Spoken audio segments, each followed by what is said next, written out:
Block 2, Chapter 79, Galactic Fortress, Haven Grade Artifact. Arranged for the board to filter and sort items by the highest price. Immediately, a list of items appeared before him. Contribution points exchange. Galactic Fortress. Territory Artifact, 80 million, 25 remaining. Divine Dragon Nest, 35 million, 4/10 remaining. Epic Chest, 8 million, 47 1/100ths remaining. Soul Essence. Material, 2 million, 367 1,000ths remaining. Crazy. 80 million contribution points. What kind of person can accumulate that many points? Muttered to himself, seeing the highest priced item. Moreover, 3 had already been exchanged, leaving only 2 remaining. It would be impossible for him to buy the Galactic Fortress given his current trait of earning contribution points, which was only between 500,000 to 1 million points, with the remaining days of the interracial war event.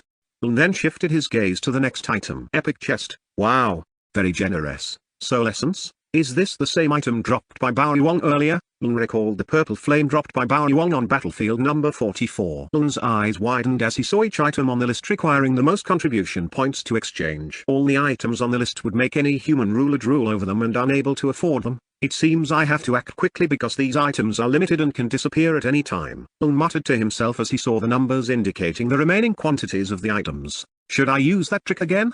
Lun thought to himself. It was certain that he couldn't buy the Galactic Fortress and the Divine Dragon Nest. So his options were to buy the Epic Chest and the Soul Essence using contribution points and use his little trick for the rest. The trick he referred to was the duplication, crystal core, immortal, of the holy human race. He duplicated it simply by touching it briefly. Soon, all the crystal cores were in his storage bag. Lun immediately walked towards one of the display cases guarded by a female officer in black and white clothing. Excuse me, I would like to see the following items. Lun immediately mentioned 4 items on the exchange board that he planned to obtain. Yes, obtain, as 2 items would be bought, and the other 2 would be obtained in another way. Excuse me, sir, may I see your war badge? Asked the female officer with a skeptical look. Even though Lun was a tier 3 being, not just anyone could see the high-level items Lun mentioned directly. Lun promptly handed over his war badge, which had been upgraded to gold rank. The female guard was slightly surprised when she saw the gold war badge in Lun's hand. However, she still examined it, as even a warrior with the gold badge couldn't collect at least 10 million contribution points in a short time. Sorry, sir, I was impolite earlier. The female officer apologized sincerely and then walked towards the room behind her. Lun's contribution points were indeed around 11 million, but with that amount, he got the chance to view high-level items. Some people had done this before, so the female guard didn't mind. It didn't take long before the female guard returned with several items in her hands. Please, take a look, sir. Lun examined the 4 items laid out by the female guard. 1 gold chest, 1 purple chest, and 2 white papers with many strange writings surrounding them. Lun immediately checked the item status panel on the gold chest. He opened the gold chest and saw a purple flame blazing inside. Soul Essence, energy that contains the power of souls and embodies the pure strength of the universe. Formed from the absorption of natural energies, it becomes a potent force within the cosmic ecosystem, pulsating with the harmonious rhythm of the universe. Exactly the same as the description of the purple flame dropped by Bao Yuan. Lun's frustration for not obtaining the item dropped by Bao Yuan was greatly reduced this time because he could buy it. Excuse me, can you explain to me what the function of this item is? Lun asked the female officer. The female guard was slightly surprised when Lun asked this because she thought that someone of Lun's caliber would already know the use of Soul Essence. But not wanting to offend Lun, the female officer explained calmly. This item is used to break through to the nascent soul stage. The more Soul Essence you use during the breakthrough, the higher the success rate of reaching the nascent soul stage. Explained the female guard about the Soul Essence. Lun nodded in understanding, then paused for a moment to think. Then he looked at the next item, a white paper with a picture of a galactic fortress on it. The paper emitted a very strong aura, and the strange writings surrounding it made Lun feel that the galactic fortress was very intimidating. Curious, he immediately checked the description of the galactic fortress. Galactic fortress, a tower where countless stars gather, spreading star energy to all corners of the realm. Type, territory artifact. Grade, heaven. Essence, 176,900. Ability, star protection, star shot, star breath, star army, star protection. The galactic fortress forms a strong shield with star energy protecting the Lord's Island. 100 power essence per day. Star shot, the galactic fortress launches a beam of starlight to attack enemies from a very long distance. 1000 power essence per shot. Star breath, the galactic fortress releases star energy to the island, giving all living beings an EXP gain increase of plus 20% for 1 day. 10,000 essence each activation. Star army, The Galactic Fortress summons star troops to assist the Lord in battle on the Lord's Island. 100 power essence per troop. Damn. How can such a powerful thing be a war prize? Felt that the Kiane race was too generous in giving rewards to the warriors who helped them in the war. Indeed, not all the races that came to help were low-level races like the Blue Planet humans, but there were also high-level races. Chapter 80, Complete Transaction. Divine Dragon Nest. To hell with that. This is good and beneficial for me. Didn't care about the reasoning. He continued to examine and scrutinize every detail of the Galactic Fortress description. Despite the high power essence consumption of the Galactic Fortress, already possessed over 100,000 power essence, so operational usage was not a significant issue. Duplicating Galactic Fortress 10,000 times. Confirm yes without any trouble. As usual, items very similar to the Galactic Fortress appeared in Lun's silver spatial ring. Excuse me, sorry, I'd like to ask how this Galactic Fortress was made, Lun asked the female attendant behind the counter. Additionally, he was very curious about the origin of this artifact item. Of course, his main goal in asking was to buy time and perform the next duplication once the cooldown of Infinity Duplicate was over. Currently, 23 minutes and counting down. The female attendant was already accustomed to Lun's demeanor, knowing that he was a player. She then explained the origin of the artifact item. I don't know exactly how high-level artifacts are formed, sir, but from what I've heard, artifacts are formed by merging an object with lore stones, explained the female attendant. Lore stones? Lun muttered to himself. This was the first time he had heard of something related to laws. Where can I get lore stones, and how do I merge them? Lun asked curiously. Lore stones can be obtained by fighting cosmic creatures in chaotic space. The appearance of cosmic creatures is unpredictable and can occur in any area of chaotic space, explained the female attendant. As for how to merge and create artifacts, I'm sorry, I don't know, sir. Only those with a nascent soul cultivation level and above know that, said the female attendant apologetically, having explained everything she knew to Lun. Not a big deal. Thanks, Lun replied casually, then continued asking random questions to pass the time. What realm is closest to the Zenlight realm? Are there any items suitable for a swordsman like me? Can I take missions at night? What is the cultivation level above nascent soul? How long has the war with the Lo'u race been going on? For about 20 minutes, Lun spent his time asking unrelated questions. Occasionally, Lun would walk to other displays to pass the time while keeping an eye on the 4 items. 3 minutes before the cooldown of Infinity Duplicate ended, Lun examined the last items, namely their Divine Dragon Nest and their Epic Chest. Divine Dragon Nest, a nest for creatures with Divine Dragon bloodline, a dream place for Divine Dragons to grow and increase their power. Summoning, 1 dragon every 7 days. Summoning consumption, 10 high-level crystals. Daily consumption, number of dragons x 1 high-level crystal. Damn. Just as the name suggests, the consumption is also insane. Lun thought to himself, if other rulers saw the required consumption for the dragon nest, they would surely lament their own poverty. Lun then turned his attention to the last item, a purple chest. This chest looked very luxurious and shiny. Lun was eager to duplicate it. He read the information displayed by the system about the Epic Chest. Epic Chest, a chest containing items with very high natural energy, a treasure chest desired even by high realm rulers. What kind of description is that? It doesn't match its luxurious and elegant appearance at all. Lun clicked his tongue. Lun then asked about the Epic Chest from the female attendant to buy a little more time. The female attendant explained that epic chests were only dropped by cosmic creatures. While asking, Lun kept an eye on the countdown of his duplicate talent cooldown. 012, 008, 002. Done. Let's go, Lun muttered excitedly. He then grabbed the paper with the dragon image on it and activated the duplication talent. Duplicating. Divine Dragon Nest. 10,000 times. Confirm. Yes. Huffed. Lun let out a long breath. He turned his gaze to the female attendant, who was currently looking at him suspiciously, her eyebrows slightly furrowed. Sorry, I haven't been in the Zenlight realm for long, Lun said, giving a nonsensical excuse. Very well, sir. But my time is limited as I need to attend to other customers, said the female attendant in a tone devoid of emotion and with a forced smile. Alright.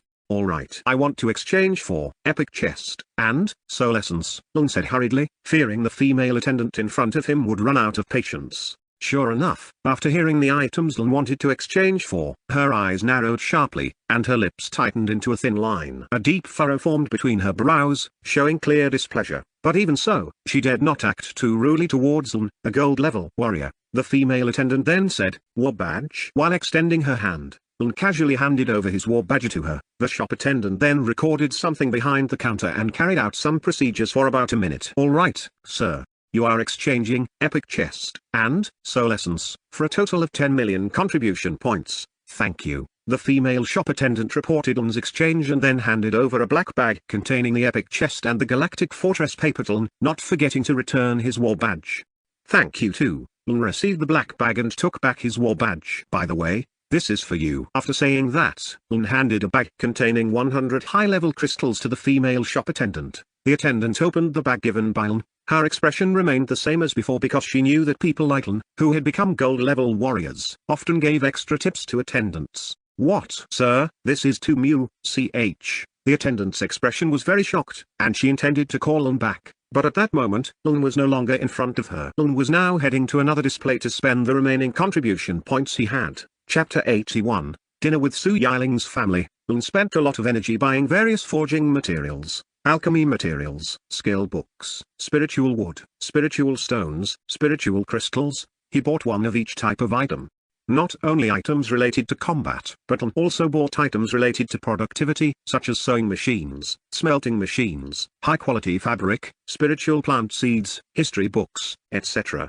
Of course, there were still some items he did not buy because he had already purchased them in every city pavilion he had visited. Another hour passed, and finally, Lun finished shopping. He then left the war building and intended to meet the Su Yiling family at a roadside diner in Longteng City. In a 20 by 30 meter room, many customers were already occupying the dining tables inside. At one of the tables, there were 6 people surrounding a low table without chairs. The 5 people at the table were sitting opposite a young man in blue clothing. Young Master Lun, since your last departure, there has been no sign of the sect people. Su Yiling explained everything that had happened since Lun's departure. Together with her family, they obediently stayed at an inn in Longteng City. Good, Lun said while sipping tea from the table. He was very relaxed this time, not worried about facing the sect people behind Lim. In fact, Lun was more troubled about whether he would leave the Su Yiling family in Longteng City or take them directly to the Divine Sky Realm.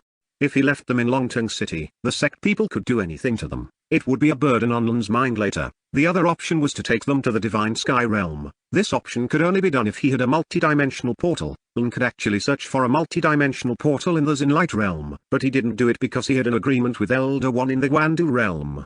Lun, you don't need to worry about us. Bringing us this far to Longteng City is already enough, said Su Yiling's father this time. He sensed Lun's anxiety and felt they were becoming a burden to him. Yes, Lun.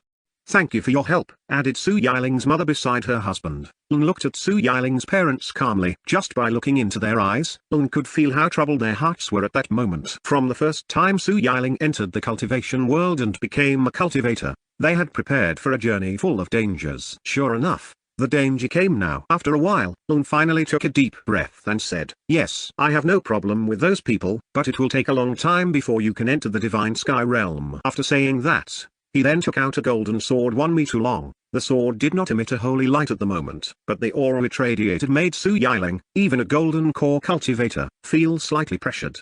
Miss Su, use this sword for now, Lun said, pushing the golden sword towards Su Yiling. But brother Lun, before she could finish her sentence, Lun raised his hand and said, no need for formalities. Miss Su, with this sword, I can assist you if anything happens. Su Yiling was silent for a while, then examined the sword in front of her. She held the hilt with her right hand and lifted the sword straight ahead. Whoosh, very strong and sharp, murmured Su Yiling. She felt her strength increase while holding the golden sword. Su Yiling continued to examine the sword carefully. The more she examined it, the wider the smile on her face. After a while, she finally finished examining the sword and felt comfortable with it. She then looked at Lun and thanked him. Thank you, brother Lun. Lun nodded his head casually. All right. Let's continue eating, Lun said to the Su family. His main purpose for meeting the Su family was to give them the golden sword. With the golden sword in their possession, he could easily teleport directly to where they were. Of course, the premise was that the skill, Phantom Exchange position with sword, could be activated across realms. Let's eat, let's eat. Thus, Su Yiling's family and Lun met together. They occasionally talked about Su Yiling's sect life and the state of Futa village after Su Yiling left to become a cultivator. Lun also shared about himself, describing the daily life of humans. When Lun told interesting stories about Earth, Su Yiling's 2 younger siblings, aged 7 and 10, became very excited. Brother Lun, I can't wait to visit where you live. Yes, me too. The 2 children were very enthusiastic, even though their mother tried several times to quiet them down. Lun spent about an hour having dinner with Su Yiling's family. He then bid farewell to the family and headed to the teleportation portal to return to the Divine Sky Realm. He missed his sister Nito after the great battle in battlefield number 44. The area around the multi-dimensional teleportation portal belonging to the Kiane race was still very crowded as usual. Although it was already nighttime, there was no darkness at all because large towers in several places illuminated every corner of the portal area. For some reason, every time Lin saw other races, he felt a bit sad deep in his heart. All this time, they thought that their race, humans, were the highest race with extraordinary intelligence. But seeing countless other beings, they realized they were not so special in this vast universe. Be patient. Everything takes time. I will make the human race from the blue planet famous and feared by all races in the universe. Lun vowed in his heart. With his current power, he could confidently say that he would have no rivals. Even with the top alliance, it wouldn't take more than a day to destroy them. Lun ignored his wild thoughts and hurried towards one of the portals, returning to the Divine Sky Realm. Chapter 82, Teleportation Hub. Teleportation Hub, Life City. An area as large as 4 soccer fields, with dozens of portals, each 3 meters high. Yes, this area is the teleportation hub, where portals from various allied islands are connected. There are more than 20 teleportation hubs on the World Market Trade Alliance Island. Each teleportation hub is guarded by the special security forces. Since the teleportation hub is one of the places where outsiders enter the island, the super towers also monitor it 24/7 without stopping. The main defense of the teleportation hub is 4 black lightning towers in the middle of the area, and 60 other lightning towers standing firmly around the protective fence of the teleportation hub, aligned with the positions of the numbers on a clock. Additionally, there are special army troops led by Tier 2 soldiers at the 4 main gates that serve as exits from the teleportation hub. With such tight security, only a fool would dare to cause trouble. Because it is the destination of portals connecting various allied islands, it is no wonder that the teleportation hub is always bustling and never stops operating. At one of the portals, there is a holographic board with a list of the names of allied islands connected to that portal. The text on the holographic board lists all the allied islands accessible through this portal, providing clear information to users. Portal Hub Destination: 1. India. 2. Nightlight. 3. America. 4. Falling Hell. Lun did not set specific requirements regarding which alliances or islands could connect to the portal on his island. According to Lun, no one knows, perhaps one of the small islands might become a pathway for unexpected items to appear. The main rule is simple: no causing trouble, as the greatest risk is an inter-alliance war. Once again, with the defenses the teleportation hub displays, no foolish alliance would ever break that rule. At this moment, the previously still portal suddenly began to show waves rippling back and forth. Slowly, a human figure started to become visible and emerged from the portal calmly. It didn't stop there. Another figure followed behind and emerged slowly from within the portal. Several figures continued to appear one by one, until the 5th figure came out. The water ripples stopped, and the portal surface returned to its original calm state. Wow! This is so cool. What they said in the main chat was true. Yeah, look at that tall tower. Just seeing the lightning sparkle on its tip gives me chills. The group of people observed their surroundings in awe, appearing as if it was their first time visiting Lun's island. Their appearance was also very different from Indonesian people. They had blonde hair, white skin, and were over 1.7 meters tall. Yes, the people who had just emerged were Americans, as seen from the flag on their white and blue uniforms. Axel, where are we going? We have 1 hour before the lecture starts, asked a girl with curly brown hair. Axel was a young man wearing casual black and white clothes with short blonde hair and beautiful blue eyes. He attentively observed the surroundings of the teleportation hub area. This is my first time here, so let's head to that post over there first, Axel said, pointing to a checkpoint not far from the exit gate. Yeah, that post looks like a checkpoint. Let's go. Axel's group then walked towards the checkpoint. Calling it a post is actually inaccurate because the checkpoint has 2 floors. It is also not small, with a width of more than 30 meters. The size of the checkpoint building is not without reason. Even with its current size, the checkpoint has 2 long queues stretching 3 meters. Not long after walking and waiting for a few minutes, Axel's group finally entered the checkpoint building. The room inside the building was filled with white lights, as bright as a mini-market room. Several service robots moved back and forth, approaching visitors entering, then displaying a large hologram in front of the visitors. When it was Axel's turn, one of the robots with a round head and a face full of a black screen displaying an animated face approached Axel. Welcome visitor, I am eBot number 776. Here to assist you. Detected first-time visitor entering World Market Trade Alliance Island. Please register first. eBot number 776 then projected a holographic board from within its chest. On the holographic board, there were several fields to fill in and additional information. This robot is even more advanced than the robots in the president's main hall, Axel muttered as he watched eBot number 776 skillfully assist him. Name, age, island of origin, alliance, class. There were many questions and fields Axel needed to fill out on the holographic board displayed by eBot number 776. Axel was quite overwhelmed, and weakly scrolled down to fill in the remaining empty fields. Special requirements. Axel observed the question in the field, then casually wrote, entering the new life university. He then moved to the next field without much thought. Damn, why are there so many fields to fill out? A young man in a blue fur jacket complained impatiently when he saw the empty fields he had to fill out. Yeah? Isn't this too much? Added a girl with long silver hair. Axel, who was carefully filling out the empty fields, suddenly stopped. He stared at his three friends who were currently complaining, his gaze lingering until his friends noticed his stare. What's wrong? Asked the friend in the blue fur jacket with an innocent look. The young man even raised his hands as if what he had done was nothing unusual. If you keep spouting useless things from your mouth, you'd better go back. Axel said each word clearly. He then diverted his gaze from the young man and glanced briefly at the corner of the checkpoint building. On the second floor of the checkpoint building, a computer screen displaying continuously running graphics suddenly stopped, and a text that was previously yellow now turned green. Chapter 83, An Island Defense. These kids, they don't know where they are, muttered a woman with a headset on her head. She was tasked with directly monitoring visitors entering the checkpoint building. Although eBot number 776 could perform its duties skillfully, humans still served as the controllers and supervisors behind it. 5 minutes passed and Axel's group finally completed their registration. They then left the checkpoint building and hurried towards the exit gate of the teleportation hub. This gate is so big, Axel muttered to himself. The exit gate of the teleportation hub area was indeed enormous, reaching a height of 25 meters, and its thick pillars were 1 meter wide, made of metallic black iron.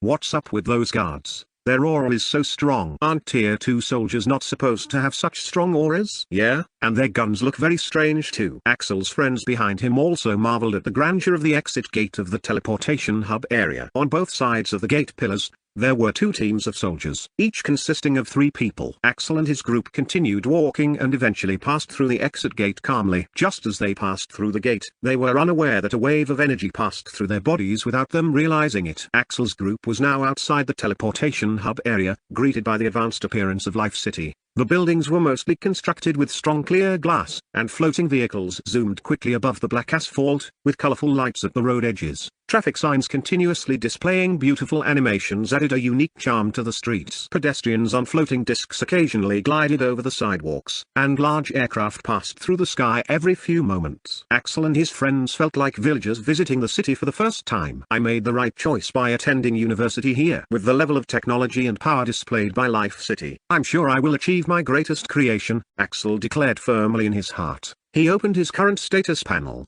His gaze scanned through all his attributes and status. His beautiful eyes finally stopped on the talent line, where it was written Creator SS. Axel laughed happily in his heart, a small smile appearing on his face. Twas Axel, come on, the city bus is here, said the girl with curly brown hair. A 3-story bus without wheels stopped right in front of Axel's group. On the front top of the bus was a round ball with mechanical eyes and a mouth. The round ball could rotate 360 degrees, its large metallic eyes continuously scanning the roadside. This round ball was the driver of the driverless city bus. Let's go. Axel and his group immediately boarded the bus and looked for empty seats to sit. Welcome to City Bus #Patimura. We will depart in 10 seconds. Please hold on and keep the bus area clean. 8, 7, 3, 2, 1 inch. Shah. The 3-story bus moved very quickly, and within seconds, it was far down the road. Underground room, right below the main city hall of Life City. Far underground beneath the city hall of Life City, there was a 10-story building, with each floor having an area of over 500 square meters. Each floor was connected by stairs crossing between the floors, but there was also a large elevator that served as the main transportation between floors. In one of the rooms on the 7th floor, there was a room labeled Teleportation Hub Monitoring Division Number 1 on the door. Inside the room, there were 2 people with silver helmets sitting with their eyes closed. The silver helmets had several black rods that seemed to be electrically charged. North Gate, Axel level 1%. North Gate, Olivia level 7%. The 2 people with helmets on their heads reported several sentences every few moments. Afterward, the officer on duty not far from them recorded all the information on the holographic computer in front of them. The information reported by the 2 helmeted individuals was the danger level they sensed when people passed through one of the 4 main gates at each teleportation hub. Such monitoring did not only occur at Teleportation Hub number 1 in Life City. Teleportation hubs in Laras and Old Man Haykel's City also did the same. Outsiders might think they could carry out a surprise attack right when they teleported to Lens Island. Fortunately, no one had ever attempted such a foolish action since the establishment of Lens Island. If they did, with the full surveillance of Life City from the moment they exited the portal and passed through the gate, they would be frozen and detained before causing any disturbances. In fact, monitoring was not only happening on Lens' side, but on the other side of the portals from other rulers connected to the portals on Lens Island. There were also officers monitoring, though not as strictly and not directly. Monitoring from the teleportation portal side was just one of the defense fortifications of Lens Island. If someone wanted to launch a direct attack from the island, it was even more impossible because of the layered security, starting from patrol teams monitoring areas within a 10 km radius, 60 small fortresses at a distance of 100 km, 4 main fortresses within a 10 km distance, a transparent shield with a defense point of more than 10 million, and hundreds of long-range defense towers that would welcome them with open arms if they dared to attack. Bamboo Classroom #100A, 18th floor, New Life University. The classroom atmosphere was very peaceful at the moment. As a middle-aged woman was explaining physics material at the front of the class, the woman at the front was drawing a coordinate line and forming a symmetric curve. Then she created a bar diagram within the area of the symmetric curve. With this formula, she said with a smile, we can understand how potential energy changes in a gravitational field. The students were paying close attention, some of them taking notes in their books. Chapter 84, Rector Skills, Simulation Room. A female student in the front row raised her hand. Yes, Rena. The middle-aged woman turned to the girl who had raised her hand. How does this diagram relate to the speed of a freely falling object? Rena asked. That's a good question. The middle-aged woman replied. This diagram helps us understand how potential energy is converted into kinetic energy as an object falls. When the object is at the peak of this parabola, its potential energy is at its maximum. As it falls, its potential energy decreases and is converted into kinetic energy. The middle-aged woman explained carefully to each student who asked a question. She had a strong passion for teaching. Initially, she was very worried about not having a place where she could teach and her skills being needed. But now, she could even earn a significant amount of energy crystals for her family. Yes, the material they were discussing was still the same physics material from Earth. This understanding was necessary so that the students would have a strong fundamental grasp and could easily understand the new physics concepts that had adapted to the rules and concepts of the divine sky realm. Nita, I really don't understand what the professor is explaining. Naila quietly complained as she took notes next to Nita. In high school, Naila didn't take her studies seriously. She only attended classes to meet graduation requirements without any serious interest in learning. As a child from a lower middle-class family, her goal in attending school was merely to get a diploma and apply for a job. Just write it down for now. We can study it again at home later, replied Nita, who was used to hearing Naila's complaints. Nita was diligently taking notes on what the female professor was writing at the front of the class. Her handwriting and note organization showed that she was a diligent student and among the top in the school. All the points explained by the professor were written neatly and grouped by type. Additionally, her handwriting was beautiful and easy to read. Kinetic energy is, Naila muttered, struggling to write. She seemed to be having a hard time. Sister Naila, what's wrong with you? Asked Walter, who was sitting not far from them, looking at Naila curiously. What's wrong? Naila stopped writing and glared at Walter with annoyed eyes. For some reason, Walter's presence really bothered her, making it hard for her to focus. Never mind. Sorry. Walter felt it was not the right time to disturb the tigress. Nita silently observed the frequent squabbles between the two from the beginning of the term until now. All right, it's time for a demonstration. We only have 10 minutes left, said the middle-aged female professor as she walked to her desk. She did something on her laptop, and soon after, the round ball in the middle of the classroom stage started spinning. The classroom windows suddenly turned black, and the lights went out. Is it dark? Are we going to watch a movie? Joked a male student. Why not just send the video? Protested another. Be quiet. Even if you met a scientist in person, with that mindset, you would never understand, retorted another student. The noise didn't last long as the classroom suddenly transformed into a white room with nothing in it. All the students floated as if they were in space. I'm dizzy, complained a girl trying to control her floating body. HMP, another girl said casually. This girl wore a long, flowing skirt and had wavy brown hair with a purple ribbon, making her look very beautiful. She managed to stand steadily in the current room conditions. Princess Ima. How do you do it? Asked Eve, who had been accompanying Ima all this time. From the side, she was spinning and struggling to stabilize her position. Move aside.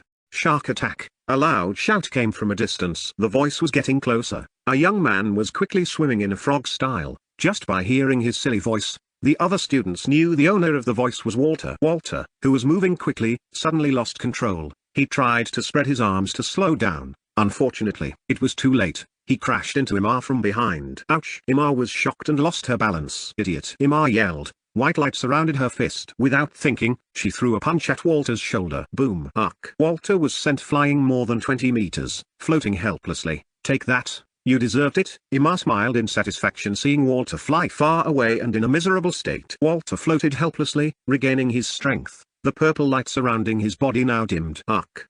You surprised me, Princess Imar, Walter said casually. He ruffled his hair and then looked around for his friends. When he saw them, he resumed the frog-style swimming he did earlier. Yes, he was just acting. He wasn't foolish enough to take Imar's punch without protection. Haha, sorry.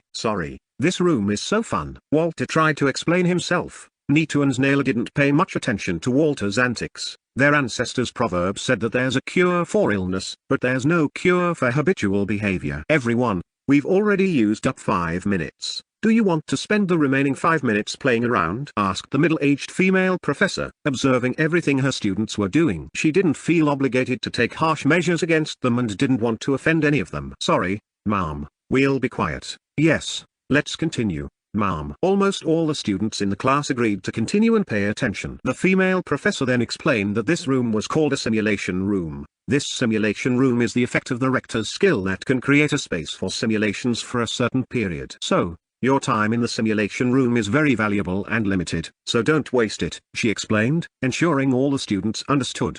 Alright, next we will continue with the material. Please pay close attention. The professor then extended her hands and made a motion as if pulling something from below. Immediately, a large 3D hologram of a cannon appeared from the empty space. The cannon looked simple, with a base diameter of 1 meter and a length of 1.5 meters. Chapter 85. Campus finishes. Return home. Watch closely. I will activate this cannon in a moment. Try to observe the projectile that comes out and the forces acting on it, said the professor. Alright, ma'am. Ready, ma'am. The professor then gave the activation signal to the cannon. Boom. The cannonball quickly shot out from the muzzle, soaring upwards with great force and speed. The female professor then made a hand gesture, gathering something from the empty air and pushing it down. Ah, we're moving. The students' bodies were suddenly lifted upwards at high speed, moving at the same speed as the cannonball. Wow. Has time slowed down? Yes, it seems so. But our movements are still normal. All the students could see the slow motion of the cannonball, the wind being split by it, and the friction between the projectile and the air. They could observe all these details up close. Unlike watching a video, seeing it firsthand with their own eyes was truly amazing. You see, initially the projectile has a force of 450,000 joules. When this 10 kilograms projectile is shot upwards, it will increasingly lose its initial force due to gravity and air resistance in a certain space, explained the middle-aged female professor.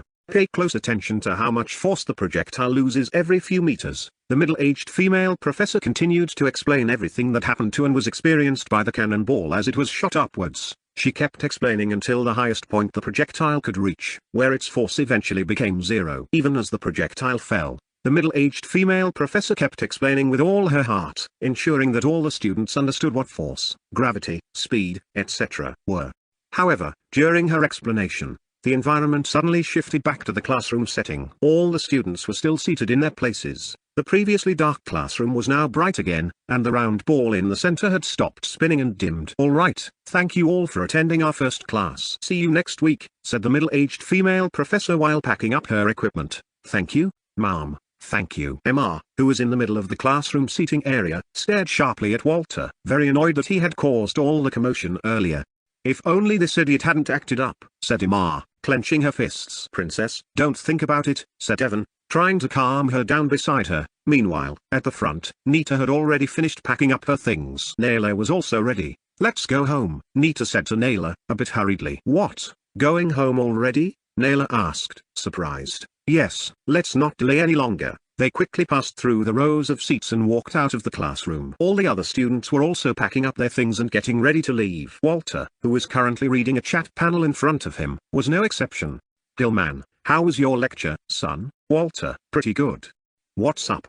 Gilman, come home immediately. The scouting team found a goblin island of 3 kilometers in size. Reading about the goblins his father mentioned, a wide smile appeared on Walter's face. Treasure again. I hope there's a light gem, Walter said hopefully. After class ended, Neetu and Naila immediately left the classroom. They walked quickly down the crowded corridor. Every few moments, Neetu and Naila passed by groups of students who were about to enter the class. The campus system at New Life University didn't have long lecture hours, only about 2 hours. This was because the material taught was the main subject according to their major. Besides, if one wanted to become a researcher, following a regular campus program was the wrong choice. Neetu and Naila walked down the classroom corridor for a few minutes, then entered one of the open elevators. Inside the elevator, Neetu observed Naila, who was daydreaming with a blank stare. What did you think of the professor's explanation earlier, Nay? Neetu asked casually. Ha ha ha. Yeah? The explanation was good, Naila replied with a thin smile. Her mind was still thinking about the material that had been explained earlier. She was still doubting herself, wondering why she couldn't understand any of the material explained by the professor. It's okay. It's normal for the first day of school, Neetu said, trying to reassure Naila. After passing through various campus areas for a while, they finally arrived at the parking lot. Naila rummaged through her bag to find her car keys, while Neetu looked around, trying to remember where they had parked their car that morning. Ah, there it is, Neetu said, pointing to their blue sedan parked in the corner of the lot. They hurried toward the car. From the appearance of Neetu's car, even someone who didn't know about cars could tell it was very expensive. Its design was sleek with beautiful curves. Additionally, the car hovered 10 centimeters above the ground, with a bright blue light glowing from underneath. After opening the door, they both got into the car and fastened their seatbelts. Naila took the driver's seat while Neetu sat next to her. Naila started the engine, and the smooth sound of the engine was heard. They immediately drove out of the campus parking lot. The city streets were quite busy with heavy traffic. Naila drove carefully, paying attention to every traffic light and vehicle around her. Meanwhile, Neetu opened the window and felt the refreshing breeze. Ah! So refreshing. So beautiful. Neetu inhaled the fresh, pollution-free air with a peaceful expression. The futuristic city atmosphere, with technology at every corner, further enhanced the beauty of the city of life. Flying cars and objects whizzed through the air, flying buses hovered calmly, and magnificent skyscrapers stood tall everywhere. Blue holograms were seen all around, providing information and entertainment to the city's residents. In less than a month, the city that my brother and I built has grown this big, Neetu murmured as she looked at the buildings along the road. What will it be like in a year? Neetu asked with great hope. It will definitely be 100. No, 1,000 times more advanced than its current state. Nit, said Naila from the driver's seat. Yeah, I hope so. With that, Neetu and Naila navigated through the city to return to the main city hall. Chapter 86. Message from Waiko Suryo, Indonesia Alliance. After approximately 30 minutes, Neetu and Naila finally entered the city hall area. The city hall area is surrounded by walls covering 15 square kilometers. There is only one entrance gate, which is tightly guarded by soldiers. The walls are equipped with medium-sized laser towers that continuously monitor the surroundings. Additionally, a small transparent sphere acts as the first layer of air protection, encircling the city hall area. The city hall area itself is filled with important buildings such as the City Hall building, the Alliance building, the Government building, and several supporting buildings like high-class residential areas, public parks, and more. Neetu's flying car passed through the City Hall gate without hindrance, and all the guarding soldiers saluted. Nit, by the way, what's the rush to go home and directly to the house? Naila asked, recalling that it was unusual for Neetu to stay at home. She usually would take her around and explore the entire island area. I received a message from President Waiko. The Indonesian Alliance and several allied alliances want to hold a special meeting with our alliance, Neetu explained. During the previous class, Neetu received a personal message directly from Waiko Suryo. He wanted to discuss cooperation and the formation of a broader organization. In her mind, Neetu understood that most likely the Indonesian Alliance and its allies did not join the Human Unity Organization formed by America, either because they had personal issues or the conditions for joining were quite difficult. Well, are we going to form a similar organization too? Naila asked after hearing Neetu's explanation. Neetu thought for a moment and then said, most likely, we won't form an organization. Even without forming an organization, who can threaten us? Neetu asked casually to Naila beside her. Naila could only smile faintly. What Neetu said was indeed true. After reading several reports about the development of other major alliances, there was not even a 1% chance they could pose a threat to the World Market Trade Alliance. That's true. Our alliance has established branches in almost 80% of the major alliances, Naila said with admiration. Until now, she still felt that the development of an island was too rapid. Even the high-ranking officials on Earth, with many connections and knowledge, could not maintain their number one position for several days. Nita and Naila passed through the streets of the City Hall area for a while and finally reached the government building. They parked their car and hurried towards the government building. The government building is a 12-story structure supported by 124 large pillars at the front. The building is over 1 kilometer wide. A large water statue stood firmly in the middle of the garden in front of the government building. Just like other important places, every area and point in the government building area is monitored by special soldiers. The government building itself is a place established for city officials to discuss important issues. The City of Life is currently formed by 9 districts or 9 sections. Each section is led by a city official. If there are important needs and meetings, they will be held in the government building. Welcome, Princess Nita. Welcome, Princess Naila. The male guard at the entrance of the building greeted Nita and Naila as they arrived. The guard wore a black suit, sunglasses, and advanced earphones in his ears. Not to forget, a red badge with a black Garuda logo hung on his left chest. The guard was taller than the golden-ranked soldiers leading small teams and patrolling outside the island. Hello, good morning, Nita casually responded to the guard. Nita was known for being friendly and not overly concerned with social status, but still within reasonable limits. Soon, Nita and Naila passed through the entrance and entered the building. The grand appearance of the building welcomed them. A cube-shaped hologram was in the center of the 50-meter-wide room. The hologram displayed important information about what was happening in the city, the schedule of activities, city developments, and other administrative information. The doors of the room were adorned with aesthetic statues of mythological animals and beautiful landscape paintings. The ceiling was full of white lights illuminating the entire space. Have they responded? While walking towards the elevator, Nita asked Naila. Yes, they said they would arrive soon, Naila replied. Then continued. I also received a reply from Mr. Goody. He said he would be here shortly. Nita nodded in understanding. They then entered the elevator to prepare on the 12th floor for the meeting that would take place in an hour. Indonesian Alliance Island, teleportation area. A group of people was discussing not far from the 2-meter-tall blue portal. The group consisted of 4 groups, each with at least 5 to 10 people. The most dominant group was led by a middle-aged man in a blue and gold robe. The man had black hair and an eagle on his shoulder. This man was the current leader of the Indonesian Alliance, Weko Suryo. What's going on with Mr. Dano? Does he not take this meeting seriously? Weko Suryo said in an annoyed tone. He did not hide his displeased face and was straightforward. Let's wait a little longer, Mr. Weko. Mr. Tano seems to have a little problem, said a woman with red bangs.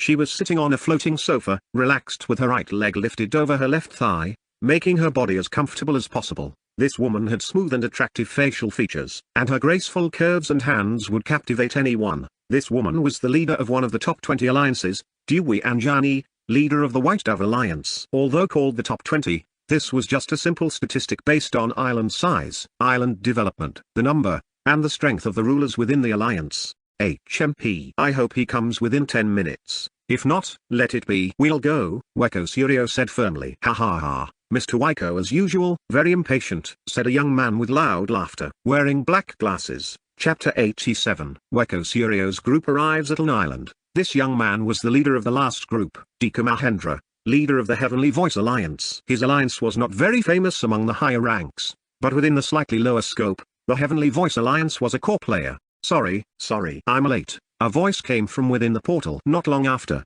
an old man with a colorful long hat appeared. He walked out of the portal, then lifted his hat and bowed in apology. I had a little trouble earlier. I'll be here earlier next time, the old man said. The old man with the long hat was the leader of the Falling Sky Alliance, Dano. His power was not weaker than the Heavenly Voice Alliance. Stop with your antics. Hurry up and get ready. Waiko's voice still sounded unpleasant as before. Soon, several others appeared from within the portal. They were followers of the old man with the long hat. After all the followers of the old man Tano came out of the portal, Weko Suryo had a light discussion with the other 3 leaders. Then, they entered the portal together, heading to the main island of the Lens World Market Trade Alliance.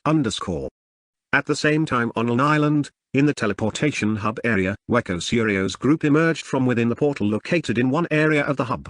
Wow! How can an island develop this fast? Weko Suryo said in amazement. This was his first visit to an island. Previously, he had only seen it from the media and the reports he read every day. He did not expect the island to be so advanced. Wow! It's very comfortable here, Dewi Anjani said, floating freely on the sofa below her. Incredible. No wonder Mr. Lan's island has become one of the largest among the rulers, said Mr. Tano while observing the entire teleportation hub area. Look at that tower, it's so tall. Its status is terrifying, said Dika, looking at the black lightning tower in the middle of the teleportation hub.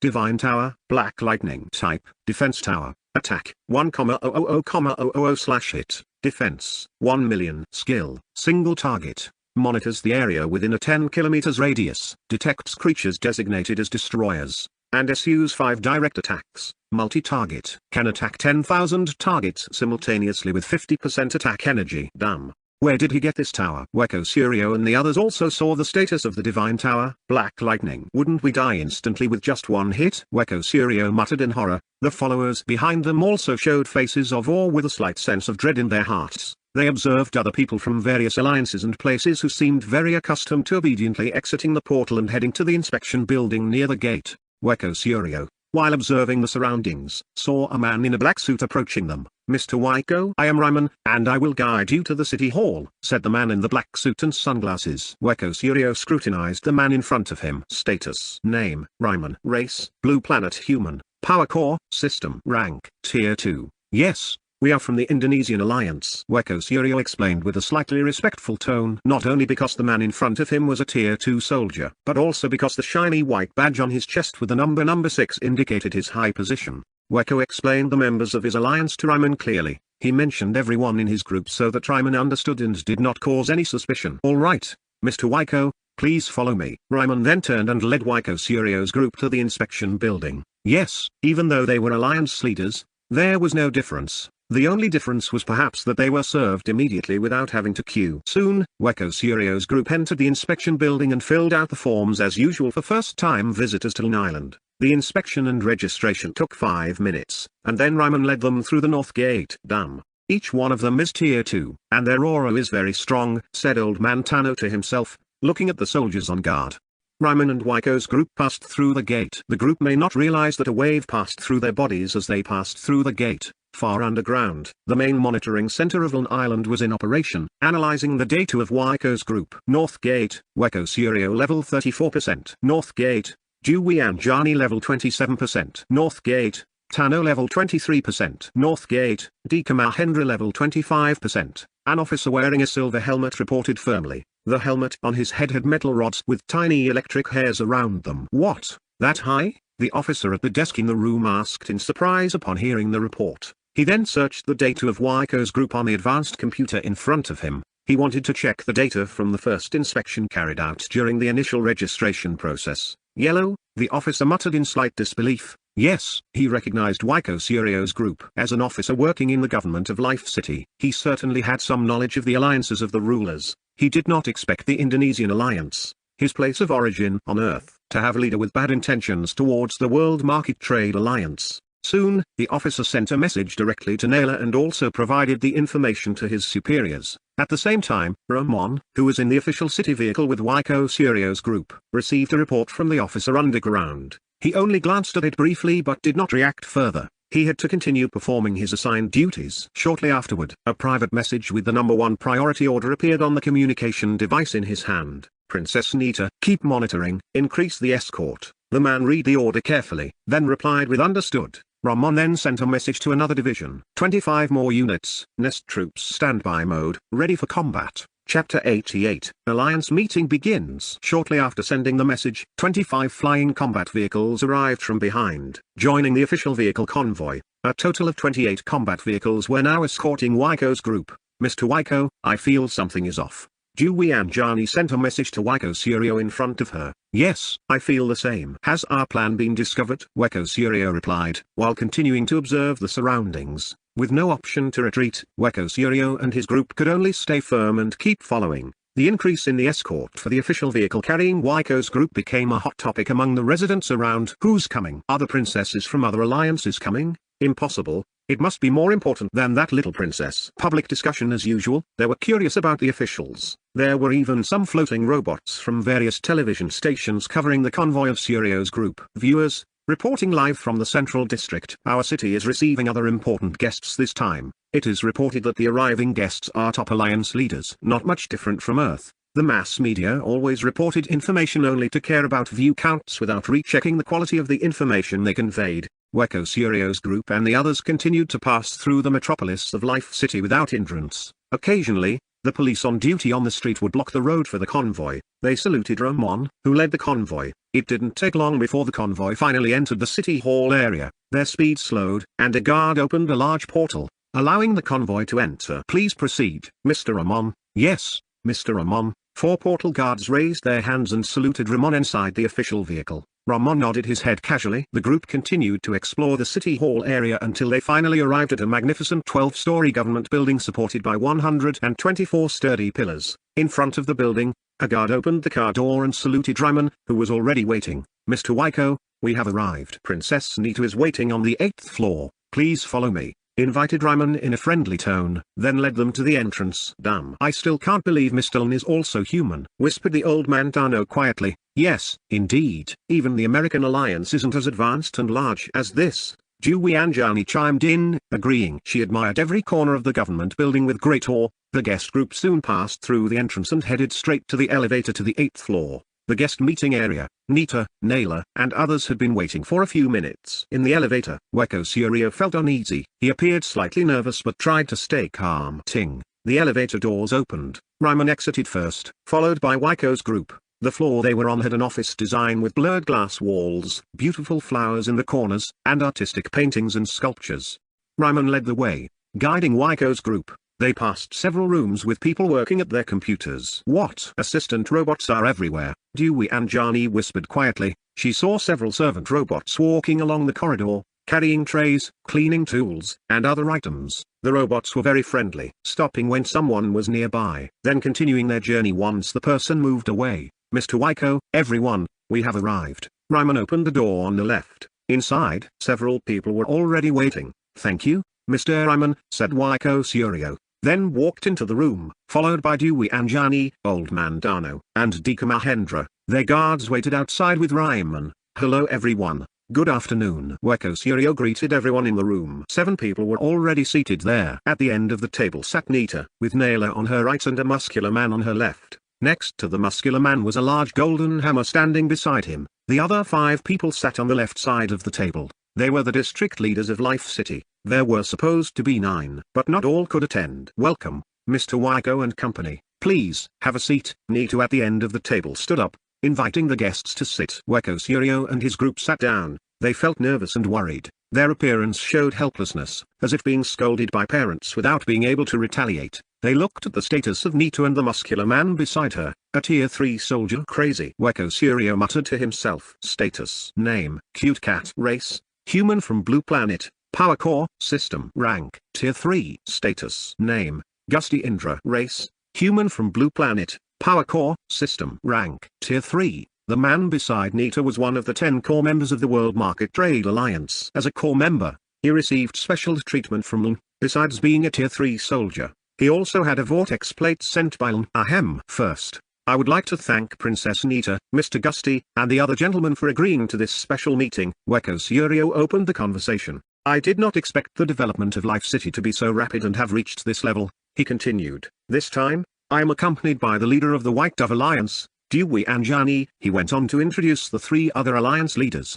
Nita observed the appearance of the 4 leaders of Waiko Surio's group attentively. The first time she heard that Waiko Surio's group had a hatred level 20% higher when passing through the check at the teleportation hub, she was quite angry. How could the leader of the Indonesian alliance, their place of origin, harbor hatred towards her island and her brother? Nita's eyes passed over each member of Waiko Surio's group.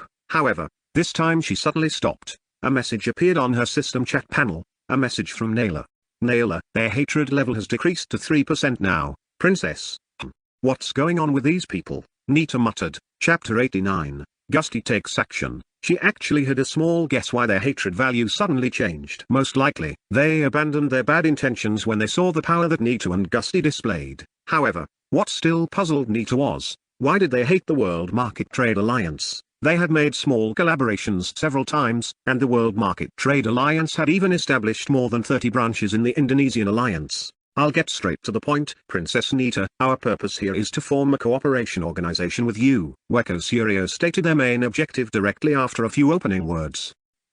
"What kind of organization do you mean, Mr. Waiko?" Nita asked curiously. She did not feel that the World Market Trade Alliance would benefit from forming a cooperation with the Indonesian alliance. "I understand your concern, Princess. At the moment, We indeed do not have a significant effect on the World Market Trade Alliance, but we, the Indonesian Alliance, have a population of more than 8 million, Weko Suryo said with a bit of pride. As a former president on Earth, he was indeed trusted by many people, almost the majority of Indonesian society. Yes, and so what? Nita replied with curiosity. The World Market Trade Alliance currently had a population of over 50 million rulers, with 30 million of them being permanent rulers on an island. As I said before, we do not have a significant impact at the moment. But has Princess Nita ever heard about the Emperor Throne Contest? Weko Suryo said with a small smile. When visiting one of the players' realms, I was fortunate to obtain information about the next events that will be released by the system, Weko Suryo explained. From Weko Suryo's explanation, the Emperor Throne Contest is an event where rulers compete for the position of emperor and become the ruler of a realm. The benefits of becoming an emperor are unimaginable. It is said that one can become immortal within 10 years after becoming an emperor. The Emperor Throne Contest highly values the worth of living beings of a certain race in a realm. To become an emperor, the ruler must prioritize the lives of their citizens. The more votes a ruler receives from other rulers, the higher the chances of that person becoming the emperor. Well, princess, if we form an alliance now and start preparing, we will help Mr. Lun to become the Emperor of the Divine Sky Realm. Weko Suryo stated his goal with a broad smile. As a president elected through a democratic system, he understood well that the voice of the people is paramount. Even if you are wealthy and have abundant riches, if you cannot win the hearts of the people, no one will elect you as president when the time comes. Nita listened to all of Weko Suryo's explanations. She had indeed heard about the Emperor Throne Contest before. A shopkeeper had told her that all races must unite. In line with what Weko Suryo was saying, Mr. Weko, is the information you provided valid? Gusty, who had been silent all this time, suddenly asked. Yes, of course, Mr. Gusty, the person who told me is a city lord. His words can certainly be trusted, Weko Suryo replied confidently. Mr. Weko, why did you not join the Human Unity Organization? A district leader asked. I did not join because the requirements were outrageous and inhumane. The district leaders and Weko Suryo's group engaged in a light discussion for a while. As district leaders, they spent most of their time managing their areas, so they had plenty of questions. Moreover, they were more experienced in cooperation between two organizations back on Earth. Nita was quite surprised by the district leaders' questions because they were so detailed. 25 minutes passed after a lengthy discussion. Mr. Weko, we cannot form any organization. If you indeed want to help Mr. Lun become the emperor, then join the World Market Trade Alliance. Nita did not give a vague answer, she directly stated her decision. Of course, a while ago she had asked Lun, and the result was no need to form an alliance. Impossible, Weko Suryo said softly. He had expected this answer earlier, but somehow, he felt very displeased at this moment. Weko Suryo showed an unhappy expression, then stood up and said, What's the matter, princess? Does the World Market Trade Alliance not care about us lower-level alliances? Weko Suryo asked impatiently. No specific reason, as I said earlier. Join the World Market Trade Alliance if you want to cooperate, Nita replied calmly, standing firm in her stance. Mr. Weko, watch your manners. You are in the World Market Trade Alliance area now. Gusty was ready and held his golden hammer in his hand. Weko Suryo ignored Gusty, his gaze still fixed on Nita. Will you not reconsider? Weko Suryo asked with difficulty, without waiting for Nita to reply. A large hammer was already flying towards his head. Boom, crash, chaos. The meeting room was destroyed, and everyone had activated their devices. All glowing purple. Troops. Emergency. Evacuate immediately. Troops. Emergency. Evacuate immediately. The voices of military officers were heard. The danger alarm was also sounding, signaling something dangerous, urging everyone to save themselves. Back to the situation of Nita and Weko Suryo's group. They were no longer in the room, having all jumped out. Ha ha, Mr. Weko, you acted without warning. Mr. Tano's laughter was heard. The hat on his head was spinning with colorful papers. Dewi Anjani was currently flying quite high in the air. Meanwhile, Dika Mahendra had drawn his weapon, a large harp about 2 meters tall. Princess Nita, you leave me no choice now, Weko Suryo shouted fiercely. His body was no longer human, but more like a birdman with golden feathers. The golden feathers fluttered around him, the gleam indicating their sharpness. Nita in the distance showed an unpleasant expression. She brushed off the dust from her body and stood up. Mr. Gusty, you destroyed the building, Nita shouted. Looking at Mr. Gusty standing tall, raising the golden hammer in his hand arrogantly. Chapter 90. Hot News.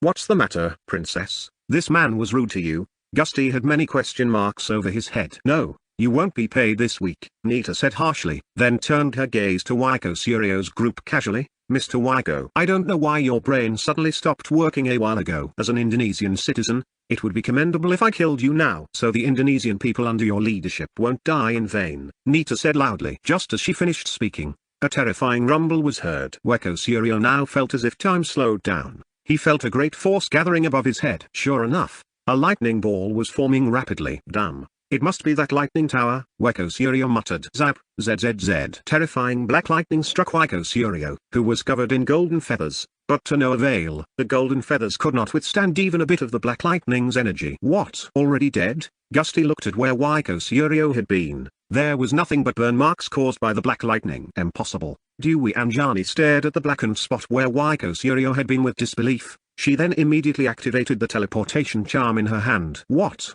Can't? Dewey Anjani screamed in her heart. She had activated the teleportation charm, but nothing happened. This place is sealed. Terror washed over Dewey Anjani. Not only Dewey Anjani, but Mr. Tano and Dika with the halberd also felt terror at this moment. Stupid Waiko, we had agreed earlier that we would cancel the attack plan, Mr. Tano muttered unhappily. You, tell me where that fool Waiko Suryo went? Nita looked at Dewey Anjani and the others with a questioning look. Sorry princess, we don't understand what you mean, Dewey Anjani asked with confusion and fear. The girl in front of her was terrifying. She even took down Waiko Suryo with one full blast from the Black Tower. Yes princess. Isn't Waiko Suryo already dead? Dika Mahendra added. Nita saw that they did not seem to be lying. Alright, I will give you a choice, Nita said loudly. 1. Join the World Market Trade Alliance, or pay a fine of 80% of your alliance's wealth, Nita said casually. She knew that the people in front of her could not pose any threat to her. Moreover, they were just following Waiko Suryo and were not the main culprits.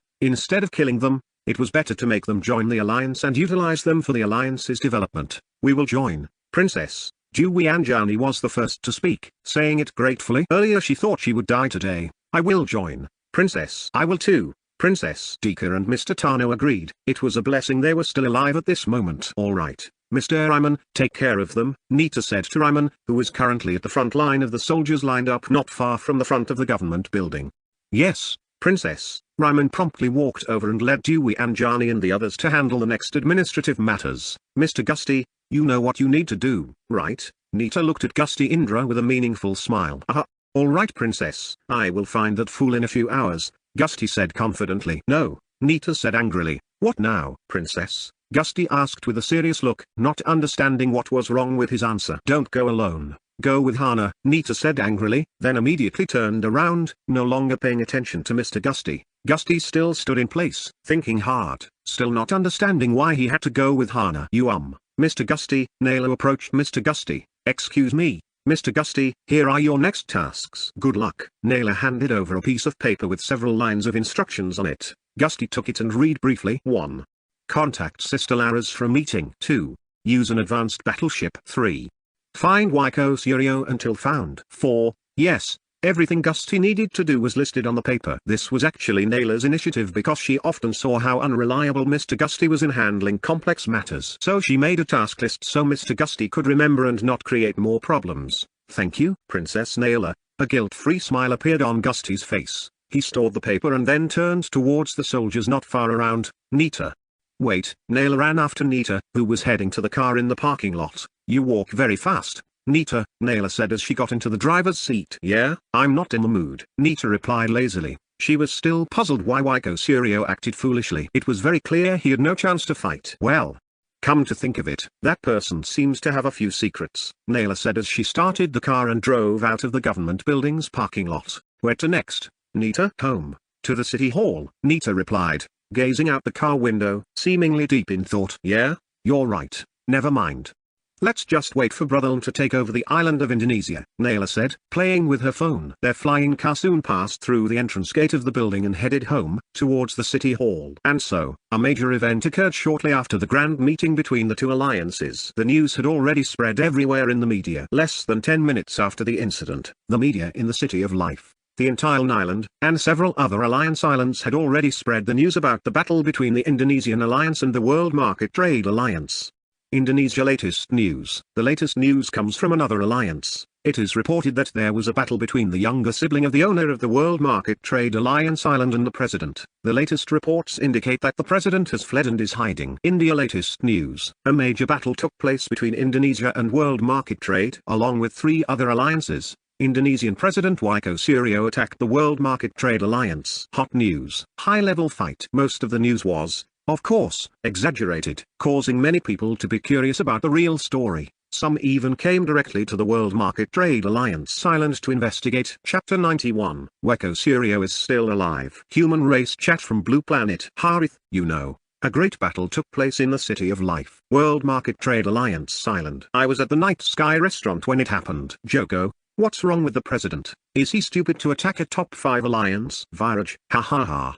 It's so funny to see the Indonesian alliance. While the interracial battle event is ongoing, you choose to fight. Gusti Indra, whoever can tell me where Wiko Suryo is will get a big reward from me. Yanni, what's the reward? I have a talent for tracking someone. The human race chat was buzzing. Several major alliances participated in the conversation. Taking advantage of this moment, Gusti Indra spread a bounty to inform him of Wiko Suryo's location. In a room with a red and white flag planted on one of the walls, a middle-aged man in a brown uniform was reading the news reports on a tablet in his hand.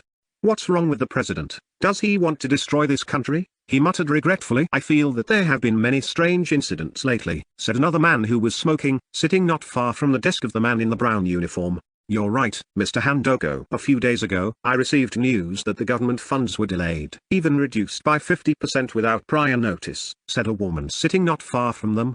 In addition to the increasing crime rate, more than 100 people have disappeared without a known cause, the woman explained heavily. By the way, what's the response from the World Market Trade Alliance? Principal, asked the man earlier while taking a drag on his cigarette. The principal in the brown uniform was slightly moved by the question. He then took a deep breath and looked out the room window. Outside the window was a large field where teenagers were playing. Of course, they will come within a few hours, said the principal in a low voice. There wasn't much they could do. Where would they go? With the power of a top alliance like World Market Trade, there was no place they couldn't reach, except to bury themselves alive. However, they didn't panic to the point of fleeing aimlessly. The leader of the World Market Trade Alliance had not had a bad reputation so far. In fact, he tended to do good. All branch stores of the World Market Trade Alliance always operated fairly and sold goods at low prices. So, from the public's perspective, the World Market Trade Alliance wasn't bad. If later the World Market Trade Alliance came and took over the Indonesian alliance, they thought the people living in it would still survive. In a quiet park, a young man named Lucas Weber sat sipping tea with a calm expression. After taking a sip, he put the cup on the small table in front of him. His gaze then shifted to a middle-aged man with a weary face sitting across from him. That man was Wiko Suryo, who was rumored to be dead but was actually still alive and well. You failed, Mr. Wiko, Lucas said calmly, looking at Wiko without hope. Wiko wanted to say something but held back. With a heavy expression, he listened to Lucas continue. You couldn't even kill his sister, Lucas said emotionlessly. Sorry, Mr. Lucas. Give me another chance. I guarantee success this time, Weko replied firmly. He realized his mistake. The greatest strength of his opponent's alliance was the guard tower they possessed. All right. As before, bring me 1,000 humans. The younger, the better, Lucas said while sipping his tea. When he mentioned 1,000 humans, a white flash crossed his eyes. Okay, sir. I also need another blood fruit, Weko said hopefully. No more. Do you think blood fruits are that simple? Easily obtainable? Lucas frowned at Wiko's request. After thinking for a moment, he said, 10,000 humans, and I'll give you one. Really? Weko said excitedly. Lucas nodded slowly. Yes, really, but remember, this is your last chance. Wiko's excitement surged hearing Lucas's promise. With the blood fruit, his confidence would increase. He would be more cautious with the next plan. I won't disappoint you, Mr. Lucas. I will get 10,000 humans soon, Weko said with determined eyes. Lucas nodded, sipping his tea once more before saying, enough, you may leave. Immediately, Weko Suryo rose from his seat and left with quick, determined steps. Meanwhile, in the main hall of the City of Life, on Island, Nito and Naila were busy handling reports related to the three other alliances that had just joined. As the highest leader after Ln, Nito was responsible for organizing the overall strategy of the World Market Trade Alliance. She was the one who determined the actions and attitudes of the alliance if something major occurred, such as the current takeover of three major alliances. Additionally, Nito was also planning how to deal with the Indonesian alliance island. For now, She only sent troops to monitor and isolate the island. Currently, 10 ships full of troops were heading to the Indonesian Alliance Island, with the goal of taking over the island. An island and the 3 other Alliance islands had to unite to achieve this goal. 10 warships were sent first because they were faster and could monitor the areas that the main island would pass through. Usually, the mainland island didn't move, but this time was different. The increased territory from the 3 alliances they were about to take over was quite large, requiring more drastic action. Report, Princess. Mr. Maid's troops have secured the central city area. Report, Princess. The area within 100 kilometers is safe. No danger. Report, Princess. The public's response is quite good. No resistance. One by one, reports from her subordinates came into Nita's computer. Red notifications kept flashing every time a new message arrived. Naila, help me check the troops section. Then tell them to wait for further instructions, Nita said to Naila, who was not far from her desk. All right, Nit, leave it to me. Naila quickly came over and sat down to check the incoming reports. Nita took a deep breath and said, when will Brotherlin come home? Just like that, she spent her time until nightfall dealing with alliance matters. This was Nita's first major operation, so she was quite overwhelmed. Chapter 92, Lara's returns. At the school grounds, on Island, a massive portal, 30 meters tall, suddenly opened, emitting a blinding bright light. From within, a woman emerged, carrying a large cross on her back. Her face was beautiful, with sharp black eyes that radiated authority. The woman stepped gracefully out of the portal, her beautiful white clothes fluttering softly in the wind, adding to the magical and captivating aura surrounding her. Her face showed a calm authority, as if her power should not be underestimated. Yes, that woman was Lara's, a figure idolized by many. After battling for several days, her aura had become calmer and friendlier. Welcome, Miss Lara's. A soldier on guard greeted her nervously. This was the first time he had stood so close to someone of high status in the World Market Trade Alliance. Even before this alliance was formed, Lara's already had great power and influence, making her an idol for many people. Lara's nodded lightly in response, then walked toward the main road to wait for the bus. Soon, a bus stopped in front of her. Inside were several passengers, mostly office workers in formal attire. As Lara's boarded, whispers began to spread among them. Is that really Ms. Lara's? Whispered a woman sitting not far from the entrance. She is much more beautiful than she looks on the internet, murmured another. She takes the bus just like us, asked another, surprised. Lara's blushed slightly at the passengers' whispers, but she hid it with a thin smile. She stepped into the bus calmly. Excuse me, she said, and the passengers immediately made way. Some even stood up from their seats to offer her a place to sit. No need. Please act as if I am not here, Lara said, choosing a seat at the back of the bus. The passengers continued their discussions in low voices as the bus moved forward. In her seat, Lara's took out her phone and started chatting with her mother. Mom, dear, have you arrived yet? Lara's, not yet, Mom. I'm still on my way home. By the way, where is Elle? Mom, Elle is still at school, hasn't come home yet. Lara's, what about Dad? Mom, your dad is heading to the Indonesian Alliance. He said he wants to start a new business there. Lara's, isn't Dad's business already very big? How does he manage it all? Lara's frowned slightly upon hearing her father's plan to start a new business. Even before joining Long Island, her family was very wealthy and powerful. With the help of Long Island, their wealth had increased even more. Not wanting to think further about her father's condition, Lara's shifted her gaze to the outside of the window. Lara's took a deep breath, then smiled happily. It had been almost a month since they moved to the Divine Sky Realm. So beautiful, Lara's murmured every time the bus passed by a stunning place, like a park, a building with unique designs, or futuristic vehicles. Everything was so unfamiliar to her, as she had spent most of her time fighting in the outer realms. By the way, how is Nita? I hope she isn't overwhelmed with her duties, Lara's murmured softly while opening her contacts list on her phone, looking for Nita's name. The phone vibrated, and soon a woman's voice answered with enthusiasm. Hello, Sis Lara's. Are you back? Nitu asked. SHH. Lower your voice, Nit. I'm on the bus, Lara's replied, covering her mouth. Alright, Nitu answered softly, then continued, where are you, Sis? I miss you. Hum.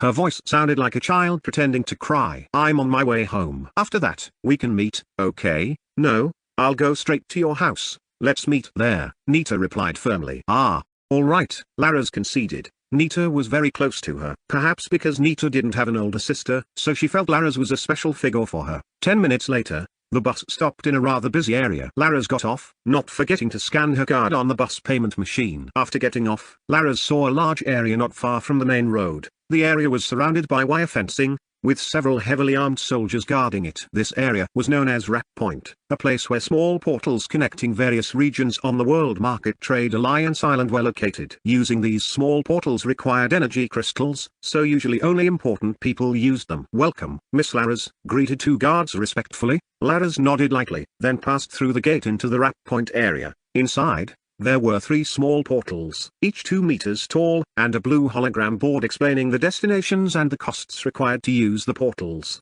"Princess Laras." "Ms. Laras," whispered the people in the portal area, calling her name with admiration but not daring to approach. Very different from Nita, who liked to be praised and didn't mind being approached by strangers. Laras preferred to keep her distance. Ignoring the whispers, Laras took out an energy crystal from her storage ring. After inserting it into the crystal box next to the portal, she stepped into the shimmering portal without hesitation. Heart Ono Family Compound, City of Light. In the middle of the City of Light, there was a very large compound surrounded by high white walls. Inside, many buildings stood, but the most prominent was a large house that caught everyone's attention. The building had a modern design and rose more than 50 meters high, combining contemporary aesthetics with futuristic elements. The facade of this building highlighted grandeur with a dominance of glass and concrete. Floor-to-ceiling glass walls flooded the interior with natural light and offered expansive views of the city. Sharp lines and corners created an elegant minimalist impression, while the use of high-quality materials exuded an aura of luxury. Not far from the grand house, there was a small area,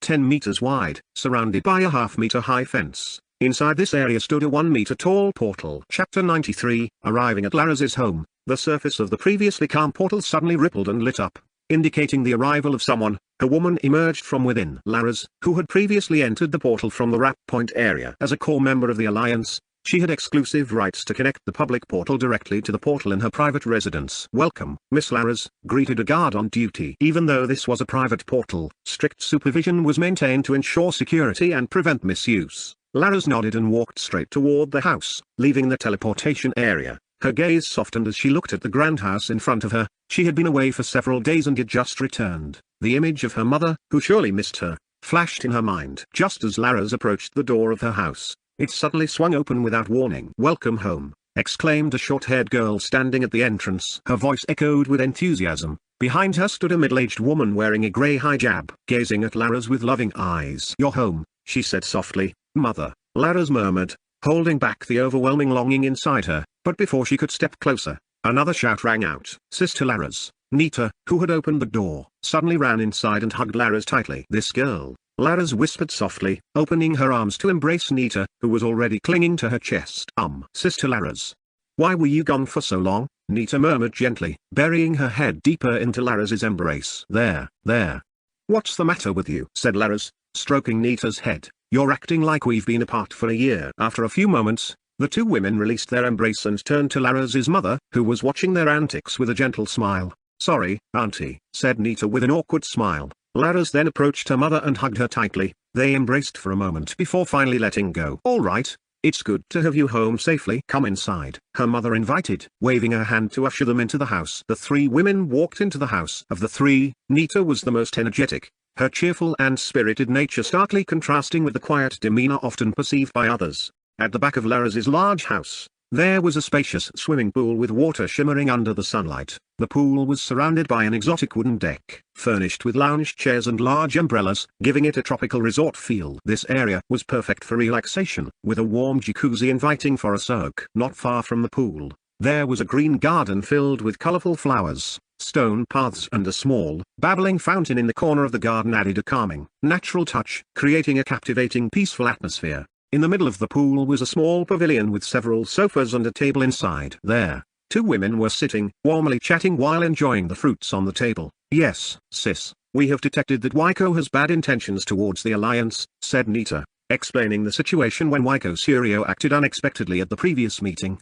However, after the direct meeting at the government building, his animosity level dropped to 5%, she continued. Laras listened attentively to Nita's explanation. Nita often confided in her when facing problems, and this time was no different. After Nita finished her story, Laras gave her opinion. "You can't think so simply, Nita. In fact, I somewhat disagree with just staying on the island without going out occasionally." Nita listened seriously, capturing every word Laras said. "Logically, it's true that Waiko Suryo acted foolishly, but with the same logic, we can assume that Waiko Suryo has power equivalent to ours." Laras continued. Laras kept explaining her thoughts to Nita. According to her, Waiko Suryo might be acting irrationally because he had high confidence and certain strengths that made him believe he could confront the World Market Trade Alliance. Laras suspected that Waiko Suryo had allied with some powerful entity. This power likely offered something irresistible, something undoubtedly more valuable than the alliance he led, the Indonesian alliance. Is there such a power, sis? Nitu asked, her face curious. I'm sure there's none from the human alliances on the blue planet. But who knows about other races out there? Laras answered seriously. Well, so what should we do, sis? Should we go to the Indonesian alliance island to take over? Nitu asked again. Yes, of course, why not? Laras replied firmly. After discussing Nita's issues, Laras began recounting her experiences and journeys in the foreign realms she had visited. I once encountered a race whose true form resembled a ball, said Laras, describing a race similar to slimes. The slime race had an original form that was round and squishy. Their strength was terrifying because they could change shape very quickly. Especially the high-level slimes, their shape-shifting could be very strange and accompanied by extraordinary power. I also visited a realm ruled by elves. Their faces are so beautiful and enchanting. I'll take you there someday,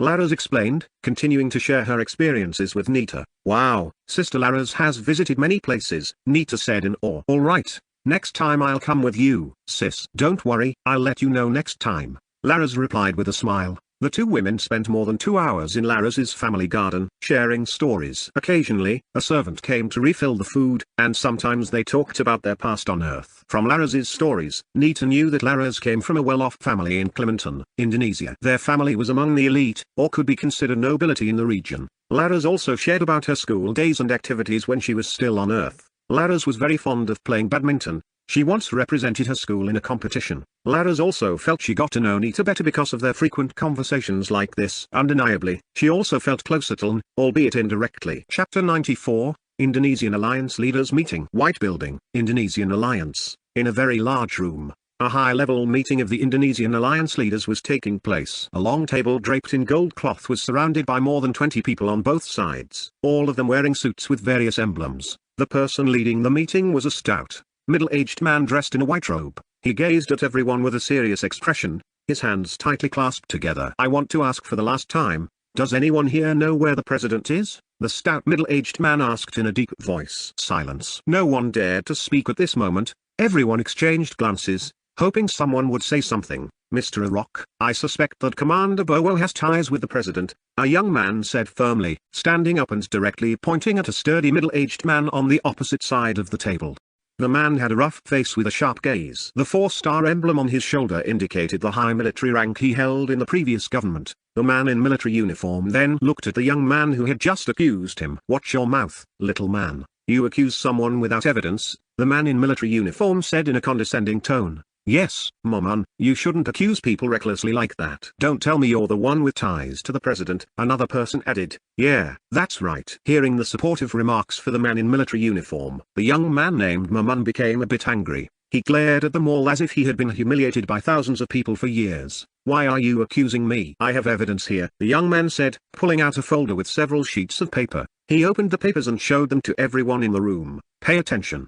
Do you recognize the names on these papers? The young man asked harshly, his voice full of anger. All the names listed here are young soldiers who have completed their national military training. The young man explained passionately, but after they graduated and were declared soldiers, they suddenly disappeared, their whereabouts unknown. The following week, he continued, I'm certain that if you dig deeper, you'll find that the mastermind behind all of this is General Bowo. The young man threw all the papers into the air, then turned away from his seat. Wait, Maman. You can't leave this room, Mr. Arok said calmly but with a certain dominance. Hearing Mr. Arok's voice, the young man suppressed his anger and returned to his seat. Maman, what you said is indeed true, but why is this small matter blamed on General Bowo? An elderly man in military uniform spoke loudly from the end of the table. As far as I remember, the people listed on those papers were young soldiers who participated in a combat training mission outside the island a few days ago, and the person leading it was not General Bowo directly. Another person questioned Maman's claim. I also saw the report. The leader was Captain Ryul, an elderly man added.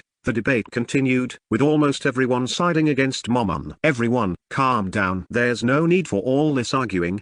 Arok, who was leading the meeting, spoke up. He then looked at everyone, waiting to see if anyone else wanted to speak. Mr. Arok, I think Maman's words hold some truth. At this moment, an older woman spoke up. The woman had short brown hair and was wearing a white suit. The glasses on her face made her look like a researcher. You all must be aware that there are blood races out there, and in my opinion, the recent disappearances are connected. The woman explained. General Bowo may not have directly led the team, but who knows? With his power, what can't he do? My suggestion is that everyone in this room should drink purification water. The woman finished her explanation and waited for everyone's response. She had not spoken earlier because she wanted to assess the situation first. That makes sense, but purification water is quite expensive. I have no problem drinking purification water, but wouldn't it be too wasteful if we all drank it? Purification water is very expensive, costing 100,000 energy crystals per bottle, and that's for the lowest grade, a bald man said.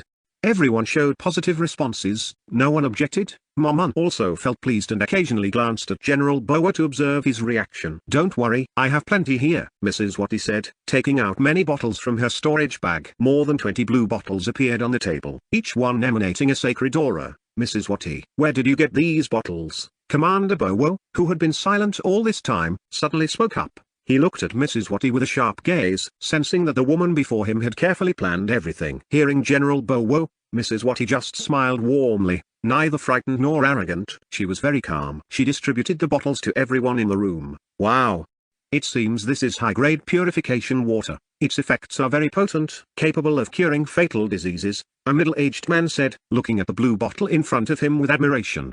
Indeed, high-grade purification water. Thank you, Mrs. Watty. Thank you, Mrs. Watty. Purification water. Drops of water from the sacred tree of the goddess of light, healing mental health and repairing physical body damage. Individuals with demon blood will experience fatal effects. Ha ha ha, Mrs. Watty. Are you sure you want to do this? Commander Bowo looked at the bottle in front of him with a crooked smile. Reading the last warning from the system made his face tighten even more. From the end of the table, Mr. Rock observed General Bowo's actions. He felt that the man had some issue with drinking the purification water. Boom! Bang! Sure enough, a sudden loud explosion was heard. From outside the building, the area shield of the building was seen rippling. At this moment, hundreds of cannonballs were crazily bombarding the white building. It wasn't just cannon fire. Black lightning also struck continuously. Help! The building is collapsing. Run! Cannon fire. Chaos quickly spread. All the buildings around the white building were destroyed one by one. People in the streets screamed in panic and ran. Some who had abilities ran quickly and managed to escape. Chapter 95, Battle at the White House. Not far from the White Building, thousands of soldiers had already gathered. They all activated their blue-tier equipment, and the various weapons in their hands made them look even more fierce.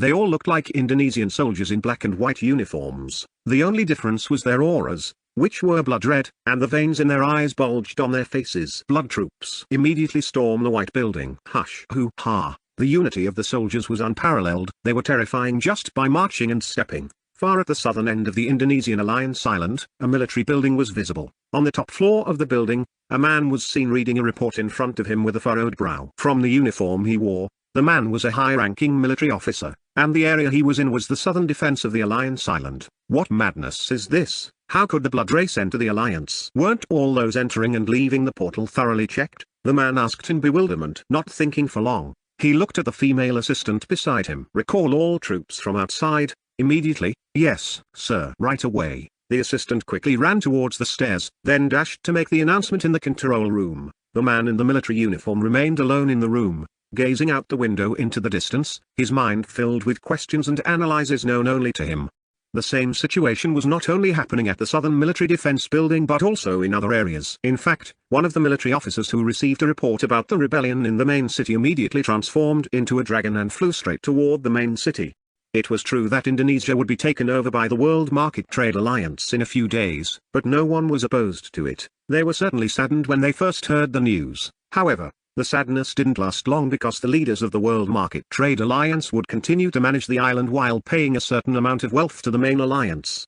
Considering the high status of the World Market Trade Alliance, it wasn't a disadvantage to become part of them. They were the ones who would gain more benefits. No other alliance would dare to attack their island. Back in the main city, at the White Building. What is the meaning of all this? General Bowo? Mr. Arok asked with a sharp tone, standing and looking at General Bowo. General Bowo was unfazed, ignoring Mr. Arok and remaining seated in his chair. Die. Before Mr. Arok could finish speaking, he had already vanished from his spot. General Bowo didn't remain idle. He activated all his purple equipment, and a blood sword appeared in his hand. Clang! He slashed the empty air. the sound of collision reverberating. Ha ha ha. Do you think you're so great with that cowardly ability? General Bowo said mockingly. On the other side, Mr. Arok revealed himself. He hadn't yet activated his equipment, but in his hand, a sword with a transparent blade appeared. He looked at General Bowo with slight surprise. Earlier, he had activated one of his Void Race skills, yet General Bowo had still managed to block it. Everyone, this man has become a traitor, kill him, Mr. Arok shouted to the other leaders. Even before Mr. Arok ordered them, all of them had already activated their equipment, and their most powerful weapons appeared in their hands. Moman, the young man, held an iron bow in his hand. He looked at General Bowo with a gaze full of hostility. Ha ha ha, you little kid. Were any of them your friends? Their blood is so fresh. General Bowo sneered at Moman. Moman could no longer hold back. Of course, General Bowo was referring to his friends from military school. He quickly drew his bow and activated his skill. Rain of arrows, arrows of death. The arrow in his hand glowed with a red aura, radiating a clear killing intent. Your bow isn't bad. But General Bowo had already dashed forward, appearing beside Moman and preparing to slash from the side. Watch out. Clang, Mr. Arok appeared and attacked directly toward General Bowo. His sword blocked General Bowo's strike. Damn it, this fat man, General Bowo cursed. It didn't take long before he saw all the other leaders directing their attacks toward him. Sir, sorry we're late. Attack. By now, the military forces had reached the area of the White Building, and a battle was raging inside the room.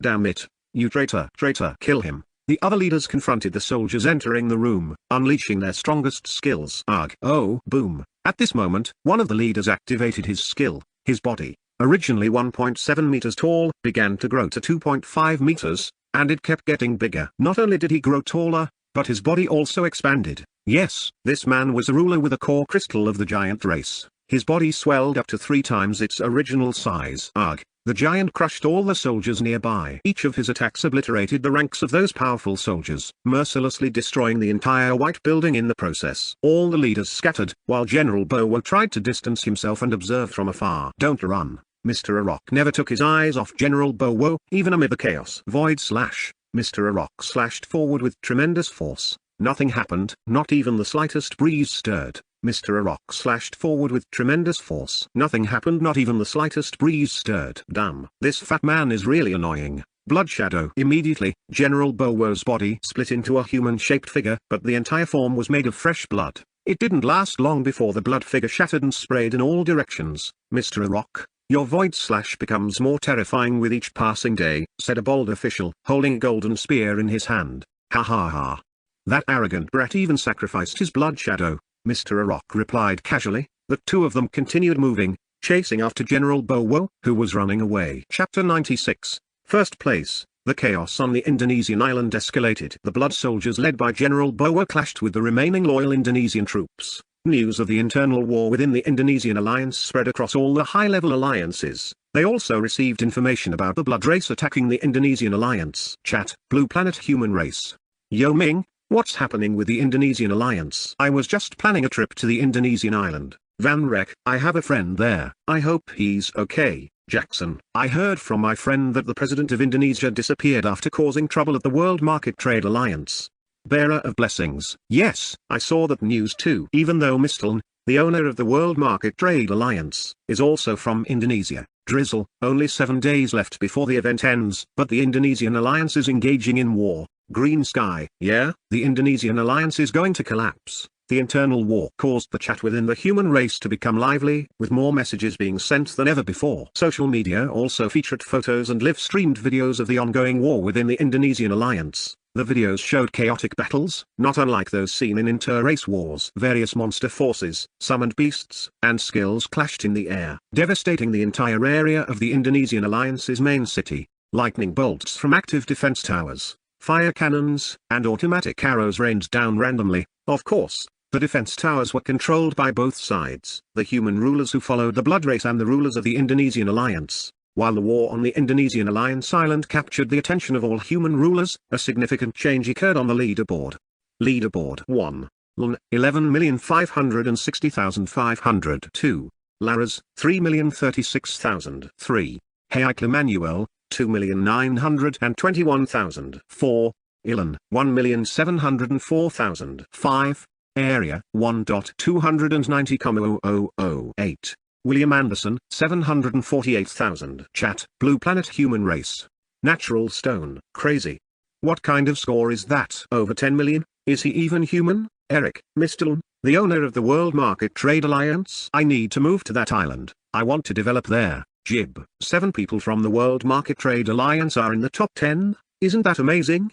Alice, ha ha ha. I knew it. That person would be number 1. His island alone is terrifying right now. No one can surpass the World Market Trade Alliance. Dono. I'm Indonesian, but I was blind not to join Mr. Lun's alliance. Jian. From now on, the World Market Trade Alliance is number 1. There's no other. Biha. Mr. Lun, please save us. Indonesian Alliance. The chaos caused by Lun's skyrocketing contribution points made all the rulers go wild. Most of the Earth's rulers knew of Lun, the owner of the World Market Trade Alliance, one of the top alliances. However, they didn't expect that he had been hiding his strength so deeply. Some had suspected this for a while. After all, there wasn't a human ruler who didn't know of the World Market Trade Alliance, as their branch stores were scattered across all the Earth rulers' islands. In a battlefield between races, a terrifying battle was unfolding. Round stars, each with a diameter of 1 meter, surrounded a young man. He controlled the stars at will. Sometimes they would shrink and disappear, only to reappear suddenly. The round stars had a strange power that destroyed anything in their path. Pathetic human, how dare you interfere with the Starlight Race's battle? A handsome man with a radiant face spoke, looking at the person surrounded by the round stars with a disdainful gaze. The man's skin was white and glowing, with a black jade embedded in his forehead, right between his eyebrows. The young man surrounded by the round stars ignored the man with the black jade between his eyebrows. He was focused on the blue panel in front of him. Damn.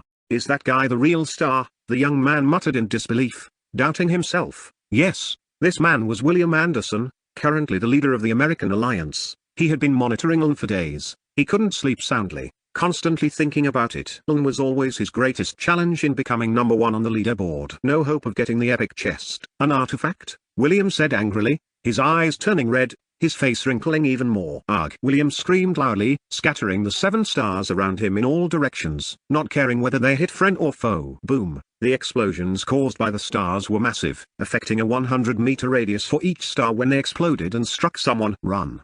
That guy is crazy, President.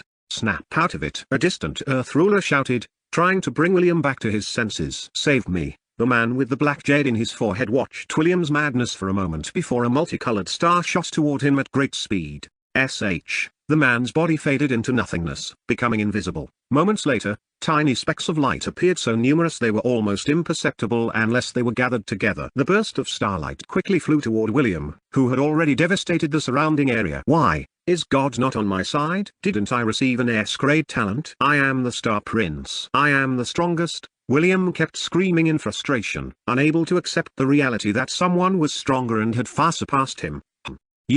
At that moment, William noticed the incoming specks of light. He stared at the approaching lights with his blood-red eyes. Immediately, his 7 round stars transformed, turning into small star-shaped specks. Heading toward the countless incoming lights, William ran, rushing toward the specks of light with a golden sword in his hand. His body was engulfed in intense red flames. The stars clashed with the specks of light, causing massive explosions. The lights numbered in the hundreds of thousands, causing everyone on the battlefield to avoid them. TCH Chapter 97. Frustrated William Anderson. The lights and stars collided relentlessly, but it wasn't long before the lights disappeared and condensed back into the figure of the man with the black jade.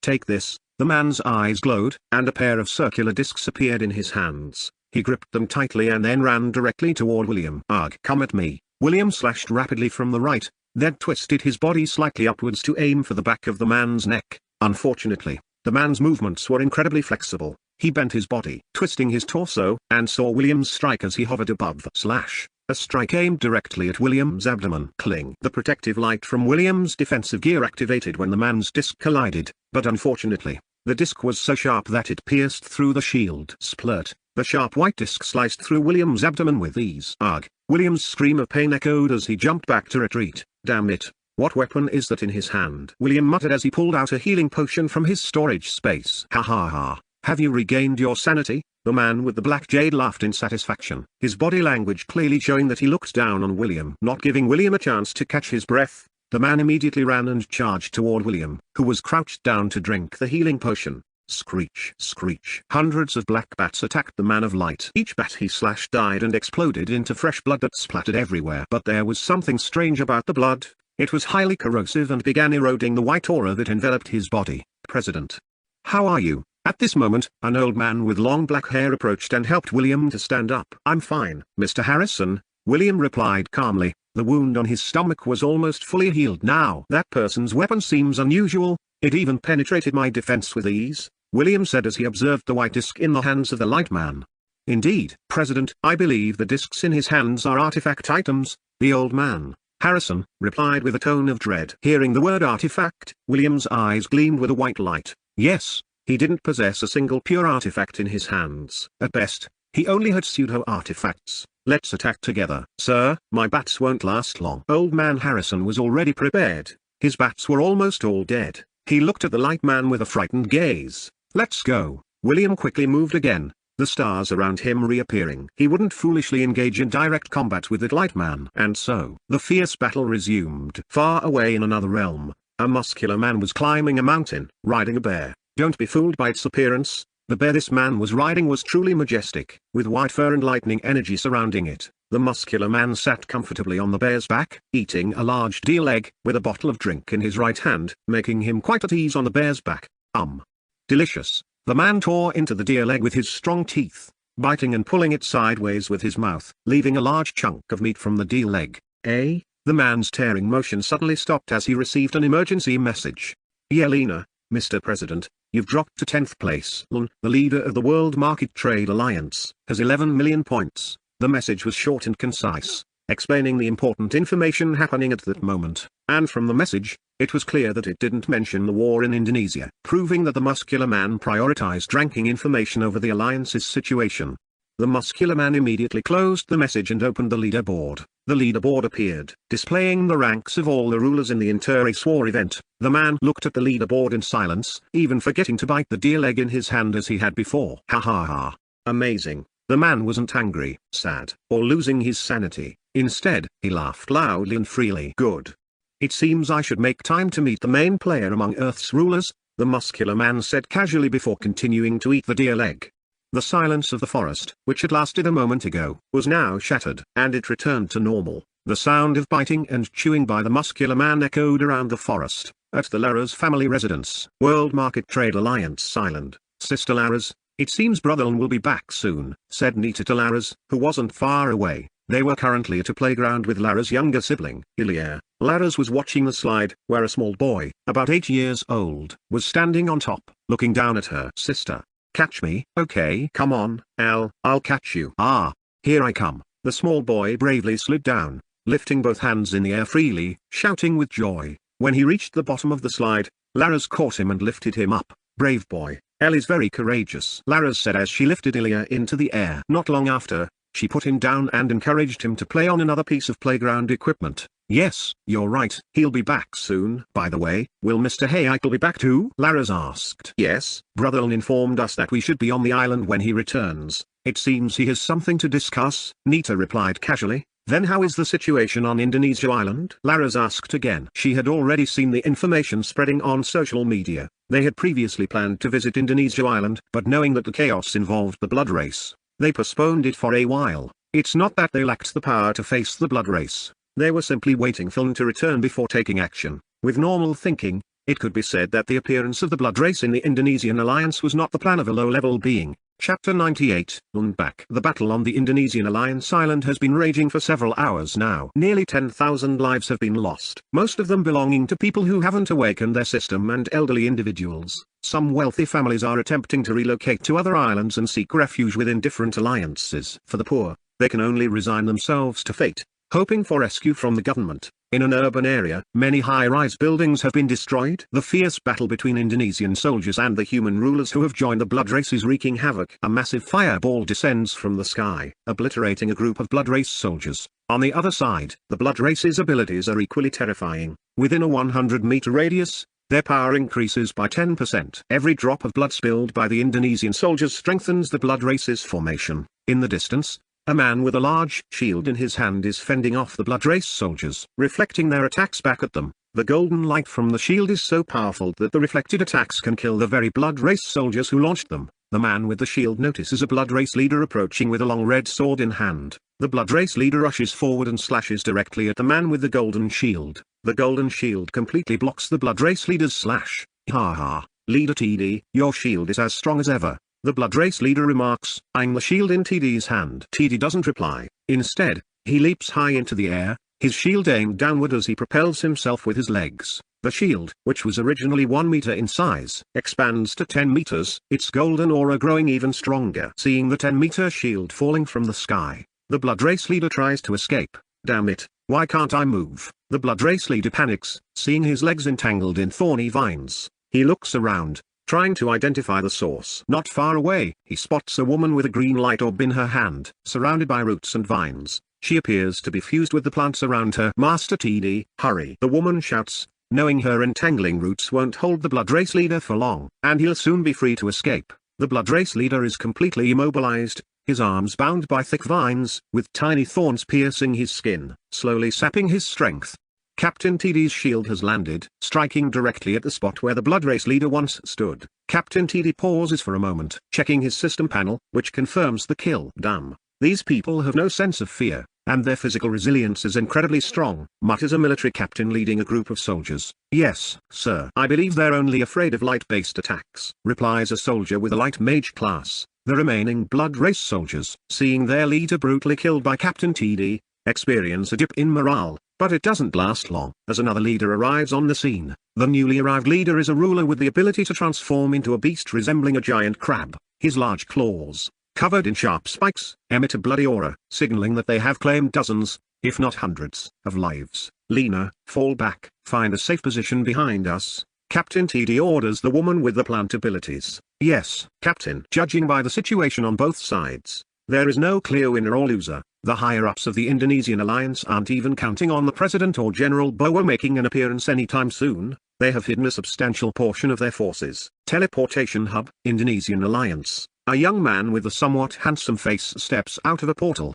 He is dressed in a blue robe with golden stripes, a white belt around his waist securing a 1-meter-long golden sword. The young man calmly surveys his surroundings. The tall lightning tower at the center of the teleportation hub, the 4 main gates at each side of the wall, and the well-equipped soldiers stationed there. I'm back, he says. Yes, this young man is Lun. After finishing dinner with the Su Yiling family, Lun immediately headed for the teleportation portal to return to the Alliance Island. The first thing on his mind now is Nita. He hopes she has been obedient and hasn't ignored his orders. As the Alliance leader, Lun is, of course, aware of everything happening within his alliance and the events occurring in other alliances, such as the ongoing situation in the Indonesian alliance. He is quite worried that Nita might have gone off on her own to show off on the Indonesian alliance island without adequate preparation. Welcome back, sir. A soldier approaches Lun, standing at attention and greeting him respectfully. Lun looks at him casually and smiles. Thank you. Document everything I've written on this note. Lun hands over a piece of paper containing detailed information about the realm of the Kiane race that he had previously visited. Understood, sir. The soldier replies with a firm voice, taking the paper that Lun offered him with a respectful nod. Lun nods in acknowledgement and then proceeds to walk towards the northern gate. His pace is leisurely, his gait relaxed, and a smile plays on his lips as he takes in the familiar sights around him. It's good to see that the city I built remains as bustling as ever. Lun muses to himself. People from various islands now regard my island as a haven, a place far more comfortable and secure than many others they've known. Most of the people around the teleportation hub don't recognize Lun. This isn't surprising, given that Lun rarely makes public appearances or holds meetings in the open. Master Lun, you've returned. Welcome back, Master Lun. Master Lun, however, there are a few long-term residents of the World Market Trade Alliance who have lived here for quite some time and do recognize Lun. They greet him warmly, though they keep a respectful distance to these individuals. Lun is a figure of great importance and reverence, something evident in the way they regard him with deep respect. Chapter 99, A Rock's Request for Help. It's no surprise that these people hold Lun in such high esteem, as life on the World Market Trade Alliance Island is incredibly comfortable. The cost of living is very low if you want to live a simple life. The government on the World Market Trade Alliance Island doesn't rely on revenue or taxes from the people. All of the island's wealth comes solely from Lun. The high-level items used, such as large flying ships, the 50-meter black tower, high-level nest forces, and the advanced materials used in city construction, all come from Lun's gold chests and various other sources, all provided by Lun. If the island relied solely on revenue from lower-level rulers, it would be impossible for Lun's island to be as advanced and powerful as it is now.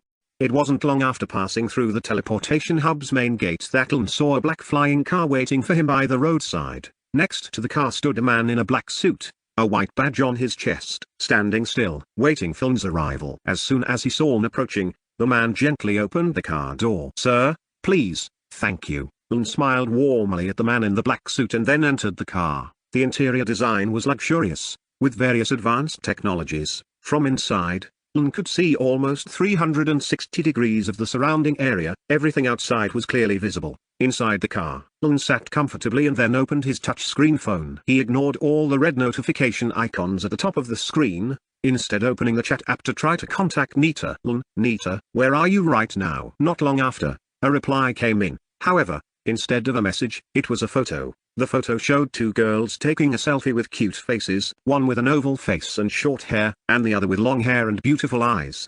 Of course, Ln recognized them. Besides his sister Nita, the other person in the photo was Laras, one of the members of the World Market Trade Alliance. Shortly after sending the picture, a text message appeared. "Nita, I'm at Sister Laras's house. Brother Ln, come join us for dinner." Ln, "Alright, I'll be there in 30 minutes. Nita, "Okay, brother, Sister Laras wants to meet you." Nita, "No, Master Ln." Nita was just joking. Nita, "Sister Laras asked for chicken noodle soup." Brother Ln looked at the stream of messages coming in from Nita and could guess what was happening. These two women. Ln sighed. He suddenly thought of Laras and their first meeting. He wasn't particularly close to or familiar with Laras. He only knew that she was very strong with her light magic. Beyond that, Ln didn't know much. "Well, it's good to get to know the core members of the Alliance more deeply," Ln murmured, while Ln was enjoying the view of the city outside the car. A big fight was happening in a white room filled with teddy bears. "Nita, give it back. Stop sending nonsense messages." Laras was currently hugging Nita and trying to grab the phone from her hands. "No,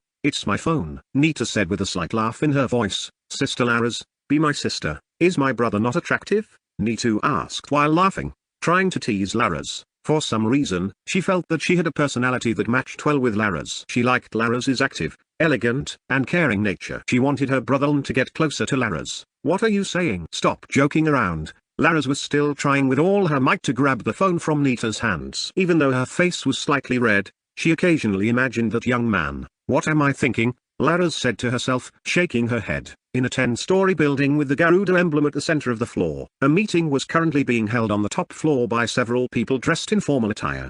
The meeting was led by an elderly man with a long beard. He had a sturdy build for someone of his age, and his sharp eyes observed the 10 other people in the room. "Everyone, what do you think of the proposal from Mr. Arok of the Indonesian Alliance? He is asking for assistance from the Garuda Hunter Guild to help with the internal conflict currently happening in the Indonesian Alliance." The elderly man's voice was soft but echoed throughout the room, making sure everyone heard him clearly. "I've already sent a few people before. The blood race attacking the Indonesian Alliance is very strong. Only tier 2 individuals like us can provide some assistance," said a middle-aged man on the left side of the table. The Garuda Hunter Alliance was one of the top hunter guilds on the World Market Trade Alliance island. The Hunter Alliance was independent and had its own organization where rulers without high abilities could attempt to explore other realms. Despite this, the strength of the hunters in the alliance on a particular island was formidable, not much different from the leaders of the large island alliances. "Is there any news from the island's owner or Princess Nita?" asked a middle-aged woman with an icy aura. "There has been no movement from Princess Nita or the island's owner. The island owner hasn't returned for several days. I heard that Mr. Gusty and Miss Hana have gone off island to search for traces of Waiko Surio." The discussion continued among the high-ranking members of the Garuda Hunter Alliance. The focus of their discussion was whether they were capable of facing the blood race, and whether the island owner would allow them to intervene in the internal affairs of another alliance. A similar situation was occurring not only in the Garuda Hunter Alliance but also among the leaders of other hunter alliances, and even in some hunter alliances on other islands. The request for assistance from Mr. Arok had reached the higher-ups of various hunter alliances to do so. Of course, Mr. Arok spent a lot of funds. Chapter 100, Visiting Lara's House. A vast field with green grass, a straight path paved with rough small stones neatly leads to a house. Ln, holding a black plastic bag in his hand, walks leisurely toward a large house not far ahead. Reaching the porch, he presses the doorbell on the side of the house. Ting, the sound of the bell rings. Not long after, a voice is heard from inside the house. "Just a moment, brother." The door opens, and a joyful Nita appears. Without hesitation, she runs and quickly jumps to hug Ln. Ouch! Ln is actually used to Nita's behavior, but he still takes a slight step back when Nita hugs him while running. "Brother, why were you so late? Did you encounter a strong enemy?" Nita asks while continuing to hug Ln. "Let go first, Nita. I can't breathe." "Ugh, Hee hee hee, sorry, Nita says while releasing her hug. She then notices the black plastic bag in Lun's hand. Brother, is that chicken noodle soup? Yes, didn't you order it earlier? Lun looks at Nita with a puzzled expression. It hasn't even been 30 minutes since their last phone call, yet this girl has already forgotten. Ahaha, yes, right. How many did you buy? I got 5 packs, Lun replies. Wow, great. Let's eat with Sister Lara's and Auntie. Nita quickly takes the black plastic bag and turns back into the house. As Nita turns around, she sees Lara's standing still at the door. She passes her and walks inside towards the kitchen. Ah, Sister Lara's, I'll set up the food first. Lara's ignores Nita, who is busy with her own affairs, and then walks towards Lun to greet him. Hello, Mr. Lun, welcome back. Hello, Miss Lara's, the view of your house is very beautiful, Lun says, shaking Lara's hand. Not really, Mr. Lun, please come in. By the way, no need to call me Miss, just Lara's is fine. Hearing herself called Miss, Lara's feels uncomfortable. So she says it now to avoid any awkwardness in future meetings. Alright, and just call me Lun, besides, we're not that far apart in age. Lun doesn't mind. He actually doesn't like formalities all the time, preferring to use formal language only in government matters. Please, come in, Mr. Lun. Lara's was about to say Lun directly but then changed it to Mr. Lun. Seeing Lara's nervousness, Lun waves his hand dismissively. He then walks into the house with Lara's. The atmosphere inside Lara's house is spacious, and there are already several people inside. There are about 4 people, all of them are close relatives of Lara's who are visiting. The 4 people in the room are 2 adult women with 2 children. They are watching TV, which is showing children's animation. Seeing a guest arrive, the 2 adult women shift their gaze, then get up from the sofa to greet Lun. Mother, Auntie, this is the owner of the island we are on, as well as the leader of our alliance. Mr. Lun. Nita, who often plays here, is Mr. Lun's sister. Lara's explains and introduces Lun to her mother and aunt. What? So young? Yes, handsome too. The words of the 2 women aren't quiet but clearly audible. They look at Lun with admiration. Lun, this is my mother and aunt. Lara's also introduces her mother and aunt to Lun. Hello, Auntie. Lun greets them and raises his hand to shake hands with the 2 women. Please come in. Make yourself at home. Consider this your own home. Young Lun, Lara's mother, who was initially impressed, is now even more impressed by how polite and humble the young man in front of her is. Even with his position as the owner of the island, he remains polite and not arrogant. Alright, please continue with your business. Lara's mother understands that Lun didn't come for them, so she quickly urges them to continue with their matters. Thank you, Auntie. Soon, Lara's and Lun head towards the back of the house. Lun observes that the design of Lara's house looks very elegant with a non-rigid shape, and the lighting inside is very good, not too dark, yet not too bright. Also, several flowers with beautiful colors are neatly displayed in various spots, and some peculiar items are hung on the walls of the house. It seems Lara's father is a collector of antiques. Lara's and Lun continue towards the back of the house and eventually reach a door leading to the garden. From a distance, a small pavilion is visible, and on it sits a girl waving her hand at them. Sister Lara's, brother Lun, hurry up. Nita's voice echoes throughout the garden. This girl, Lun says in an exasperated tone. Ha ha ha, I think she's trying to get your attention, brother Lun. Lara's notices Lun's irritated face. She feels that Nita has been acting strangely since Lun's arrival. Yeah, she's been like that since she was little, Lun replies with a tone of resignation. Soon, both Lara's and Lun reach the pavilion in the middle of the garden and then sit on the empty seats. Let's eat, Nita says as she pushes bowls of chicken noodle soup towards Lara's and Lun. Nita, be polite. Lun scolds Nita. Lun reprimands Nita for pushing people's food with her left hand. Lun tries to lecture Nita about her behavior, but he only gets a stuck-out tongue in response, as she continues eating the chicken noodle soup messily. Ugh, it's okay, brother Lun, let's eat. Lara's doesn't want the 2 siblings to argue, so she immediately starts eating the chicken noodle soup in front of her. She eats in a sloppy manner, just like Nita. Huffed, Lun gives up and also begins to eat the chicken noodle soup in front of him. Brother Lun, by the way, why did you return now? Lara's tries to start a conversation. Well, I have another meeting in Guandu realm, Lun replies. He explains about the battle he had in the realm where the Kiane race resides. He also explains how he obtained over 10 million contribution points. Chapter 101, Relaxing in the Garden. Impressive. You were really lucky to meet that young master, Lara's says in awe, hearing the story behind the 10 million contribution points. Lun continues to talk about his journey over the past few days. Of course, he hides important things like his own talents. Although the core members of the Alliance know that Lun has many items, they don't know exactly where Lun gets them. So I came back now because tomorrow is the 25th day of the event, and I have an appointment with Mr. Wen to complete a mission, Lun explains, concluding his story. The potion you gave me last time, I gained a lot of benefits from it, Lara says, recalling the 1,000 free points she received. Sister, how should we deal with the Indonesian alliance? Nita, who had been quiet and eating freely, now asks. She intentionally came to Lara's house because she was confused about how to deal with the Indonesian alliance. Well, we'll be leaving soon. By the way, where are Hana and Mr. Gusty right now? Lun asks. They left a day ago to search for Waiko Suryo. Nita replied. Hearing Nita's words, Lun paused for a moment. Then, he opened the alliance system chat panel. Lun, Hana, Gusty. Cancel the mission. Return to the island immediately. Gusty. Yes, Sir. Hana, understood. Brother Lun, we'll be back in 3 hours. In a place far from the World Market Trade Alliance Island, a large ship, 2,000 meters long, sailed through the dark void full of stars. The atmosphere on the ship was lively, with bright lights surrounding the vessel. Currently, in the ship's main control room, a muscular man holding a large hammer and a young woman with round glasses exchanged confused glances.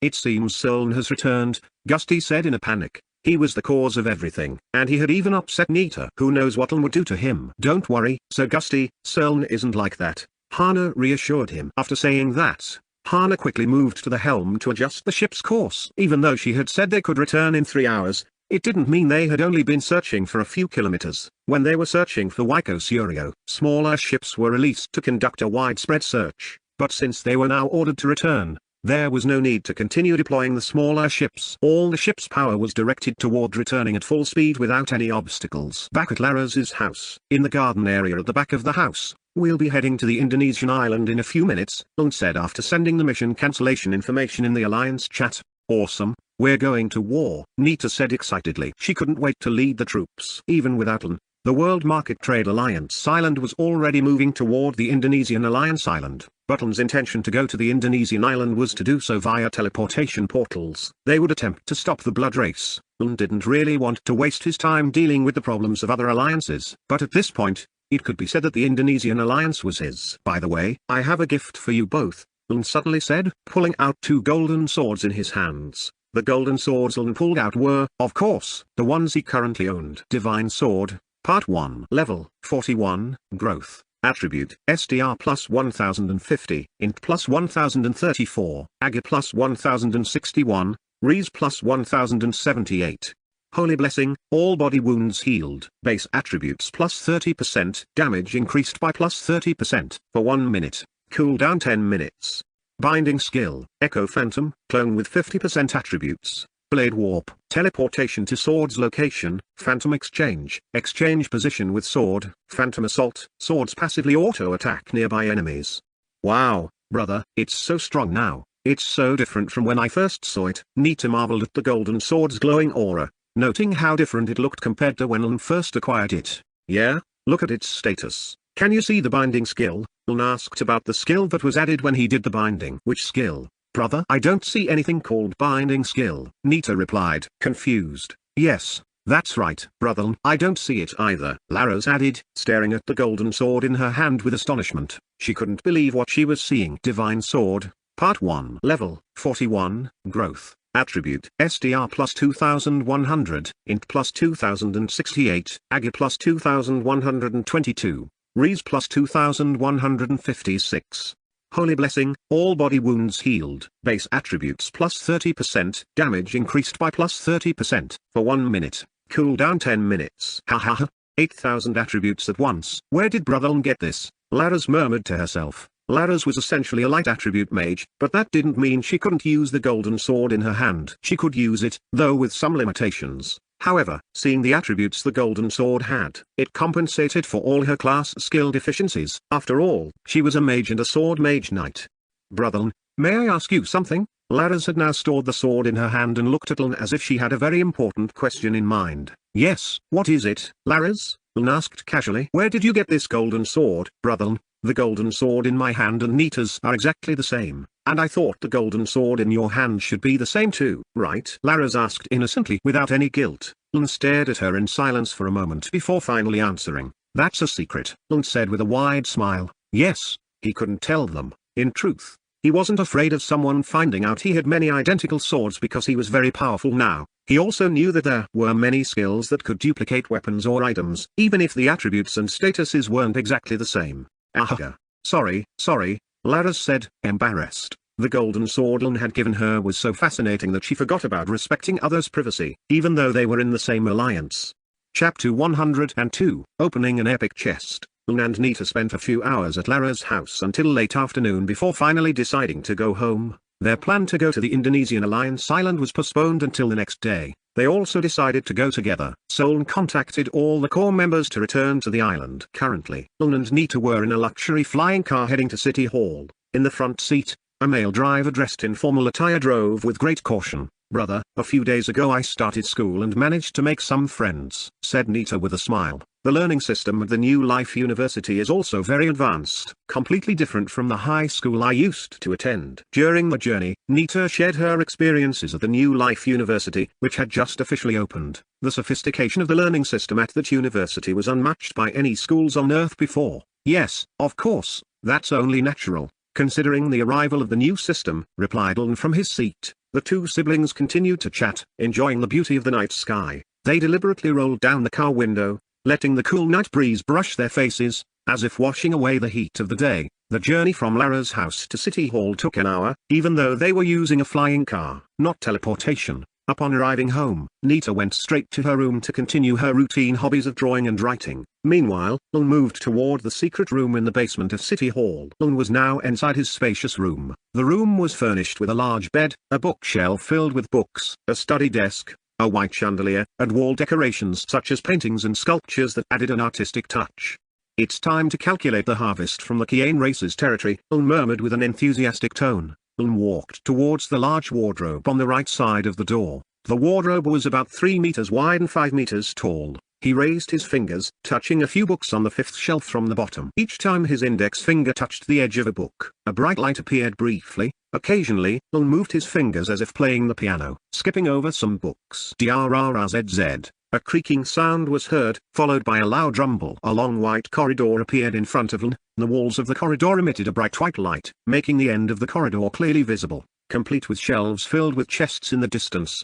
Lun stepped into the bright corridor. Within seconds, he reached the end of the corridor and entered a large room with 3 floors. The length of this secret room was about 100 meters, with thousands or even tens of thousands of gold chests neatly arranged on each shelf. Each shelf could hold 200 gold chests. Without realizing it, "It's become this much," Lun muttered calmly as he looked at the rows of gold chests. Lun actually regretted building this gold chest room, feeling that it was useless. However, since he was used to it, he always took the time to open a few gold chests in this room. Lun walked towards the center of the room, where a sofa and a large table were already set up. After sitting on the sofa, he took out a purple chest from his storage ring. Duplicating, epic chest, 10,000 times. "Are you sure?" "Yes." As if it were a routine, 10,000 purple chests appeared in Lun's gold storage room. "I'm curious about the contents of this shiny purple chest," Lun said to himself. Opening, epic chest. "Are you sure?" "Yes." Immediately, the purple light radiating from the chest looked very bright and beautiful, while small stars flew around it. Successfully opened. Epic chest. You obtained mid-level energy crystals X12, Savior Leaves X5, Divine Iron X8, Dragon Arm Bow level 40 X1, Lightning Slash, Skill Book. "Wow!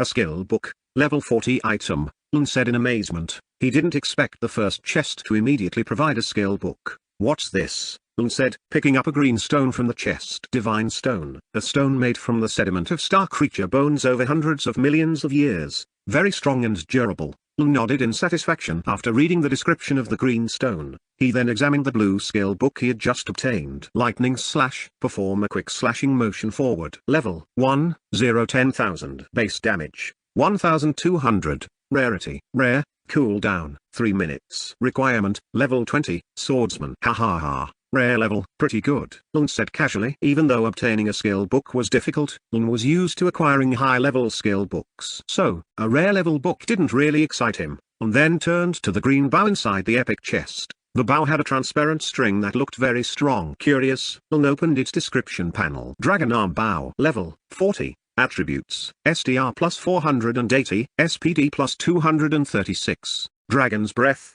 Emit a dragon's aura around the user, increasing focus by 20% and accuracy by 30% for 10 seconds. Increases bullet speed at long distances. Cooldown 5 minutes. Lun only glanced at the status panel, then continued to open another chest. He was quite surprised by the contents of the epic chest. As most of it contained rare items, far more valuable than regular gold chests. Next, Lun said, taking out another epic chest from his bag. Opening. Epic chest. Are you sure? Yes. The same purple light radiated from the epic chest, with small stars flying around it. Successfully opened. Epic chest. You obtained mid-level energy crystals X6, Twain leaves X5, blueprint for automatic bow tower X1. Without looking further, Lun immediately proceeded to open another chest. Opening. Epic chest. Are you sure? Yes. Successfully opened. Epic chest. You obtained mid-level energy crystals X23, Sea Lion Fangs X5, Oman Shield X1. While Lun was busy opening chests in his secret room, the nightlife in the City of Life continued to bustle as usual. The city's development under Lun's control was astounding.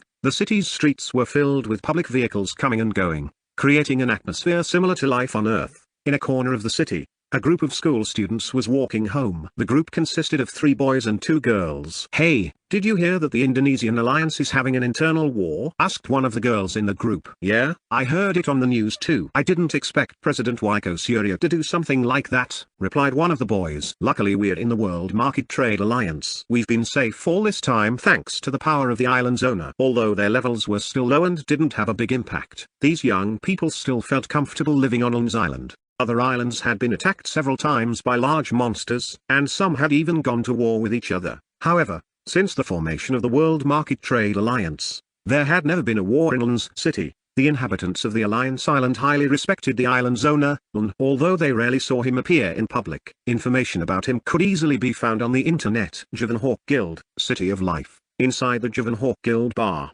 the atmosphere was lively. Many rulers in various outfits sat relaxing, enjoying their drinks. A bartender in a black and white uniform was busy serving drinks to the hunters who kept coming in. "Miss Jan, you're here again." The male bartender greeted with a bright smile as he shook a glass in his hand. "2 beers, please, Mr. Mull," the woman replied. The woman named Miss Jan was a short-haired woman with slightly revealing clothing. From her appearance, one might think she was easy to bother. However, those who met her for the first time quickly changed their minds after seeing her status panel. Status: Name, Jan. Level 14. Race, Blue Planet Human. Power Core, System. Rank, Tier 1. Soon after, the bartender served the 2 beers Miss Jan had ordered. "Thank you, Mr. Mull." Miss Jan immediately lifted her beer glass and drank it down.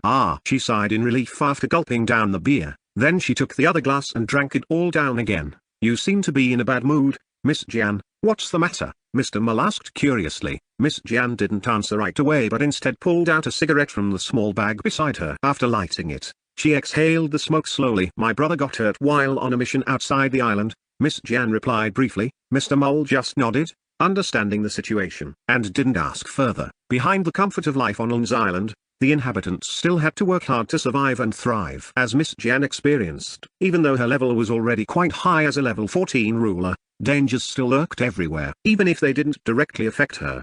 Chapter 103, Building the Divine Dragon Nest. In a vast room filled with countless rows of chests, Lun sat intently, examining the panel in front of him. Materials and items had piled up abundantly, displaying a colorful gleam, dominated by shades of purple, blue, and green. Lun yawned widely. He had been confined in his secret room for almost 2 full hours, immersed in his never-ending work. "That's enough for today," he murmured softly, covering his yawning mouth. "Tomorrow we'll continue, and also install the Galactic Fortress and Divine Dragon Nest." With practiced movements, Lun gathered all the items before him. In a matter of seconds, all the equipment was sucked into the storage ring wrapped around his finger. These items would soon be distributed to his subordinates, used for the development of their alliance and main island. After ensuring everything was safely stored, Lun left the secret room. He walked towards his bedroom, ready to rest his weary body and mind. That morning, Lun woke up earlier than usual. The gentle morning sunlight bathed the green grassy yard beside the city hall, where he began his daily exercise routine. 1,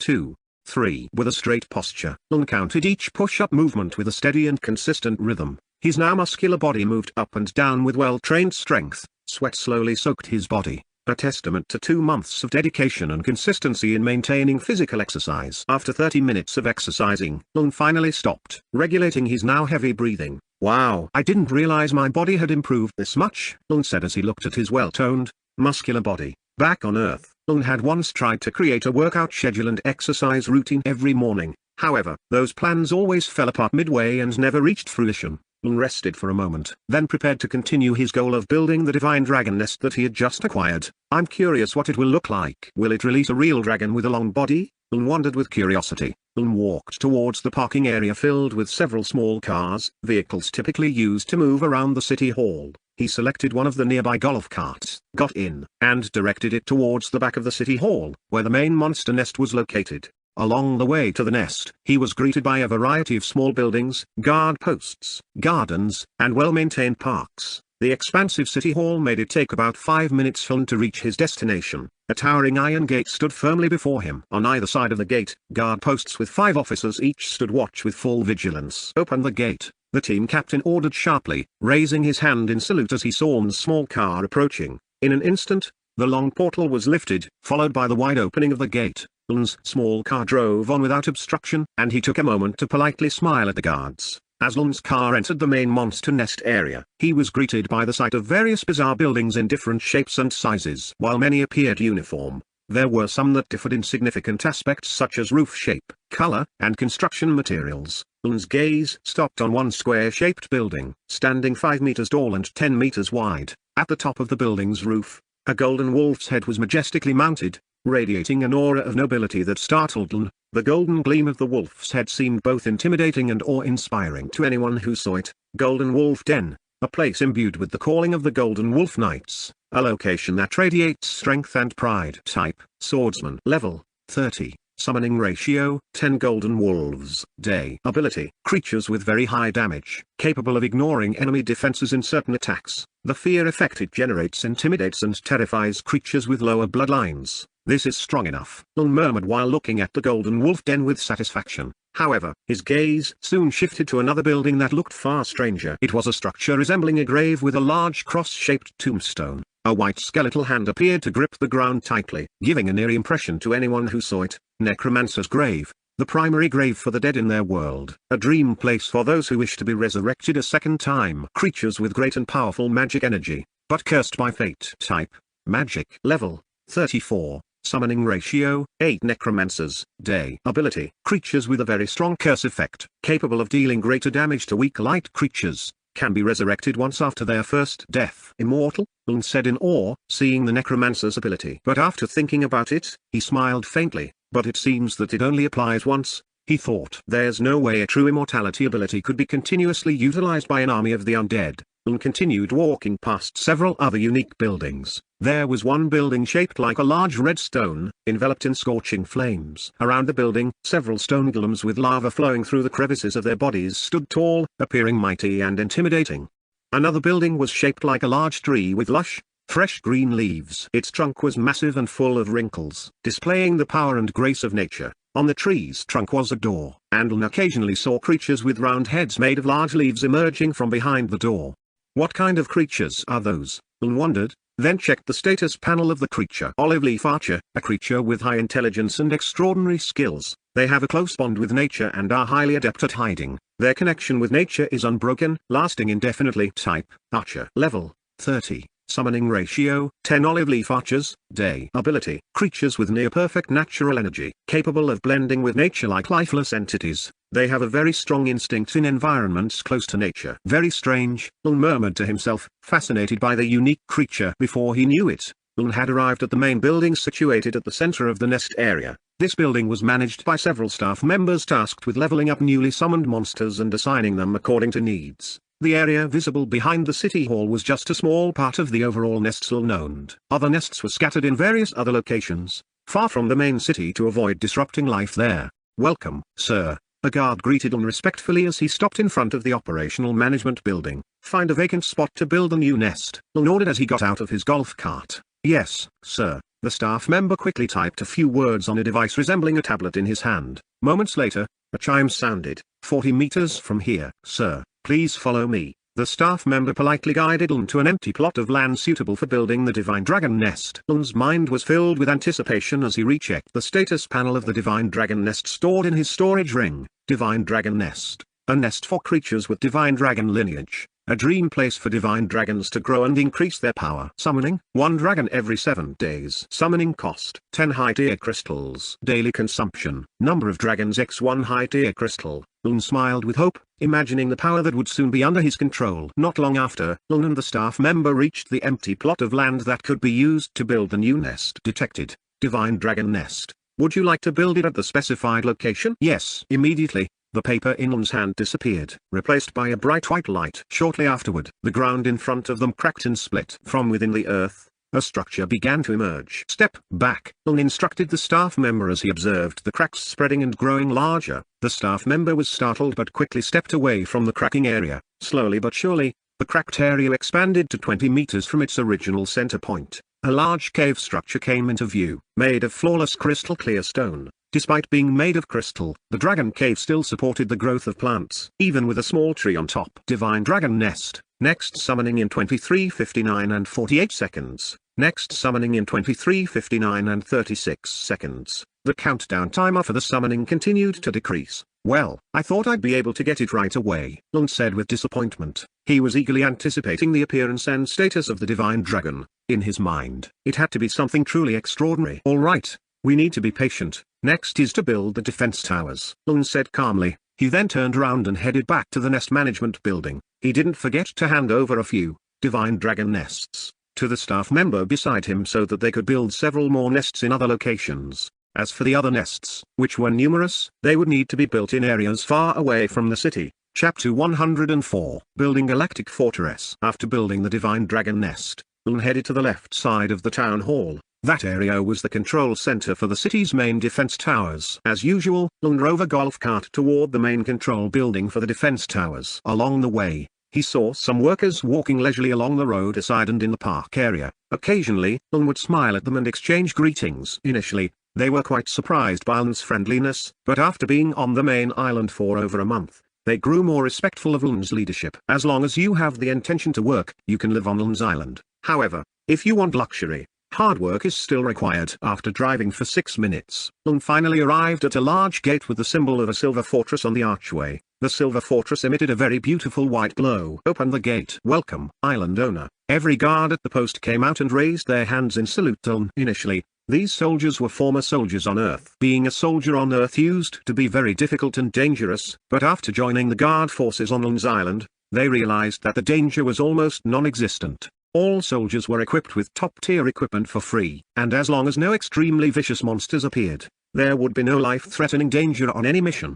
Lun passed through the gate without stopping and continued to drive into the defense tower control building area. Like other government buildings on Lun's island, the control building was equally advanced, if not more so, than other government buildings.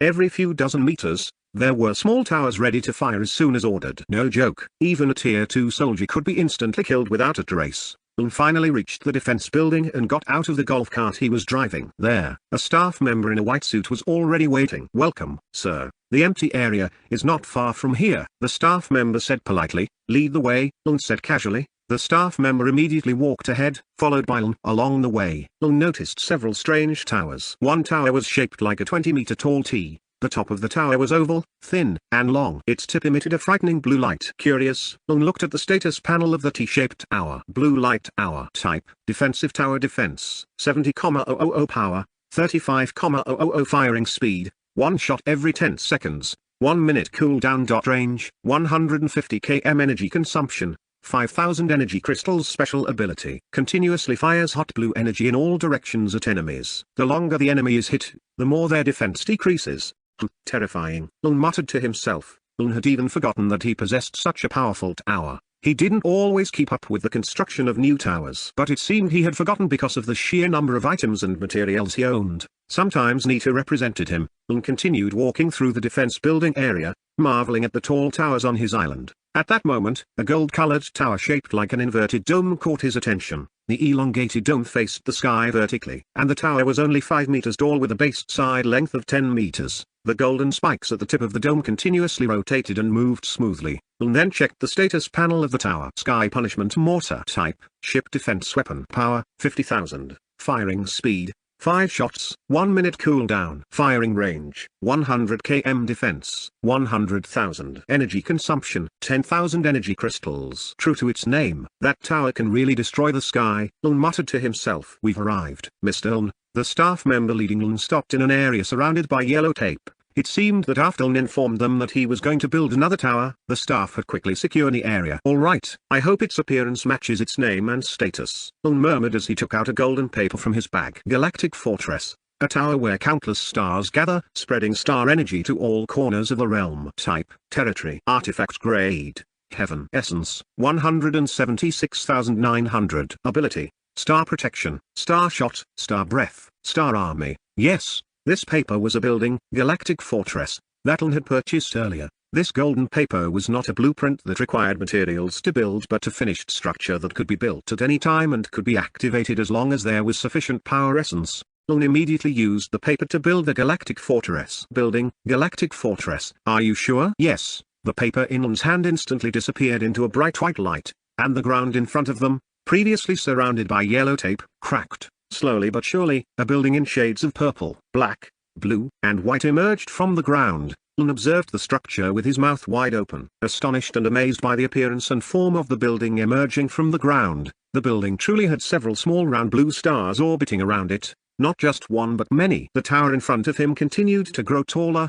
now exceeding 20 meters and still rising. The tower's shaft was metallic purple with 4 sharp edges like a star fruit. Large black holes were scattered along the tower's shaft, and the diameter of the tower was currently 100 square meters, meaning each side was 10 meters long. Sir, this tower is very powerful, and terrifying, the staff member beside Lun said in a trembling voice, looking up in fear. He thought the items, materials built by Lun were always extraordinary, but the tower in front of him was beyond his expectations. Yes, I think so too, Lun replied in agreement. After a while, the tower finally stopped growing, reaching a height of 100 meters with a side length of 15 meters. Far at the top of the tower, Lun saw many round stars spinning and floating erratically around the tower's peak. Lun checked the status panel of the Galactic Fortress and observed the skill area. Ability, star protection, star shot, star breath, star army. Lun was curious about the effect of star protection, so he activated the skill. Activating star protection consumes 100 power essence. Day. Are you sure? Yes.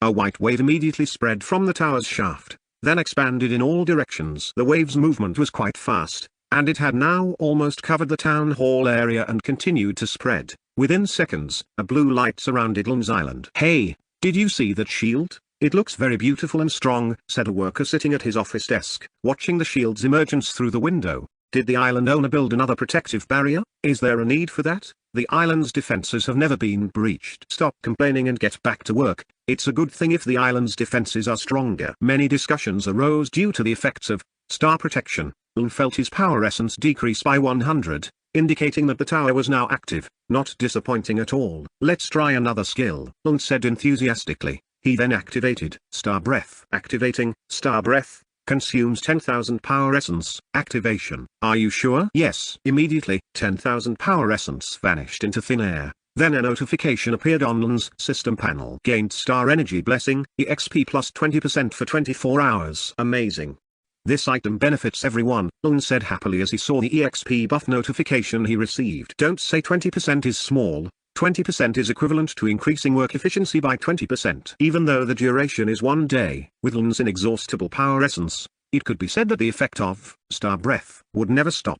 Sir, is this buff that just appeared an effect of the new tower? The officer beside Lun asked in awe. Yes, you're right. How about it? Lun replied casually. Incredible. Sir, I'm just curious. How many crystals were used to activate this buff? The officer asked, intrigued. He assumed it must have taken a large number of crystals to gain such an extraordinary buff. Not energy crystals, but power essence. I'll distribute it to you all later, Lun responded as he continued to observe the Galactic Fortress Tower. He definitely wasn't going to try activating the Star Shot ability right now. It would be dangerous if the shot went out of control and caused unnecessary trouble. Lun then shifted his attention to the last skill, Star Army. Activating Star Army will consume 100 power essence per activation. Are you sure? Yes. Immediately, A figure shaped like a human with a small portal-like head emerged from a portal beside the tower. The figure stood at a normal height of 2 meters, with a body as dark as the depths of space, and a blue portal head with a black center. Lun was very intrigued by the status of the soldiers that appeared before him, so he opened the status panel.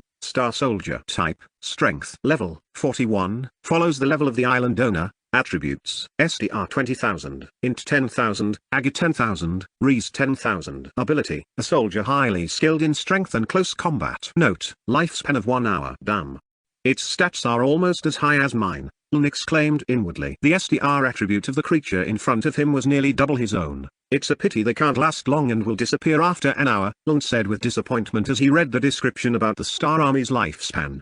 Chapter 105, Go to Indonesian Alliance. After Lun finished building the Galactic Fortress, he then returned to the town hall to have breakfast with Nita. It didn't take long for Lun to finally reach the town hall. He headed straight to the private bathroom on the 3rd floor to take a shower. The town hall had become Lun and Nita's residence since the city's construction. It was called the town hall because several government officials would come to deliver reports to either Lun or Nita. While Lun was showering, Nita was in front of the mirror, striking odd poses to check her appearance in the large mirror before her. This skirt seems too wide. And why does it have to be purple? Nita muttered with a pout. This outfit was very popular and often worn by several celebrities on Lun's island, but for some reason, Nita didn't like it. Nita then removed the purple skirt she was wearing and tried on another one made of softer material. She resumed posing to see herself from various angles: back, right side, left side, and back again. There wasn't a single area that Nita didn't inspect. Now, this fits. I wonder if Brother will like it, Nita said as she tidied up the clothes she had taken out of the closet earlier. Once done, she headed to the large table on the right side of the bed to do her makeup. She grabbed the powder, opened it, and applied it with blush. Nita continued her makeup with great attention. After applying blush to her cheeks, she picked up a pink lipstick from the vanity. With smooth motions, she applied the lipstick to her lips, then carefully evened it out. Her lips now appeared fresher and more vibrant. Next, Nita took a comb and began to tidy her long, shiny hair. She combed her hair slowly, ensuring each strand was perfectly in place. Once her hair looked flawless, Nita decided to tie part of it back with a small, cute ribbon. She then checked herself in the mirror once more, making sure everything was perfect. Feeling satisfied with her appearance, Nita stood up and walked toward the bedroom door. Before leaving, she glanced at the mirror again, giving herself a small smile. Nita, you look so beautiful today, she whispered softly, as if giving herself a little pep talk. With a sense of contentment, she opened the door and stepped out. Nita walked down the stairs to the 1st floor. Her footsteps were soft on the wooden steps of the town hall. When she reached the 1st floor, the mouth-watering aroma of breakfast immediately greeted her. The morning meal was already set on the large dining table near the big window overlooking the town garden. On the table, there was a variety of dishes, from toast with fruit jam to fried eggs and fresh fruit juice. Nita sat down at her seat and began to enjoy her breakfast while waiting for Lun to join her. She took a piece of toast and spread strawberry jam on it. She calmly started enjoying her meal, occasionally glancing at the stairs, waiting for Lun to come down from upstairs. A few moments later, footsteps were heard approaching. Lun, freshly showered and neatly dressed, finally appeared. His face looked refreshed, and a smile immediately spread across his face when he saw Nita already waiting for him at the dining table. Good morning, Nita, Lun greeted her as he sat down beside her. You look very beautiful today. Nita blushed at Lun's compliment. Good morning, brother Lun. Thank you, she replied with a smile. Lun nodded and then began to enjoy the breakfast that had been prepared. The two of them enjoyed the peaceful morning, accompanied by the sunlight slowly filling the room and the sound of birds chirping outside the window. A new day had begun, and they were ready to face whatever came their way.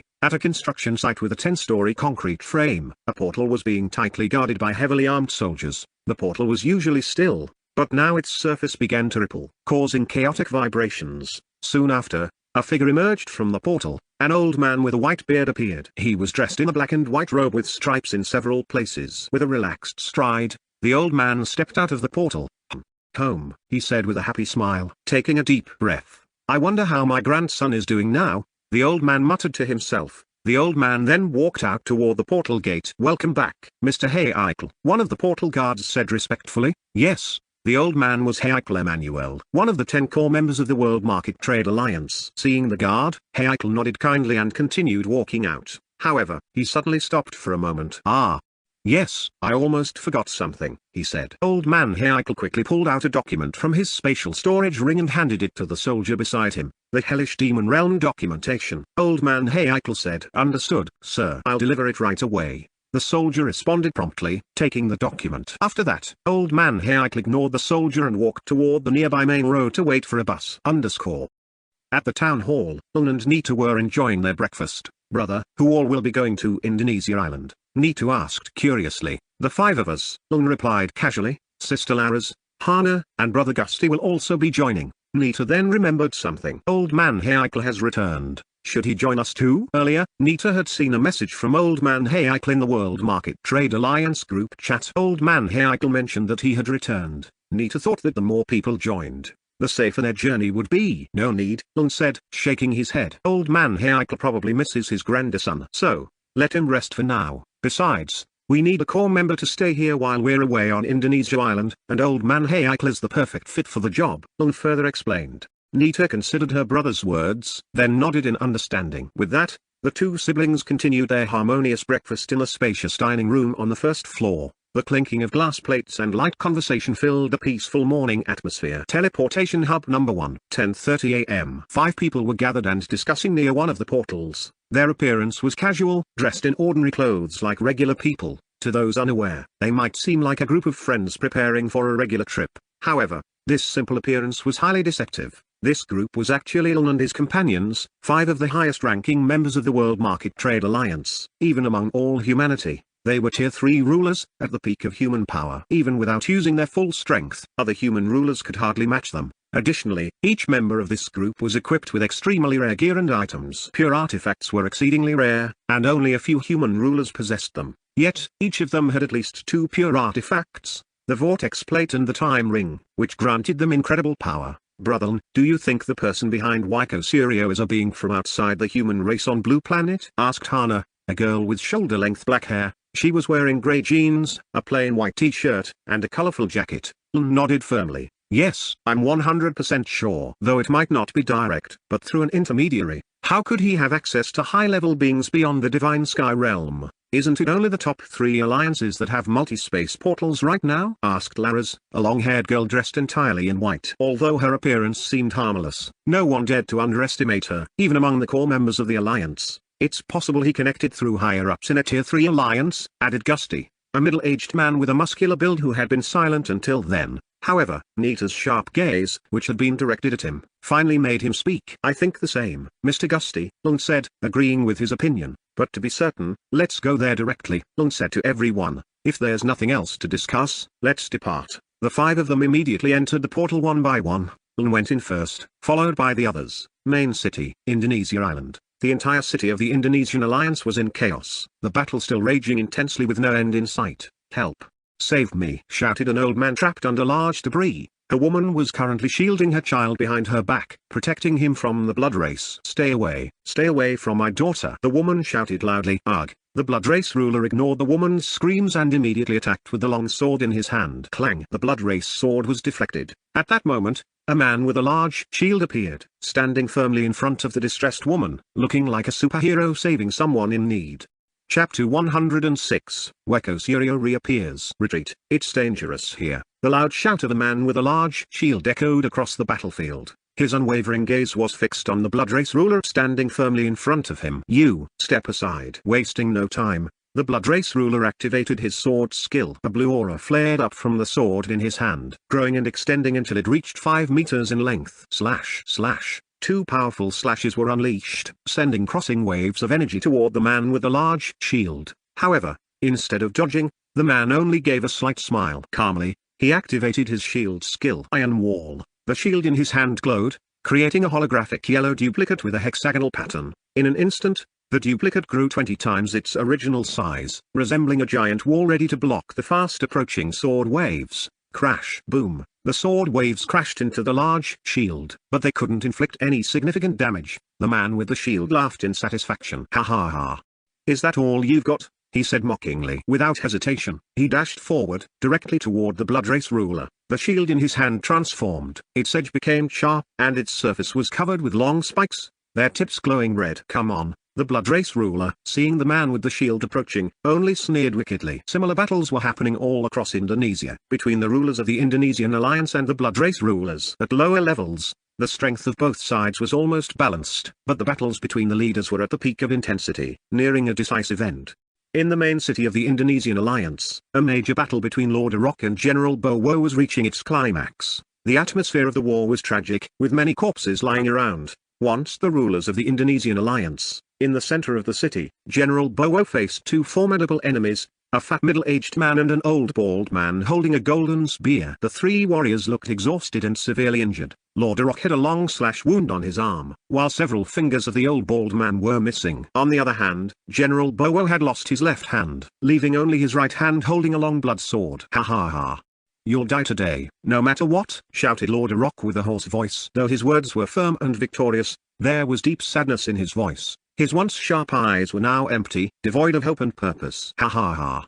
You haven't won yet, old man. The alliance you built is already destroyed? General Bowo replied loudly. He couldn't believe that the fat middle-aged man in front of him could be so terrifying. Lord Rock's void skill was extremely troublesome, and the attacks from the old bald man beside him were deadly. Lord Rock, what's wrong with you? Asked the old bald man beside Lord Rock, his eyes filled with confusion. This isn't like you. Come on, let's finish this quickly. Immediately, the old man activated his golden spear skill. Divine Thrust. His golden spear shot forward with incredible speed toward General Bowo. However, General Bowo didn't stand idle. His blood sword slashed with full power. Blood Heart Slash. The two skills collided midway, creating a massive explosion of energy. Thick smoke billowed, obscuring the view. General Bowo heightened his concentration, alert to every movement. Suddenly, an invisible energy wave came. A surprise attack from Lord Rock. Clang ting. General Bowo's blood sword and Lord Rock's invisible sword clashed dozens of times in mere seconds. Clang. Damn it, that bald old man again. General Bowo grumbled inwardly as he saw the old bald man joining the close combat. The golden spear in the old man's hand was extremely skillful, targeting General Bowo's vital points. Exhaustion overtook General Bowo. His dwindling stamina and the imbalance caused by losing his left hand made it difficult to face the two strong opponents in front of him. Ugh. A powerful thrust from the old bald man pierced General Bowo's abdomen, cutting several centimeters deep. Quickly, General Bowo leapt back. Ha ha. Don't run. Lord Rock seemed exhilarated by the fast-paced battle happening beside him. Without giving General Bowo a chance to catch his breath, he immediately approached his retreating opponent. Void Slash. Lord Rock's invisible sword slash shot forward rapidly. General Bowo's pupils shrank. He knew that Lord Rock had activated his void skill. Master Waiko, I'm sorry, I can only go this far. General Bowo said inwardly. He felt resigned. All his skills were on cooldown, and his stamina was depleted. He no longer had the strength to hold on any longer. General Bowo closed his eyes, awaiting Lord Rock's deadly attack. 1 second, 2 seconds, 5 seconds passed. General Bowo was still conscious. He slowly opened his eyes and saw a group of people standing in front of him. Leading them was a middle-aged man with golden feathers covering his body. Master Waiko, you've returned. General Bowo said with a look of disbelief. He didn't expect Waiko Suryo to arrive at the last moment. Thank you, General Bowo. Waiko Suryo, now radiating a noble golden aura, replied. Beside him stood several others, each exuding immense power.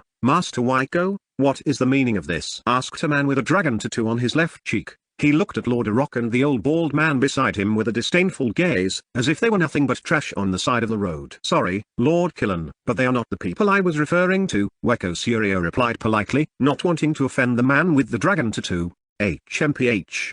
Make it quick, said another man with a holy halo behind his back, sounding impatient. All right, Lord Fian. I'll deal with these two first, Waiko Suryo responded, looking at Lord Rock and the old bald man with a firm gaze. Feather rain. Golden feathers flew, raining down on Lord Rock and the old bald man, but that wasn't all. Waiko Suryo also attacked directly, drawing a weapon from his spatial storage ring. The weapon he drew was a half-meter-long crease, with strange lightning patterns along the S-shaped blade. Holding the crease, Waiko Suryo's speed increased dramatically, and in an instant, he was in front of Lord Rock. Waiko Suryo launched an attack, thrusting the crease directly into Lord Rock's chest. Arc. Lord Rock's chest was pierced by the crease, the blade emerging from his back. He was shocked, unable to believe Waiko Suryo's speed. However, not giving up easily, he tried to slash back at Waiko Suryo in front of him. Space slash. Lord Rock's sword swept across a 10-meter area around him, including Waiko Suryo who was stabbing him. Sensing the danger, Waiko Suryo quickly retreated. Lord Rock, are you alright? At this moment, the old bald man was supporting Lord Rock, who had fallen to his knees on the ground. Lord Rock's hand clutched his pierced chest, his gaze filled with seething rage. His eyes were locked onto Waiko Suryo with boundless hatred. Why are you doing all this? Lord Rock's voice trembled, filled with pain and betrayal. He had been very close to Waiko Suryo, a friend and ally who had helped him build the Indonesian alliance. Yet, he couldn't understand the reason behind Waiko Suryo's actions, sacrificing the Indonesian people for inevitable destruction. Ha ha ha, you've been on this island for too long, Lord Rock. You also lack the vision to see far ahead. Waiko Suryo replied lightly, as if there was no burden in his heart. His gaze was cold, without a hint of regret as he looked at the injured Lord Rock. I've explained many times that this divine heavenly realm is just a small dot compared to the higher realms out there. Why are we insisting on refusing to join a greater power? Waiko Suryo continued, his voice full of conviction. For him, joining a power like the Blood Race was the best way to achieve rapid advancement. Although the Blood Race's methods were brutal, requiring blood sacrifices, he believed that for the survival of their human race, anything had to be done. There are billions of other races in this universe, and the human race is just a newcomer, not even numbering more than 10 billion. Even if we are optimistic about our own strength, the reality is that compared to other powerful races, we are nothing. We have no competitive edge. Hearing all this, Lord Rock could only shake his head, his eyes reflecting deep disappointment. His mouth continuously cursed Waiko Suryo's mindset, which he considered twisted. Your mind has strayed far from our ancestors' teachings, Waiko. Lord Rock's voice was hoarse, fresh blood flowing from the corner of his mouth. Ancestors? We're not on Earth anymore, Lord Rock. Waiko Suryo retorted mockingly. It's time for you to leave those old thoughts behind. I'll send your soul to the ancestors' grave soon. After saying that, Waiko Suryo moved again at high speed, preparing his next deadly attack. Chapter 107, Uln and others arrived. Waiko Suryo, with his long keras, launched another attack towards Master Rock and the bald old man. This time, even fierce thunder roared, with the keras in Waiko Suryo's hand becoming the epicenter of the storm. Traitor! Shouted Master Rock with an enraged glare. The old man beside Master Rock attempted to act, summoning his golden spear and preparing to stand. However, his movement suddenly halted as several people suddenly appeared before them. Who? Waiko Suryo, still in mid-attack, was shocked when someone suddenly appeared to block his assault. The person standing before him was a young man dressed in blue with a hint of gold at the edges. Two swords, one gold and one black, hung from his waist. Yes, the ones who appeared were Uln and the others. They had arrived moments earlier at the portal of the main city of the Indonesian alliance, then quickly used the teleportation skill of the Vortex Plate artifact to swiftly arrive at the main battlefield. Vortex Plate, a transparent disc that allows the user to hover, teleport, and increase attributes while riding. Type, active artifact. Grade, Heaven. Essence, 126,900. Ability, Flight, acceleration plus 300%, attribute plus 50%. Teleportation within 3 kilometers. Now at level 40, clearly saw Waiko Suryo's movement as he floated towards him with bare hands. Uln approached Waiko Suryo, his right hand aiming straight for Waiko Suryo's neck. Got you, Uln said casually. Waiko Suryo's neck was gripped tightly in Uln's hand like a chicken about to be slaughtered. Who are you, Uln? Waiko Suryo looked at the man before him with disbelief, but soon, overwhelming fear flooded him. How could this be? This is impossible, screamed Waiko Suryo with all his might. His gaze then shifted towards the people behind Uln. They were Laras, with a large cross on her back, a girl with short, shoulder-length hair, and two others, a woman and a man with enormous muscles. Moreover, what are they standing on? Wondered Waiko Suryo in his heart. Hey, young man, let go of the man in your hand. At this moment, a deep voice broke through Waiko Suryo's desperate scream. The one speaking was a man with a tattoo on his face. One of the two men Waiko Suryo had brought with him earlier. Uln, who had been observing Waiko Suryo with keen interest, suddenly shifted his gaze towards the voice. He saw a man dressed in animal skins, with bone accessories on each arm, and the most striking feature was a dragon tattoo on his cheek. Kid, don't think just because you're now a third-tier ruler you can act so arrogantly, said the man with the holy halo on his back, standing next to the man with the dragon tattoo.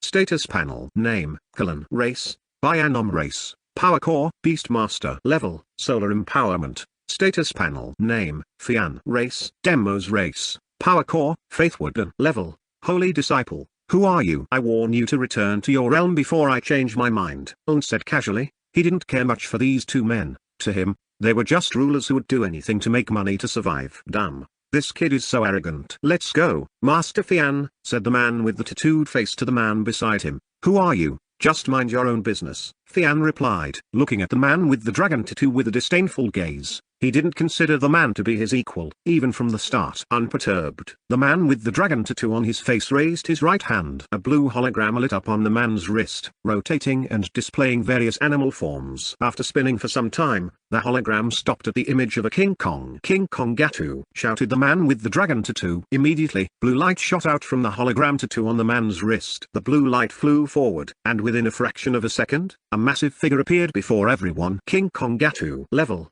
34. Type, Berserker. Attribute, SDR 2300, in 2580, AG 2450, Res 2900. Killer Quake. Leaps high into the sky, speed increases by 50% when landing. It causes a shockwave within a 20-meter radius. Damage increases by 25%.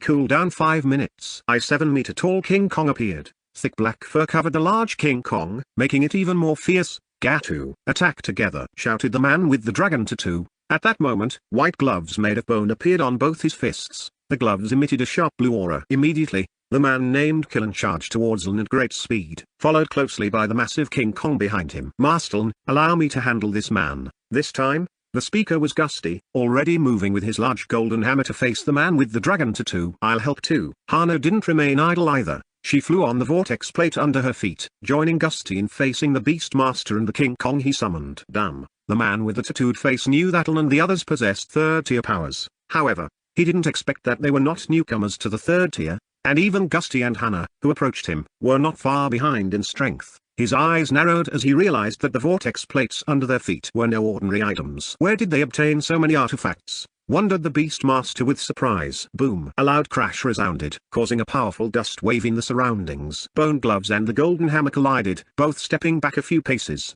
"Ha ha! I've found a worthy opponent," said Gusty with a satisfied smile. After saying that, he rushed towards the Beastmaster, not intending to give him a moment to breathe. Meanwhile, on the other side, in front of Hana, several large and sharp chunks of ice, as big as refrigerators, appeared. She hovered in the air with the vortex plate firmly supporting her. "Ice meteor," Hana whispered. Chapter 108. Battle begins. Immediately, the large ice boulders before her fell rapidly towards the 7-meter tall King Kong. The massive ice boulders, like meteors, mercilessly slammed into the giant King Kong. Ugh! Boom, boom, boom. The King Kong raged, pounding its chest repeatedly, preparing to face the large ice boulders with its powerful fists. Boom! The King Kong's fist sent the first ice boulder flying back and shattered it into pieces. Boom! Another large ice boulder came, and just like before, it was sent flying back and shattered to bits. Ugh! The third ice boulder approached. However, this time the King Kong dodged and ran to the side. "I won't let you," said Hana from the sky as she flew with the vortex plate. She redirected the ice meteor's trajectory towards the King Kong. Seeing that Lin still hadn't released his grip on his neck, Weko Suryo felt even more terrified in his heart. He then tried to scream and looked at the other man who had come with him. "Master Fian, please help me," screamed Weko Suryo. The man named Fian ignored Weko Suryo's screams. He watched the man with the dragon tattoo facing Gusty and Hana. How can a realm that hasn't even existed for 2 months produce level 3 individuals like this? And it's not just one. "There are 5 of them," said the man named Fian to himself. A slight fear arose in the heart of the man named Fian. He searched for a teleportation talisman in his storage ring, but his action suddenly halted as a large cross quickly headed toward him. Tang! The sound of a clash between a 1-meter-long white sword and a golden cross echoed. The man named Fian was thrown 10 meters back. "Impossible," said the man named Fian, horrified. He knew his own strength very well. How could he not repel that holy cross? "Take this!" shouted Laras from afar. She was now running and rushing toward the man named Fian. Her cross, which had flown previously, had returned to her hand, spinning around her body as she ran. The man named Fian was no longer as relaxed as before. He activated his skill. The holy halo on his back expanded and grew until it had a diameter of 10 meters. At each interval along the circle, there were white orbs emitting a terrifying power. Not stopping there, the man named Fian took out a boomerang-shaped object. The weapon was black with sharp serrated edges. Sash! The man threw the boomerang in his hand at Laras with all his strength. Then, it was followed by more than a dozen energy balls shooting from the holy halo behind him. Boom! Da! The light energy balls were extremely fast and exploded on impact. Laras was agile and easily dodged all the incoming energy balls. But when she saw the black boomerang approaching, she stopped, and her large cross stopped spinning and stood right in front of her. Da! The black boomerang and the large white cross collided. A massive explosion occurred, even causing Laras to leap back a little. The explosion's smoke cleared, and the boomerang returned to the man with the large holy halo. Meanwhile, Lara's large white cross remained standing firmly without a scratch. While the others were fighting, Master Arok and the bald old man approached Ln and Nita. "Master Ln, Princess Nita," said the bald old man to Ln and Nita while carrying the dying Master Arok. Nita noticed the arrival of Master Arok and the bald old man. Her eyes immediately focused on the large wound on Master Arok's chest. Every time he breathed, fresh blood would spurt out. If a human before acquiring the system had suffered the same wound, it would have been certain they would have died a few minutes ago, not even lasting a minute. "How did you get this wound?" Nitu asked as she squatted down to examine Master Arok's wound. The wound was indeed very severe. "That man is responsible for it, Princess," said the bald old man supporting Master Arok. He pointed at Waiko Surio, who was currently motionless with his neck gripped by Ln. "Brother, we should torture that man first. He's the cause of all this," said Nita to Ln as she took out a high-grade medicine bottle from her bag. "Yes, I think so too," replied Ln, looking at Waiko Surio, who was pretending to be dead in his hands. "Who offered you to join the blood race?" Ln asked calmly. He didn't actually expect to get an answer from Waiko Surio, but he hoped to obtain some useful information to trace the mastermind behind it all. "I was wrong, Master Ln. Please release me first," said Waiko Surio with difficulty. "Ugh." Waiko Surio's groan was heard after he begged for release from Ln's hand. Not only did Ln not release him, but he also tightened his grip, showing no intention of letting go. Silent. Waiko Surio remained firm in his stance, his mouth moving as if he wanted to speak, but he forced himself not to open his mouth. Seeing that Waiko Surio had no intention of speaking, Ln raised his left hand. A white aura emanated from his fingertips. Then Ln placed his left hand on Waiko Surio's forehead. "Ugh, ugh." Waiko Surio's agonized screams were heard, even causing the men named Fian and Killen to momentarily divert their attention. The previously eagle-like appearance of Waiko Surio, with golden feathers covering his entire body, had now disappeared, returning to his original state. His strength also dropped drastically. In an instant, Waiko Surio seemed like an ordinary human. Others might think that Waiko Surio had intentionally deactivated his power. But Waiko Surio's eyes were filled with limitless terror, staring into the empty air in front of him in disbelief. A few seconds earlier, before Ln directed his left hand towards Waiko Surio's forehead, Waiko had received an unusual notification from his system. Warning: a powerful force is trying to deactivate the system. Immediately evade and retreat. Warning: external power is too strong, failed to resist. System blocked. Chapter 109. The Power of Beastmaster Killen. The last words of the system were still vividly etched in front of Waiko Surio's eyes, but now the system screen had vanished, leaving only a red panel with the words, "System blocked," displayed before him. "Damn it, what has this man done to me?" Waiko Surio cursed Ln in his heart. Seeing Waiko Surio's pathetic state, Ln nodded in satisfaction. "Ha ha ha. It works perfectly." It was worth spending those high-level crystals to buy this sealing skill, Ln muttered with satisfaction. "Brother, what did you do?" Nita noticed the change that had occurred in Waiko Surio. She was confused and had no idea what Ln had done. "Just a little trick from a skill book I bought in the Outer Realm," replied Ln casually. After sealing Waiko Surio's system, Ln shifted his attention to the battle between Laras, Gusty, Hana, and the rulers from another realm who had come with Waiko Surio earlier. At a glance, it was clear that Laras and the others had the upper hand. They continuously launched attacks on the two foreign realm rulers. In hindsight, this was only natural as they were wielding heaven-tier artifacts. "Divine Hammer of Judgment," Gusty shouted, gripping his golden hammer with both hands. He was ready to swing the massive hammer from behind his back. As soon as he activated his skill, Divine Hammer of Judgment, a gigantic hammer shadow appeared. The enormous hammer was 50 meters long, with a head nearly the size of an elephant. It came from afar, heading straight toward the man named Killen. "Damn it, where did this guy get such a destructive skill?" Killen muttered with a horrified expression. "It seems I can't hold back any longer. If I don't, I won't survive against a hammer that size." Killen raised his right hand again. As before, the hologram on his wrist spun incessantly. Every few moments, it stopped at a point where there was an image of a fierce beast of various forms: stone-skinned elephant, red-furred panda, earth bear. Each time Killen called out the name of a beast depicted on the hologram, the creature appeared beside him in a matter of seconds. By now,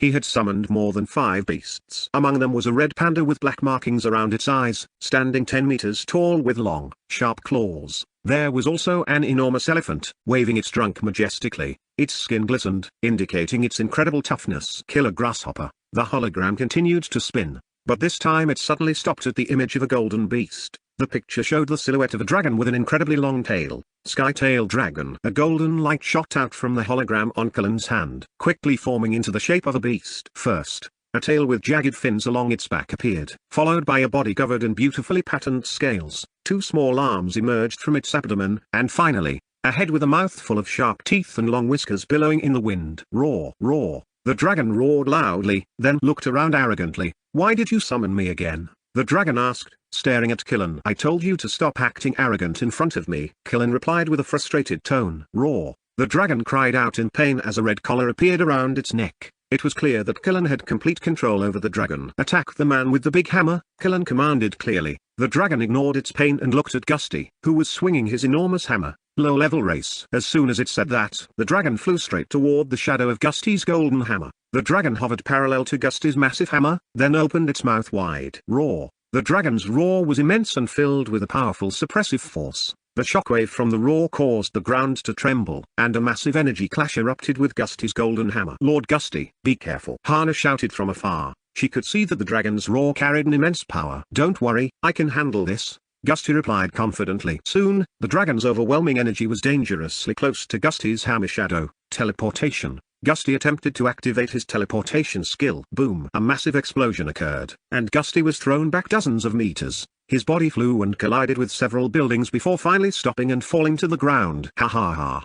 Pathetic. The Sky Dragon mocked arrogantly. "Lord Gusty." Hana ran over to check on Gusty. When she reached him, she saw Gusty staring blankly at the sky. There were no visible injuries on his body. He spread his arms on the ground as if he was admiring the beauty of the night sky. Seeing that Gusty was unharmed, Hana sighed in relief. But then, she suddenly remembered something. Doesn't this guy still have a golden defense talisman? Hana realized, then ignored Gusty, who was lying there like a child. As Hana turned to keep an eye on Killen and his summoned beasts, a large boulder suddenly flew toward her. No, it was heading straight for Gusty, who was lying on the ground.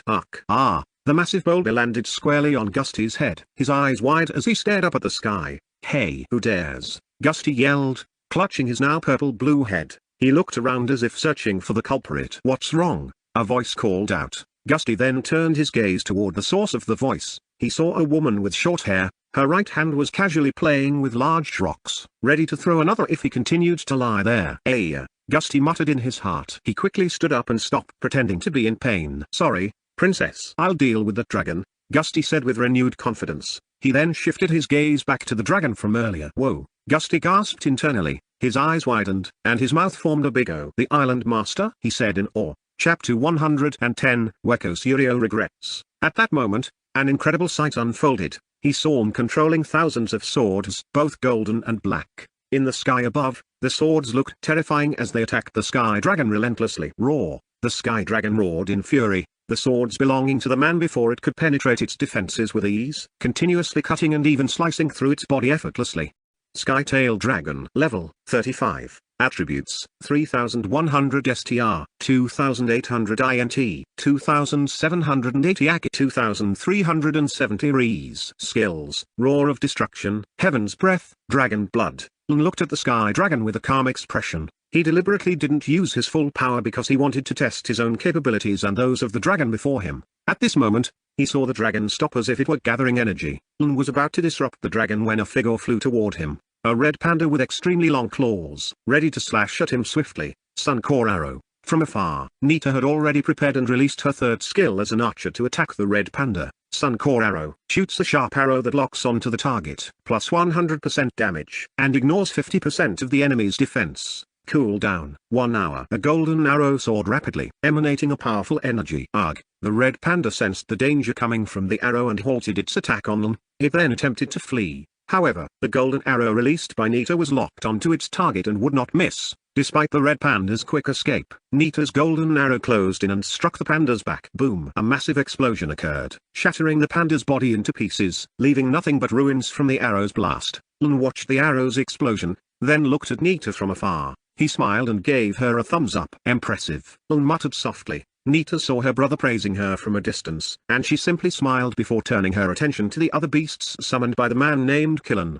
How do these beast masters acquire so many beasts? Nita wondered aloud, feeling it would be cool if she had even one beast, like a rabbit. The battle between the two sides continued. Gusty, Nita, and Hana faced off against the man named Killen and his other beasts, while Lun was still toying with the Sky Dragon in the distance. Laras and the man named Thian, a Faith Warden, were also still fighting far away. Weko Surio, lying helpless without any power, watched everything unfold with a look of horror. Everything that had happened from the start had shattered his confidence. Regret began to take hold of him. He looked around at the city, now in ruins, with the bodies of Alliance members strewn everywhere. Weko Suryo's eyes filled with tears, which slowly began to stream down his face. Yes, Weko Suryo was crying, reflecting on everything he had done. He felt guilty, realizing he was the cause of it all. Not far away, a rock, who had somewhat recovered, looked at Weko Suryo with hatred. Even though Weko Suryo was crying and regretting his actions, a rock's hatred had not lessened in the slightest. "You traitor!" he yelled at Weko Suryo. A rock, please stop. Your wounds will reopen if you keep shouting like that. The bald man accompanying Rock said worriedly from the side. "I'm sorry. I'm so sorry." Weko Suryo repeated these words endlessly, crying over his actions. Returning to the battle, Laras, who was currently dueling with the man named Thian, became increasingly serious. The Faith Warden before her not only possessed immense power but also held several artifacts in his hands. "Crucifix light," Laras said calmly. Immediately, the large crucifix on her back floated in front of her, and 2 white chains emerged from it. These chains swayed and hovered around the crucifix like snakes dancing in the air. Laras looked at the man named Thian with a serious gaze, then directed her crucifix to approach him. Once it was close enough, the 2 chains from the crucifix shot out and flew swiftly toward the man with the holy halo. A woman with pure holy energy. Thian muttered with a small smile. He looked at the approaching chains with a relaxed expression. "Holy prison," he uttered. Instantly, an area within a 50-meter radius seemed to be enveloped by a certain power, imprisoning both Laras and Thian within it. Laras surveyed her surroundings cautiously. She was quite worried because a negative warning had appeared on her status panel. "You have entered the holy prison. Unable to activate dark powers. Attributes reduced by 50%. Teleportation skills blocked. A seal?" Laras murmured to herself. It wasn't long before a message appeared on her status panel. "Lun, use their blessing potion to remove the negative effects." Laras looked at Lun in the distance, who was also watching her. She then nodded and immediately took out a bottle of blessing potion from her storage ring. Consuming blessing potion. "You have received the maximum benefit of 10 times. No further effects will be gained in the future." Laras already knew it wouldn't have any effect, but since Lun had advised it, she tried it anyway. Successfully consumed blessing potion. Maximum effect reached. All negative effects removed. Negative effect. Holy prison, cancelled. "What? It has this kind of effect too?" Laras exclaimed in disbelief. Laras immediately continued to control her crucifix chains. The chains swiftly approached Thian. "What? Why is her power still the same as before?" Thian said in surprise.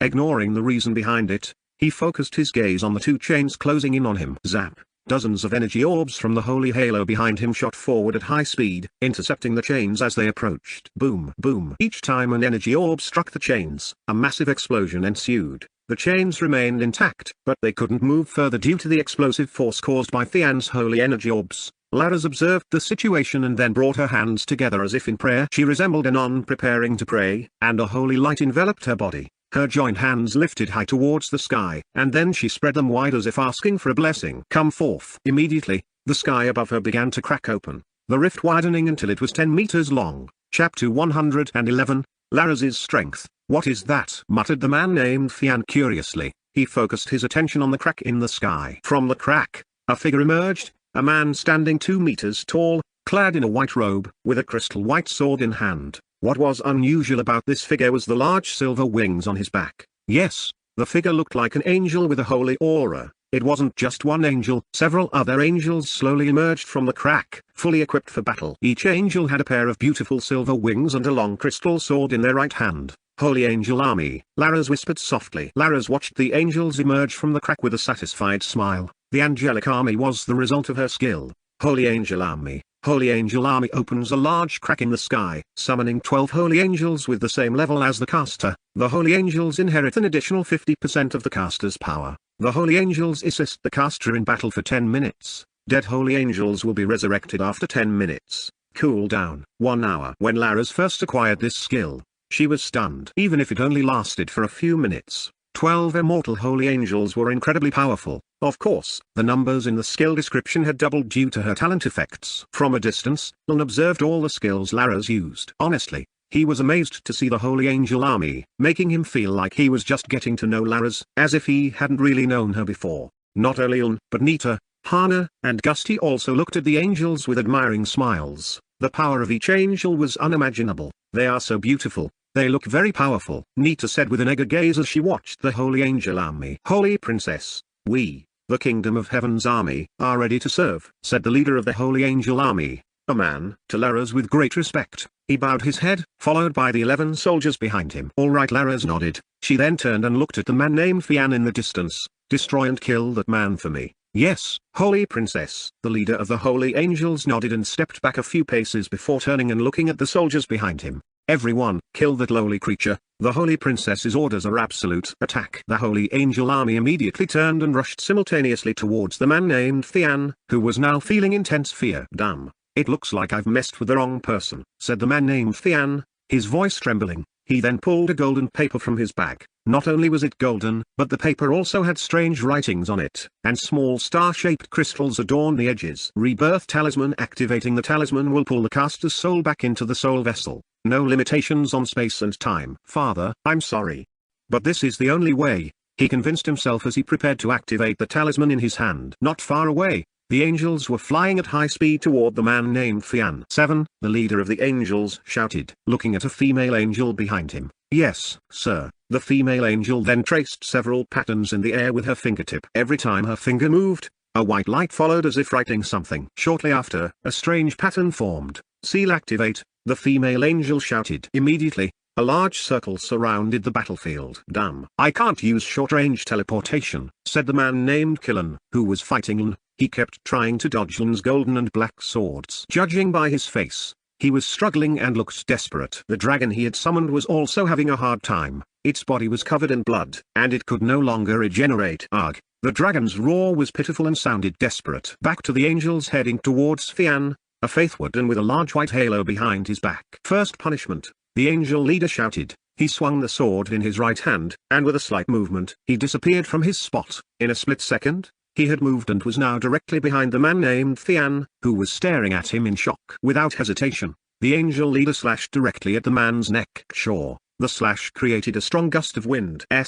What? But instead of what was expected, there was no blood or a head flying. The man was no longer in front of the angel leader. 7. The leader looked at the female angel with a questioning gaze, expecting her to explain. "I activated the seal, sir, but it seems that person has an advanced form of teleportation," the female angel explained. The leader was about to say something when he suddenly heard a soft voice not far away. "It's all right now." Laras observed everything and didn't want to blame the angelic army. It was understandable that people had some tricks up their sleeves. "Next order, kill those monsters," Laras said, pointing to the strange creatures summoned by the man named Killen earlier. "Yes, princess." Quickly, the angelic army rushed to the Beastmaster's battle area. From afar, in the shaded area, Master Arok and the bald old man who was with him earlier observed the very unfair battle in front of them. "Hey, Master Deng, how strong do you think the World Market Trade Alliance is?" Master Arok asked the old man beside him. "I don't know, but it's definitely much stronger than those big alliances," replied the old man Deng.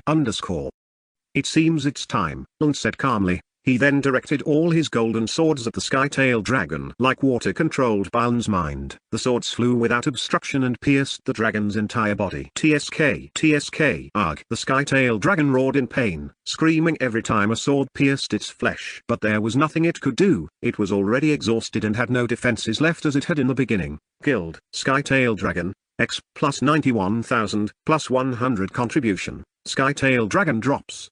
Energy Crystal X 180. Dragon Blood 100 milliliters. Dragon Fang X2. Dragon Scales X 15. Dragon Eye X2. Chapter 112. Killing Killen. Dragon Materials. Not bad, Lund said softly. He looked at all the materials dropped by the Skytail dragon and collected them. After dealing with the Skytail dragon, he saw that the other battles were almost over. All the beasts summoned by Killen, the Beast Master, were already dead with nothing left. Killen was now cornered, facing the angels summoned by Laras, breathing heavily. "Damn.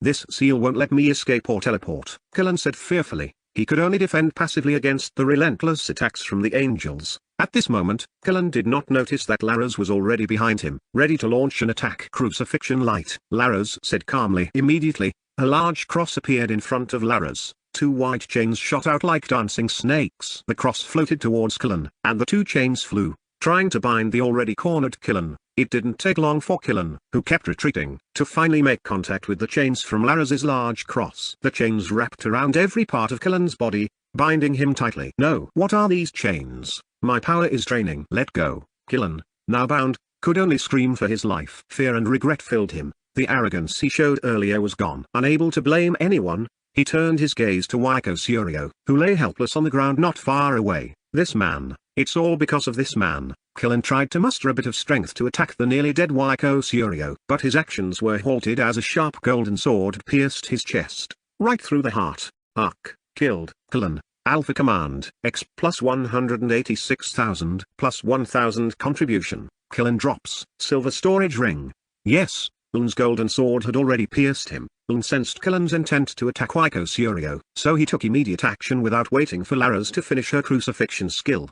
Wow, Big Brother took action, Nita said in surprise, then praised Killen directly. Stupid girl. Quickly take the storage ring. Killen ignored Nita's praise and instructed her to retrieve the storage ring Killen had dropped.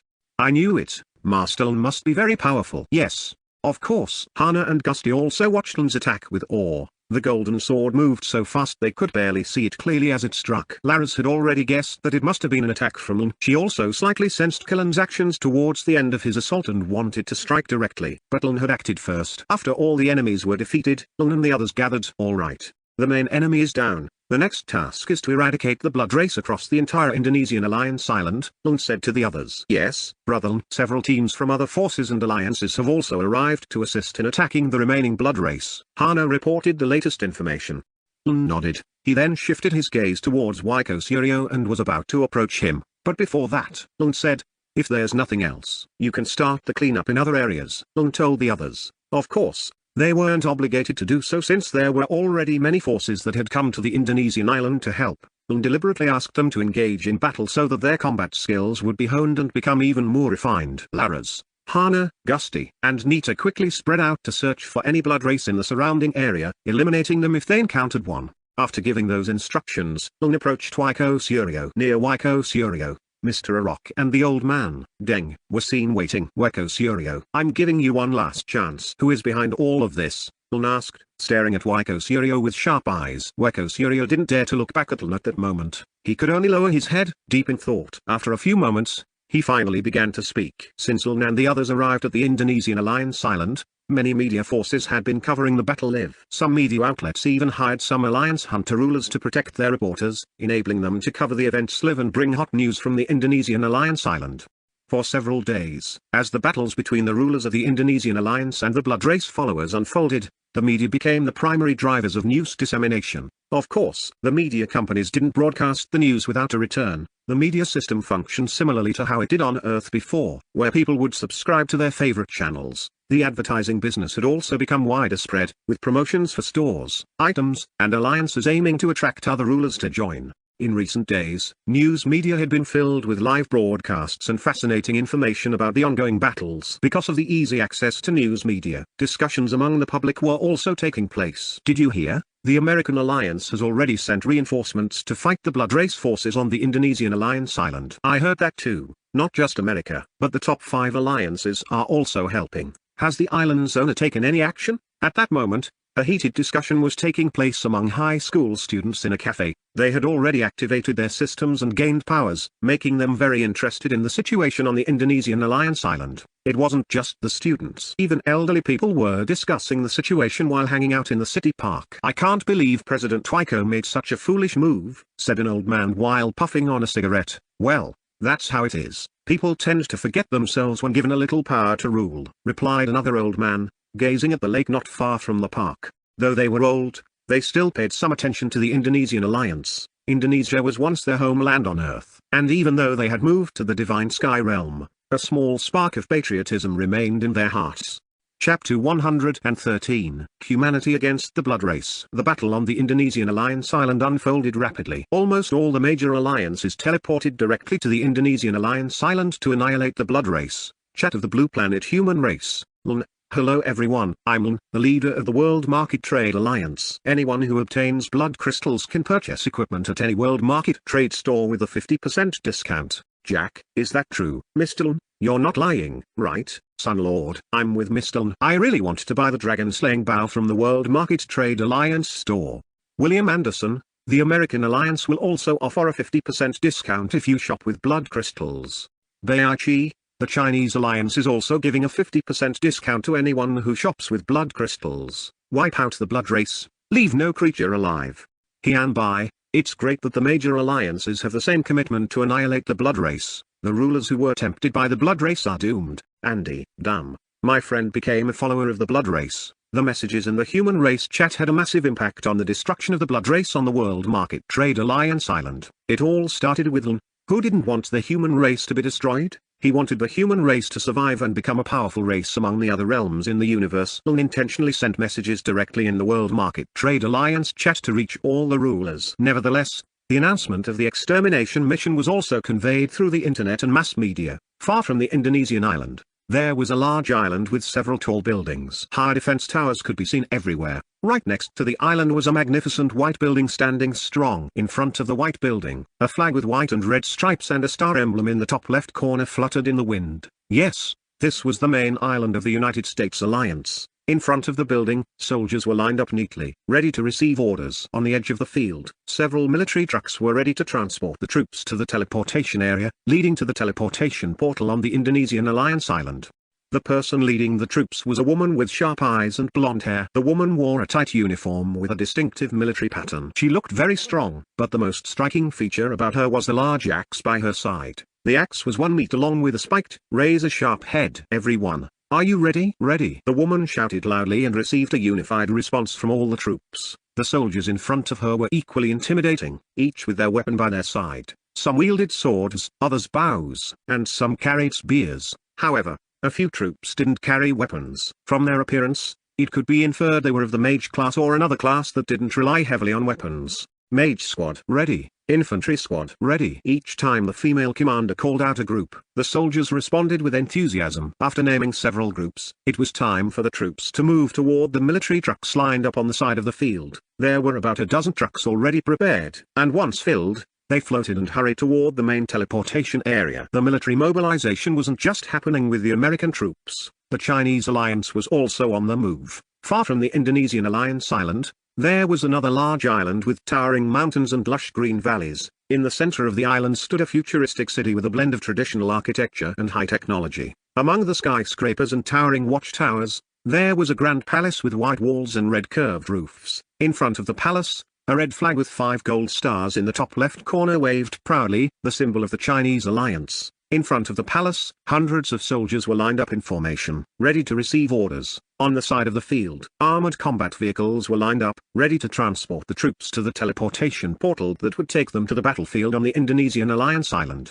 This force was led by a commanding figure named General Lee Y. Clad in a red and black military cloak that covered his sturdy frame, General Lee Y exuded an aura of decisive leadership. He carried a long spear with a golden tip on his back, symbolizing the strength and precision of his troops. His face was stern, his gaze sharp, as he looked at the troops before him with confidence. Are you ready? General Lee Y's voice echoed across the field. Ready. The synchronized response from the entire force reverberated, reflecting their high fighting spirit. In front of him stood various units, each wielding different weapons with confidence. In the front row, infantry units held long spears with crystal tips, weapons specially designed to combat enemies with regenerative abilities like the blood race. Behind them, archer units stood with long bows made of black wood, strung with gold threads. Their arrows, tipped with silver, were ready to rain down on enemies from a distance. Beside the infantry and archers, there were special forces known as the Dragon Guard. These soldiers wielded large swords with energy blazing along the blade, emitting a heat aura capable of incinerating enemies in seconds. Not far from them,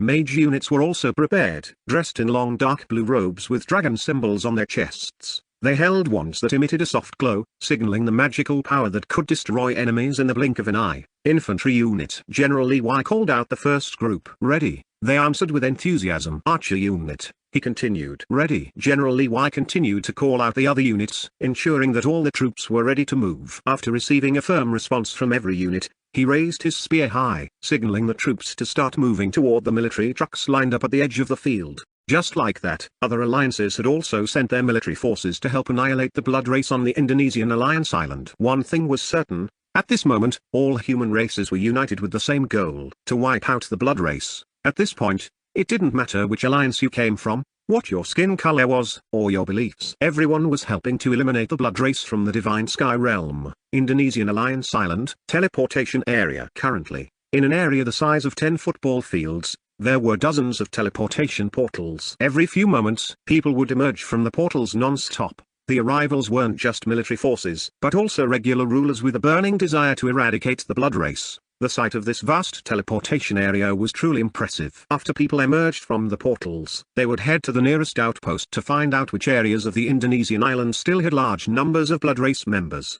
There was also information about forces in need of assistance, areas requiring evacuation efforts, and many other updates that could be obtained from the nearby outpost. At this moment, American and Chinese forces were also emerging from the portals with fully armed troops. Herman, look, the military forces from the top alliances have arrived. Amazing.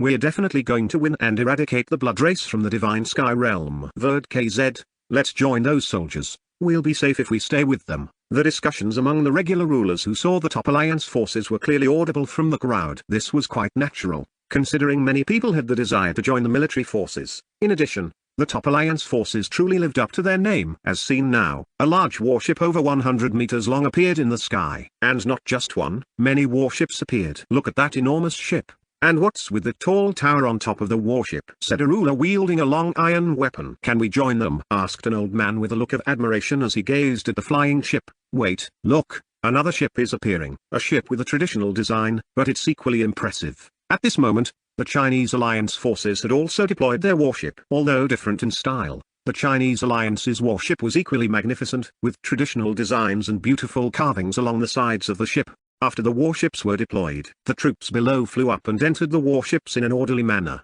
Once all the troops had boarded, the warships accelerated and quickly flew toward their designated locations. Every time a battleship takes off, it signals that a fierce battle is about to occur. Other rulers quickly follow suit after receiving information about the location from the nearby posts. They don't go alone. Instead, these rulers form teams to increase their chances of survival. In this way, all of humanity is working together for the first time since arriving in the Divine Sky Realm. United, they strive to eradicate the blood race. Chapter 114. The battle is over. The battle on the Indonesian Alliance Island lasted for several hours. Everything unfolded quickly and smoothly thanks to the combined efforts of all humanity. The battle continued until late afternoon, at which point several messages from the top alliance announced that the blood race had been completely exterminated. Chat between Blue Planet's human race. Dashlin, announcement to all human rulers, the blood race has been eradicated from the Divine Sky Realm. Thank you all for your assistance. Please exchange your blood crystals to receive discounted rewards.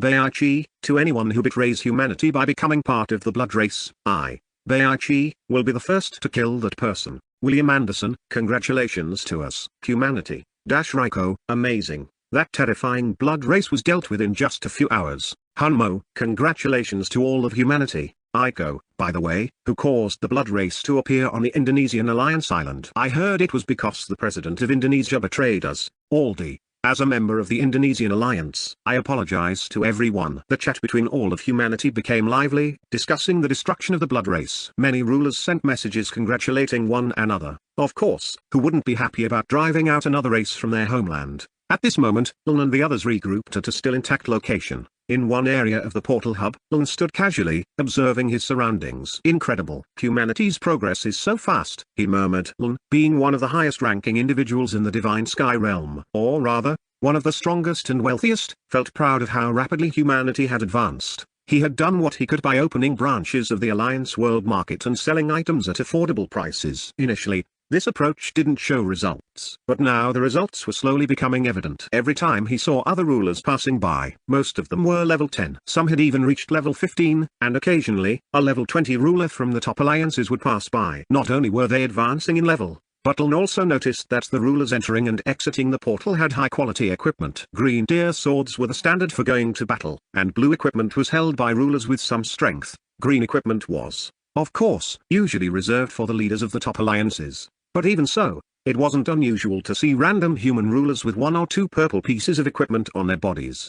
What's the matter? Do you regret it? Lun said mockingly to the middle-aged man sitting on the ground below him. The man appeared physically weak, with a depressed look on his face. I'm guilty, sir. I was wrong, the man said, crying sorrowfully. Yes, this man was Waiko Suryo, the mastermind and instigator of everything. He was the one who allowed the blood race to infiltrate the Indonesian alliance. Driven by greed, he was willing to betray his race in exchange for a pure artifact-level item. In previous conversations, Waiko Suryo had confessed everything he had done to join the blood race. A few days ago, At the start of the interracial war event and the emergence of portals to other realms, all human rulers gained access to the outside world. This became the main route for the blood race to enter the divine sky realm. Initially, Weko Surio was like other rulers, looking to earn contribution points to purchase high-level items. The primary goal of all rulers was the silver badge to break through the level 20 barrier. Unfortunately, during his adventure in another realm, Weko Surio encountered a leader of the blood race. The blood race leader's motive was to recruit rulers from newly formed realms like the divine sky realm to spread the blood race lineage among the rulers there. As a reward, they would receive a pure artifact if they managed to convert over 50% of the rulers in that realm. Weko Surio,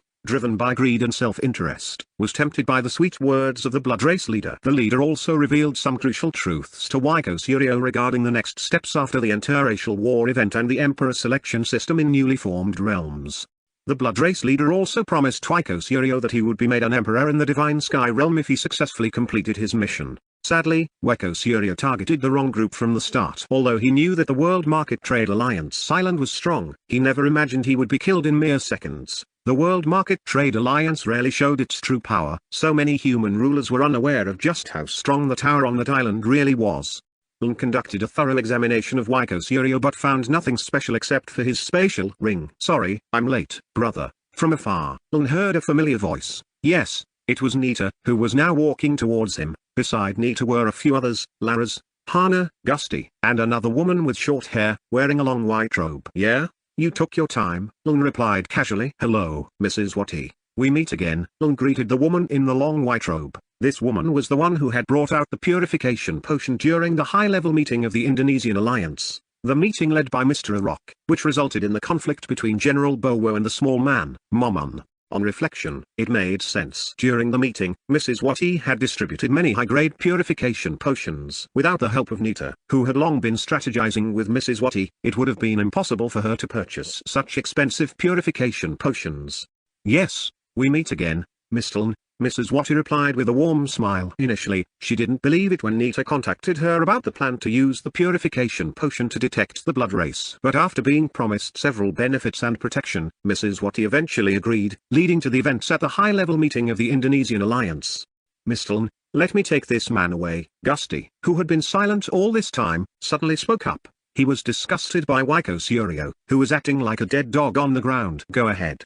Just don't kill him for now," Lun replied without objection. Gusty grinned widely at Lun's response. He immediately pulled out a long stick from his storage space. He tied Weko Surio's hands to one end of the stick and then bound his feet tightly. "Sister Hannah, give me a hand. Let's go," Gusty said to Laras, who had been listening to the discussion between Lun and Laras. Hannah lifted the other end of the stick while Gusty held the front. They now looked like two adults carrying Weko Surio as if he were a roasted pig. "Well, if there's nothing else to discuss, let's head back to the island," Lun said energetically to everyone. Lun and the others quickly approached one of the portals and patiently entered it one by one. Mrs. Wati, of course, joined them, as she would receive many treatments and facilities promised by Nita earlier. After returning home, Lun and Nita went back to the town hall to tidy up and rest after a day of battle. Laras also returned to her home in the City of Light. And finally, Hana, Gusty, and the tied-up Weko Surio also moved away. The next day, World Market Trade Alliance Island.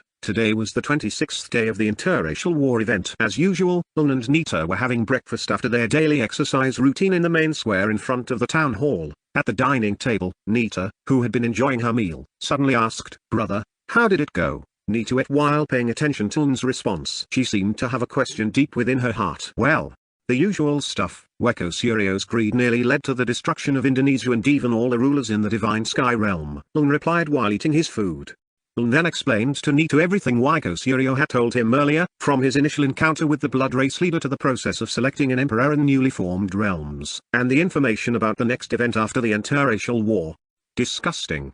Someone like that makes me sick," Nita said with a tone of disgust. She couldn't understand Weko Surio's mindset in making such decisions. How could a president think only of himself and not care about his own people? "Then what about the Indonesian island, brother? What should we do?" Nita asked curiously. "So far, every city that has been built is led by one of the core members. Currently, there are only 10 core members on Lun's island, so the Indonesian island will be left without a leader." "Well, let it remain empty for now. We'll fill the position if the right person comes along," Lun replied while continuing to chew his food. Besides, if there really isn't anyone suitable, there's no need to worry. Just let it be our mainland, our living city, Lun added. Nita listened attentively to Lun's explanation. She would follow all the orders given by her brother regarding the development of the island. Chapter 115, reached level 50. Brother, what about the promise to Elder Wen? Nita asked Lun as she was nearly finished with the food on her plate. Hearing Nita's question, Lun had already anticipated it. Yeah? We were supposed to leave for the Guandu realm yesterday afternoon, but due to the issues with the Indonesian island, we had to postpone it for a while, Lun replied casually.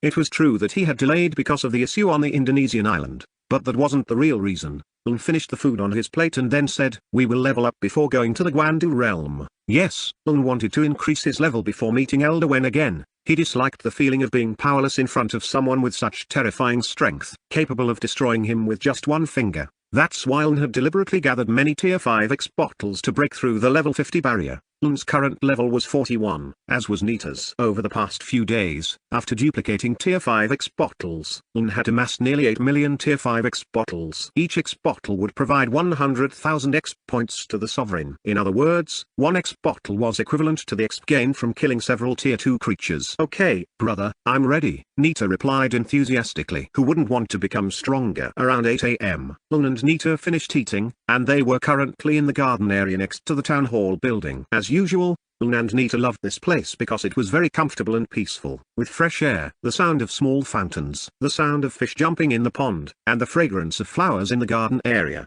The word comfortable wasn't enough to describe how Lun and Nita felt. Brother, by the way, what is your current status? Nita, who was sitting on one of the benches, asked Lun. Lun then explained his status panel to Nita. Status: Name, Lun, Tier 3, Level, 41, 2%. Attributes: STR 16877, AGA 16921, INT 16423, RES 16926. Class: Swordsman. Skills: Divine/Shadow, Sky Shattering/ Area of Light, Sword Heaven Prison, Sacred Heart Sword, Sky Sword Rain. Sub-skills: Double Slash, Sword Aura, Quick Movement, Light Barrier.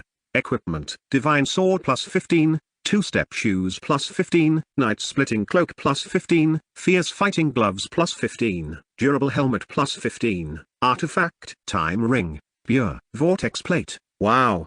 You got a lot of attribute bonuses from gaining titles and also a universe-level soul altar, Nita said with a slight hint of envy, hearing Lun's attribute values exceeding 16,000 points. Nita's average attribute was around 12,000, still 4,000 points behind Lun's average. What's wrong? Don't you like it when your brother is stronger? Lun asked with a sad expression. Ha ha. Of course not. I was just kidding XD. Brother is the strongest, Nita said with a cheerful tone. Lun rolled his eyes at Nita's fake praise. Then he took out many X bottles and handed some to Nita to use. Come on, use them, reach level 50, and promote. Lun didn't wait any longer. He immediately opened the X bottle panel and used them. Using tier 5 X bottles. Are you sure? Yes. As soon as he agreed, the X bottles in Lun's hand disappeared. Then he felt a slight surge of energy entering his body, followed by the system notification panel. Consumed tier 5 X bottles. Gained plus 100,000 XP. Consumed tier 5 X bottles. Gained plus 100,000 XP. Every time Lun used an X bottle, the notifications kept coming non-stop, clearly and in detail, showing the X bottles consumed by Lun. Consumed tier 5 X bottles. Gained plus 100,000 XP. Consumed tier 5 X bottles. Gained plus 100,000 XP.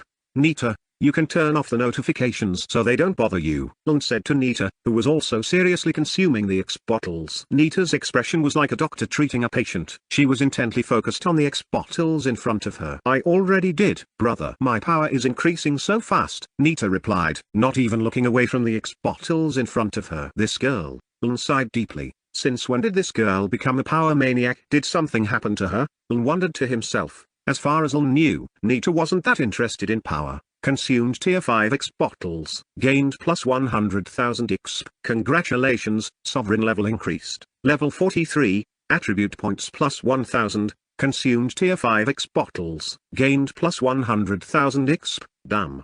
Just to level up once, it took 100,000 X bottles. Lun said in surprise. He had guessed that the higher the level, the more bottles would be needed to level up. But still, Lun was shocked to realize it. Congratulations, sovereign level increased. Level 45, Attribute points plus 1000. Congratulations, sovereign level increased. Level 47. Attribute points plus 1000. Congratulations, sovereign level increased. Level 49. Attribute points plus 1000. Come on, just a little more, Lung said impatiently. He was getting a bit bored using hundreds of X bottles. Nita, who had been very excited before, was also getting a little tired by now. Consumed tier 5 X bottles. Gained plus 100,000 XP. Congratulations, sovereign level increased. Level 50. Attribute points plus 1000. Ah. Finally, Lun spoke with an enthusiastic and relieved tone, stretching his arms back to loosen his muscles. I'm level 52, brother. Nita also said excitedly from beside him, having reached level 50 at the same time as Lun. Great. What's your status now? Lun asked casually. Nita then opened her status panel and shared all her stats with Lun. Status. Name, cute cat. Tier 3. Level, 50, 5%. Attributes, SDR 15612, AGI 15884, INT 15180, RES 15185, Class, Archer. Skills, Arrow Explosion, Nature Archery Dance, Sun Core Arrow, Killer Eye, Heavenly Archer's Heart, Falling Star Arrow. Sub-skills, Fatal Shoot, Rare, Quick Movement, Rare, Light Barrier, Rare, Equipment, Hell Arrow plus 15, Blessed Cloak plus 15, Artifact, Time Ring, Pure, Vortex Plate. Good. Your attributes are higher than the top alliance leaders, Lun praised casually. And it was true, Nita's attributes were very high, even compared to the leaders of major alliances backed by their vast resources. Oh, by the way, should we also share some X bottles with the core members? Nita asked curiously. Just imagine, if 10 core members of the World Market Trade Alliance reached such a level, who could possibly rival them in the Divine Sky Realm? Lun thought for a moment after hearing Nita's question. Out of the 8 million bottles he originally had, only a little over 3 million remained. With only 3 million bottles, it wouldn't be possible to distribute them to all the core members. Of course, we will share them, but not just yet. Tier 3 is sufficient for the Alliance's operational activities. Lun replied calmly. By the way, did you see the promotion panel, Nita? Lun asked Nita beside him. He was curious about what the promotion test at level 50 would be like, but after searching and waiting for the system, there was no response. I didn't see anything, brother, Nita replied, shaking her head. Since there was no information, Lung decided to try using another X bottle. Maybe level 50 wasn't the limit after all. Using tier 5 X bottles. Are you sure? Yes. Failed. Level cap reached. Please wait for the next update. What? A level cap? Lung said in surprise. He found it odd that the system mentioned level 50 is the maximum level. If that's the case, then how would they break through to the levels comparable to nascent soul cultivators? Could it be that the next levels will unlock after the upcoming interracial war event? Lun wondered to himself. It made sense, but it was still uncertain. Never mind. No need to worry about it for now, Lun muttered quietly.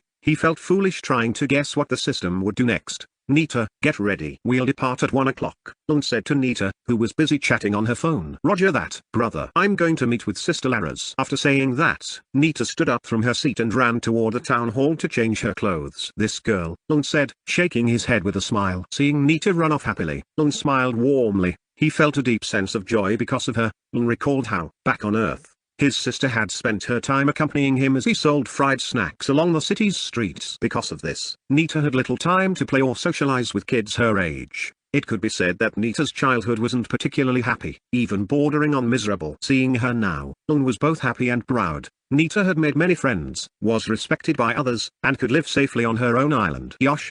That's why we need to keep getting stronger, otherwise, the previous situation might happen again, Lun said with determination. He then stood up from his seat, checking the time on his phone. It was 11 a.m., so there were still 2 hours before they would leave for the Guandu realm. Taking a walk around the city sounds interesting, Lun muttered to himself. With that, he started walking towards the garden, intending to get his car and drive around the city. Chapter 116, Lunch at Rudy Restaurant. Afternoon in the City of Life. Lun's car moved through the busy city streets. He observed the bustling city from inside the car, feeling pleased that everything was going according to plan, perhaps even better than the initial plan he had devised. The 5-meter-wide asphalt streets were filled with luxury cars hovering slightly above the road, sleek S-shaped bicycles zipping along the sidewalks, and cheerful pedestrians with smiles on their faces. The residents of the City of Life lived in great comfort. All their needs were met. They felt no external threats from monsters, and their rights as citizens were well protected by the government. Initially, the government officials chosen by Nita tried to employ the same deceitful and corrupt methods they used back on Earth. However, Lun was always watching, and with his overwhelming power, he swiftly executed or imprisoned those corrupt officials. Of course, what the public saw was Nita reporting them to the media, while Lun worked behind the scenes, known only to high-level individuals. "Sir, we will arrive in 5 minutes." The driver in the front seat broke the silence inside the car. Lun snapped out of his reverie, looking at the familiar buildings they were passing. He noticed several roadside shops selling various ready-made foods and unique food carts along the sidewalk offering various snacks. Lun nodded in response to the driver and continued observing the small roadside shops. 5 minutes passed quickly, and Lun's car finally arrived at a building with a large sign above it that read Rudy Resto. Yes, this was Lun's favorite restaurant. This restaurant offered a variety of traditional Indonesian dishes, representing hundreds of ethnic groups with their unique cuisines. Such a restaurant with such a vast menu was rare in the Divine Sky realm since people had migrated. The car parked in a lot next to the restaurant, and Lun got out, walking leisurely towards the restaurant. As he approached the door, he saw a security guard with a scanning device in his right hand. The guard was shocked and couldn't believe his eyes when he saw who was approaching. "Please, come in, island owner," the guard said, bowing and gesturing towards the door. He didn't check Lun, who was arriving. Lun politely replied, "Thank you," and continued walking through the door with ease. While Lun entered Rudy's restaurant, social media was abuzz with a post about a photo of Lun getting out of his car and entering Rudy's restaurant. "Wow! The island owner is at his favorite restaurant," posted someone named Gerald on a social media platform called Ulink. In just a matter of minutes, the post had garnered thousands of reactions and hundreds of comments. "What? Is there still an empty table at Rudy's restaurant?" commented an account named Dika. "I saw the island owner walk past my table too. His aura is intimidating. His status panel shows he's already tier 3. Very powerful," commented an account named Caleb. "I'm here right now. The island owner is very handsome. Unfortunately, we can't approach him," commented an account named Siska, attaching a photo of Lun sitting inside the restaurant near a window. As Siska mentioned, Lun had already made a statement that people were not to approach him like a celebrity. He preferred to be treated like an ordinary citizen, albeit within certain limits. Because of this restriction, it was rare to see people approaching Lun with a book, shirt, or shoes in hand for an autograph. In response, people only discussed Lun on social media, and whenever someone posted about Lun, that post would undoubtedly trend for several days. Back at Rudy's restaurant, Lun looked at the food in front of him with an excited expression.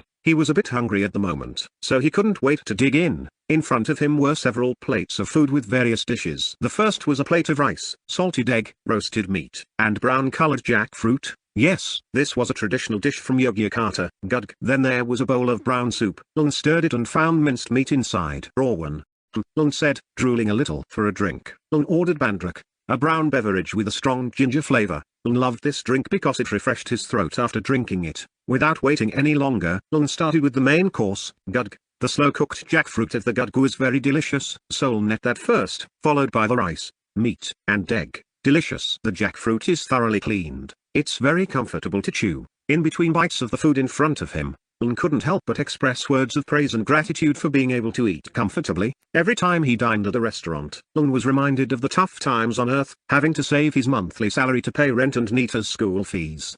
The remaining money wasn't enough to allow him to eat in a luxurious place like Rudy's restaurant where he was now. Because of those bitter experiences, Lun was always grateful for the good life he now had in the Divine Sky realm. After finishing the main course, Lun moved on to the raw one. Not to be outdone by the Gudg, Lun thoroughly enjoyed the raw one in front of him. The minced meat inside had a smooth texture and a slight warmth from the spices. Feeling a bit thirsty, Lun drank the bandrek that had been untouched until now. Ah! Delicious. Refreshing. Just like that, Lun enjoyed his meal to the fullest. Sacred Star Academy, Leader's Room. At that moment, the leader of the Sacred Star Academy, an old man with a long white beard, was discussing something with several teachers in front of him. "Mr. Yusuf, is what you're saying true?" one of the teachers asked the academy leader. Hearing the teacher's question, the other teachers also paid more attention. They had only recently arrived at the leader's room, hastily summoned by the leader himself for a meeting. "Yes, I also received the information unexpectedly from the island owner himself. He will be visiting our academy in 20 minutes, said the academy leader named Yusuf. Chapter 117, Sacred Star Academy. What do you think the island owner's purpose is, and what will he do? Leader Yusuf asked again. Upon hearing Leader Yusuf's question, the teachers pondered, trying to find a reason for Lun's visit. They had previously attempted to send a direct invitation to Nita to have Lun attend the academy's opening ceremony, but at that time, Lun had other commitments and couldn't attend. Now, upon hearing that Lun was coming, and without prior notice, they were puzzled and couldn't pinpoint a reason for his sudden visit. From my observation, the island owner is coming for a routine inspection. He doesn't want any evil seeds like the blood race to emerge in a power organization like our Sacred Star Academy, said a teacher after thinking for some time. Lun was known for the freedom he granted to all the residents on his island. However, with that freedom came certain boundaries they had to adhere to, such as fairness, refraining from causing destruction or coups, and upholding humanity. As long as an organization followed these principles, they wouldn't face severe consequences like disbandment. I think the same. We don't need to be afraid because we haven't done anything that violates the island owner's rules, agreed another teacher. Several other teachers nodded in agreement, signaling that they shared the same view, believing that Lun's visit was for an inspection to prevent the rise of the blood race. I also have a suggestion to prepare a grand welcome when the island owner arrives. It would be great if one of our academy's students received something from the island owner, suggested another teacher. Hearing the teacher's suggestion,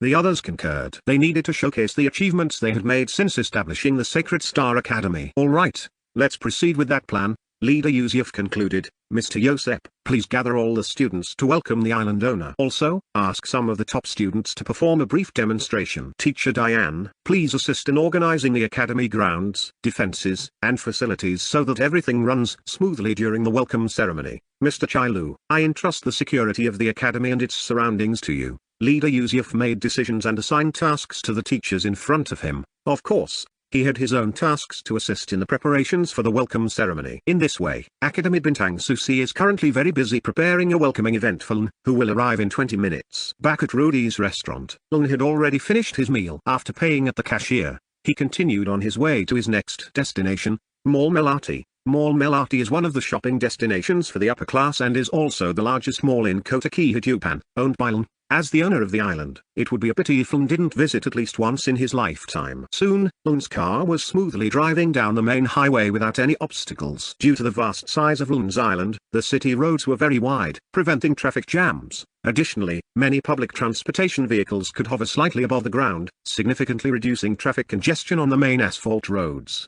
Furthermore, for long-distance travel, the best option was to use small teleportation portals instead of public transport. However, it all depended on the need, as some content creators or ordinary people deliberately used long-distance public transportation to enjoy the scenery along the way.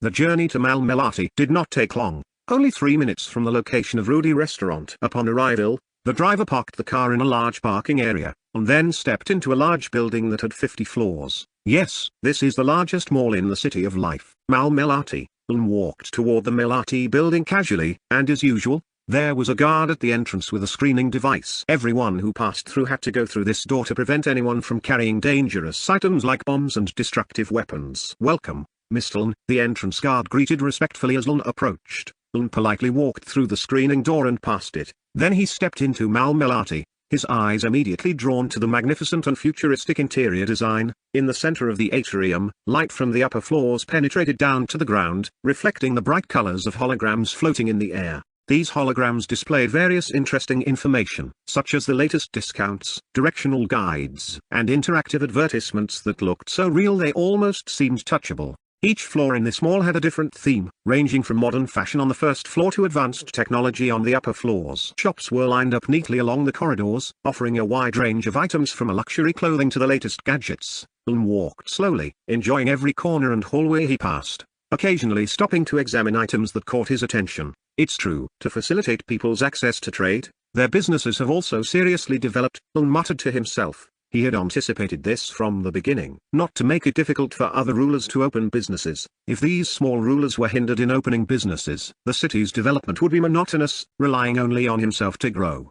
Look at it now. Even some of the shops Lun passed were selling combat items like skill books, combat equipment, various weapons, and other items related to the outside world. Previously, humanity was limited to making weapons like pistols, cannons, arrows, and other common weapons, but now, some laser weapons had started to appear. All this technology, of course, came from the racial realms in the power player system. Naturally, those races had existed for hundreds of thousands of years and possessed the latest and most solid technology. Meanwhile, the human race in Alam Langit Ila'i was like a newborn baby and needed the help of other races to develop faster. Let's continue, Lun said to himself. Continuing his journey through every corner of the mall, the bustling atmosphere of the mall gave a lively impression, with various conversations and footsteps echoing around. There were families gathered for shopping, children running towards toy stores, and couples enjoying time together. Chapter 118, Towards the Sacred Star Academy. Lun then decided to go up to the upper floors, using the escalator surrounded by transparent panels that offered a view outside the mall. From here, he could see the magnificent city with tall buildings standing firmly in the distance. After arriving on a higher floor, Lun was drawn to a store selling the latest technological products. He decided to enter and check out some of the advanced gadgets on display. "Welcome, Mr. Lun." A store clerk immediately approached and greeted Lun respectfully. She had recognized him from afar but only admired him from a distance, not daring to approach. But now that Lun had entered the store she was in charge of, she was both shocked and nervous. "Please feel free to browse, sir," said the female store clerk with a slightly trembling voice, her breath a bit short at the moment. Lun nodded and examined the gadgets on the glass table inside the store. On the table were several gadgets and laptops that didn't look much different from the gadgets and laptops back on Earth. The only difference was that these laptops were incredibly thin with very wide screens. The features offered were also varied, such as elegant design, internet capabilities, privacy security, and high specifications. Lun noticed a phone with the brand name Galaxy. It had a slim and wide design, with a modern metallic black finish. Lun picked it up and tried using it. On the screen of the phone, the main display showed the time, wallpaper, and several applications. Not to mention, there was an image of a small child with an anime style on the phone's screen. "Hi, sir, my name is eAssist number 071. Is there anything I can help you with?" The small figure on the Galaxy phone said with a voice like a child. "What is this?" Lun was slightly surprised by the anime figure, then looked at the female clerk beside him. "Yes, sir, this is a very new feature of our product. eAssist is an AI technology that can help users do something. In addition to assisting users in operating everything on the phone, this eAssist can also connect with other electronic devices such as cars, home robots, rice cookers, and many other electronic items." The female clerk explained everything about the anime figure on the phone. In short, it was a very advanced AI feature, and the AI's emotions on the phone felt very real due to the highly developed technology. Hearing the female clerk's explanation, Lun nodded in understanding. However, he still had a slight question in his mind and said, "Why is the AI's default voice that of a child?" Lun asked in confusion. Hearing Lun's question, the female clerk could only smile shyly. She also found it strange at first. It was deliberately set as a child's voice, sir, because usage statistics show that almost 70% of users use a child's voice as their AI voice. The female clerk explained to Lun. Hearing the female clerk's explanation, could only sigh deeply. Lun couldn't be mad because he also did the same thing back then by changing his phone's wallpaper to an anime image from Japan. But why almost 70%? Have otakus already taken over the world? Lun muttered in his heart. "Alright, how much does this phone cost?" Lun asked the female clerk. Lun was interested in the Galaxy phone in his hand because of its advanced AI feature. "This is our latest product, sir, so it cannot be purchased with paper money. We only accept energy crystals, totaling 100,000, the store clerk explained clearly. She did not think someone like Lun couldn't afford 100,000 crystals, but as a store clerk, she still had to explain it fully to Lun. Lun didn't mind the price, so he immediately took out 100 mid-grade crystals from his personal storage space. "Thank you, Mr. Lun." The store clerk took the crystals and immediately ran to the back counter to prepare the purchase receipt. The female store clerk quickly scribbled something on a piece of paper and then prepared the Galaxy smartphone box. Once everything was ready, she placed it all into a tote bag and handed it over to Lun, who was casually waiting while browsing through other items. "Here you go, Mr. Lun," the female store clerk said politely. Lun accepted it and replied, "Thank you." He checked the time on his watch and saw that there were still 10 minutes left before his arrival at Sacred Star Academy. The journey to Sacred Star Academy would take about 6 minutes. "Alright, that's enough for now. Next time, I'll need to check out the upper floors," Lun said casually. He then turned to head downstairs to retrieve his car. After that, he would depart for Sacred Star Academy. Not far from Melati Mall, Sacred Star Academy was bustling with excitement. The expansive and grand academy area was now adorned with beautiful decorations that adorned the large walls surrounding it. The sturdy stone walls were now covered with colorful floral decorations, red and white flags fluttering along the fence, and other accessories that added to the majestic scenery. Along the path leading to the main gate, the students of Sacred Star Academy were lined up neatly. They wore bright-colored academy uniforms, with the shining Sacred Star emblem on their chests. Most of the students at this academy had power levels around 10, but there were also a few who had reached level 15. With enthusiasm and respect, they eagerly awaited the arrival of Lun, a figure highly anticipated by the entire academy. "What do you think Mr. Lun's reaction will be?" "I don't know. It's said that Mr. Lun is still very young, but he has managed to develop the World Market Trade Alliance into the #1 human race alliance." "Ah, do you think Mr. Lun will notice us?" "I'm so nervous." "Calm down, We're just students in Mr. Ln's eyes. There's no need to be too nervous. Chapter 119, Walk Around the Academy. The students, currently standing in neat lines, engaged in lively discussions. They felt a slight pressure after receiving instructions from the teachers to gather and prepare to welcome the island's leader. Inside the academy, preparations were in full swing. The grand and towering main academy building stood firmly, exuding an aura of greatness and power. The training rooms and expansive open grounds were ready for the students to use for practice and honing their skills. Here, the students were not only trained physically but also equipped with knowledge and strategies to help them grow and reach their full potential. The academy's teachers, who had reached level 20, stood calmly but with heightened alertness. They were highly trained and experienced individuals, ready to provide guidance and direction to the students. They understood the significance of Ln's visit and had prepared various events and special training sessions to showcase the students' best abilities. Mr. Yusuf, how many more minutes? Why hasn't the island owner arrived yet? Among the line of teachers, one of them asked the academy leader, Mr. Yusuf. Not much different from the students, some of the teachers were also a bit nervous at the moment, knowing that the academy where they taught would soon be visited by the #1 person on the island. Not long after, a black car slowly drove past the road in front of the academy walls. Yes, it was Ln's car. From inside the car, Ln observed the rows of academy students welcoming him with various flags, and from their faces, they looked very enthusiastic. Most of the students were around 17 years old, an age typically associated with high school students. However, due to the changing circumstances, the academy also taught general subjects. Though not extensively, the academy focused more on training students to fight and survive in the vast universe. We've arrived, sir, the driver in the front seat said. He then got out of the car and opened the back door, allowing Ln to step out. Ah, Mr. Ln, welcome, Mr. Ln. Mr. Ln, welcome to Sacred Star Academy. Cheers from the students could be heard everywhere.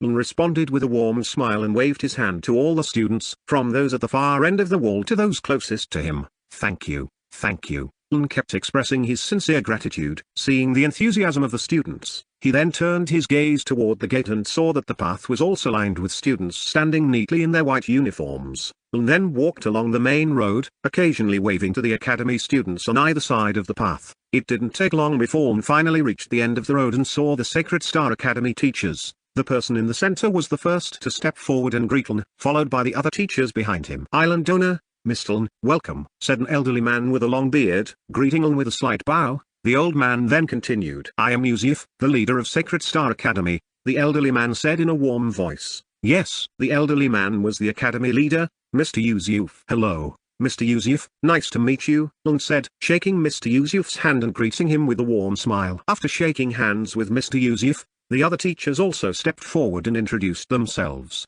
Mr. Ln, I am Diane, head of the academy's maintenance department, said a middle-aged woman with shoulder-length short hair. Ln politely shook the hand of the middle-aged woman. Nice to meet you, Teacher Diane, Ln replied with a warm smile. Another teacher approached and said, Mr. Ln, I am Chai Lu, head of the academy's defense department. The speaker was a middle-aged man with narrow eyes, seemingly of Chinese descent. Nice to meet you, Teacher Chai, Ln replied, shaking Teacher Chai Lu's hand. One by one, the other teachers introduced themselves and shook hands with Ln directly. Ln welcomed them all gladly and gave them the opportunity to come forward and introduce themselves. After 3 minutes of polite handshakes and greetings, Mr. Yusuf, who had been standing calmly since the beginning, finally spoke. Mr. Ln, please come inside. I will give you a tour, he said with a commanding voice. Ln followed Mr. Yusuf along with several other teachers, entering the inner part of Sacred Star Academy. The academy was truly magnificent, with buildings standing solidly in various corners. In the distance, tall defense towers loomed, ready to protect the academy from any threats. The large training buildings, where students honed their skills, were bustling with constant activity. On the other side, the dormitory building, where the students resided, stood gracefully with elegant architecture. Mr. Yusuf first led Ln to the dormitory building. This is where the students rest and recharge their energy after a day of training, he said while opening the main door of the building.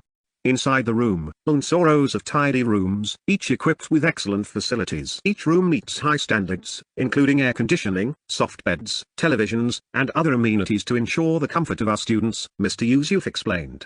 Ln nodded, impressed by the academy's attention to the well-being of its students. After that, Mr. Yusuf took Ln to several defense towers scattered around the academy area. We have several highly advanced defense towers, Mr. Yusuf said, pointing to a lightning tower that stood 17 meters tall. This tower can generate a powerful lightning bolt to protect the academy. In addition, They also saw an automatic archery tower equipped with fire arrows and a mortar cannon with tremendous firepower. Lun was amazed by the level of protection the academy had. Even though NITA provided some initial funding to help develop things like flying heads, building materials, etc., the results still exceeded his expectations. The tour continued to the learning room, where Lun was shown a large holographic whiteboard that could display information interactively and dynamically. Next to it was a simulation room, a place where students could practice various skills in simulated situations as if they were real. Chapter 120, Academy Student Competition. This cabinet is filled with knowledge books from various disciplines, said Mr. Yusuf, showing the neatly arranged bookshelves.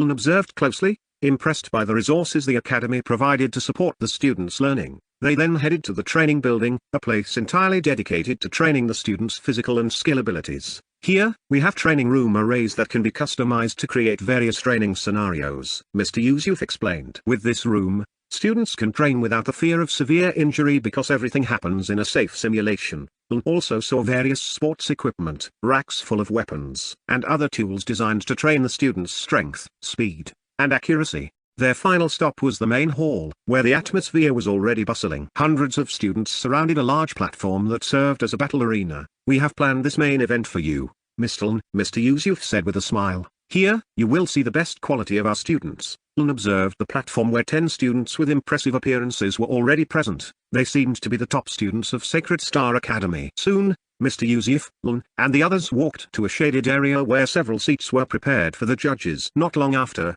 Lun and the other teachers took their respective seats. Initially, Mr. Yusuf wanted Lun to sit in the central seat, but Lun declined and sat directly on the right seat. After all the teachers were seated, the moderator in the center of the battle platform shouted loudly, "Everyone, let's give a greeting to the island's owner, Mr. Lun. Welcome, Mr. Lun. Welcome, Mr. Lun." All the students stood up and bowed towards Lun. All right, on this very short notice, the duel of the top 10 students will be moved up to today, the moderator announced loudly, scanning all the students. Yay! Hooray! Applause. The moderator grew more enthusiastic, receiving such a lively response from the audience. The duel between the top 10 students was originally scheduled to be held 2 weeks later, but due to Lun's visit, the teachers and academy leaders had decided to move the date up. All students, please take a ball from this box, 1 per person. After saying that, the moderator brought out a black box containing several balls with numbers written on them. The black box floated according to the moderator's thoughts, seemingly using telekinesis or some kind of remote control skill. The black box floated toward the 10 best students, who were currently sitting in chairs not far from the battle platform.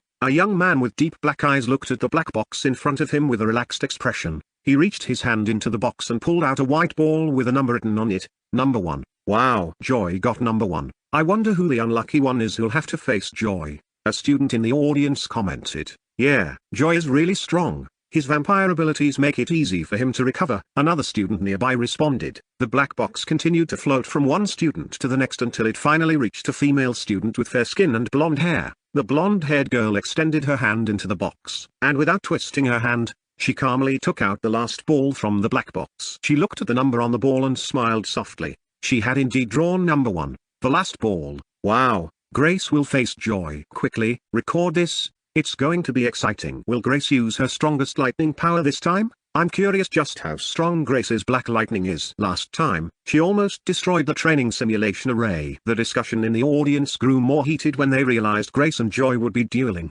Although not officially declared, they were both recognized by the public, and even by the teachers, as the 2 strongest students. In the row where the teachers were seated, Mr. Yusuf seemed to be deep in thought. Mr. Yusuf, should we redo the drawing? From behind, Mr. Chailu whispered quietly in Mr. Yusuf's ear. Mr. Yusuf heard him, and after thinking for a moment, he waved his hand as if to let it continue. Back on the central battle platform, the moderator once again shouted loudly, taking charge of the event. Everyone has received numbers 1 through 5. Whoever has the same number will be matched as dual partners, the moderator announced. The moderator then opened a small piece of paper in his hand and shouted again. As decided earlier, the first duel will start with the students who received number 1. Great. The first match. Hooray. Go, Grace. Grace, show us your power. Many students in the audience openly cheered for Grace. As a foreign student, Grace had many fans, both male and female. Given Grace's stunning appearance, with her fair skin and immense strength, she had become an idol among the students. Grace soon stood up from her seat and walked toward the central platform. Joy, too, did not remain idle. He casually walked slowly toward the battle platform. In the right corner, Grace stood upright, ready for battle. Come on. I can't wait to show this kid my strength. Grace thought to herself, staring at Joy with a serious gaze. On the other side, Joy also stood tall and had already taken his fighting stance. His right hand was clenched and pointed forward. Both his hands were enveloped in a terrifying black aura. "Grace, are you ready?" "Joy, are you ready?" the moderator shouted to make sure both students were ready and in position. "Ready." The moderator then stepped out of the battle area. At the edge of the platform was a device with a blue screen. The moderator adjusted some settings and pressed Activate Array. Immediately,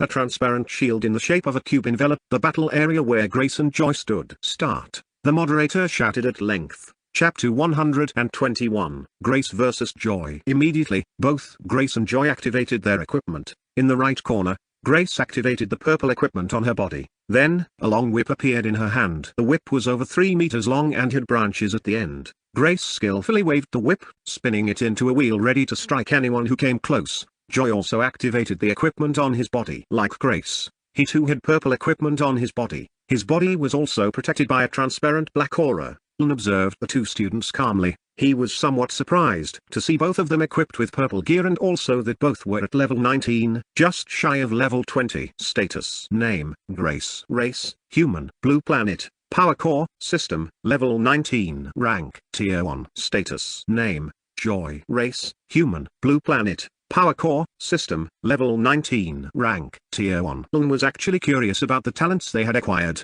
However, he would not force them to reveal it. According to Lun, talent was crucial and greatly influenced one's development. In his own alliance, there were fewer than 10 S-rank talents. After exploring various realms and witnessing the power of high-level beings, Lun began to consider gathering strong humans to unite. Well, everything takes time. Step by step, Lun said, shaking his head, deciding to stop thinking about complex matters for now. He refocused his attention on the battle platform. The first to move was Joy. He ran forward quickly, directly targeting Grace's side. His movements were focused, and seeing that Grace's whip had already been released toward him, he caught the whip with his bare hands and used it to increase his speed.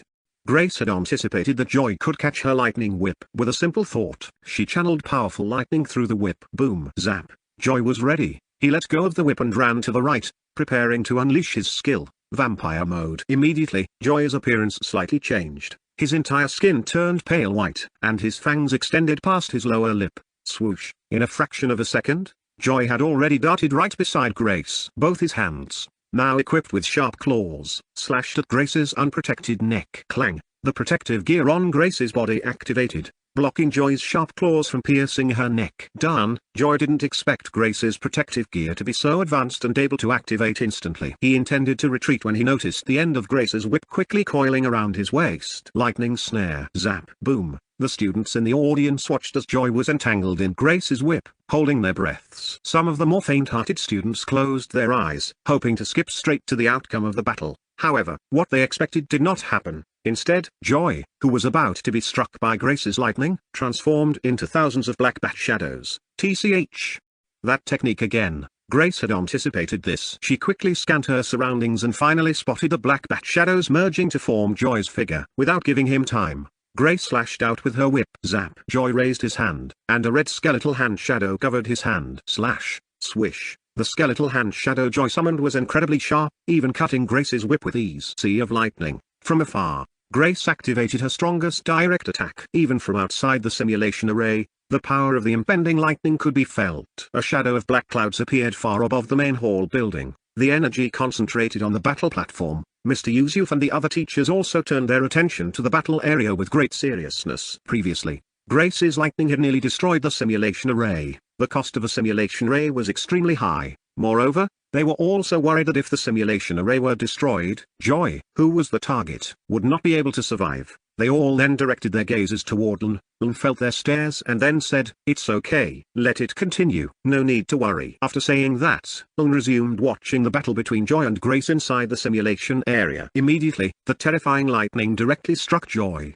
The lightning first hit the protective shield of the simulation array. Crack! After the simulation array cracked, the other students nearby felt the immense power radiating from both students. Damn! The aura Joy is emitting is so strong. Yeah, I didn't expect it to be as powerful as the aura Grace is emitting. From the outside, the audience only saw Joy standing calmly without resistance. But once the simulation array shattered, the audience finally felt the aura emanating from Joy. Ha ha ha. Are you using your blood energy? Laras shouted from the edge of the platform. Joy didn't answer. His gaze focused on Grace without blinking. The lightning from above now struck Joy without any obstacles. Boom, boom. Joy still stood without moving. Each time the lightning inflicted damage on his body and even tore his flesh. The wounds healed almost instantly. Wow. It turns out Joy's healing ability can withstand Grace's lightning attacks, shouted a student from the audience. Amazing. Come on, Joy.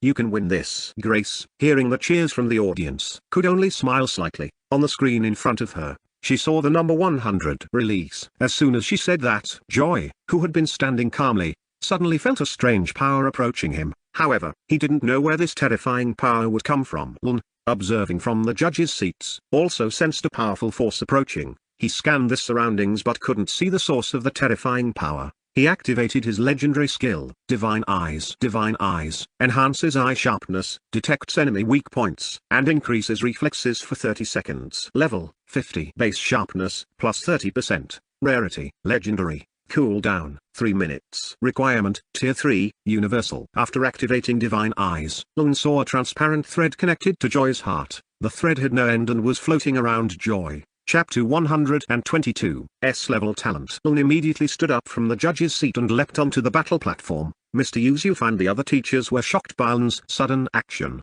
Mr. Yusuf, what's happening with the Island Master? Asked a teacher behind Mr. Yusuf. Mr. Yusuf could only shake his head, as he didn't know either. Let's just observe. It seems something is about to happen. Mr. Yusuf replied. Hey, look. Why did the Island Master suddenly enter the battle area? Said a male student to his friends around him. I don't know. Did Grace or Joy cheat? The students in the audience were also discussing it, as no teacher had ever entered the battle platform before. Lun's sudden action was new to them. Grace, seeing Lun descend onto the battle platform, was also shocked this time. She felt a bit of fear in her heart. Joy was the most confused at the moment. What's going on? Why is the Island Master approaching me? He thought to himself. Lun ignored them all. His golden sword then appeared out of thin air. Casually, Lun slashed the thread connected to Joy's chest. Swoosh. Without resistance, the sword cut through the thread in Joy's chest, and it shattered. Immediately, the great power he felt earlier disappeared. What's going on, Island Master? Joy asked Lun, who had suddenly drawn a golden sword. It's nothing. You're lucky this time, Lun said casually, then turned his gaze to Grace, who was very confused at the moment. She even wore a puzzled expression. Where are you from? Lun asked Grace. Grace approached and walked cautiously. I'm originally from America, sir, but when the shift happened, I was in Indonesia. So I settled and have been living in Indonesia ever since. Grace replied politely. She was confused but not afraid. She didn't feel she had done anything wrong. Why did you use such power on your friend? Lun asked. Grace was confused, feeling that Lun's question was like asking why she was studying at school. Wasn't she supposed to attack with all her might to win the duel? Seeing that Grace didn't answer, Lun thought for a moment and finally realized the absurdity of his question. What's your talent level? Lun asked directly. What intrigued Lun the most was that the attack Grace had just unleashed was overwhelmingly powerful, almost surpassing that of a regular Tier 3 attack, even though Grace was only level 19. Tier 1. Hearing Lun's question, Grace was slightly surprised and took quite some time to think in silence. After a while, she finally spoke. Sorry, sir, I've sent a system message request. Grace replied. Lun found Grace's answer odd. He then opened his system chat and saw a private message from the ruler named Grace. Grace, SS rank, sir, accumulator, SS rank. Seeing the letters SS in Grace's message shocked Lun internally. He then looked at Grace in front of him and asked, are you telling the truth? Grace nodded. Good, good, Lun said enthusiastically. I want to know, are you interested in becoming a member of my alliance? Lun asked Grace directly. Lun was very interested in the girl's abilities. The fact that Grace had hidden so well since the human shift and remained in Indonesia convinced Lun that she possessed excellent survival skills. I'm willing, sir, Grace replied eagerly. She had been hiding too deeply all this time. Even when she enrolled as a student at the Holy Star Academy, she only mentioned that her talent was A rank with lightning abilities. Initially, she had planned to join one of the major alliances. However, she didn't because she wanted to wait a few weeks to see which alliances would survive in the end. And after waiting a long time, the World Market Trade Alliance, where she was, led by Lun, had become the best human alliance, proven by Lun's 10 million plus points on the leaderboard. Alright, come with me for a moment, Lun said as he jumped back to the judge's seat. Sorry, Mr. Yusuf, please continue. The winner of the battle is Grace, Lun said casually, while Grace sat in the seat beside him. Yes, Island Master, Mr. Yusuf replied promptly. He then turned his gaze to the moderator and gave some instructions. The winner is Grace. After the winner of the battle was announced, the students in the audience cheered excitedly for Grace. Congratulations, Grace. You're amazing. I knew it. Grace's hidden power must be incredibly strong. Even the Island Master had to intervene. You're right. Joy was lucky to be saved by the Island Master. Small discussions arose due to Lun's previous actions. Although the students didn't fully understand what had happened, they still grasped the big picture. Joy, who was still standing on the battle platform, looked at Lun with a blank expression. After a while, he finally opened his mouth and said, "Why did you say she's the winner?" Silence. Everyone fell silent. Even the teachers beside Lun were now pounding with anxiety. Where did this kid Joy get the courage to speak so disrespectfully to Lun, even questioning his actions? Lun had never really taken action against the people on his island, but with some actions on Indonesia Island, the defense technology on the entire island, and the military strength, everything reflected just how terrifying this seemingly friendly young man in front of them was. Mr. Yusuf was about to stand and teach Joy a lesson, but his action was stopped when a hand blocked him. Ha ha ha ha. Lun's light laughter echoed throughout the battle hall, which was now very quiet. Tell me why I shouldn't kill you right now. I'll give you 10 seconds. 9, 8. Lun counted down casually, saying each word calmly and clearly. Joy didn't flinch. He opened his system panel and accessed the chat feature. Then he typed a few words into the chat panel. Joy, Blood King, S. Lun heard the system notification sound. He opened the chat panel and indeed saw a new message from a ruler named Joy. Chapter 123. The fight continues. Damn it, Lun cursed inwardly. Where are these people coming from? Lun looked seriously at Joy in front of him, then asked and confirmed if what Joy had written was true. I can prove it. Attack me with your strongest power, Joy said casually. Hearing Joy's words, Lun raised an eyebrow slightly. Without hesitation, the golden sword flew directly to pierce Joy's chest. None of the students could see the speed of the sword shot by Lun. What they saw was Joy's body shattering into blood. Then, Joy reappeared not far away, intact without a wound. Before a second had passed, Lun shot another golden sword at Joy. Seeing Joy reappear afterward, Lun continued to bombard Joy with golden sword shots. Interesting, muttered Lun as he watched Joy's body continuously reappear without any limit. A minute passed, and Lun had already fired more than 80 golden swords, and he kept going. Just as the 95th sword was about to be launched, Joy's voice rang out. Stop, Island Master. Hearing Joy's shout, Lun caught the sword that was about to fly with his right hand. This is my limit, sir, said Joy in a heavy voice, his breathing now irregular. All right, you can live, Lun said casually, just like Grace. Lun offered Joy the chance to become a member of his alliance. Joy, too, agreed happily and without hesitation. The teachers beside Lun observed everything with nervousness. They looked at Joy with astonishment. Not only Grace, but this boy had also hidden his true power, registering only with an A-grade talent. Mr. Yusuf, please continue, Lun said, returning to his relaxed demeanor. He felt fortunate this time, having found 2 rulers with S and SS level talents. Lun even considered recruiting all S level rulers directly. With his immense influence now, it would be easy to gain people's trust. Yes, sir. Mr. Yusuf then instructed the moderator to continue the duel showcase. All right, everyone, let's hear some noise, the moderator shouted, trying to revive the intense atmosphere from before. Keep going. Wow, it turns out Joy hid his strength very well, said a female student. Yeah, he's always been quiet and rarely socializes, replied her friend. Damn, it seems they're going to receive some massive rewards from the Island Master. Many small discussions took place among the students. Of course, everything that had happened shocked them and gave them a better understanding of the 2 best students at their academy. Next up, the student with number 2. Please enter the arena. As soon as that was announced, 2 male students stood up from their seats and walked towards the battle area in the center. The first student had a relaxed appearance with dark sunglasses on his face. His long hair added to his pleasing aura, and his physique was ideal. Wow. Ariel is number 2. His opponent is Zaki. I think this battle will end quickly. Before the fight even began, the students had already drawn rough conclusions about the upcoming match. Ariel's opponent was a young man named Zaki with a bald head. His clothes were very disheveled, looking unkempt. Ariel stood on the right corner, ready and activating all the combat equipment on his body. Ariel's equipment was all blue, with a massive pair of scissors as his weapon. Meanwhile, in the opposite corner, Zaki also activated his blue equipment. Yes, everything was blue except for the armor, which was purple. In Zaki's hand was a long silver sword. Ariel, ready? Zaki, ready? The moderator shouted, ensuring the 2 students were ready and in position. Ready. The moderator then exited the battle area. As usual, he adjusted some configurations and pressed activate array. Soon, a transparent protective cube enveloped the battle area. Begin, the moderator shouted with a long drawl. Zaki seemed prepared. Without waiting for Ariel to attack, he had already dashed forward, making several slashes directly. Tang, tang. Ariel raised his large scissors and skillfully spun them. blocking all of Zaki's sword attacks. Zaki, who had already understood Ariel's fighting style, tried something new this time. A ball of energy appeared in his right hand, and he launched it toward Ariel's stomach. Ariel quickly and forcefully struck the energy ball. Off. What? Smoke? Poison? Ariel said in a panic. He hadn't expected that the energy ball wasn't an explosive but a smoke bomb. Now confused and unable to see his surroundings, Ariel suddenly sensed movement behind his back.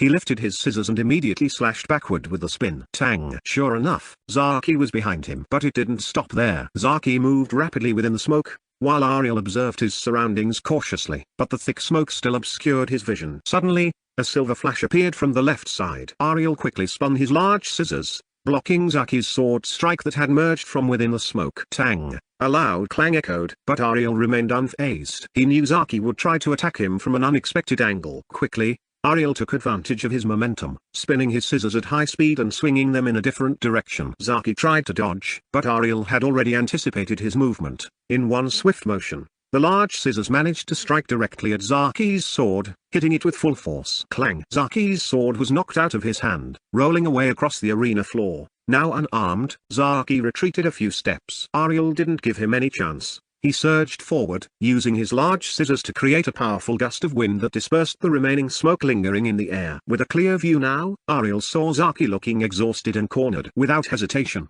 Ariel raised his scissors high and, with one swift slash, aimed his weapon at Zaki. However, just before the strike reached Zaki, Ariel stopped, leaving only a few inches between his weapon and Zaki's body. The moderator's shout rang out, stopping the battle. The winner is Ariel. Zaki, panting heavily, acknowledged his defeat with a slight nod. Ariel, also panting, lowered his scissors and smiled, giving his opponent a respectful salute. Yeah? Ariel won. Yes, I expected that from the beginning. Ariel is known for his composure. Zaki, keep it up. Cheers erupted from the audience. While many had anticipated Ariel's victory, there were still plenty of voices encouraging Zaki. Everyone, give a round of applause, the moderator shouted, rallying the audience and preparing them for the next battle. As usual, the moderator called out the students holding numbers 3, 4, and 5. Each student with the same number would step forward to duel in the battle platform area. Of course, each battle would use a simulation array to ensure that the students wouldn't be seriously injured when fighting with their full strength. However, Grace and Joy were not included in this count because their attacks were too powerful. The next battle was between two female students wielding magical weapons. Each held a staff in their hands.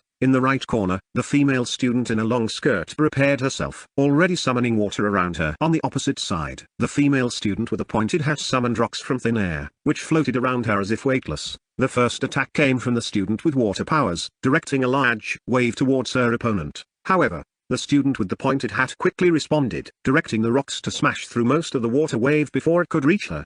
The two continued exchanging attacks, with water and rocks colliding in the air, creating a spectacular scene. The student with water powers tried to control the battlefield by creating puddles all over the platform, but her opponent swiftly used the rocks to create a floating bridge, avoiding the water traps. In the end, the battle concluded with a narrow victory for the student controlling the rocks, who managed to trap her opponent within a sturdy stone wall. After that fight, it was time for the student with number 4. On one side, a female student with a bow radiating magical energy prepared to launch her enchanted arrows. On the other side, a male student with a large, seemingly impenetrable shield was readying his defense. The first arrow was released at high speed, but the man's shield held firm against the attack without wavering. Even so, the female student did not give up and continued to release a barrage of arrows with varied strikes, trying to find an opening in her opponent's defense. However, the man with the shield remained calm, using his defensive strength to block each attack with precision. Despite her impressive archery skills, the man's defense was too strong, and the match ended with the victory of the man who had managed to hold out without significant injury. The final battle, between the students holding number 5, brought a more serious atmosphere. A young man in a black robe stood on one side, holding a silver sword that glowed with magical light. On the other side, a young man with a long spear was ready with his weapon. As soon as the match began, both moved swiftly. Chapter 124, Duel is over. The young man with the silver sword struck first with a series of quick slashes, but the long spear of his opponent kept him at a distance, making it difficult for the sword to reach its target. However, the young man in the black robe had his own strategy. He baited his opponent into making a counter-attack and then skillfully dodged, closing in to deliver a precise counter-strike. This battle was intense, with both sides displaying exceptional skill in wielding their weapons. Ultimately, the young man with the silver sword found an opening in his opponent's defense. ending the duel with a precise strike and securing victory by a narrow margin. After the battle ended, the moderator announced a few closing words to conclude the duel between the 10 students. Everyone, let's welcome the 10 students who have fought bravely, the moderator shouted in the middle of the arena. All 10 top students, except for Grace and Joy, who were seated in special reserved seats, entered the arena center. Amazing. I can't wait to see what they'll get. Yeah, I'm curious too. At the very least, they'll get a lot of energy crystals. No way, it's got to be more than that. Do you think the island owner is poor? Some small discussions broke out among the students in the audience. Everyone was eagerly anticipating what rewards Lun would give. After a while, the 8 students finally lined up neatly in the middle of the arena. Then the moderator shouted loudly, "Everyone, let's welcome the island owner, Lord Lun." As soon as the moderator mentioned Lun's name, a roar of cheers erupted. Yeah, island leader, Lord Lun, island owner. Who? Lun observed the enthusiastic reaction of the audience calmly. He slowly rose from his seat and walked leisurely toward the center of the arena. Although his face appeared calm, Lun felt a sense of responsibility as a leader of millions of lives. At this moment, he was only at one of the academies on his island. How would it feel if all the rulers on his island cheered his name, placing their hopes on him? Lun had been gradually preparing his mentality. He was trying to strengthen himself as much as possible to become a fortress for humanity in the face of other realms out there. Lun had heard several reports while he traveled to other realms during the point hunting event in the interracial war. Every day, a new realm was being destroyed by high-level races. Imagine, each race had at least tens of billions of beings. How terrifying that was. Lun, who had lived on Earth, had never heard of an event that wiped out billions of people, let alone an entire race. Everything takes time. At least there's still some time left before the beginning era ends, Lun said to himself, putting aside those horrifying thoughts for now. It didn't take long for Lun to reach the arena platform. Then he stood there calmly. He then looked at all the students seated below the platform. Yes, he looked at them all directly, even turning his body 360 degrees. Lun gazed at them all seriously, making sure they all saw him and gave him their full attention. Some students felt a little intimidated and surprised, as if they were being openly inspected by Lun. Some weaker-minded students couldn't meet his gaze and turned their eyes toward their friends beside them. After standing in the center of the platform above the arena for a moment with a steady posture, his eyes sharp, Lun began speaking to the students seated below him. As the island owner and the strongest among them, Lun felt responsible for guiding and protecting them. But more than that, he wanted to instill a deep love for humanity in their hearts. I stand here not just as the strongest ruler or the island owner, but as a part of the same race as you. We are human, and that is not something to be taken lightly. Lun's voice was firm, echoing throughout the arena. Out there are races far stronger, more advanced, and unhesitating in destroying what they see as weak. The dragon race with its overwhelming power, the elf race with ancient magic, the alien race with unimaginable technology, and many more. They all see us, humans, as a weak race that can be crushed at any time. The students listened silently to every word Lun said. At that moment, the arena was utterly silent, with only Lun's voice clearly audible. Even the teachers, the 8 top students, and Grace and Joy were listening attentively. Lun paused, giving time for his words to sink into each student's heart. But I won't let that happen. And neither should you. You all must become stronger, more determined, and more in love with your race. Never feel comfortable with the temporary peace we have. Peace is an illusion, something that can vanish in an instant if we become complacent. He turned his body, ensuring all the students were paying attention and understanding his message. Our race, humanity, has incredible potential. We can endure, we can grow, and we can become stronger than anyone, if we truly strive for it. You are the next generation that will protect humanity, not just on this planet but across the entire universe. Love your race, love humanity, and use that strength to keep us standing tall, no matter who tries to bring us down. Lun ended his speech with a determined gaze. At that moment, it was enough to instill a sense of urgency in each student's heart. Finishing his patriotic oration, Lun then pulled out several pouches from his bag. 8 pouches floated around him. You are all winners. As long as you have a steadfast heart and continue to strive to grow, you will never be losers, Lun said to the 8 top students. Yes, sir. Ready, island owner. Lun nodded in response to the students. Then he distributed the 8 black pouches to each of the top students. Chapter 125. A generous gift from Lun. Ariel, who was at the end of the line, now held his pouch. Curious, he opened it to see what was inside. Reward pouch, energy crystals 10 million, silver badge x1, gold chests x10, epic chest, silver ring. Insane.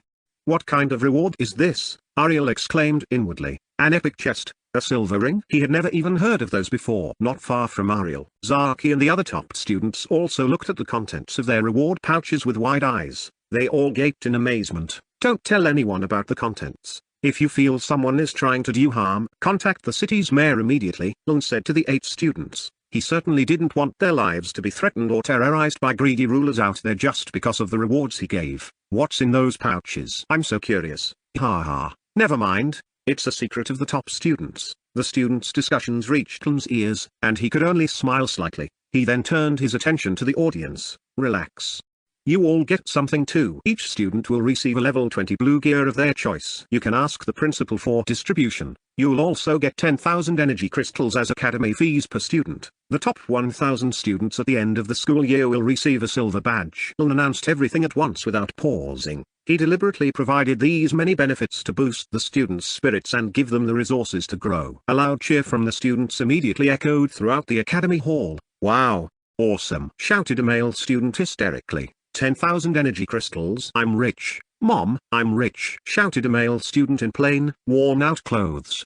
Thank you, island owner. Thank you so much. A female student cried in gratitude upon hearing every word from Lun's mouth. The teachers, on the other hand, looked at the students with pride. It could be said that they had succeeded, especially since Lun was providing such benefits to their star academy. Calm down, Lun waved his hand casually. Then he called out to Grace and Joy, who were standing in the distance. Grace and Joy immediately leapt and stood right next to Lun, one on his right and the other on his left. From this very moment, Grace and Joy are the 11th and 12th core members of the World Market Trade Alliance, Lun announced in a loud voice. Once again, the students in the audience cheered with joy. Everyone clapped without exception. 2 people from their academy had become core members of the World Market Trade Alliance, which meant their academy's position as the best would be secured for a long time. Congratulations, Grace. Congratulations, Joy. Don't forget our Star Academy. Best of luck to you both. Many students offered their full support to Joy and Grace. They were genuinely happy, especially their close friends. After announcing Grace and Joy's appointment to the students and everyone present, Lun looked at Grace and Joy, then nodded at them. He then walked towards the teachers who were standing in the same place as before. Grace and Joy obediently followed him from behind. Mr. Yusuf, thank you for your warm welcome. I hope the Star Academy continues to advance and produces many powerful human rulers, Lun said to the head of the academy, Mr. Yusuf. Ha ha ha, it's not a difficult task, Mr. Lun. Indeed. Our humanity will shine among the other realms in this universe. Mr. Yusuf smiled warmly and accepted Lun's praise humbly. Lun gave a light nod. Then he pulled out another pouch from his storage space and handed it to Mr. Yusuf in front of him. Mr. Yusuf accepted it without hesitation and immediately put it into his own storage bag, not intending to check its contents at the moment, to avoid drawing unnecessary attention. Lun observed how Mr. Yusuf accepted the pouch with calmness and caution. Mr. Yusuf was a wise and composed individual, so Lun entrusted the pouch to him without any doubts. The pouch itself contained the promised rewards for the students, as well as some materials for the development of the academy and for the teachers. After the matter was settled, Lun nodded once more, this time more firmly, as if to signal the end of their meeting. I entrust these students to you, Mr. Yusuf. Guide them well. The future of humanity rests in all our hands, Lun said with a calm yet meaningful voice. He didn't forget to nod at the other teachers behind Mr. Yusuf as well. Mr. Yusuf nodded respectfully, still smiling warmly, but with a clear determination in his eyes. Don't worry, Mr. Lun. They will be ready to face any challenges that await them out there. With a simple yet meaningful farewell, Lun turned around and began to walk away from the platform. In the distance, 2 figures were waiting patiently. Grace and Joy, the 2 academy students who had just been recruited as core members, were ready to return with him. Grace, with her always enthusiastic and slightly arrogant eyes, and Joy, with her flat, almost bored smile, stood tall as Lun approached. Let's go, Lun said briefly, and the 2 students immediately followed without a word. They walked together towards the exit of the Star Academy, leaving behind the grand and energetic atmosphere. The students still in the arena could only watch their departure with respect and admiration. Lun, along with Grace and Joy, stepped out of the academy building, followed by the admiring gazes of many students. It might be a long time before someone like Lun visits their academy again. After 5 minutes, Lun and the 2 students arrived at the highway area. 2 cars were already waiting for them there. Lun stopped and turned to Grace and Joy, who were standing behind him. For now, return to your respective homes. I will summon you in a few days for the core member induction ceremony. Chapter 126. Laras and Nita. Understood, Mr. Lun, Grace replied firmly. Yes, Island Master, added Joy in the same tone. Good. Lun murmured softly. You may use this car to return and wait for my call, he said, pointing to the other car parked not far from them. Grace and Joy nodded, then walked towards the car. The driver, who had been standing by the car, respectfully opened the door for them. "Please, miss," he said. Grace and Joy immediately took their seats in the back, not forgetting to wave at Lynn before the car door closed. Lynn returned their wave with a smile. He was pleased with the two of them, both had high-level talent. A moment later, the car carrying Grace and Joy started its engine and quickly moved away, leaving Lynn standing by the roadside. "All right. It's time to head to Guandu Realm," Lynn said as he took a deep breath. "But before that, I need to meet Nita at the teleportation hub." Lynn then entered the remaining car, giving the driver instructions to head to the teleportation hub, and pulled out his phone to contact Nita. Lara's home, City of Light. In a very spacious room, two women were chatting casually. A woman with long hair dressed in white stood behind another woman with short hair. The woman in white was styling the hair of the woman in front of her with great care. She gently pulled each strand and arranged them to blend seamlessly with the others. The girl in front of her looked at herself in the mirror.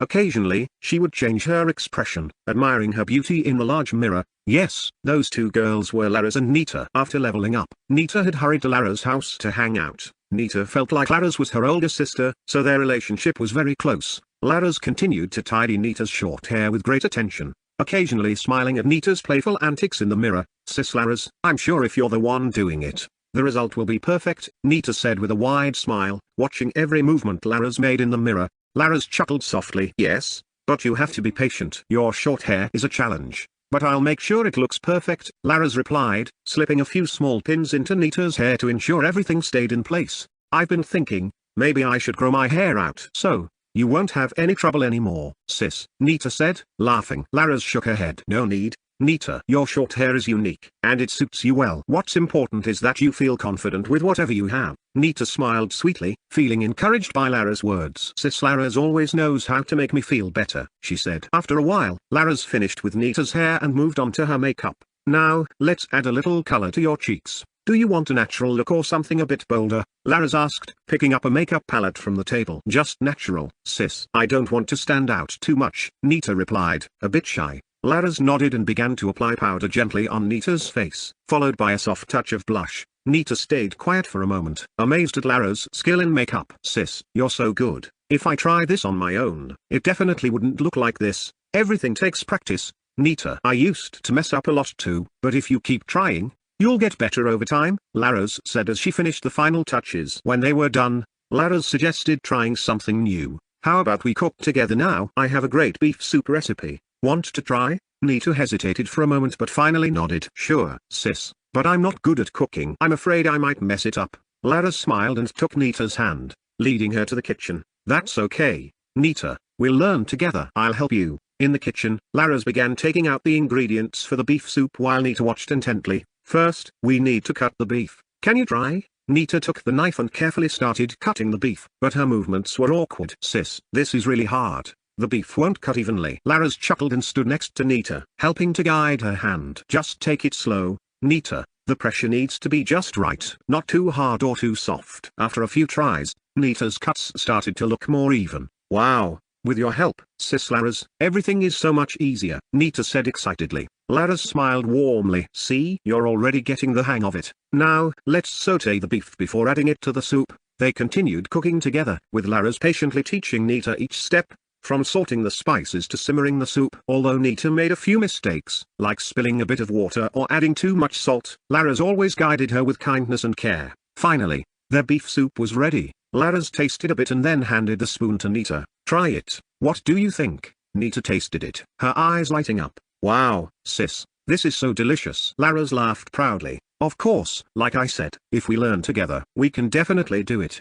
You did a great job, Nita." Lara's and Nita sat down together at the dining table, enjoying the warmth of the beef soup they had just made. The enticing aroma of the spices filled the room, while the soft midday sunlight streamed into their dining room through a large window. Nita, full of excitement, scooped up her soup, unable to hide the wide smile that spread across her face. "Slow down, Nita," Lara's said with a smile, watching Nita eat as if she hadn't eaten for 3 days. "We still have 30 minutes before 1 o'clock. No need to rush." Nita giggled but didn't slow down. "It's not because I'm in a hurry, sis, but this beef soup is just too good," she replied, sipping the broth with pure enjoyment. Lara smiled contentedly, seeing how much Nita enjoyed their cooking. It warmed her heart, like the feeling of an older sister watching her younger sibling grow and learn. Nita always made her feel like a real sister, and Laras cherished these simple moments together. After finishing their lunch, Laras and Nita got up from the table to make some small preparations before leaving. They were going to Guandu Realm, a place they had planned to visit together with Lun.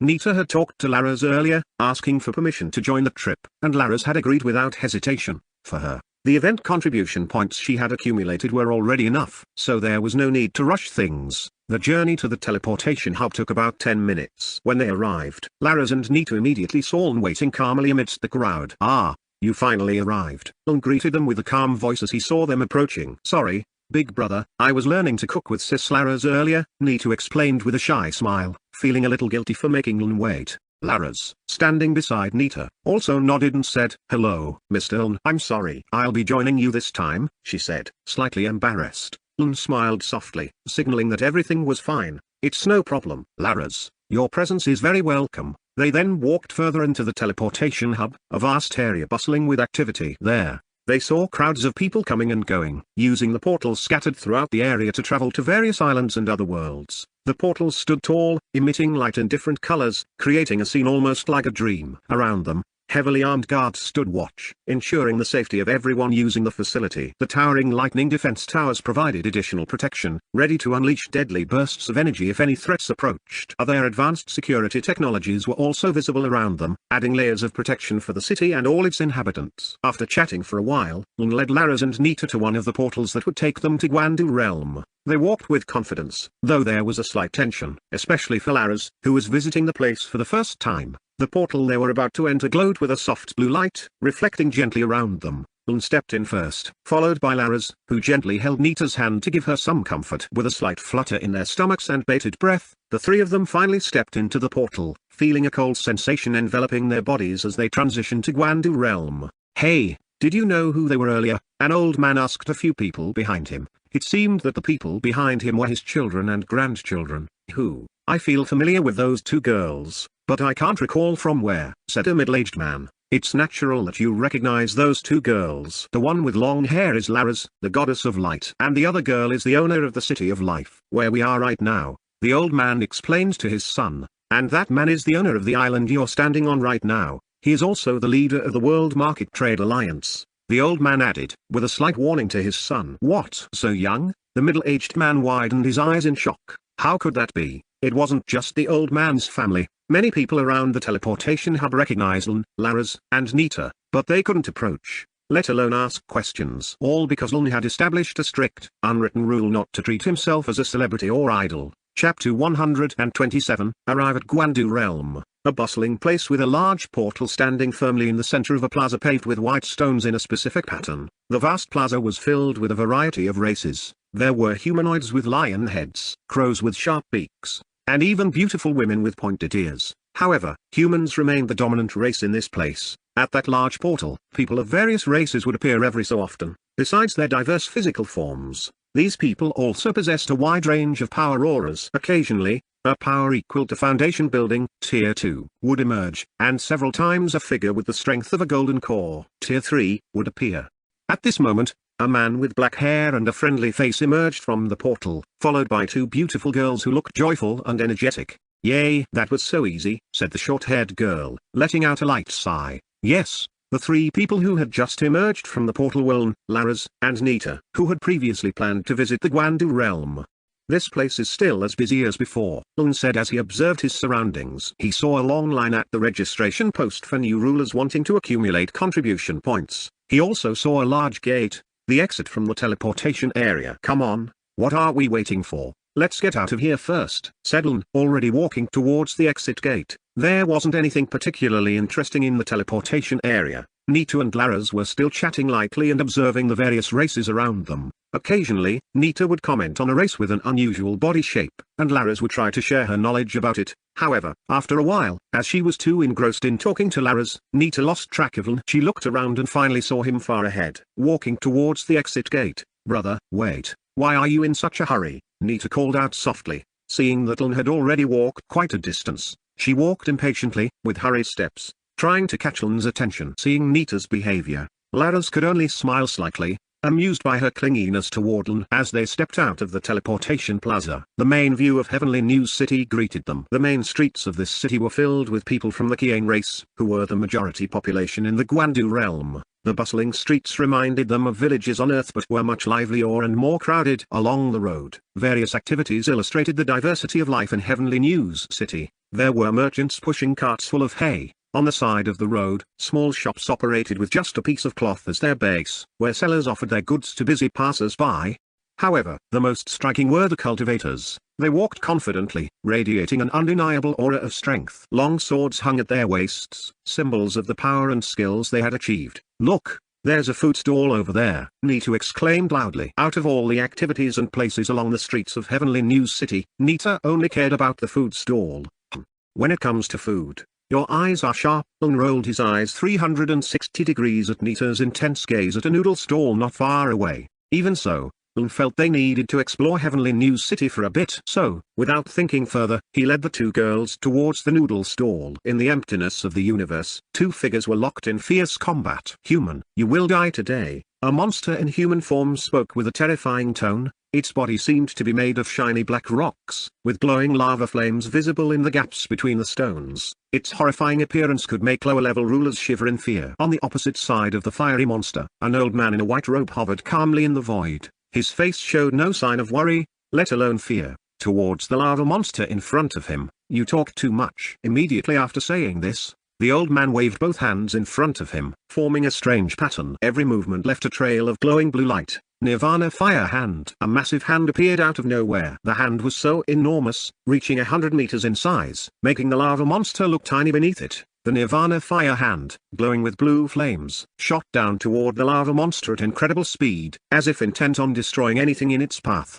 The lava monster, though terrifying and full of rage, immediately jumped back, dodging the approaching attack with equally swift movements. When the gigantic hand struck the spot where it had been, a massive explosion ensued, sending shockwaves that shook the entire void. Dust particles and cosmic rocks that had been floating around now scattered in chaos. Ugh! Not standing idle, the lava monster, with a thunderous roar, it swung its arm made of shiny black rock, hurling a massive fireball formed from blazing lava toward the old man. The fireball burned so brightly, tearing through the space it passed, as if it could burn the entire universe. "Indeed, this chaos monster is as terrifying as its name," the old man commented, watching the terrifying attack launched by the lava monster. Without hesitation, the old man dodged the attack with a graceful movement, as if merely shifting a few inches to the side. His blue eyes gleamed with a frightening calm. Quickly, he gathered energy in his hands, and before the fireball could reach him, he made another rapid hand movement, 1,000 shadow swords. In an instant, the space around him was filled with thousands of energy swords shining with blue light. The swords shot forward with terrifying speed,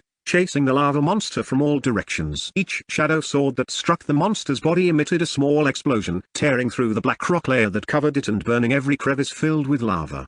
Chapter 128. Entering the pavilion, the lava monster tried to run away from the reach of the old man's shadow swords. However, despite running at its fastest speed, the lava monster could not escape. It could only endure pain every time the shadow sword slashed its massive body. Ugh! The lava monster screamed in pain, reaching its limit. After a few moments, the lava monster let out a final roar before its body was completely destroyed by the attack. Its body exploded into small fragments, and its flames extinguished in the void. The terrifying power it possessed vanished along with its shattered body. Seeing the destroyed body of the lava monster, the old man showed no expression of joy or sadness. It was as if he was performing a daily routine, with nothing to boast about. He immediately moved toward where the lava monster had been to check if any materials had dropped. The old man was about to move when he felt something and suddenly stopped. "Ha ha ha ha, finally, that young man has arrived," he said softly. His face now showed a happy smile, like someone who had received a long-awaited gift. Without further thought, the old man in the white robe disappeared from the void. He didn't even bother to check the items dropped by the lava monster earlier. Back in Heavenly News City, Lun and the others had finished eating. They were now on their way to the pavilion, where they had previously met Elder Wen. "Brother, do you think Elder Wen still remembers us and will give us the mission contribution he promised?" On their way to the pavilion, Nita was very concerned about the mission given by Elder Wen. The mission had been issued 25 days ago, and they had missed their scheduled meeting 20 days ago. "Come on, don't worry about it. If the Wen Pavilion doesn't remember us, so be it," Lun replied, unconcerned. Lun was not worried because he had faith in the system. The mission given by Elder Wen was still displayed on his mission system panel. Elder One's hidden mission. Name, Wanlu. Rank, S. Description: provide Elder One with 2 blessing potions. Reward, 1 million contribution points. Unless the mission description disappeared from his panel, Lun would not feel concerned. He thought it was natural for Nita to ask, given that she didn't have the same mission description on her panel. After walking for several minutes, Lun and the others finally arrived in front of a tall and majestic building. It felt no different from when they first arrived in the Guandu realm. Lun still felt a strong familiarity with the Pavilion. Many people of various races entered the Pavilion to take missions and purchase weapons there. Lun, Laras, and Nita entered the Pavilion without any hindrance and began looking around. The main hall of the Pavilion was vast, with display cases filled with various weapons and cultivation materials in every section. It wasn't just catering to cultivators. There were also materials needed by other power systems. That thing seems very powerful, Laras said to Nita. She was looking at a white orb inside one of the display cases in the pavilion. Let's take a look, Nita replied as she approached the display case selling the orb. Upon reaching the display case, Laras and Nita asked the shopkeeper to take out the orb so they could take a closer look. They also examined the item's description. Orb of Divine Purity. Level, 40. Attribute, INT plus 450. AGA plus 320. Light of Redemption, releases a blinding flash of holy energy in a 30-meter radius, dealing an additional 250% of total INT damage to all enemies and restoring 50% of the total damage as health to all allies within the area. Amazing. It even has a very good healing effect, Laras exclaimed in awe as she read the item's description. This orb not only significantly increases the user's intelligence and speed but also has extraordinary abilities that can change the course of a battle with a single strike. What do you think, sis? Are you interested in buying it? Nita asked Laras. Laras nodded. Of course, she wanted this orb with such strong attributes. Since the orb's attribute is light, her natural talent would be activated without exception. Okay, let's buy it, Nita said excitedly. She then asked the shopkeeper for the price of the orb. The price is 6,000 medium crystals. Miss, the shopkeeper replied casually. Nita didn't mind the price of 100 crystals, which, when converted into regular crystals, would be 6 million energy crystals. She gathered the energy crystals from within her storage ring and was about to hand them over to the shopkeeper. But before she could, Lun pulled out a platinum token from behind. A pavilion token, platinum, a token only held by a few lucky rulers and highly respected by a pavilion. This token can be used wherever a pavilion stands. Owner, Lun, validity, forever. Benefits, prioritized customer at a pavilion and highest privileges. Use this, Lun said to the shopkeeper. The shopkeeper initially acted casually, but the moment he saw the platinum token in Lun's hand, his expression changed instantly. His eyes widened, and he immediately bowed with deep respect. Ah, Sir Platinum Token Holder. Please forgive any inconvenience, he said in a more polite and humble tone. He then continued, with this token, you receive a 30% discount. The price of this orb becomes 4,200 medium crystals. Nita smiled in satisfaction and nodded at Lun before handing over the energy crystals to the shopkeeper. The shopkeeper quickly processed the purchase and handed the white orb to Nita with great respect. Thank you very much for your visit. May this item bring you good fortune, the shopkeeper said with a friendly smile. Nita carefully took the orb and then handed it to Laras. This is for you, Sister Laras, Nita said with an excited smile. Laras accepted the orb calmly, nodding slightly. Thank you, Nita. They exchanged smiles, pleased with the transaction that had just been completed. Lun ignored the girl's actions and then turned his attention to another display case. Browsing for more good items, Chapter 129, met with Elder One again. Lun, Nita, and Laras continued to browse several items at the pavilion.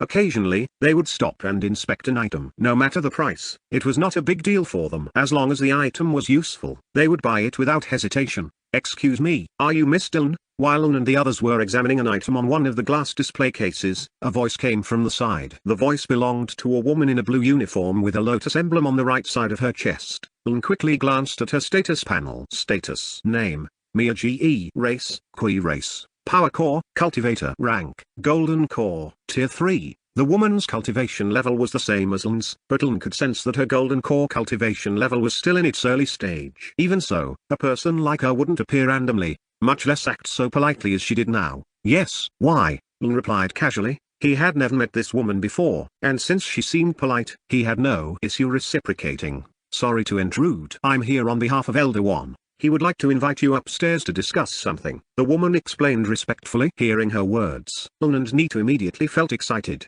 As expected, the mission given by Elder One was still ongoing. This meant Lun would gain additional contribution points, securing his first place in the entire Race War event leaderboard. Alright, please lead the way. Lun had no objections, so he nodded and allowed the woman to lead. Follow me, sir, she said. The woman named Mia then walked toward one of the doors in the room's inner area, accompanied by Lun and the others. They ascended a wide staircase leading to the upper floor. Along the way, Lun and the others admired several ancient and beautiful paintings on the pavilion's walls, as well as traditional dolls made of bamboo and wood that exuded a mysterious aura.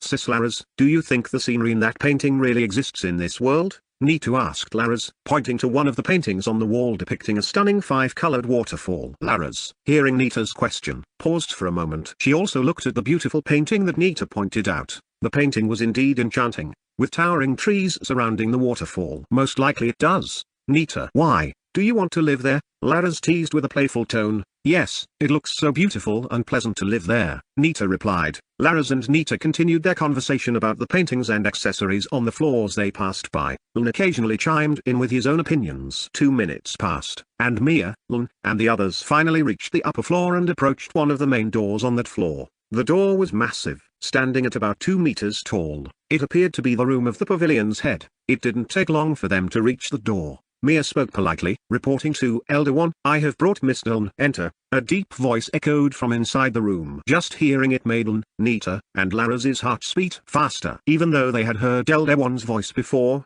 it seemed more impressive this time than during their first meeting. With permission granted, Mia boldly opened the large door and allowed Lun and the others to enter first. The luxurious room had walls adorned with dragon-patterned wood carvings, complemented by golden silk curtains hanging beautifully on large windows that overlooked the city's view. In the middle of the room, a wooden table with intricate carvings was set between 2 plush sofas upholstered in dark red fabric. A thick maroon carpet was spread across the floor, creating a warm and grand atmosphere. On one of the sofas, a man in his 70s sat gracefully. His body was clad in a clean white robe embroidered with silver, showing his status as a respected leader. His face was full of wisdom, with long white hair tied neatly, while his sharp eyes observed every movement of the people before him. This was Elder One of the main elders of the pavilion. Hello, young Master Lun, we meet again, Elder One greeted as he stood, ready to welcome Lun and the others. Lun was equally respectful. He bowed slightly and returned Elder One's greeting. Regardless of the high-level power that Elder One possessed, even if the person in front of him had ill intentions, Lun would still be polite for the rewards the mission offered.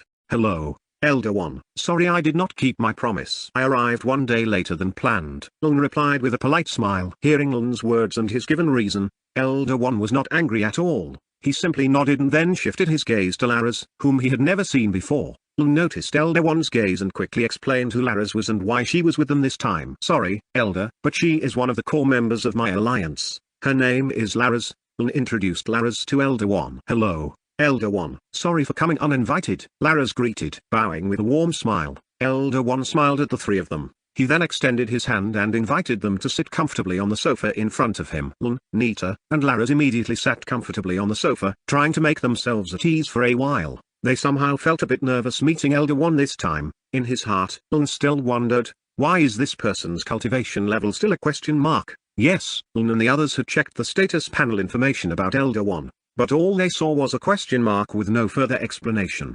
Status: Name, Wanlu. Race, Kui race. Power core, cultivator. Rank. Alright, young Master Lun. I know you must be eager, so let's get straight to the point. Did you bring the items you promised earlier? Seeing that Lun did not take the initiative to ask, Elder One directly brought up the main topic of their meeting, which was to hand over the 2 remaining potions Lun had promised 21 days ago. Chapter 130, Tree of Life.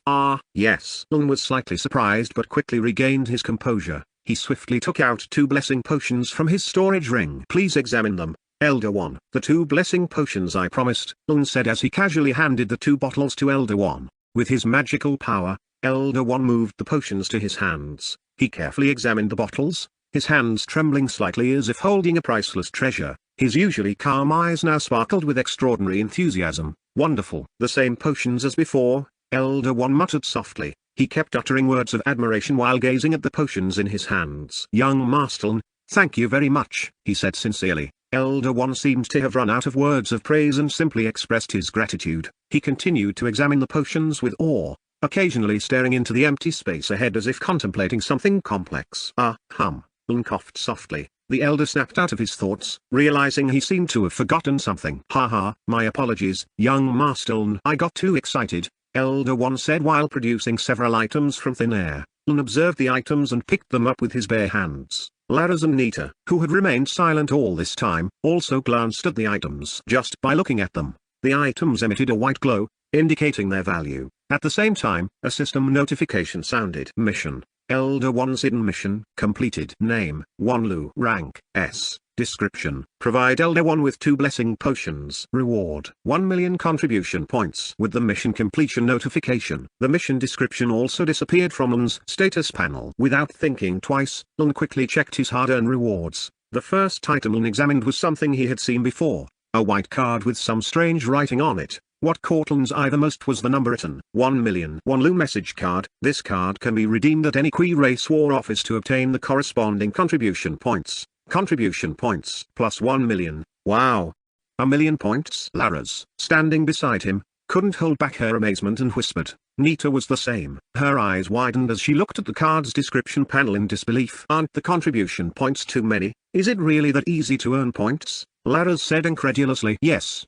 No wonder my brother's contribution points are so high. Nita now understood how Lun managed to gain over 10 million war contribution points. No one could take him down from the number 1 spot. Lun ignored the astonished looks from the 2 girls and then turned his attention to the other item given by Elder 1. The item was a round object with strange inscriptions surrounding the transparent orb. Inside the orb, he saw a portal-like structure with a few differences. This portal was supported by 5 pillars. Lun immediately recognized what the item was just by looking at it, and he proceeded to check the description of the portal. Multi-space portal, an ancient artifact that opens pathways across dimensions, born from the secret arts of formation. Only those with a sufficiently strong soul force can control it, making it a key to boundless destinies. Maximum distance, 10 spaces. 1 space equals 1000 trillion kilometer. Power, 0. 1% equals 1000 power essence. Realm limit, 5 nodes. Terrifying. Lun muttered in awe. He was even more surprised that the system would grant them such an item for achieving first place in the first event against the Void monsters. Reflecting on the past, Lun felt a pang of sadness as he remembered how he had failed to rank in the top 1, or even the top 20. Huffed. Lun shook his head, pushing those thoughts aside since they were now in the past. He wouldn't let that happen again, not ever. After finishing his inspection of the multi-space portal, Lun then turned his attention to the last item given by Elder 1. Lun didn't recall that Elder 1 would give any other items besides the multi-space portal and contribution points. But whatever it was, since it came from someone as powerful as Elder 1, it was bound to be good and useful. The last item given by Elder 1 was a small tree with lush leaves, resembling a miniature banyan tree. Its roots were numerous yet incredibly thin, creating a beautiful sight due to their delicate size. Curious, Lun immediately checked the tree's status description. Tree of Life, an ancient tree that is the source of life for all living beings. It emits pure life energy every few months. There is nothing that cannot thrive with the pure energy from the Tree of Life. Level: Seedling. Energy: 1000 Power Essence daily. Abilities: Pure Breath. Heart Fruit. Pure Breath increases the experience of all inhabitants of the island by 1% daily. Enhances the brain energy of the island's ruler, providing an increase in the absorption of knowledge from nature. Max 10%. Heart Fruit grants a random attribute increase of 100 points. This effect can only be used once for the main effect. Subsequent uses only provide health benefits and mental clarity. Lun examined the description of the Tree of Life with a slight smile. Another highly valuable item that could significantly enhance the quality of the human rulers living on his island. With this group item, it would greatly accelerate the development of humanity in the Divine Sky Realm. Amazing. How can such an item exist? It can even affect the entire population of the island. Laras said in awe as she read the Tree of Life's description in Lun's hands. Yes. We certainly won't lose to those high-tier races, Laras said with a spirited tone from the side. Lun looked at the 2 girls with a confused expression. He gazed at them with a questioning look, as if to ask, aren't you talking about a high-tier race right in front of you? Indeed, Elder 1 could hear their entire conversation clearly. However, he just smiled and didn't interrupt. Chapter 131. Etheris, how about it? Young Master Lun, the last item is a bonus because you kept your promise. Elder 1 noticed that Lun really liked the 3 items he had given him, especially the last one, the Tree of Life, which was specially granted by the pavilion's owner to be given to Lun. Yes, all the items you've given me, Elder 1, are incredibly useful, Lun said sincerely. Although he had many high-level items at his disposal, he still felt he should not show arrogance before this old man. If Elder 1 could casually give items of such high quality, it was certain that his power and wealth were hundreds or even thousands of times greater than those items. Ha ha ha. No need to be so polite. It's a pleasure to work with you, young Master Lun. By the way, I'm curious, have you determined the direction of your island's development? Elder One asked casually, with a hint of curiosity about Ln's response. Hearing Elder One's question, Ln could only look back at him with a confused expression. He then asked, "What do you mean, Elder One?" "Well, it seems you're still unfamiliar with Etheris," Elder One said in a calm tone, like a grandfather explaining something to his grandchild. Etheris is the place where the realm you currently reside in exists. Etheris pulls life from lower realms and draws them into it. Life drawn from the lower realms will go through an initial phase, facing the void life, where these beings are provided with a wealth of initial resources to grow. At a certain time, when Etheris time runs out, it will lose its energy and vanish into nothingness, leaving behind a new realm like the one you are in now. Elder One explained everything to Ln, Laras, and Nita slowly and clearly, ensuring they understood where they were and what was happening around them. For Elder One, this information was not something so valuable that he wouldn't share it with Ln, who had helped him acquire the blessing potion. So, what happens to the realms inside Etheris once their energy is depleted? Ln asked with great curiosity. He had previously known that they were in a starter realm rich in resources, pampered by the system. However, once the protection period ended, system resources would no longer be available, and they would have to rely on themselves to survive. You have two options, Elder One replied directly. The first is to move and follow the life path you chose at the beginning of your ascension. In the power system concept, you can choose to move and enter the realm of the crystal core race you used during the Tier 1 promotion trials. After explaining the first option, Elder One paused for a moment, allowing them to digest and understand. And sure enough, Elder One saw the three people in front of him exchanging confused looks. Laras, what crystal core did you use during your Tier 1 promotion? Ln asked Laras. He was sure Laras had chosen a different race than he had, which was the holy human race. I used the crystal core of the winged heavenly angel race, Laras replied. It was already predictable from every skill and ability she possessed, all of which were related to angels and light. Even just hearing the name was enough to fill everyone with awe. Ln had expected as much. So he could only sigh deeply. Had he known this from the start, he might have guided all the Alliance members and the inhabitants of his island to use the same crystal core. What's the second option, Elder One? Ln asked, turning his attention to Elder One, who was still sitting comfortably while occasionally sipping tea at the table. The other option you have is to become a guardian of the realm where you currently reside. A guardian? Ln murmured softly, looking back at Elder One with a puzzled expression. Elder One continued, explaining that a guardian is someone who unites all living beings in a realm and becomes its protector. Of course, as the guardian of a realm, one must possess immense strength to lead that realm. If someone whose power is insufficient becomes a guardian, the realm would be destroyed by a stronger realm within hours. Hearing all of Elder One's explanations, Ln and the others took a heavy breath. They were shocked by the information they had just learned. They had thought they would live in the Divine Sky realm for a long time, living as usual with the events released by the system. Sorry, Elder One. What are the requirements to become a guardian, and what are the benefits? This time, it was Laras who asked. After some thought, she realized that relocating to the realm of the winged heavenly angels, her crystal core race, might not be too bad. However, while becoming a guardian sounded like it came with huge responsibilities, there had to be significant benefits behind it. Of course, becoming a guardian is quite simple. You only need to secure most votes from the remaining beings who choose to stay in the realm you are in within Etheris, Elder One explained. Then continued. The benefits of becoming a guardian are vast. You will own the realm itself and everything within it. Elder One's concise explanation of the benefits of being a guardian was brief, but it conveyed how invaluable it was. Brother, which option do you think the people in our realm will choose? Nita asked Ln. Nita felt quite anxious about the choices humanity had. If everyone chose to separate and become part of other races, the blue planet human race would no longer exist. It was unpleasant to think that human civilization, once known as the most intelligent beings, would disappear from existence. I don't know, let's hope they still have a strong sense of unity, Ln said, lacking confidence. In some cases, humanity displayed a strong sense of togetherness, but when faced with life and death choices, many would easily turn away. Chapter 132, Exploring the City of Heavenly News. After saying that, Ln looked at Elder One and said, "Thank you very much, Elder One. We are very fortunate to have met you and received this valuable information. It's no big deal. I should be the one thanking you." Elder One waved his hand, feeling it wasn't anything of great importance. Shortly after, Ln and the others exchanged a few more words with Elder One regarding life in the void, hoping to gain any useful tidbits. They were also curious about the lives of cultivators and asked several general questions in detail to Elder One. The conversation lasted for about 30 minutes, with Elder One answering all of Ln and the two girls' questions clearly and calmly. Occasionally, to lighten the mood, Elder One would ask about Ln and the others' life origins. Listening about Earth, Elder One did not seem surprised at all because he felt it was normal for a planet from a lower realm to have such a civilization.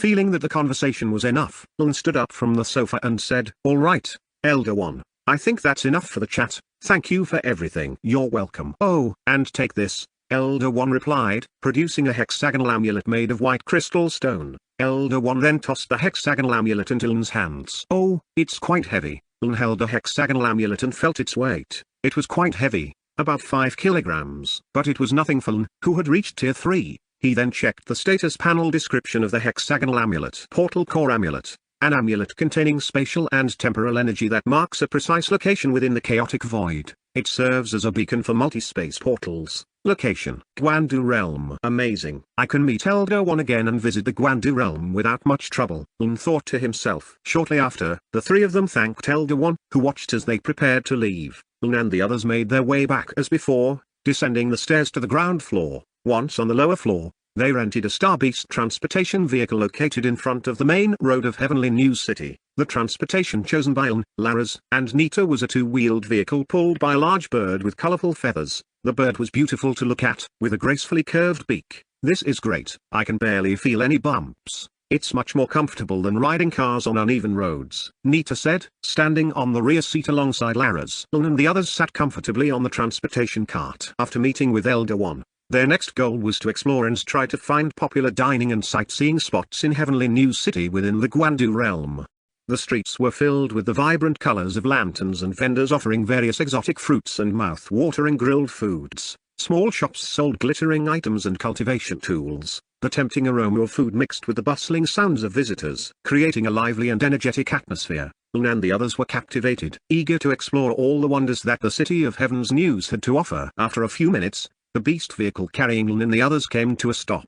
They disembarked from their Star Beast transport and walked towards a luxurious clothing shop decorated with shimmering lanterns and colorful silk drapes. The entrance was guarded by 2 golden dragon statues that looked almost alive, creating a magical and captivating impression. Upon entering, they were greeted by rows of elegant garments hanging neatly. Each outfit had its own aura, highlighting the distinct characteristics of cultivators. There were long gowns adorned with gemstones, intricately designed robes, and leather battle armor that looked strong yet graceful. "Wow, look at this one." Nita, Laras pointed to a white gown with gold embellishments resembling angel wings, perfectly matching her cultivation theme as a winged sky angel.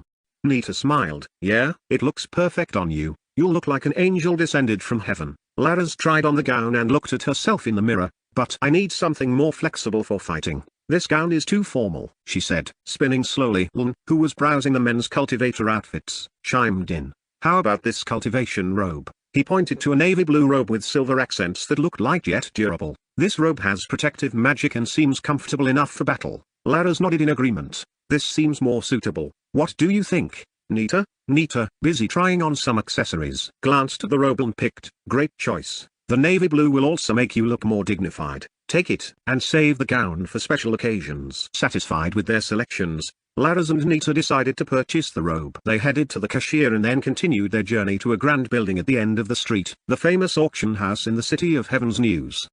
The auction house was filled with wealthy cultivators, merchants, and nobles dressed in luxurious attire. The atmosphere inside was bustling, with the sounds of bids and comments echoing throughout the hall. A large stage stood at the front, displaying various antique and valuable items one by one. The auction had just begun with a bid on an ancient sword said to be able to absorb spiritual energy from enemies. Bidding starts at 500,000 spiritual crystals. The auctioneer announced loudly. Lun watched closely as the sword's price kept rising. Laras and Nita whispered to each other, amazed at how each bidder fiercely competed for the rare items. "I bid 800,000 spiritual crystals." A man in a black suit raised his hand, his eyes sharply fixed on the sword on the stage. 800,000. "Any higher bids?" the auctioneer asked enthusiastically. 850,000. Came a voice from an elderly woman who exuded the aura of a high-level cultivator. The auction continued with various other items, including power-boosting talismans, healing crystals, and ancient artifacts radiating magical auras. Lun, Laras, and Nita watched with great interest but refrained from bidding.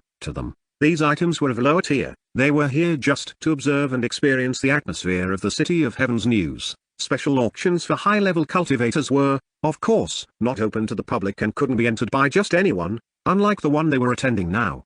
Chapter 133, An Upset William Anderson. Lun and the others spent their time until late afternoon in Guandu Realm. They explored the entire Heavenly News City firsthand, observing the lives of the cultivators, while Lun and the others were relaxing in Guandu realm. Elsewhere, a fierce battle was taking place. A young man in a white robe with black stripes was seen controlling a white star-shaped energy, trying to attack a large wolf standing about a meter tall.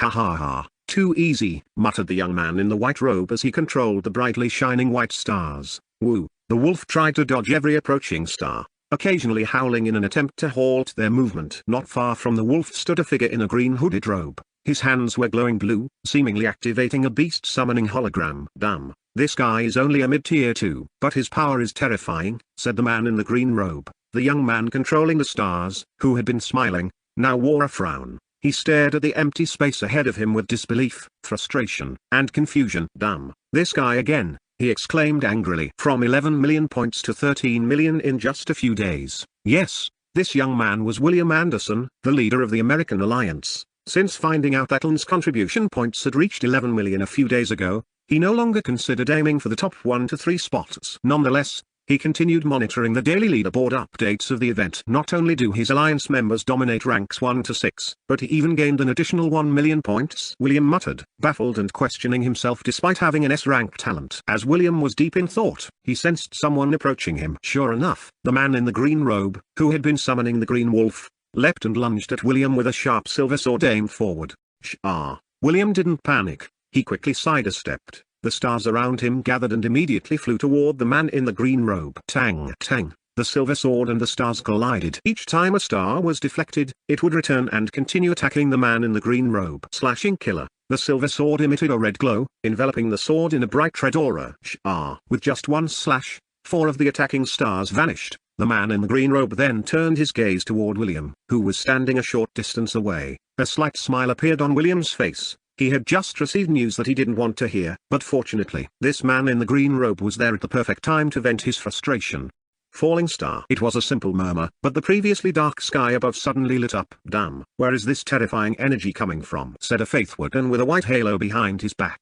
He was battling a beast master with an elephant beast, but he momentarily glanced at the sky above. Is another tier 3 player arriving? Asked a golden core stage cultivator currently fighting a beast master with a summoned dragon. Look, that thing is about to fall on us. Run. This is terrifying. Get away from this area. The tier 1 warriors felt a profound fear in their hearts. The sight of the sky made them stop fighting and run away from the battle area between William and the man in the green robe. Their fear was not without reason, as the sky above William and the man in the green robe now formed a circular area with a 50-meter diameter. Not long after it opened, a massive 10-meter star emerged from within the large circle, and it wasn't just one, many smaller stars followed. Damn, what kind of attack is this? How can a tier 2 possess such power? Said the man in the green robe. He immediately stopped attacking William and tried to escape. Where are you going? Let's continue, William said. He didn't allow the man in the green robe to flee or use teleportation skills. Tang. William rushed forward, attacking with his 1-meter-long white sword. He swung it from the side, attacking every time the man in the green robe tried to move. Feeling cornered,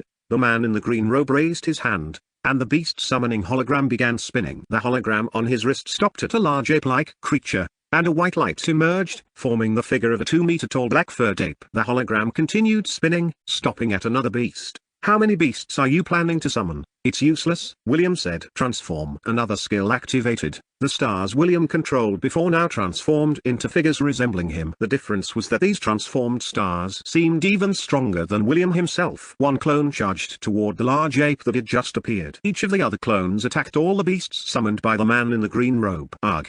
The roars of the beasts had no effect on the summoned clones. They attacked ruthlessly with the same white swords that William wielded. Damn. This is impossible. Fear pierced the heart of the man in the green robe. A cold sensation enveloped his body as he looked around. Realizing no one was in their vicinity anymore, the man in the green robe was terrified. But the stars in the sky were now descending, raining down on the area where he stood. Boom. No. You will regret this and be hunted by the Sun Conqueror sect. Boom. Boom. The man's screams could be heard from afar, but no one came to his rescue. The star's impact was incredibly destructive, creating a deep crater in the ground. William, who had been near the man in the green robe, was now far from the blast area. Just before the stars exploded, he activated his teleportation skill, observing from a safe distance. Impressive. The president grows stronger every day. An old man with long black hair stood beside William, speaking in an admiring tone. He always felt a shiver whenever William activated his destructive skills. Chapter 134, A Vile Man. Hearing the old man's praise,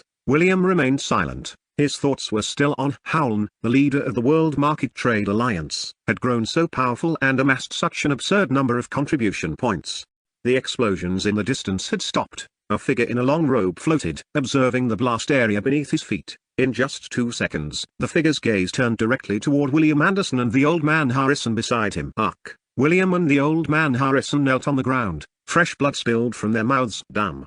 This hurts. William groaned in pain. The old man Harrison was in a similar state, unable to think, staring blankly at the ground. Fortunately, William noticed that the figure observing them was facing another figure. They appeared to be on opposing sides. Without hesitation, William and Harrison activated their skills and began to fight. Sir, we need to return. My strength has been halved for the next hour, said old man Harrison with a sour face. Just being stared at by that figure had halved their attributes. Yes, you're right, Sir Harrison. Without further thought, William and Harrison vanished instantly, using their direct teleportation charms. On a large island, fierce battles were raging. Every individual on the island was killing and attacking each other, unleashing their most destructive skills and abilities. In one area, a muscular man fought alongside a large white bear, engaging in a bare-knuckle battle with a bald physical cultivator whose martial arts skills were equally formidable. With swift movements, he swung his massive fist at the enemy. His power-packed punch tore through the air, creating a shockwave that blasted forward. The bald cultivator dodged nimbly, flipping in the air and landing perfectly. With a hint of seriousness on his face,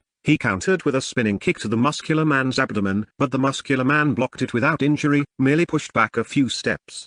The large white bear then roared, a sound that rattled bones. With unexpected speed for such a massive creature, it charged at the bald cultivator, its sharp claws ready to slash. The bald cultivator braced himself, using both hands to block the bear's claws. A pure strength battle ensued between them, each pushing with all their might. The ground around them cracked and shattered, displaying the immense power being unleashed. Bernie, combo, yelled the muscular man. As if understanding his command, the bear backed away from the cultivator and returned to the muscular man. Double style, the muscular man said softly. Immediately after, the large bear vanished. Ugh. The muscular man let out a terrifying scream, as if possessed by the spirit of the bear. His body was engulfed in a white aura, the emanating power growing stronger. Prepare yourself. In an instant, the muscular man had already launched himself, driving his fist straight at the bald cultivator's chest. The bald cultivator tried to block with his crossed arms, but he was sent flying back 10 meters. Crack. A cracking sound was heard. Sure enough,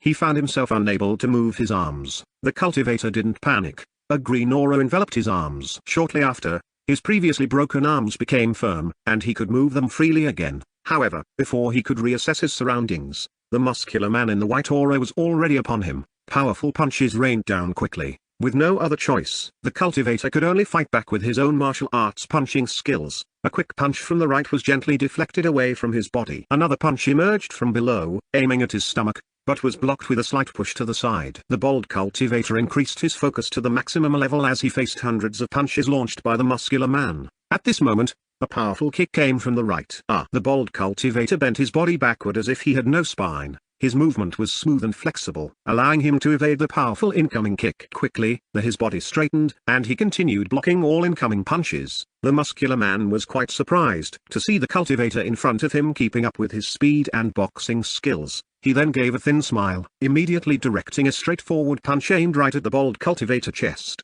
Seeing the direct attack coming at him, the bald cultivator prepared to block and launch a counter-attack. The punch aimed at his chest was blocked. Then he immediately pushed back with his feet. Shit!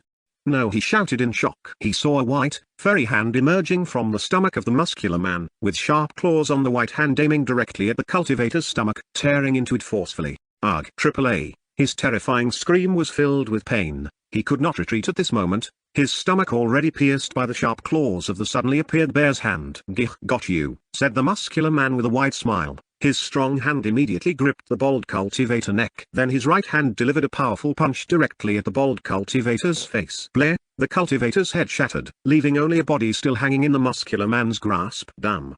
"This guy is savage." "Run," said another cultivator not far from the fight between the muscular man and the bald cultivator. "Devil. This guy is ruthless," shouted a female beast master, running away with her summoned spider. Everyone who had been fighting around the muscular man fled without exception. His brutal and sadistic fighting style terrified them. None of them wanted to end up like the bald cultivator. "Hey, where did everyone go?" The muscular man asked his beloved white bear, who had now reappeared. He looked around with a blank expression as if he had done nothing wrong. The white bear couldn't speak and just stared at the muscular man while licking its claws. Ting! The sound of a system notification rang in the muscular man's ear. He opened the system interface panel and found a priority message sent by his subordinate.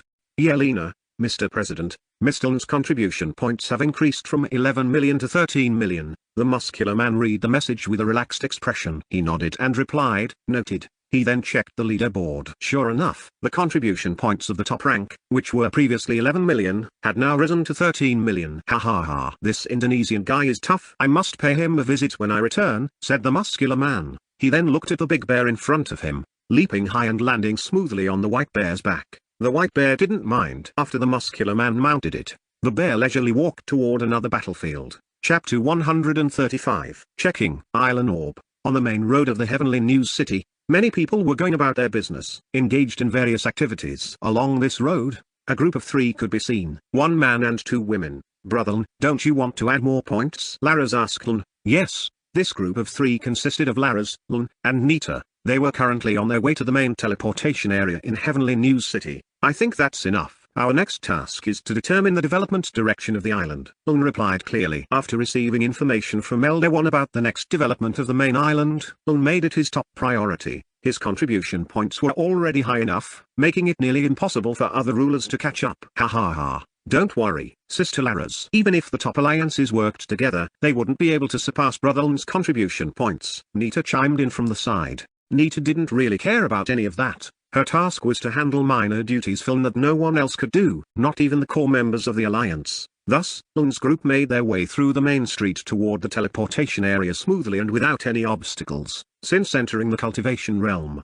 they had only encountered foolish individuals a few times, but it never led to any fighting. Ln thought that it might be because it was still wartime, and the security officers' vigilance was heightened, preventing young masters from prominent cultivator families from testing their luck. These young masters could die if they messed with the wrong young master who had come to aid his race in the war. Fortunately, Ln's group did not encounter any troublemakers, and they were able to collect points safely and smoothly. A few minutes later, they finally reached the main teleportation area. As usual, the area was filled with people of various races. Ln and the others chose one of the portals at the edge of the area and entered it, teleporting to the Divine Sky Realm. Almost at the same time, 3 people emerged from one of the portals in the teleportation hub in the City of Life. These 3 were Ln, Laras, and Nita, who had just entered teleportation earlier. Alright, since it's night now, let's rest. What about you, Laras? Ln said to the 2 girls. I'll rest too. Brother Ln, as you said, our position is already very high and won't change, Laras replied casually.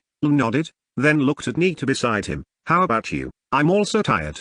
I want to rest. With that, Ln and Nita parted ways with Laras and returned to their respective homes. They entered another portal that led directly to their homes. Of course, only certain people had access to these portals. Upon arriving at a small portal not far from the town hall building where Ln and Nita lived, Nita said goodbye and immediately headed upstairs to rest, while Ln went to the middle of the first floor.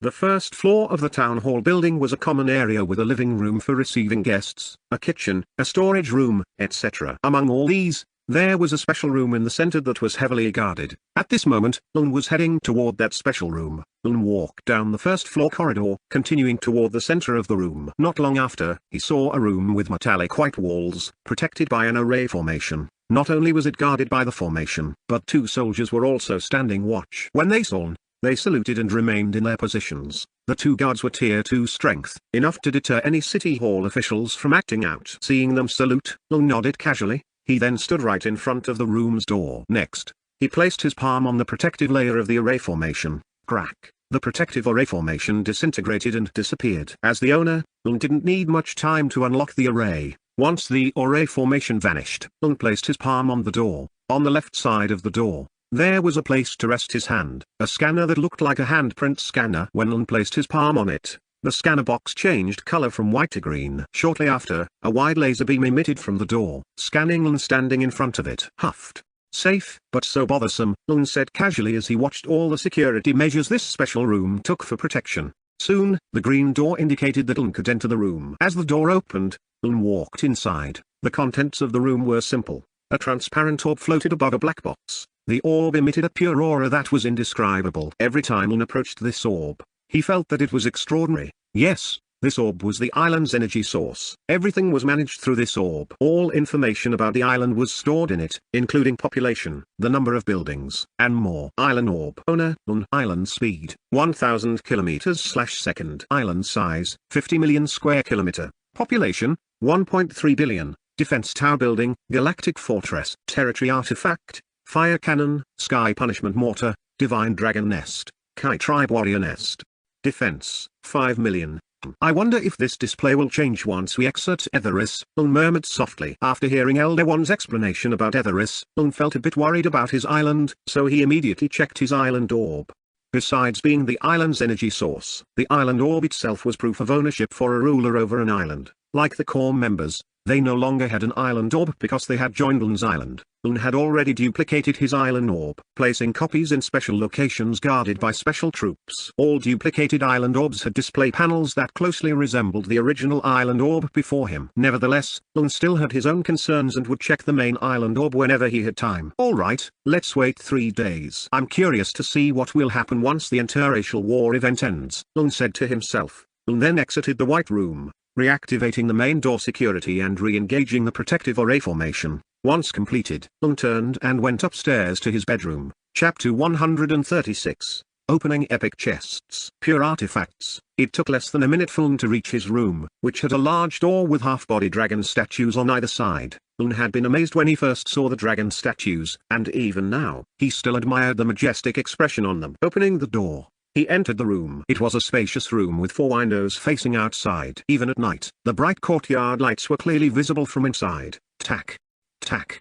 Tack. The clock on the wall ticked, and Lun glanced at the large clock on one side of the room. It was 9 p.m. As usual, let's open the epic chest and hope for a satisfying outcome, Lun mumbled to himself. Since obtaining the chest and building the special storage room from the start, he had developed a habit of opening chests for 2 hours before bed. It also allowed Lun to wait for his duplication talent's cooldown time to reset and perform duplication. Lun walked over to a large bookshelf to the right of the door. A grand structure 5 meters tall and 3 meters wide. With his fingers extended, he began touching several books on the 5th shelf from the bottom. Each time his index finger touched a book's spine, a small glimmer of light would flash. Occasionally, Lung moved his hand between the books, like playing piano keys. DRRRZZ. Suddenly, the sound of creaking followed by a loud rumble echoed. A long white corridor opened before him. Bright lights emitted from the corridor walls, making the end visible. In the distance, a shelf full of chests awaited. Without hesitation, Lun stepped inside. He didn't take long to reach the end of the corridor, finding a room filled with gold chests neatly arranged on the shelves.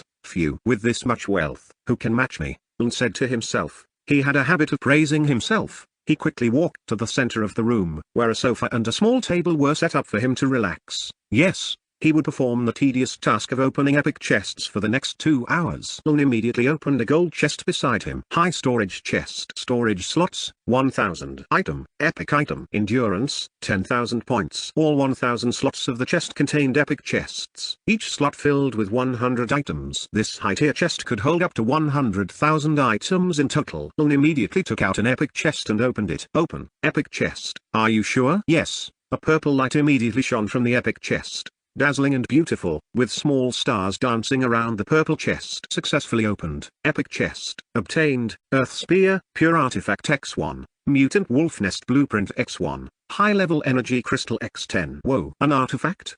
I haven't gotten that before, Lung muttered to himself. He then checked the description of the artifact. Earth Spear, a spear made from Molixum jade crystal, containing a dense amount of earth element energy. Type, active artifact. Grade, pure artifact. Essence, 688. Ability, Wrath of Earth, increases speed by 50%, increases power by 50%. Unleashes a killing move with 1000 spear thrusts. Each thrust reduces the enemy's armor by 1%. The cooldown resets when this skill finishes off a target. Cooldown 5 minutes. Damn, a killing move. The skill activates without cooldown when it finishes off a target, Lung said, clearly surprised by the Earth Spear's description. Lung quickly activated his duplication talent. Pure artifacts were a must to duplicate at least once. Even though his main weapon wasn't a spear and he didn't use it, it would be very useful for other things in the island's development later.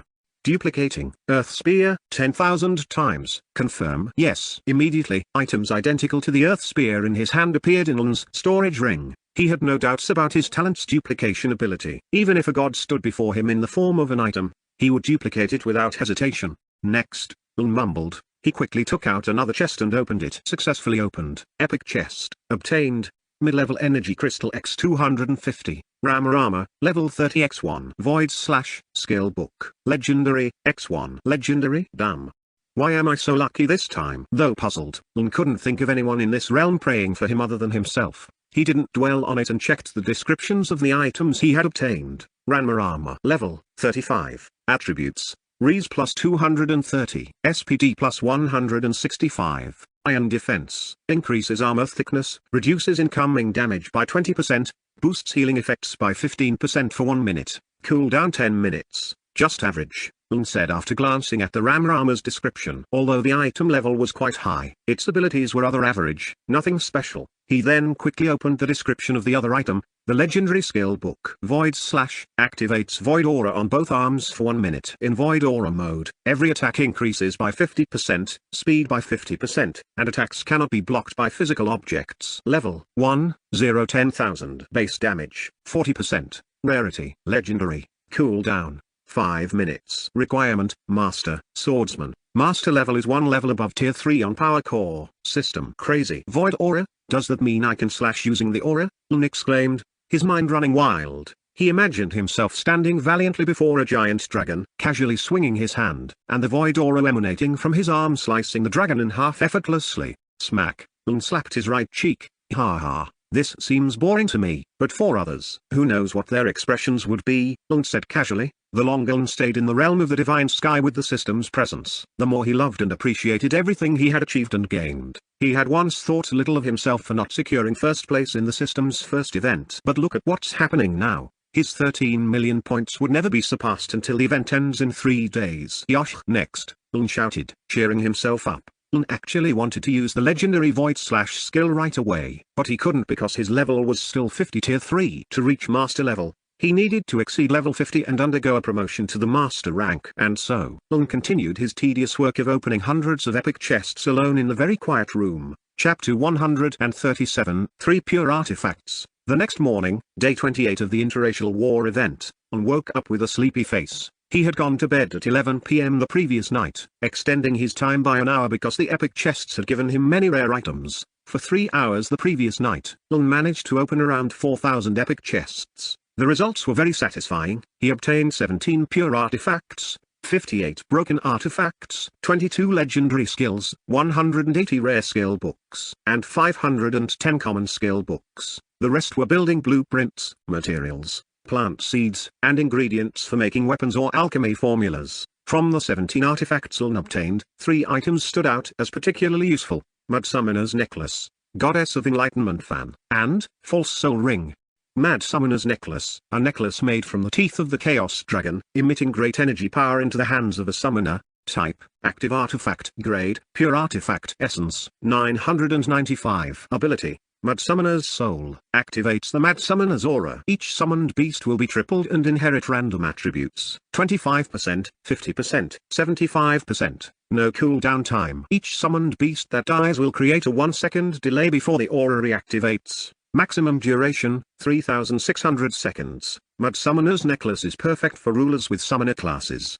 Couldn't use it himself, but the artifact's ability was exceptional. He remembered a member of his alliance who had summoning talent, planning to meet them when he had the time. Goddess of Enlightenment Fan, a fan made from the feathers of a sky swan, forged for 1,000 years with the lightning of the god of destruction. Type, Active Artifact. Grade, Pure Artifact. Essence, 615. Ability, Soul Purification, activates the pure soul energy contained in the fan. Eliminates all illusions around the user and within the user's soul, refreshing the mind, making it healthier and calmer. Regular use increases charisma and the positive aura of the owner. Cooldown, 10 minutes. This fan was beautiful, adorned with fine swan feathers. The handle was made of solid brown wood. With this fan, could extend his epic chest opening time by another hour, keeping his mind fresh and calm. The third item was a simple black ring without any additional adornments. So plain that examined it multiple times, making sure the ring he got was truly an artifact. False Soul Ring, a ring imbued with chaotic soul energy, made from a mysterious stone with chaotic energy. Type, Active Artifact. Grade, Pure Artifact. Essence, 775. Ability, Soul Forgery, creates an illusion of life's soul, When this skill is active, the user can fake their power level, but not higher than their original strength. Can only deceive beings with the same power level as the user. The ring was Lung's favorite item. He had often read scenes where the protagonist hides their power, only to reveal their true strength and make a dramatic comeback when trouble arises. Hua! Lung stretched his arms and flexed all the joints in his body, trying to shake off the lingering drowsiness. The plain black ring on his hand was now visible. Yes, he had already worn it, but hadn't activated the soul forgery. Everyone already knew his power level, so it was pointless to use it now. Turning his body, Lung slowly got off the bed and walked towards the mirror on the table beside his bed. He stared at his reflection in the mirror intently. His face looked fresh, though some fatigue still lingered in his eyes. His short black hair was neatly styled, but a few strands were slightly tousled from sleeping. Lung sighed softly, feeling a rare calm. The plain black ring on his finger stood out on his firm hand. He observed his body for a moment, a proportional and healthy physique, the result of regular exercise and a disciplined lifestyle. Since moving to the heavenly divine realm, Lung had always tried to maintain his physical condition. After ensuring he was ready for the day, Lung headed to the bathroom. Warm water flowed gently over his skin, washing away the last remnants of sleepiness. Lung savored every moment, allowing his mind to be calm and focused. After his bath, Lung dressed comfortably yet neatly. He went downstairs, where the aroma of delicious food filled the large dining room. Upon arriving, breakfast was already neatly arranged on the table. "Good morning, brother. Let's eat." As usual, Nita was at the dining table, arranging the plates to make everything look more organized. Nita was still wearing her apron, cooking every day with their personal chef and learning from them. "Good morning." Lun walked to the dining table and finally took his seat. He began serving food onto each plate. Even though only the two of them were eating, the large table felt quite empty in comparison. "Brother, please try my dish." Yellow rice with rendang. Nita placed a large plate filled with cone-shaped yellow rice. Surrounding the rice were green vegetables and rendang meat with a rich, fragrant aroma. Delicious. Lung inhaled deeply. He loved rendang meat cooked in coconut milk for hours. The smell was delightful, with a dominant coconut aroma. Ha ha. "It's good, right?" "I'll eat too," Nita said, taking off her apron and sitting beside Lung. "Let's eat." "Enjoy your meal." They soon began eating the food on their plates. Lung paused momentarily after his first bite. His eyes widened slightly, and a smile slowly appeared on his face. The savory taste of the yellow rice combined with the richly spiced rendang, creating a delightful flavor combination. He looked at Nita, showing sincere appreciation through his expression. "This is truly delicious, Nita," he said with satisfaction, his smile growing wider. There was pride in his voice, proud that his sister had made such a tasty meal. Nita beamed with happiness, feeling proud of her efforts. "I'm glad you like it, brother," she replied enthusiastically. They continued eating, enjoying every bite in a warm and harmonious atmosphere. "Brother, the city's development is progressing rapidly. Life on Earth is starting to return to normal, but now with very advanced technology." During their meal, Nita discussed the city's progress with Lun. As someone who frequently reviewed development reports of the city and island, Nita had a deep understanding of the current state of the city. The latest trend is that humans who no longer wish to build islands are now called hunters. This trend started by the Dawn Goddess Alliance from the Russian Alliance, Nita explained while continuing to eat. Chapter 138, Visiting the Central Control Tower. Nowadays, people understood that being a ruler and building an island required not just immense power, but also substantial wealth, relationships, and a vast community. Without these, it was impossible to survive the competition among other rulers. Even now, minor rulers with islands just tens of kilometers wide struggled to defend against hunters from top alliances. Becoming a hunter and taking shelter under the strongest rulers, like the leaders of the top 10 alliances, greatly enhanced the progression of one's strength. "Yeah, sounds good." "So, can you now be called a hunter?" Lung said casually, still enjoying the tender rendang on his plate. "Yes, that's right. But it's still just a trend. It hasn't become an official stance among society," Nita replied. Hearing Nita's response, Lung nodded in understanding. He didn't concern himself too much with such minor things. He wanted humans to be creative, to advance their civilization. The only thing he did not want was for civilization to be destroyed. Initially, Lung didn't feel the sense of responsibility for the human race as strongly as he did now. At first, he only viewed humans as his biggest competition. But now, after the start of the interracial war event, Lung realized how insignificant humans were in the eyes of higher races. Lung despised the feeling of being oppressed. He was doing everything he could to elevate the human race to the highest in the universe. "Brother, today I'm going to attend college. After that, I'll visit Sister Lara's house to hang out." "All right. Do whatever you want." With that, the two siblings continued their meal until 7 a.m. Nita stayed home for a while to do some things. While Lun left the town hall to check on the current state of his life city. On the main street of the City of Life, Lun sat in the back seat of his car, observing the surroundings leisurely. His destination this time was to visit the Central Control Tower, commonly referred to as CCT. The CCT is a building where all operations of Lun's main island are managed and centralized. This building was initially constructed to improve the efficiency and effectiveness of the island's development. Relying solely on Lun's thoughts and the system's simple interface panel was not enough to produce accurate data on the island's growth. With this building in place, Lun gained a better understanding of the island's development, allowing him to confidently construct buildings or manage urban areas. "Sir, we will arrive in 3 minutes," said the driver in the front. His eyes were focused on the road. Not daring to be negligent, Lun nodded and waited in silence. The city view was as usual, with people happily engaging in their activities, safe and comfortable. Occasionally, foreign tourists could be seen exploring. They appeared to be very happy, sometimes stopping to ask locals for directions. However, these conversations often started with opening the system panel first. Yes, Indonesians were generally not very fluent in English, so they used the system for translation. Yeah, Indonesians are very lazy when it comes to education. Lun sighed deeply. Lun's English level was actually quite poor and could be considered inadequate. He could only manage basic everyday words. Anything beyond that was beyond him. 3 minutes finally passed. After passing through a large archway, a towering structure became visible in the center of the area. Lun's private car continued along the patterned stone road, passing through beautiful garden surroundings, and finally stopped in front of the tall tower after a few turns. "Please, sir." A woman in a formal suit opened the door, inviting Lun to step out of the car. Lun got out and observed his surroundings. In front of the building was a vast garden filled with beautiful flowers and accessories like fountains and statues. There were also playgrounds and relaxing benches. Shifting his gaze to the building, Lun saw a wide staircase with dozens of steps. The tower was supported by large pillars at regular intervals. Seeing it up close, Lun estimated the circular base of the tower to be about 50 meters wide. It was grand and majestic. "Lead the way," Lun said to the female officer beside him. The female officer immediately walked towards the building and jumped up the stairs. Even though she was just an officer, the woman had activated her system and possessed enough strength to leap over dozens of steps directly to the tower's entrance.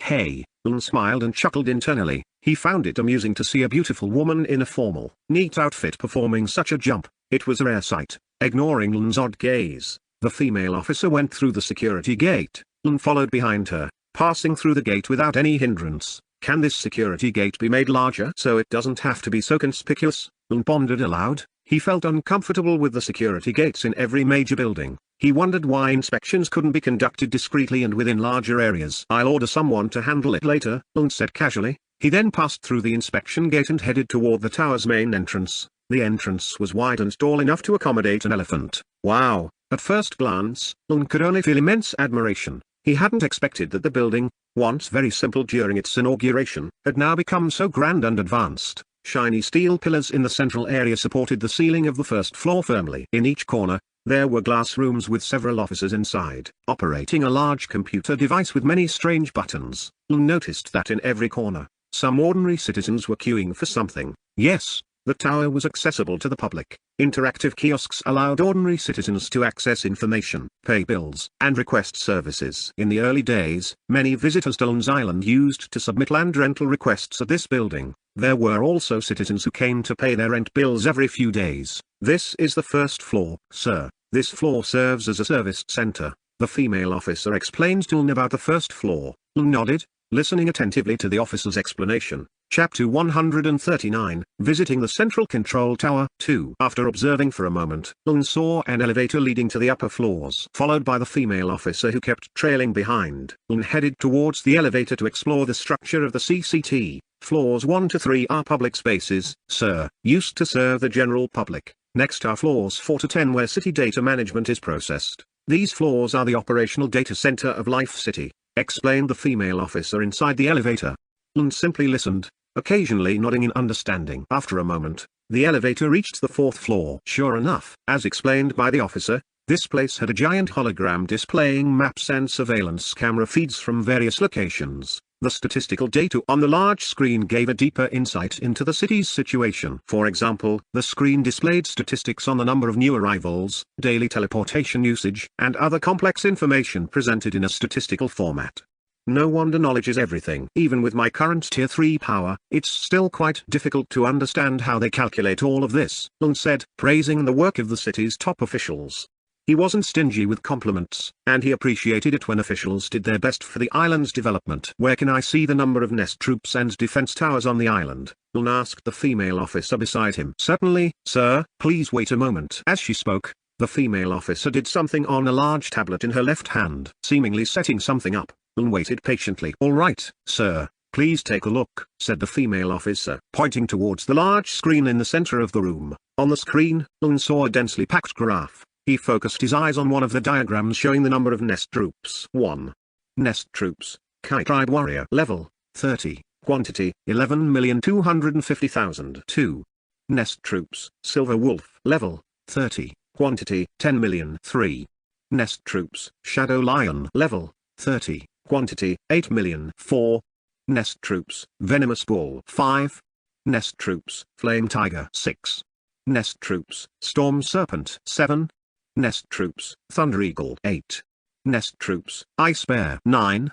Nest troops, Wave Shark. Level, 30. Quantity, 2,500,000. Lun stared at the troop numbers with a shocked expression. That many? I remember it wasn't this much before, Lun thought to himself. He hadn't realized that his nest troops now exceeded 100 million, all at level 30. The sheer strength of these forces was unimaginable. Previously, Lun had acquired a divine dragon nest, but it wasn't listed because he hadn't summoned a single dragon yet. Summoning one dragon took 7 days. Lun had duplicated the nests 50,000 times and ordered his troops to build them on the island's vacant lands. Next, Lun shifted his gaze to another diagram showing the number of defense towers on his island. 1. Defense Tower, Thunder Tower. Type, Defense Tower. Quantity, 3,800,000. 2. Defense Tower, Divine Light. Type, Defense Tower. Quantity, 2,500,000. 8. Defense Tower, Galactic Fortress. Type, Territory Artifact. Quantity, 600,000. 9.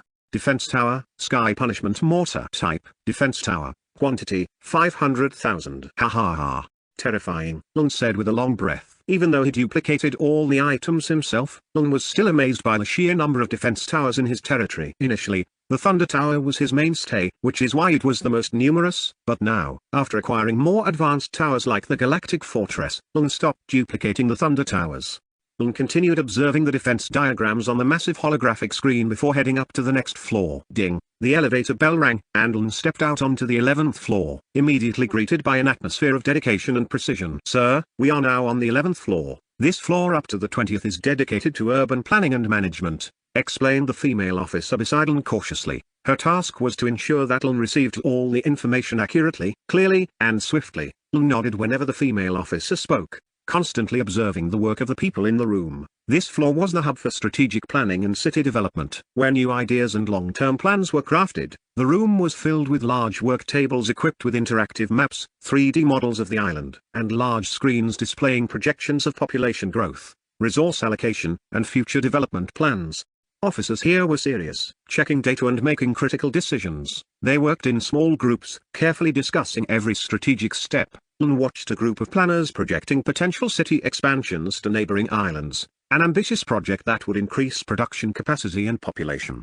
This is amazing, Lun thought. With plans like this, my floating island will grow into an even greater power and be able to compete with the higher races. Lun continued to observe the planners at work before moving on to the next floor. A few minutes later, Lun proceeded to the next floor, the 21st floor. Upon arriving, the female officer again explained the division and function of the 21st floor. From her explanation, Lun learned that the 21st floor was the center of security and defense management. This room was more secluded and equipped with advanced technology. There was a digital tactical map showing the entire island and its surroundings, complete with the positions of defense towers, patrol troops, and potential threat points. Large screens displayed live feeds from various angles of the island, including real-time data from defense systems like the Thunder Towers and Galactic Fortress. Lun was drawn to a large round table in the middle of the room. He walked closer and saw a large map showing the overall situation of his island. Amazing. It's grown this big, Lun said in awe. Perhaps because he hadn't paid much attention before or because he wasn't skilled in city management, Lun was now astonished by the results of his efforts. On the large map on the table, Lun saw the division of the 10 cities on his island. The central part was the largest, the Life City. To the west of Life City was a city with black-edged borders, almost half the size of Life City, managed by his core member, the old man Haykel Emmanuel. Chapter 140. Central Control Tower Division. On the opposite side, to the east of Life City, was a city with white-edged borders, managed by Laras, the City of Light. The size of the City of Light wasn't much different from the City of Calamity owned by Mr. Haykel. Surrounding the three main cities were 8 other major cities, each led by a co-member of the World Market Trade Alliance. Although their size was smaller than the City of Calamity or the City of Light, the elements and components within the cities were no less sophisticated. In Life City alone, there are over 500,000 Thunder Towers, followed by tens of thousands of galactic fortresses monitoring the area, Lung said while observing the black tower points on the map, representing the number and location of defense towers. After observing the entire map, most towers were placed on the island's edges. This was understandable, considering that the strongest threats came from outside, not from within. To deal with internal issues, Lung was confident in his Tier 3 power, but not for external attacks. Master or nascent soul-level individuals could come and destroy his island out of boredom. Highly dishonorable. After examining the map, Lung casually observed the surrounding room environment. He saw security personnel seated at their stations, closely monitoring every movement recorded by the cameras. Some were discussing new defense strategies, while others were overseeing live troop training sessions. One screen showed combat training for the newly activated Nest troops. Lung felt proud seeing how well his defenses were managed. With a system like this, even the greatest threats would struggle to penetrate my island's defenses, he thought. All right, let's move on to the next floor, Lung thought to himself, slowly walking towards the nearest elevator door, followed by the female officer. Shortly after, Lung reached the 31st floor, where the island's environmental monitoring and natural control were managed. The room was filled with greenery, as if a piece of the outdoors had been brought inside the building. Staff members here monitored the quality of air, water, and soil, and kept an eye on the weather and climate patterns across the island. This kind of situation would never happen on Earth, Lung said softly. On Earth, people often talked about reforestation or zero emissions. However, it was incredibly difficult to achieve because the largest energy sources they had were power plants that generated pollution. Lung felt annoyed when he remembered how on Earth, many efforts and campaigns were made to achieve a pollution-free world, but all of them were hindered by a dependency on technology and industries that damaged the environment. Despite the grand ambitions to create a greener world, the reality was that fossil fuel power plants still dominated, contributing emissions that harmed the atmosphere. Efforts to transition to renewable energy like wind or solar were blocked by various hurdles, both technological and economic. This contradiction was one of the things that frustrated him. The dream was big, but the steps taken often moved them further from that goal. Here, on the island he controlled, none of those issues were a concern. Technology had advanced so far that he could manage and maintain the balance of nature without worrying about pollution or environmental degradation. And the most crucial factor was that the energy sources in the Divine Sky realm were pure, such as energy crystals. Lung had an unlimited supply of energy crystals and could use them without limits. Huffed, Lung sighed deeply, pulling himself out of his thoughts about Earth's dire conditions. He then resumed carefully observing the 31st floor space. A large wall displayed environmental data in the form of dynamically changing graphs, showing information on pollution levels, average temperature, and sustainability of natural resources. Lung saw that efforts to maintain the ecosystem balance on the island were progressing well, with greening and conservation projects planned for the coming years. This is important, Lung thought. A healthy environment is the foundation of a strong and sustainable city. Although the pollution in the Divine Sky realm was not natural, one of the possible sources of pollution was the use of chemical tools from the city's laboratory buildings. However, Lung had already established strict rules regarding this and ensured that no leaks would reach the public environment. After surveying the entire area, Lung asked the female officer standing firmly by his side, "Are there any divisions on the upper floors?" "No more, sir. However, the top floor has a rooftop with a view of the city," the female officer suggested. Interesting. Let's check it out, Lung said, walking toward the elevator door. It didn't take long for Lung to finally arrive at the 50th floor. Upon exiting the elevator, Lung didn't see anything unusual except for a few sofas, tables, and basic amenities like a toaster, a water dispenser, etc. But the most noticeable feature was the door leading to the outside terrace. Lung quickly headed toward the terrace, eager to see it for himself. When he reached it, a strong wind blew fiercely against his face. Lung ignored it and continued forward until he reached the edge of the terrace. The view from the top of the tower was breathtaking. Lung could see the entire city, from the bustling streets to the grand buildings he had constructed. In the distance, he could see the coastline and several small islands surrounding the City of Life. Wow, so beautiful. This sight brought a proud smile to Lung's face. All of this is the result of hard work and dedication, he said calmly. He took a few moments to enjoy the view, letting the feeling of satisfaction fill him, and felt even more motivated to continue building his floating island and becoming the ultimate ruler. After enjoying the view for 10 minutes at the top of the CCT tower, Lun felt even more motivated to strengthen his floating island and solidify his position as the supreme ruler. With a sense of satisfaction, he made his way back down to the ground floor. The loyal female officer accompanying him opened the exit door and gave a respectful salute. Lun stepped out of the CCT building, his gaze fixed on the magnificent city. He was ready to explore further, ensuring that every aspect of the City of Life was running according to the plans and the grand vision he had set. Chapter 141, Godslayer Academy, Survival Test. Stay calm, we'll be there soon. A man with a stern face and sharp eyes spoke to 20 young men standing in a neat line before him. The man, with a large muscular body, wore a black uniform adorned with various military insignias. However, the most striking feature was the golden emblem on his chest, symbolizing his high status as a captain. Amidst the roar of the battleship's engine they were aboard, one of the youths in line whispered, "Damn, Master Randy's aura is so strong, it feels like it's crushing my breath." His whisper was filled with fear, though he tried not to be heard by the stern man in front of him. "Quiet, he can hear you," his friend beside him whispered back, pressing a finger to his lips, ordering his friend to stop talking. His face was tense, knowing that Captain Randy would not hesitate to punish any signs of indiscipline during the mission. Captain Randy glared sharply at the young men, his eyes scanning each tense face. "I will warn you for the last time," his voice echoed with authority. "You must help each other. If one of you dies, or even gets seriously injured," he paused, making sure every word was clearly understood, "then your team will fail, and you will not earn any points." The atmosphere instantly grew tense. One of the young men raised his hand hesitantly, his voice trembling as he asked, "Excuse me, Captain, why did the rules suddenly change?" "Yeah, we were supposed to act on our own," another youth chimed in, clearly displeased with the sudden change. "Shut up, fool," an older youth scolded. "This is a survival test. We have to help each other, or we all fail." A small but intense discussion broke out among the students. They were students of the Godslayer Academy, one of the largest academies on Long Island. The academy was famous for its rigorous training and high discipline instilled in its students. The survival test they were about to face was the final stage after more than a month of theory lessons and training within the academy grounds. Their destination was Monster Island, an island far from Long Island. The island was known to be filled with ferocious creatures that would be their opponents in this test. The battleship they were on was equipped with advanced security systems, though the tension among the students remained palpable. Captain Randy spoke again, this time louder. "I don't know where these rules came from, but one thing is certain, you must win this competition." "Yes, Captain Randy," the students shouted in unison, their voices echoing throughout the ship. Although they were still young, with egos that were sometimes hard to control, the awareness of the dangers ahead made them calmer and more prepared to work together.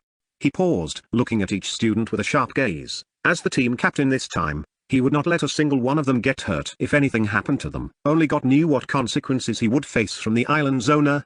Seeing the students' response, Randy nodded in satisfaction. He reminded them once again, "Remember, this is not just about survival. It's about honor, teamwork, and your future in the academy. So do your best, and don't disappoint me." The battleship began to slow down, indicating that they were nearing their destination. The students' hearts pounded, and their adrenaline surged. Each of them tightened their grip on the weapons in their hands, ready to face whatever awaited them. As the ship approached the shore, Captain Randy gave his final order, "Prepare yourselves. The battle begins now." The ship stopped at the edge of the rugged, rocky island, surrounded by a dense, mysterious forest. Monster Island awaited them, ready to test their strength, resilience, and teamwork as one unit. With bated breath, the 20 students stepped off the ship, followed by 6 others, including Captain Randy and 5 officers in military uniforms trailing behind. "Ha ha ha.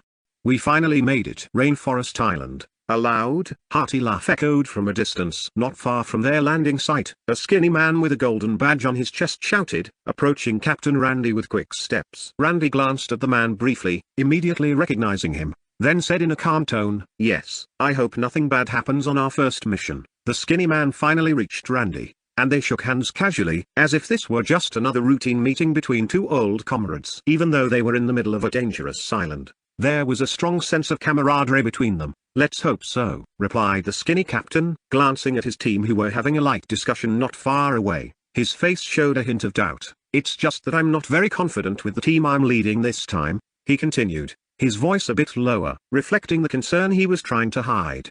Captain Randy nodded in understanding, then calmly pulled out a cigarette from his pocket. He easily produced a flame from his fingertip and lit his cigarette with a long drag. He exhaled thick smoke into the air. By the way, how many teams are participating in this test? Randy asked as he looked around the island, making sure no threats were approaching. One, the skinny man answered briefly, gesturing for a cigarette from Randy. Without hesitation, Randy tossed him a cigarette, a gesture that had become a habit between them. Like Randy, the skinny man lit his cigarette with a flame that appeared from his fingertip. He took a deep inhale, exhaling the smoke with a satisfied expression, like someone who had just woken up from a long sleep without a care in the world. After a few puffs, the skinny man continued. From what I heard from Commander Luders, the number of teams this time is 255. Randy raised his eyebrows slightly, murmuring his response calmly, quite a lot. His voice was composed, as if the large number did not cause any concern. Chapter 142, Platinum Captain. However, beneath his calm demeanor,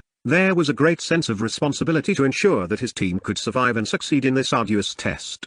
The smoke from their cigarettes continued to billow, while their eyes remained alert, assessing the surroundings and the students who were preparing to face the challenges ahead. Rainforest Island was no place for the weak, and they knew very well that this test would push the physical and mental limits of the students. Randy exhaled the last of his cigarette smoke and looked at the skinny man. We'll see how they hold up. This is not just a test, but a harsh life lesson. The skinny man nodded in agreement, then tossed his cigarette butt to the ground and crushed it with his boot. Yeah, one thing's for sure, we have to make sure no one dies here. An island won't give us a second chance if we fail. Randy gave a faint smile, then said, right, so let's make sure they're ready for whatever comes. As the skinny captain had said, after their arrival, another 254 battleships continued to arrive non-stop, filling the vast beach of Rainforest Island. The island was vast and had been meticulously prepared. Several special teams had been formed beforehand to conduct field surveys, map the terrain, and identify the types of monsters inhabiting the island. The primary purpose of these surveys was to ensure that Rainforest Island was safe to be used as a testing ground for the Academy students. Essentially,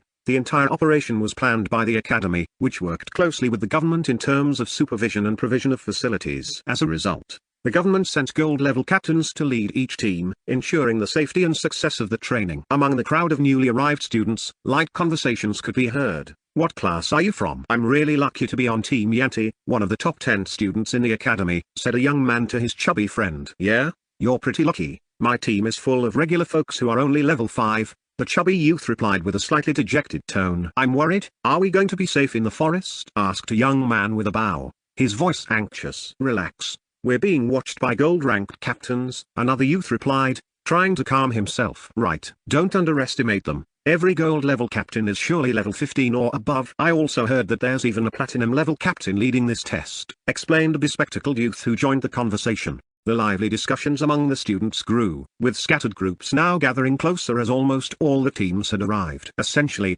these students were around level 8, with some reaching level 10 but not yet promoted. Promotion was not easy. Crystal cores were incredibly hard to come by. Relying on luck to obtain them from monster drops or golden chests was a slim chance. Therefore, nearly all lower-level students joined alliances to exchange member points for crystal cores. Everyone, line up. Everyone, line up. The team captains, who were previously relaxing, now shouted loudly, calling their respective team members. Quickly, all the students lined up neatly, preparing to welcome someone important. Sure enough, a large ship suddenly appeared out of nowhere, capturing everyone's attention. The ship was about 250 meters long and 50 meters wide. The golden cannons adorning its perimeter and other defense systems made anyone feel both awestruck and impressed. This was clearly not an ordinary ship. It didn't take long before the large ship finally stopped at the edge of Rainforest Island. Without any cues or formal welcome, a young man jumped off the ship and landed on the ground with a loud thud. Thud. Hello there, the young man shouted while trying to balance himself after the landing. A few seconds later, he stood upright, his black hair shimmering under the sun, and repeated his shout. Hello there. The young man's voice was loud, yet it carried a powerful positive effect. Several students immediately felt their spirits significantly lifted. Hi there. Hello, sir. The students shouted in unison, matching his energetic demeanor. Seeing the cheerful leader before them, they responded with equally spirited shouts. Let me introduce myself. My name is Agiz. I'm the leader of this test. The young man introduced himself with a wide smile, looking at all the students with an excited gaze. So young? How could his power be that strong? A female student whispered among the rows. Yeah, right. He's not even that much older than us, added another, her tone filled with admiration. Stop. "Look, he's a tier 2 ruler," said the young man, his eyes fixed on Agiz's status panel while Agiz still smiled warmly. Status: Name: Agiz Mahendra, level 26. Race: Blue Planet Human. Power Core: Player. Level: Tier 2. Yes, this time's team leader was a Tier 2 ruler with the rank of Platinum level Captain. Tier 2 was the minimum requirement to become a team leader outside the island. Agiz, who was still standing confidently, then continued his speech to motivate the students. Although his age was not much different from theirs, he still had to be professional as the exam leader. A welcome speech was mandatory. In the 10-minute speech, Agiz informed them all about the rules, winning conditions, rewards, and various other important information. "I know you are all ready, but before that, all captains please come forward and meet me shortly to obtain your team's test area," Agiz said without wasting any time. After that, he walked towards an area where a tent and other facilities had already been set up. Many staff members who had come with him were doing the hard work of building tents, cooking meals for the 3 days of testing, and many other tasks. Rainforest Island was now fully prepared to be a testing ground for the enthusiastic students, under the supervision of tough captains, and led by an extraordinary young man named Agiz. Chapter 143, Battle of Youth Blood. The test on Rainforest Island had begun. More than 200 teams that had been formed would navigate through the dense jungle of the Rainforest Island and reach the finish line at the end of the forest. The distance was approximately 100 kilometers. "Come on, everyone. Bring out your spirit," a young man in luxurious attire shouted to his friends behind him. Yeah? As if feeling the positive energy of the young man in luxurious clothing, his friends responded with equally spirited shouts. The students' shouts could even be heard by other teams, drawing everyone's attention toward them. "Ha ha ha, Riza, how about we make a bet? Who will get the highest points?" At this moment, another young man dressed in a suit, equally luxurious as Riza, shouted from a distance. The young man was riding a lion monster with a red mane. The lion walked majestically, intimidating several other students. "Ha! With your little lion, are you sure you can beat me?" Not to be outdone, Riza's arrogant words were loud, and all the students heard them. From Riza's words and the attitude of the young man riding the red-maned lion, it seemed the two were often in conflict. Like cats and mice, they would fight every time they met. The other students who saw them were intrigued but not worried. They had seen this almost every day at the academy. "This will be interesting. Riza, the son of a Life City official, is betting against Azul, the son of the leader of the Blind God Hunter Guild," a chubby young man with missing teeth said, eyeing his friends with an odd look. "Yeah, I think Riza will win," another student replied. "What did you say?" "The leader of the Blind God Hunter Guild is richer and stronger. He even often meets with World Market Alliance officials for cooperation," a laid-back girl responded from the side. The discussion about Riza and Azul's bet heated up among the students. How could it not? Both were the children of people with high rank and status. The regular students were not in the same league. "Who's backing Riza? Who's backing Azul?" the previous chubby, toothless student casually asked. He pulled out a large black pouch and offered it to the surrounding students. "Riza, 2 energy crystals," a student said, reaching into the pouch and dropping in 2 crystals, not wanting to be left behind. Other students did the same. One student casually said, "Azul, 1 energy crystal. Azul, 5 energy crystals. Riza, 3 energy crystals." Students who were initially uninterested now started to gather. They didn't want to miss out on the benefits of the battle between Riza and Azul. Dozens of students placed their bets with the toothless chubby guy, most contributing 3 energy crystals, a small fortune for regular students. Hearing Riza's direct taunt, Azul remained unfazed, still gazing calmly at Riza, and said, "Enough. If you're scared, you'd better go home and return to the main island." After saying that, Azul shifted his gaze forward, no longer paying attention to Riza. Swoosh, the young man on the lion sensed incoming danger. Riza had already leapt toward him, with his sharp sword aimed ahead. With a flick of his hand, a golden spear appeared in his right hand. Clang, the golden spear in Azul's hand parried Riza's direct strike, creating a loud echoing sound. Sparks flew clearly as the two weapons clashed. Riza turned and landed calmly behind, repositioning himself quickly, immediately entering a fighting stance. His sharp eyes focused on Azul, who remained relaxed, sitting atop the red-maned lion. "You've improved since last time," Riza remarked casually. "Ha ha ha, how do you like my spear?" Azul said, flaunting his new weapon. "The last time you won was just luck." "If you dare, do you want to bet on who gets the highest points?" Azul reiterated his intent. He had lost the last duel with Riza. In his view, his defeat was purely due to Riza's luck using some explosive talismans, but this time, he had made full preparations and wouldn't allow Riza to use unfair external tools. "All right.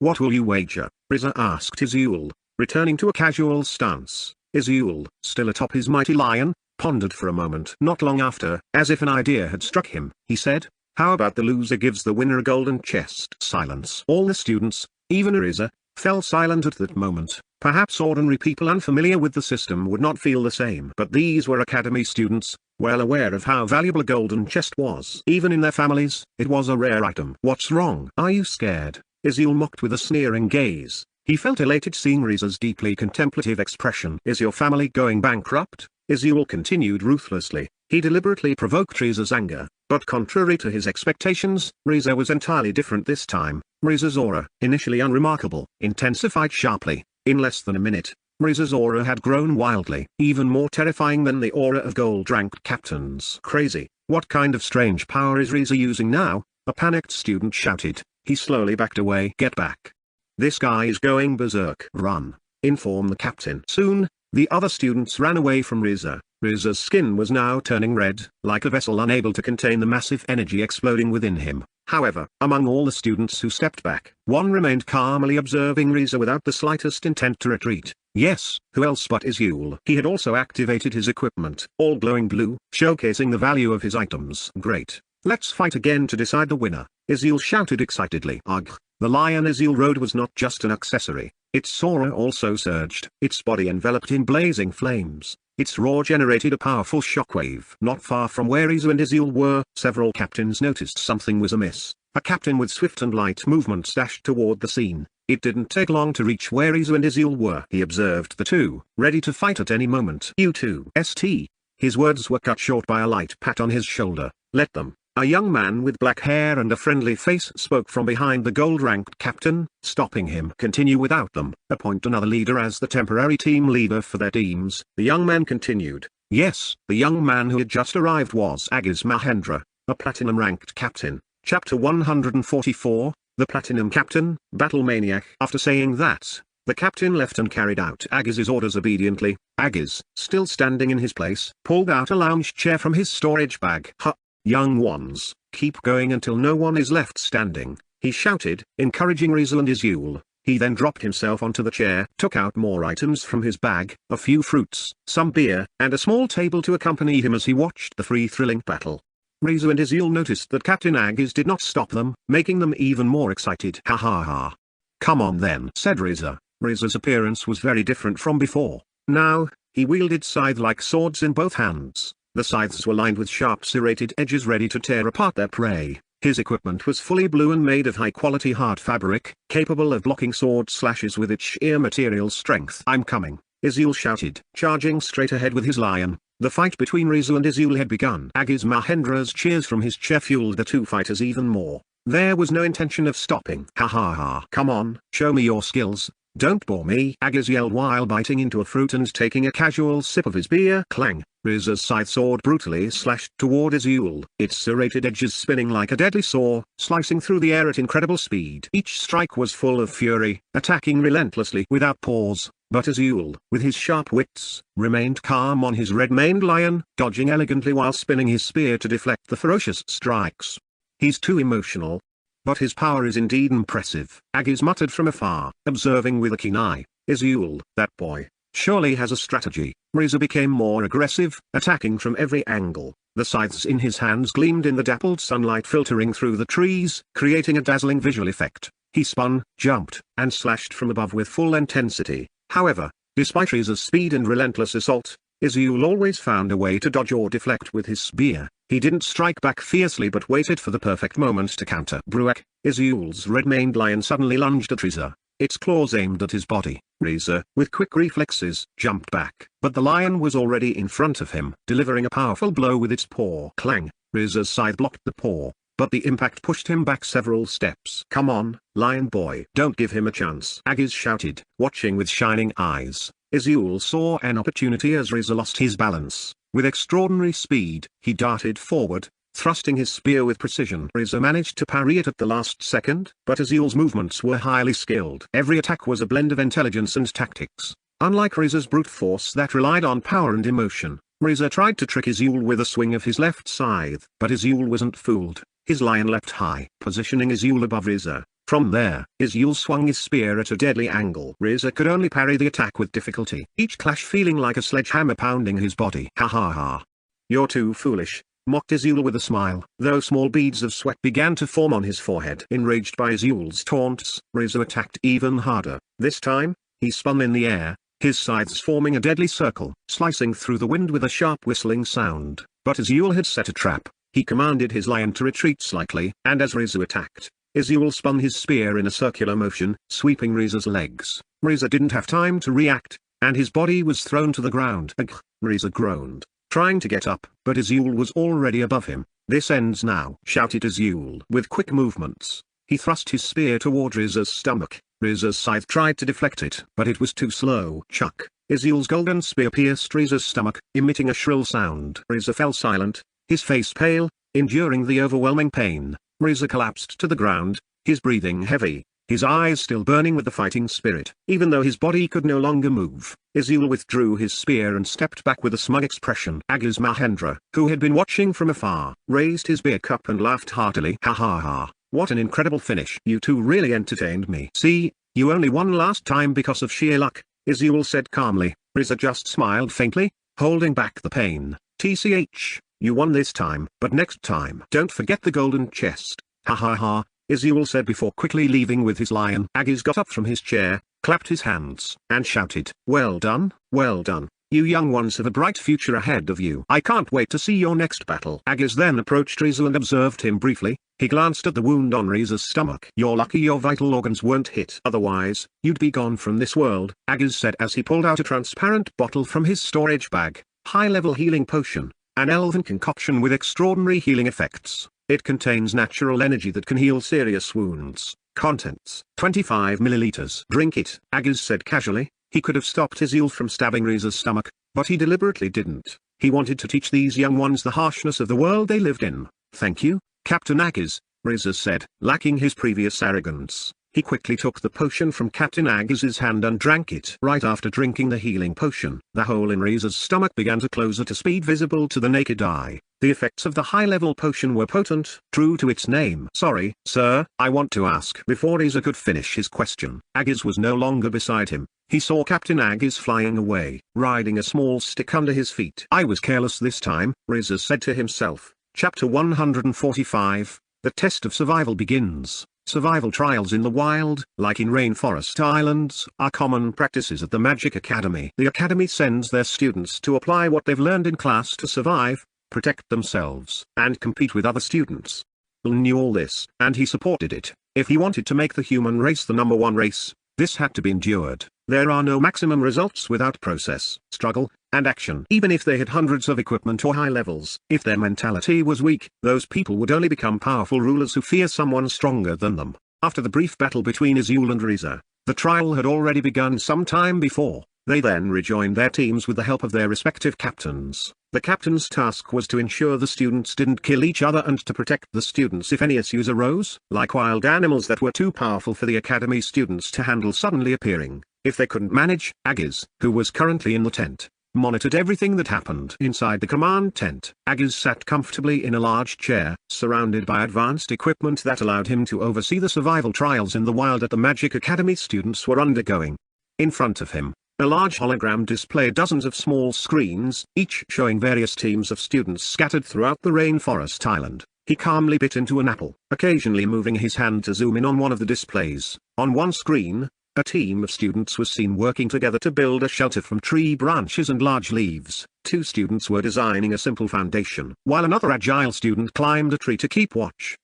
Good. They know what they need to do, Agis murmured, nodding slightly. But those fools, if they make the shelter too close to the river, they'll get attacked by crocodiles tonight. On another screen, a group of students were building a fortress from large stones and clay, encircling their area for protection. The team captain led firmly, ensuring all members followed instructions properly. Some of them also set up traps around the fortress perimeter. Now this is pretty smart, Agis commented, looking at the screen with a sly smile. But if your traps are too shallow, do you think the monsters here will wait? They can easily leap over such small traps. He switched to another screen showing a team of students who had assigned two scouts to monitor the movements of opposing teams from the treetops. The two students were highly alert, noting every movement they observed. They finally understand the importance of reconnaissance, Agis said with a hint of admiration. But staying too long on the trees could backfire if a predatory bird passes by. The next screen showed a team of students facing a pack of forest tigers. A large tiger pounced at them, but the students quickly formed a defensive formation. One student raised a magical shield to block the tiger's claws,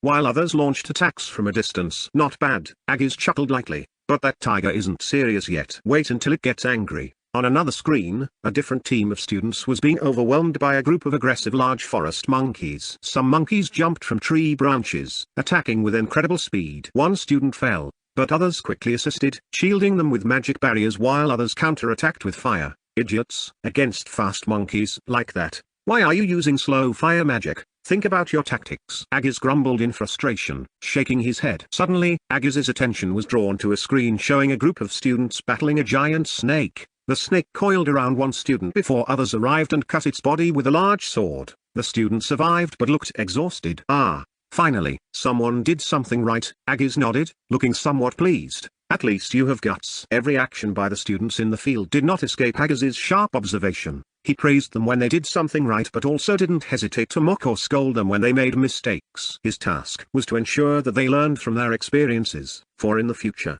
they would face challenges far greater than merely surviving in a rainforest. Welcome to World Market Store, please come in, said a woman with a friendly smile, standing in front of a 10-story grand building. The building towered high, looking sturdy and elegant with a modern, futuristic design that radiated unmatched luxury. The woman wore a black uniform with the World Market Trade logo on her chest, indicating she was part of the store's welcoming team. In front of her stood a middle-aged man wearing a white robe with red accents on the edges. The man exuded a calm and wise aura, as if he had been through many adventures and battles. His sharp eyes scrutinized the building before him, seemingly curious about the store's reputation. They say this store belongs to the World Market Trade Alliance. The man murmured softly, his voice low but firm. I hope I can find the item I'm looking for here. With a slight nod to the woman at the entrance, the middle-aged man stepped through the automatic doors of the building. As he passed through the door, his world instantly changed. An extraordinarily grand and sophisticated view filled his sight. The room inside the store was far larger than he had imagined, seemingly exceeding the physical boundaries of the building seen from outside. With a vast space of about 200 by 100 meters, the room felt like a boundless expanse, filled with stunning items and advanced technology. In front of him stretched thousands of rows of transparent blue shelves, all neatly arranged. These shelves glowed with a soft light, giving a futuristic and modern impression. Each shelf was about 100 meters long, displaying various items and materials with different variations. Nothing appeared dusty or forgotten. Everything was neatly arranged and ready for use. There were magic items, combat gear, rare materials, and much more, all categorized in their respective racks. Chapter 146, World Market Trade Alliance Store. The man stood still for a moment, captivated by the grandeur and decency of the place. From the door alone, he could see thousands of items displayed with a highly organized system. He wasn't just impressed by the room's size but also by the orderly crowd of people busy inside. Hundreds of customers were actively selecting the items they needed, moving from one shelf to another, occasionally touching the holographic panels attached to each shelf. He noticed a female customer standing in front of one of the shelves. She seemed focused, tapping the holographic skill on the surface of the shelf. With a few touches on the skill, one of the items on the shelf, a beautiful sky blue dress, suddenly vanished and magically appeared, fitted directly onto her body.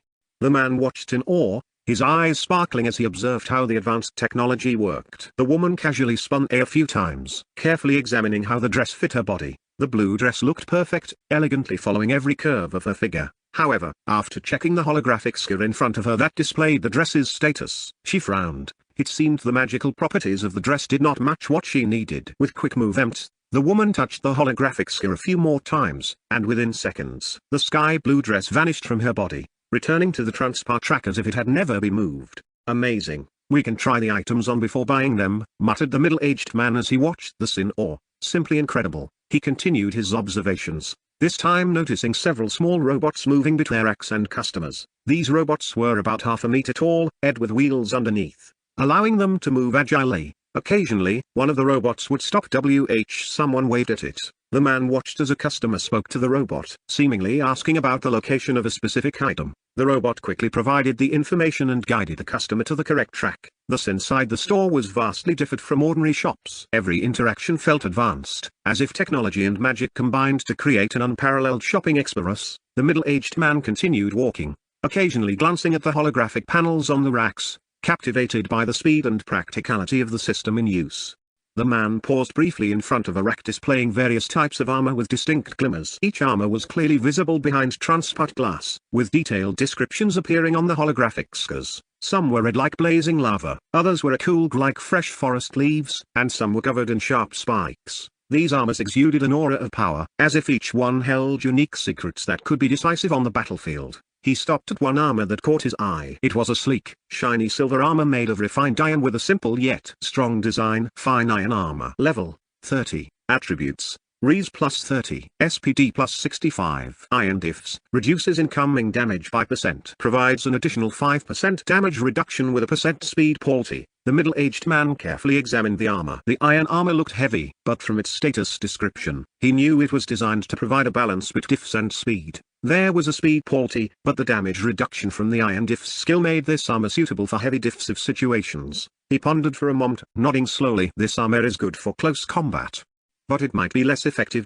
Fast movement is required, he thought to himself. After examining the fine iron armor, the man shifted his gaze to another armor not far away. This armor was vastly different, with a fresh leaf-like appearance, adorned with fine gold lines that shimmered. Hit by light. Heavily leaf armor. Level 3. Attributes: SPD plus 50, Dex plus 80. Forest's Whisper increases movement speed in forest areas by 5%. Provides a healing effect of % HP per second for seconds in the wilderness. This armor appeared light and flexible, designed for archers or warriors who relied on speed and agility. The material looked like a mix of fabric and leather, but there was a mystical shimmer indicating that the material was far stronger than it appeared. He observed the gold lines decorating the sides of the armor, giving an elegant and tactical impression. The middle-aged man frowned. This armor is perfect for warriors who fight in environments, especially in forests. The healing effect is an incredible bonus, but its STRGTH is certainly lower compared to heavy armor. Though it wasn't suited to his fighting style, he appreciated the beauty and ingenuity of the design. He walked further in,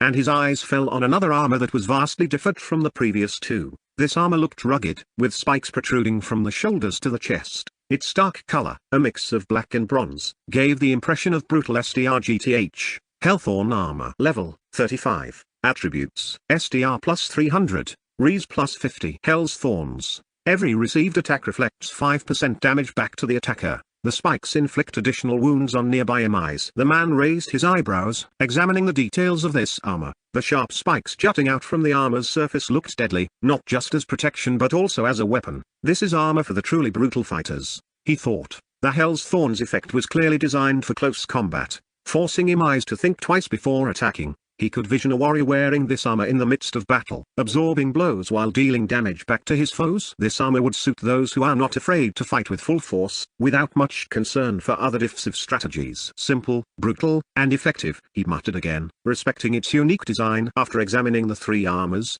the middle-aged man stood for a moment, reflecting. Each armor had its own STRGTHs and weaknesses, all heavily dependent on the user's fighting style. Amazing. This store offers so many options, each with a unique quest that's hard to find elsewhere, he thought before continuing his search for other items that might better suit his needs.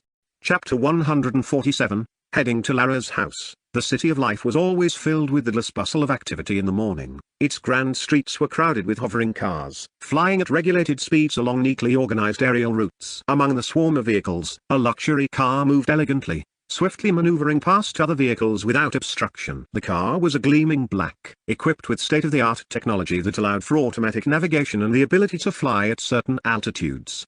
Inside the car sat two women in the back seat, while a man dressed in a neat black suit drove at the front. He was Nita's private driver, his skills beyond question. Every movement he made reflected expertise, smoothly avoiding traffic and taking the quickest routes to their destination. Princess Nita, we will arrive at Miss Lara's house in a few minutes, Nayla said softly, her eyes fixed on the tablet in her hand. The tablet was filled with notes on the acta she needed to complete today. Her fingers deftly tapped several points on her daily timeline, ensuring that everything was well organized. Nita, sitting beside her, responded briefly, okay, while she continued to scroll through the advanced smartphone in her hand. The technology on this device far surpassed regular phones, equipped with an interactive holographic scanner. At the moment, Nita was browsing a social media app, scrolling through some trending posts. Her sharp black eyes observed the details of the images appearing on her feed, occasionally smiling slightly at the comments accompanying the photos. Earlier that morning, Nita and Lun had parted ways after having breakfast together. Lun decided to explore various parts of the city to monitor the latest developments. Meanwhile, Nita had a class she needed to attend.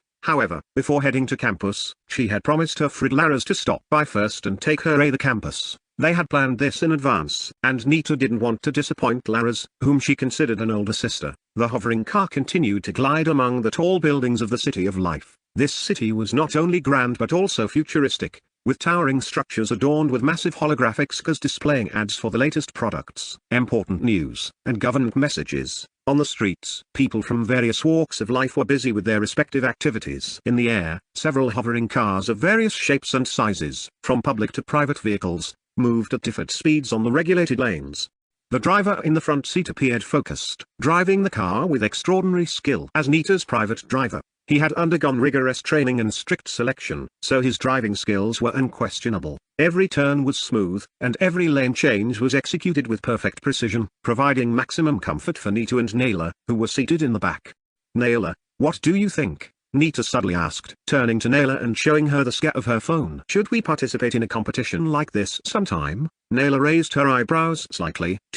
Glanced at Nita's phone scan. It displayed photos of a group of young people celebrating their victory after winning a survival test competition. The most striking photo featured a young man dressed in luxurious attire, holding a gold bow in his hand, standing proudly on the first place podium. Next to him, the second and third place winners were holding their prize boards.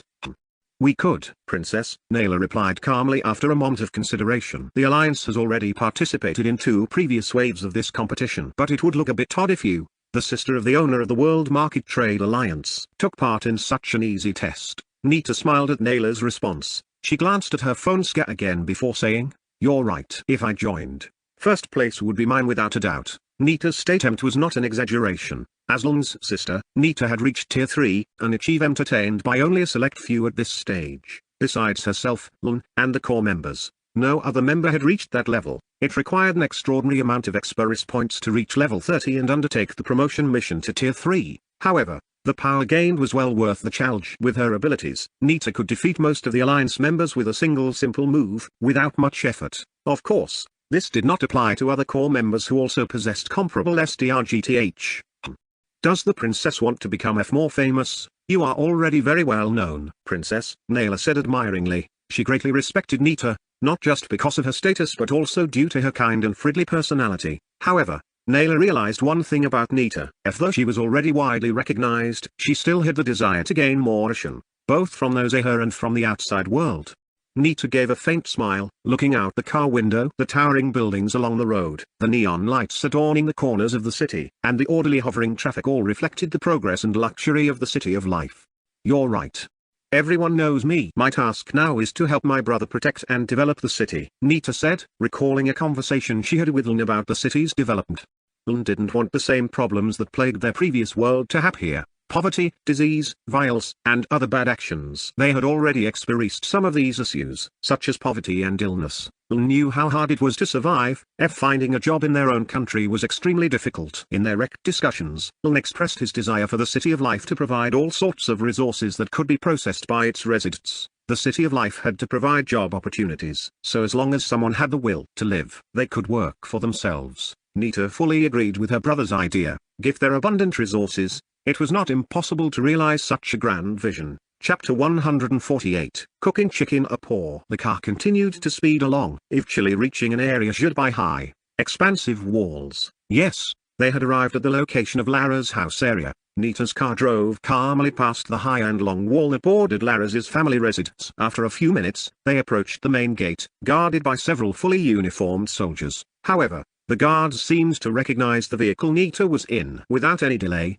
the gates opened automatically, granting full access to Lara's family housing area. As the car entered the yard, a view of a wide and beautiful garden immediately welcomed Nita and Naila. On the right and left, stretches were filled with colorful flowers pleasing to the eye. Some relaxing seating spots were scattered throughout the garden, and a few people, who seemed to be Lara's distant relatives, were chatting there. The air here was fresh, the atmosphere peaceful, a stark contrast to the city's hustle and bustle. In the distance, rows of grand houses lined up neatly. Each house was built with clearly expensive construction materials, showcasing the luxury and status of the families residing there. However, the largest and most prominent house was located in the center. the residence of Laras and her family. The building stood majestically, featuring modern architecture blended with classic touches, reflecting the prosperity and wealth of Laras's family. Just as Nita's car stopped in front of the house, the front door swung wide up, and Laras, wearing a delicate dress with a touch of blue lace, walked out to greet them. Laras's long hair, neatly flowing down her back, added an elegant impression. She smiled brightly as she saw Nita stepping out of the car. "Nita, you're here!" exclaimed Laras enthusiastically. Her eyes sparkling, Nita smiled back and looked at Laras from head to toe. "Thanks, sis, but look at you. This dress really suits you." "You look stunning," Nita replied, admiring Laras's beauty. Laras blushed slightly but quickly continued,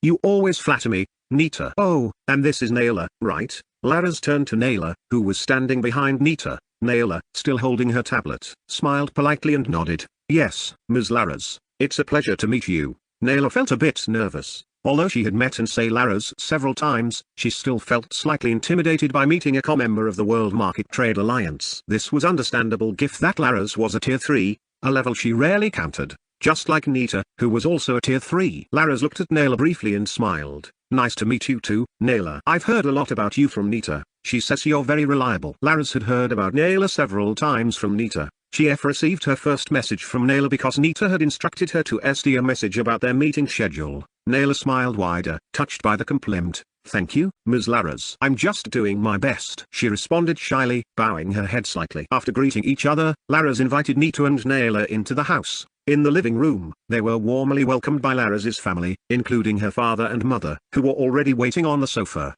Fortunately, Laras's father was at home this time. "Father.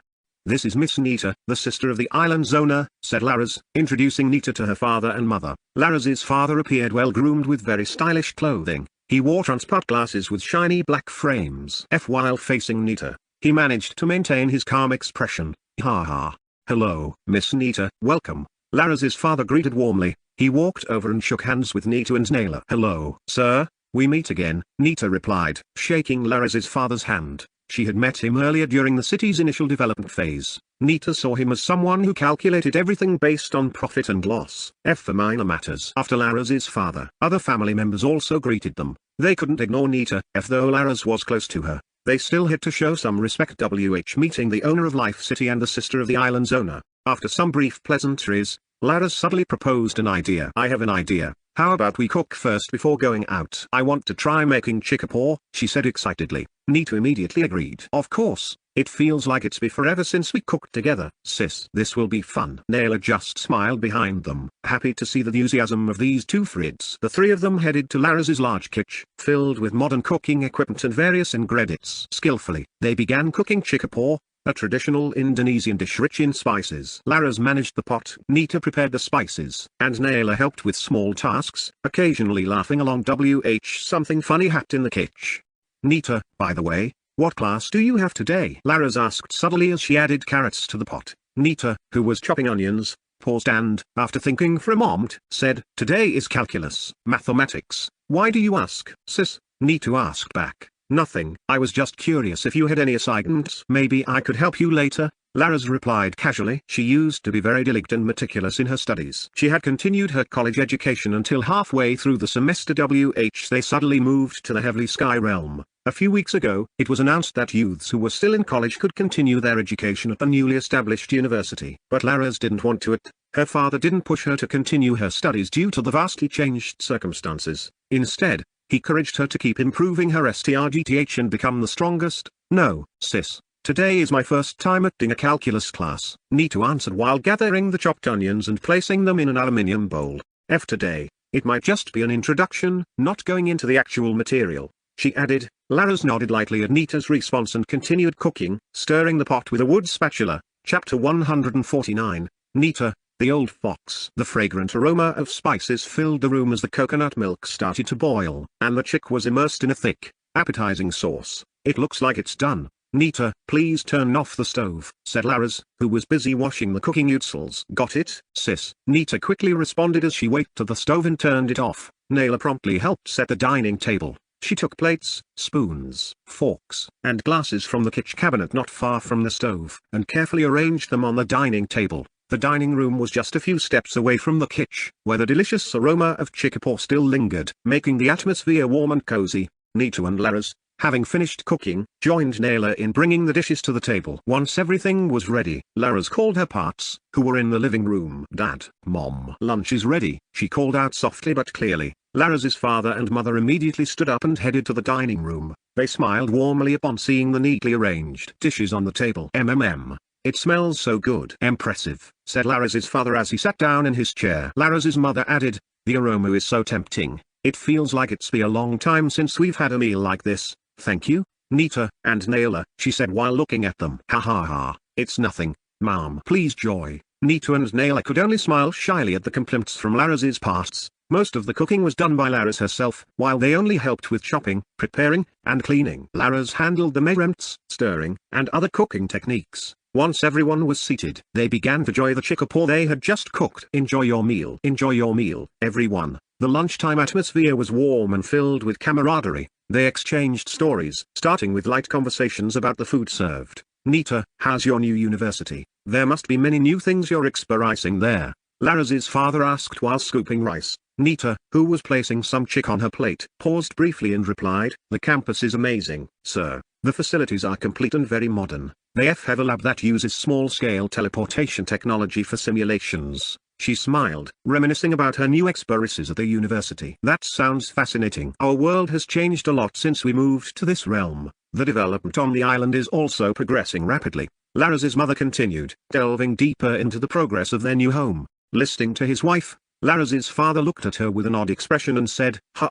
That's why we should thank Claudine and Princess Nita." Instead of getting upset, Laras's mother nodded in agreement and expressed her gratitude. "It's all thanks to you, Princess Nita." "Ha ha ha. No need to talk about it, Mom. We, as fellow humans, should help each other and unite." Nita responded politely. Nita briefly explained the island's development to the couple. The island continued to grow, especially in technology and defense. Many people from various alliances were also getting involved in the development. "I think, in the near future, this island could become one of the most advanced places in this realm." Laras's father seemed impressed. "That's good news. With such progress, we'll be no better prepared for whatever the future may bring." The conversation flowed, discussing life on the island and how everyone was adapting to the new conditions. While enjoying the soup, Laras's father asked Nita, who was also enjoying her meal, "By the way, Princess Nita, I'm curious, what do you think of Laras?" Nita paused once again. Her expression shifted, resembling an older woman thinking about her child's future. After a moment, she finally said, "I like Laras very much. I have no issues with her." After saying that, Nita glanced at Laras, who was curtly staring back at her with wide eyes as if saying, "What are you saying?" Nita smiled broadly and gave a thumbs up, full of elegance and enthusiasm. Laras, seeing this, could only lay her head on the dining table. A dark aura seemed to fill her head, unsure of what was happening. "Ha ha ha. As straightforward as ever, Princess Nita. I hope everything goes smoothly." Hearing Nita's words, Laras's father was obviously pleased. As a businessman, he had already planned dozens of steps ahead to ensure his family's continued prosperity. He would do anything, in any way. Nayla had only spoke once during the entire meal, answering a question about the city's environment. As a personal assistant, she didn't have much to say. The meal with Laras's family continued harmoniously. Laras's parts were delighted with Nita's straightforward and friendly demeanor. They showered her with compliments and tried to get closer to the younger sister of the island's ruler. 30 minutes later, the meal concluded. Laras's parts returned to the living room, leaving the three girls at the dining table. "Let's clean up everything, and we'll head out," said Laras as she stood up and began tidying the table. Nita and Nayla didn't want to be left out. They quickly gathered the dishes they could carry to take them to the kitchen. Everything was done swiftly, and within 5 minutes, it was all cleaned up. They prepared to leave. The three girls stepped out of the house and headed straight to the private teleportation portal not far from Laras's home. They needed to use teleportation for their long journey, as the New Life University was in the City of Life, while they were currently in the City of Light, Laras's domain. "Ready?" Laras checked to ensure the other two girls were prepared behind her. After seeing them give an OK sign, she calmly entered the portal. Nita and Nayla followed closely behind, just as Laras had done. Almost simultaneously, they arrived at the teleportation hub located in the City of Life. The teleportation hub was not far from the campus. They only needed to take public transportation and would arrive in a few minutes. Chapter 150. McDonald's. "Wow. It's so crowded," said Laras, observing the large number of people passing by in the teleportation hub area. "Yes, sis. There are already many foreigners moving to our island, Nita replied casually. She continued, people from the American alliance have been the most frequent newcomers in the past few days. I feel like that's not a coincidence, Laras responded. In her opinion, a major alliance like America wouldn't let this happen so easily. But she recalled Un's 3 million points. Laras could only stop the conspiracies running through her mind. All would bow to the strong. This was the primary rule of the realm they nakedly inhabited. Just like that, the three of them exited the teleportation hub and boarded a flying bus to head to the campus. At their level, they could actually use items that allowed them to fly. However, the flying speed depended on the user's basic STRGTH. Except for Nita and the T-Core members, public transportation was faster and more asset. It was still midday, and Lun was on his way to the largest hospital in the city, Pertwee Hospital. Lun sat comfortably in the backseat of his luxurious car,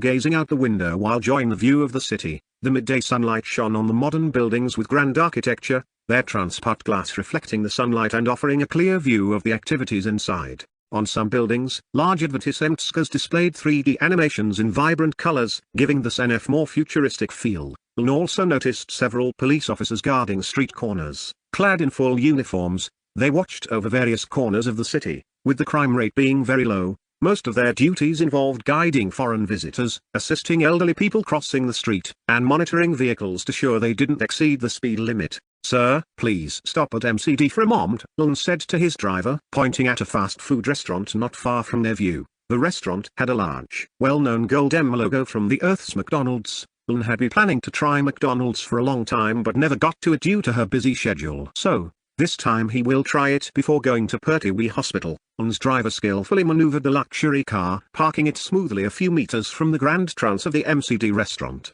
The shiny black car gleamed under the sunlight, catching the attention of several passers-by. Everyone at the restaurant glanced at the car, but dared to approach. They knew and disliked being approached recklessly, and this unspoken rule was followed diligently by the locals. Once the car stopped perfectly, the driver quickly got out, walking to the side of the car with a respectful demeanor. He opened the door gracefully, bowing slightly as Lun stepped out. The calmness exuded by Lun made the soaring atmosphere feel solemn. Those nearby could only watch him respectfully, but dared to approach. Just seeing Lun from a distance was all for them. Lun stood for a moment, observing the restaurant building before him. Though it was just a fast food restaurant, its design was extraordinarily grand. The building was adorned with elegantly curved reflective glass, reflecting light and shining under the sun. Above the main entrance was the large MCD logo, but here, the restaurant had a more exclusive vibe, more like a 5-star restaurant compared to the MCD on Earth he once knew. Every detail, from modern pillars to the holographic lights dancing in the air, made the restaurant seem as if it had come straight out of the future. McDonald's, true to its name, can adapt so quickly. If Earth's situation changes 80 degrees, Lun thought to himself.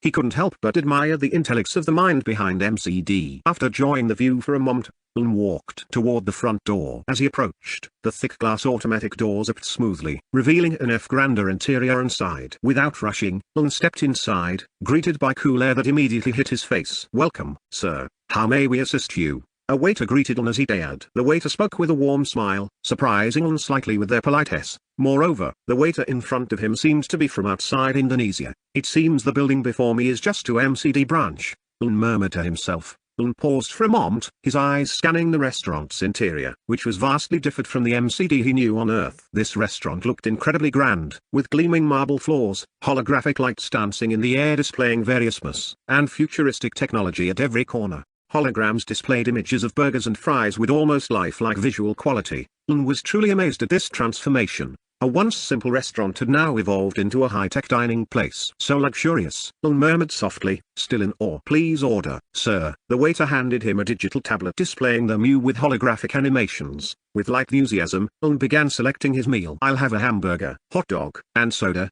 he said briefly. Certainly, sir. We will prepare your order shortly, the waiter responded before leaving. Lun sat on one of the luxurious chairs near the window, enjoying the bustling yet neatly arranged restaurant atmosphere. People of various races sat enjoying their meals, some using their personal holographic devices for work or leisure. The restaurant's atmosphere felt comfortable and modern, far from the simple image of fast food restaurants on Earth. Before long, the waiter arrived with his food. The hamburger and hot dog looked delicious with a tempting aroma, and the soda bubbled in a transparent glass. Without hesitation, Lun took the first bite of his hamburger, his eyes narrowing slightly at the savory taste that immediately filled his mouth. It tastes good, Lun said while chewing. Fast food is always easy and quick, but it's not something to eat every day. He chuckled softly, recalling health advice about fast food. Chapter 151, Pertwee Hospital. While enjoying his meal, Lung leaned back for a moment, gazing out the restaurant window. Cars passed by on the streets, and the blue sky looked clear above the tall buildings. Lung thought about his next culinary adventure. I need to try food from other countries. With all the power and wealth I have now, nothing is impossible. Maybe some FRCH delicacies, pasta from Italy, or perhaps something more exotic from other alliances. Lung smiled. He knew that with his extraordinary abilities, he could go anywhere in this world, to other country alliances, to explore cuisines he had never tasted before. He continued finishing his meal over the next few minutes until he was done. After being satisfied with his meal and his plans for his next culinary journey, Lung stood up and walked out of MCD, ready to continue his journey to Pertwee Hospital. Lung's journey to the hospital resumed, passing through the city's busy main roads. It only took about 3 more minutes until Lung finally caught sight of the towering building dominated by colors. From a distance, Pertwee Hospital consisted of 3 main structures, with the tallest one being the primary building where patients requiring extended care were treated. This building contained many rooms for patient accommodation and stood nearly 600 meters high. Apart from the main building, there were also 2 other supporting structures. One of these had a large transport orb at its peak. Inside the orb was a floating plant. Lung guessed that the orb was an artifact used for healing. The other building was equally impressive, with a massive fountain at its summit, where bright blue water flowed endlessly. Again, Lung assumed that everything served a healing purpose. A few moments later, Lung's car passed through the main gates of the hospital. After the trance, the car moved through a lush garden, where he saw some people walking for rehabilitation and nurses pushing patients in wheelchairs. Lung observed with a happy smile, remembering how difficult it was to receive such care at hospitals back on Earth. Services like these were only available if you paid extra and exhausted your wealth. There was no chance for poor people like him to experience such services. I won't do the same thing, Lung muttered to himself. He was determined to protect humanity and do his best to provide comfort, education, and adequate healthcare. Of course, only those with a will to live and proper behavior would receive such treatment. If anyone committed crimes or caused destruction, it wouldn't take more than a minute for the police to imprison them. That was also the case for Waiko Suryo, the man responsible for the fall of the Indonesian alliance. Waiko Suryo was quickly imprisoned at an unusual level and would spend his entire life there, regretting his actions. Please, sir. The voice of his driver, who had just opened the door, woke Lung from his thoughts. He promptly exited the car and looked at the tall building before him. Not far away, near the hospital steps, he spotted a woman in a uniform waiting for him. Status: name, Anisa, level 8. Race: human from the blue planet. Power core: player. Rank: dash. Lung was slightly surprised by the level of the woman before him. It was known that people with certain professions on Earth typically avoided combat, preferring to continue their careers for survival. However, some professionals still cared about real STRGTH and increased their level, like Dr. Anisa standing before him. Lung walked closer and greeted Dr. Anisa. Hello. Sorry to keep you waiting, Dr. Anisa, Lung said, extending his hand for a handshake. Seeing Lung initiate a handshake, Dr. Anisa became more nervous. She awkwardly moved her hand and shook Lung's hand. Ha ha. No, sir. No need to apologize, Anisa said with a slightly awkward smile. To her, it seemed odd for someone like Lung to apologize to her, who was just a humble doctor. All right. Please, Lung said casually. He could see how nervous the young doctor was, so he immediately focused on his purpose of asking her to guide him. Ah. Yes, sir. Please follow me. Anisa walked slightly ahead of Lung to guide him. They soon entered the hospital through a wide glass door, about meters in width. Inside the hospital's main hall, they were greeted by a spacious room filled with chairs for patients waiting in line, a long reception desk manned by several staff with friendly smiles, and a positive ambience typical of a hospital, not to mention the 1-meter-tall robots bustling with various tasks, monitoring, cleaning floors, and delivering documents from one division to another. Please, sir. Next we will proceed to the examination and initial diagnosis area, Dr. Anisa said after noticing that Lung had finished observing the main hall.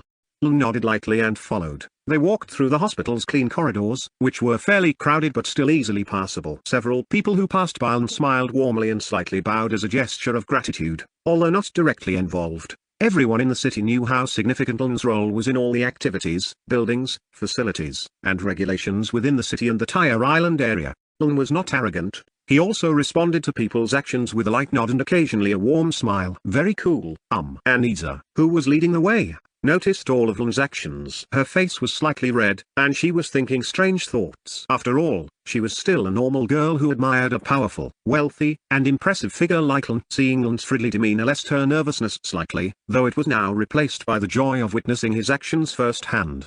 Lun noticed that Dr. Anisa's behavior seemed odd. Her steps were stiff, almost as if she had no purpose. "Doctor, are you all right?" Lun asked worriedly, approaching and turning Anisa away. "Sorry, sir, I don't feel well," Anisa said. Her face flushed red like someone with a fever. Chapter 152, Dr. Anisa fainted. Lun was a bit confused. He felt that this woman had been fine just months ago. Why did she suddenly have a fever now? Unsure, Lun extended his hand directly to her forehead. "Sorry, sir." "What?" Anisa tried to move away, but Lun's hand was quicker and had already touched her forehead. "As I thought. Let's get you checked out quickly," Lun said with concern, but before he could finish his Anisa's body collapsed, fainting. Lun swiftly caught her, supporting her body. "Huff.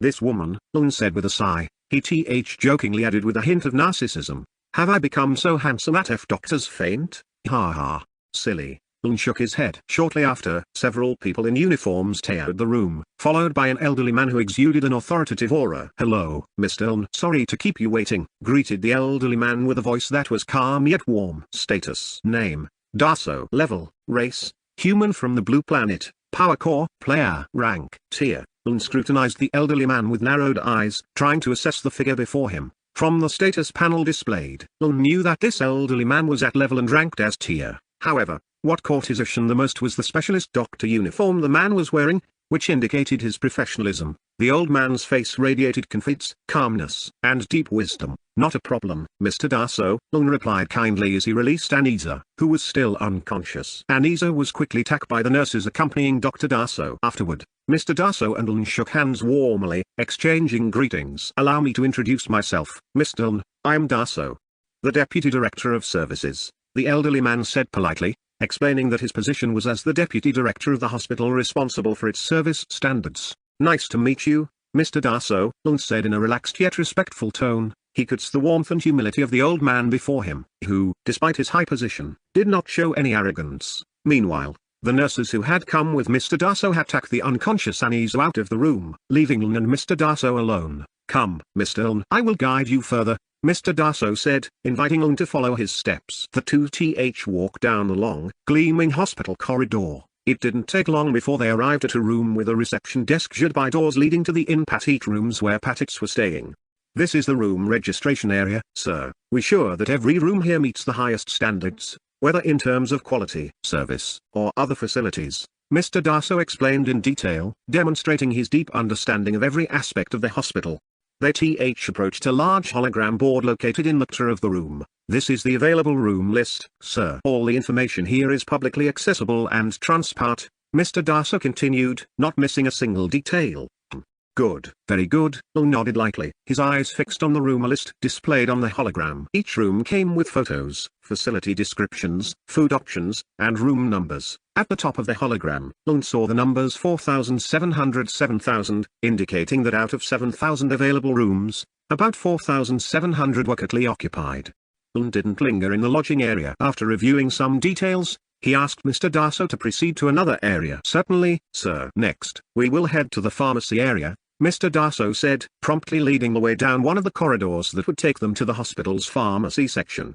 As Lun and Mr. Darso walked through the corridor leading to the pharmacy area, Lun could catch glimpses of the Patits rooms along the way. Each room appeared fully equipped and modern, with adequate facilities. He noticed beds with automatic adjustment technology, flat-screen televisions mounted on the walls, comfortable tables and chairs, and other well-arranged furnishings, creating a comfortable and luxurious atmosphere. All of this showed that the hospital paid special attention to Patient comfort. Before long, they arrived at the pharmacy area, which was bustling with activity. A queue of Patits waiting to collect their medication was quite long but well organized. Each Patit held a prescription from their doctor, ready to hand it over at the pharmacy counter. Lun observed the medicine displays managed by several nurses who worked tacitly. The nurses received prescriptions from Patits, carefully reviewed them, and retrieved the appropriate medications from the neatly organized shelves behind them. Every medication gift to Patits came with a brief explanation from the nurse about how to use it, highlighting the importance of communication in their service. Lung's eyes were drawn to the impressive pharmacy area filled with advanced technology. Holographic panels floating in the air displayed information about various types of medications, including detailed descriptions and usage instructions.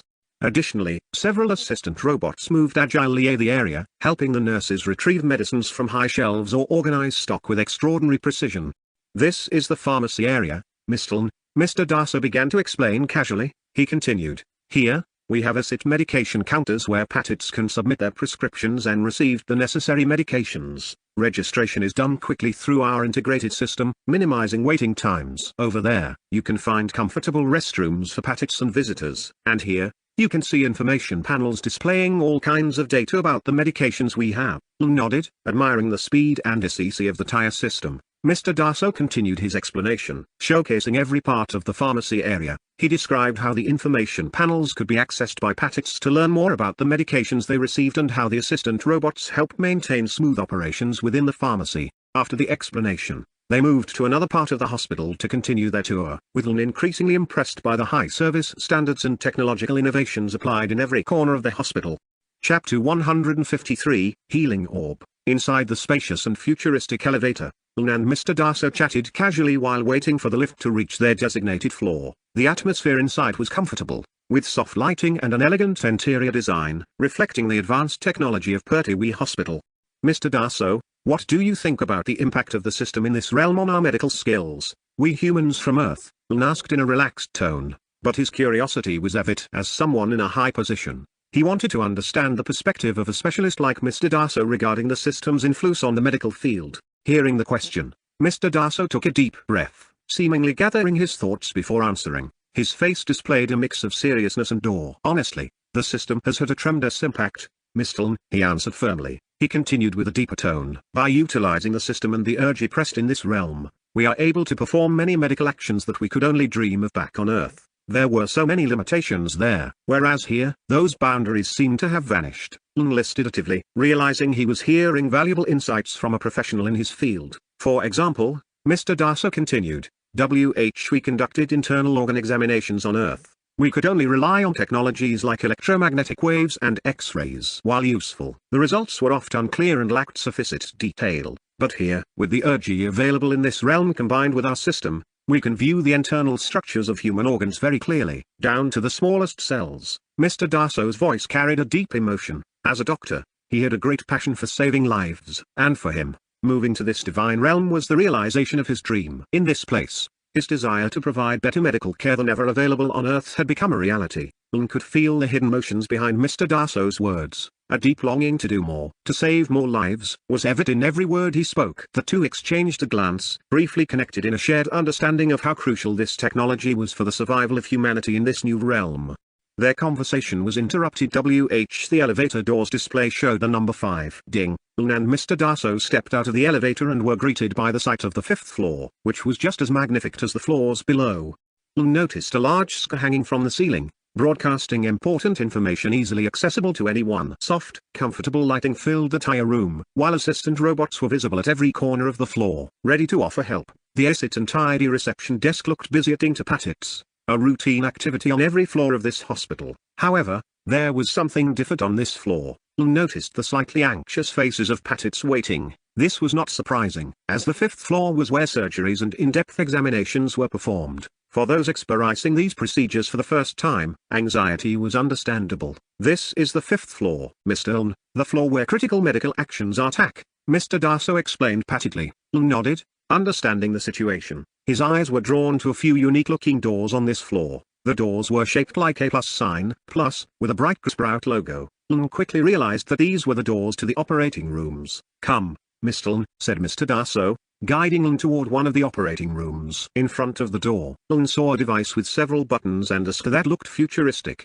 Mr. Darso had to press a few buttons and undergo a retina scan to open the door. "Retina scan in progress. Please do not move." A mechanical voice was heard, providing clear instructions. Lung observed calmly, waiting for Mr. Darso to complete the verification. Entity verified. "Welcome, Dr. Darso." After the mechanical voice ceased, the door slowly opened, emitting a bright light that momentarily obscured the view from outside. "Let's go in, Mr. Lung," invited Mr. Darso as he stepped into the room, and followed Mr. Darso into the operation area, a vast room radiating an aura of futurism and extraordinary sophistication. Soft blue light emitted from various medical devices placed in the room, creating a calm yet technologically advanced atmosphere. The room was filled with several transport orbs about 3 by 3 meters in diameter, evenly spread out. Each orb seemed to float above a platform that appeared disconnected from the floor, creating a mysterious floating station. Inside the orbs, one could see patients being examined by doctors using advanced equipment in front of their computers. However, what surprised Lun at this moment was the strange and unusual description displayed on the device in front of him. Healing orb. Energy, 000. Purity, low level. Basic. Creator, blue planet human race.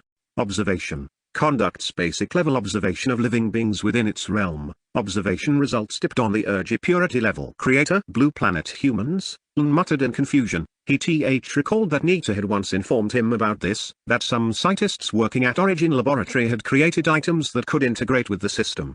However, since he was still in another realm earning contribution points at the time, Lun had to postpone visiting. His next plan was to visit the Origin Laboratory. He couldn't wait any longer. Right now, he was seeing the items they had made firsthand. Although filled with many questions, Lun set them aside for now and continued to observe the operating room situation. This is our operation area, Mr. Lun. Mr. Darso began his explanation with a proud tone. The transport orbs you see here are our most advanced diagnostic tools. Patits to them, and the acting doctor conducts a thorough observation using real-time statistical data collected by the advanced computers in front of them.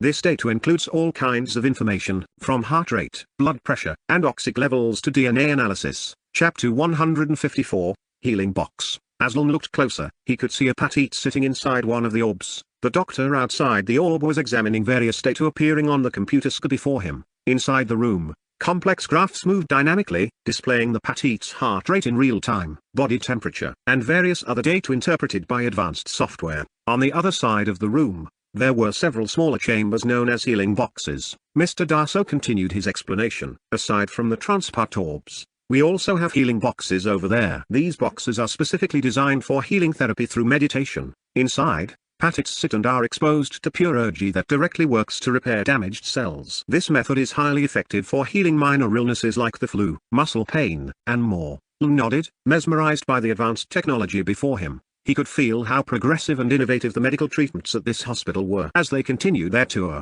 a middle-aged man with a weary expression approached one of the doctors on duty. Doctor, I have been feeling well for the past few days. I've been sneezing, coughing, and I feel feverish, the man complained in a hoarse voice. The doctor on duty, a young woman with a calm and professional demeanor, nodded understandingly. All right, sir, let's examine your symptoms further. Have you been experiencing headaches or sore throat? The man nodded slowly. Yes, doctor. My head feels heavy, and my throat hurts, especially swallowing. The doctor noted all the symptoms on her portable device and directed the man to one of the transport orbs. Please step into this orb, sir. We will conduct a more detailed examination to determine your condition. The man teared the orb, which closed quickly with a soft sound, creating an airtight seal while still allowing the patit to breathe comfortably. Inside the orb, a soft blue light enveloped his body, and Lun observed as data began to appear on the computer screen in front of the doctor. The doctor examined the data carefully, monitoring the man's heart rate, blood pressure, and the composition of the air he was breathing. Based on the initial examination,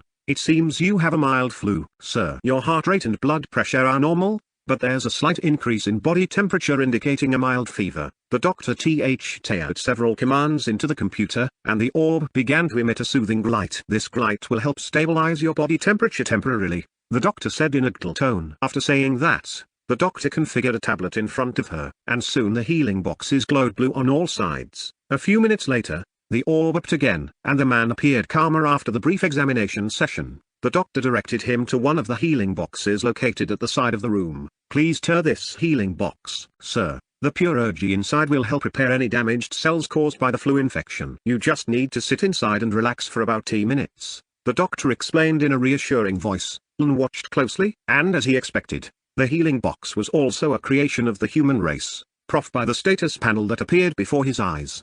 Healing box. Energy, 0,000. Purity, medium. Level, medium. Creator, human race from the blue planet.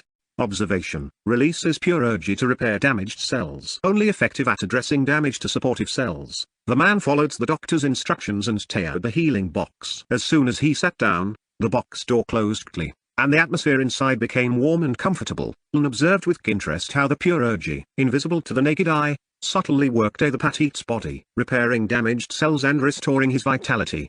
Standing beside Lun, Mr. Daso spoke up. These healing boxes are designed with highly refined pure energy technology. This energy penetrates the Patit's body and accelerates the cell regeneration process. In just a few minutes, minor illnesses like the flu can be cured without the need for heavy medications. Lun nodded with a satisfied smile. The technology at this hospital was truly remarkable. Not only was it advanced, but it also provided tremendous benefits for the Patits seeking treatment. This is amazing, Mr. Daso. The technology you have here is truly advanced and incredibly beneficial. I'm delighted to see how well the Pertwee Hospital has progressed. Lun praised sincerely. Thank you, Mr. Lun. All of this is thanks to your full support. Mr. Daso replied with a proud smile. We always strive to provide the best for our Patits, ensuring they receive care with the highest standards. He continued. After a few minutes, the healing box door opened again, and the man emerged looking fresher and healthier. A small smile appeared on his face as he thanked the doctor who had assisted him. Thank you, doctor. I feel much better now. I'm glad to hear that, sir. Remember to get plenty of rest and drink lots of water.